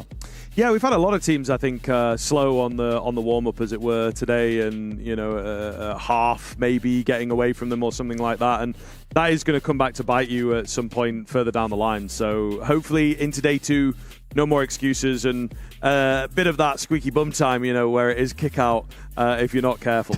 And for the teams that has made into the winners bracket can have the sigh of relief, but for the teams that are in the losers bracket, it's going to be tough, mate. One of the teams will be eventually eliminated and have their key crushed, so a lot of stakes on the line. Yeah, it's definitely going to be difficult, but not difficult for one guy here that did earn the Sony MVP of the day. Let's take a look at who was able to earn this honor today. It will be XQQ from the side of Evolution Power Gaming. That was an absolute stomp, and he was a big factor in that win. Yeah, for sure. I think in terms of the stats, there's maybe a bit of a fight for the top end, but in terms of like impact, I felt like XQQ, yeah, absolutely deserves it. You know, he was involved in a lot of clutches, a lot of 2vx situations that they were able to pull back. So yeah, definitely deserved that. Yeah, XQQ definitely one of the so reliable player on the squad for the side. So yeah, all in all, I was the one watching the game, so in the backstage. So I really enjoyed the performance being put out. Yeah, top superior gunplay. Let's put it that way. For sure. I mean, he was just insane today, and I think we can go on and on about that, but we do have to talk about tomorrow's schedule as well, so you guys know what to expect for tomorrow. As here on Stream B, we're definitely going to be getting some big ones, as we do have the upper brackets coming through. Alcacia Esports versus Gaimin Gladiators, Q9 versus Team Liquid, Baisha Gaming versus Evolution Power Gaming, and AGAL up against Team Stallions. Some bangers, some real bangers for sure. Yeah, very excited to get into that and happy that we get to, you know, cover some of the top end and say, you know, congratulations to a couple of teams making it through to the playoffs. Well, any final thoughts on today, guys? It was we had some stomps, but we also had some really fun back and forth matches. So anything that stood out to you guys? Well, I mean, my takeaway is that today was a roller coaster of emotions for the teams and the performances as well. So have to really look forward to what the teams are going to do and prep for tomorrow's matches back in the hotel. Yeah, I feel like we had a few teams that came in as underdogs and they were ultimately able to perform, take a map, or bring things close. So some mostly competitive games. We maybe leave EPG to one side, but the rest of the games, it felt like there was always a trying chance for the underdog team. Yeah, absolutely. It was an awesome day of games we did have today, but that's going to do it for us. We're going to leave you with the Kidia top plays of the day. Make sure to check those out as we say goodbye for today, and we'll see you tomorrow.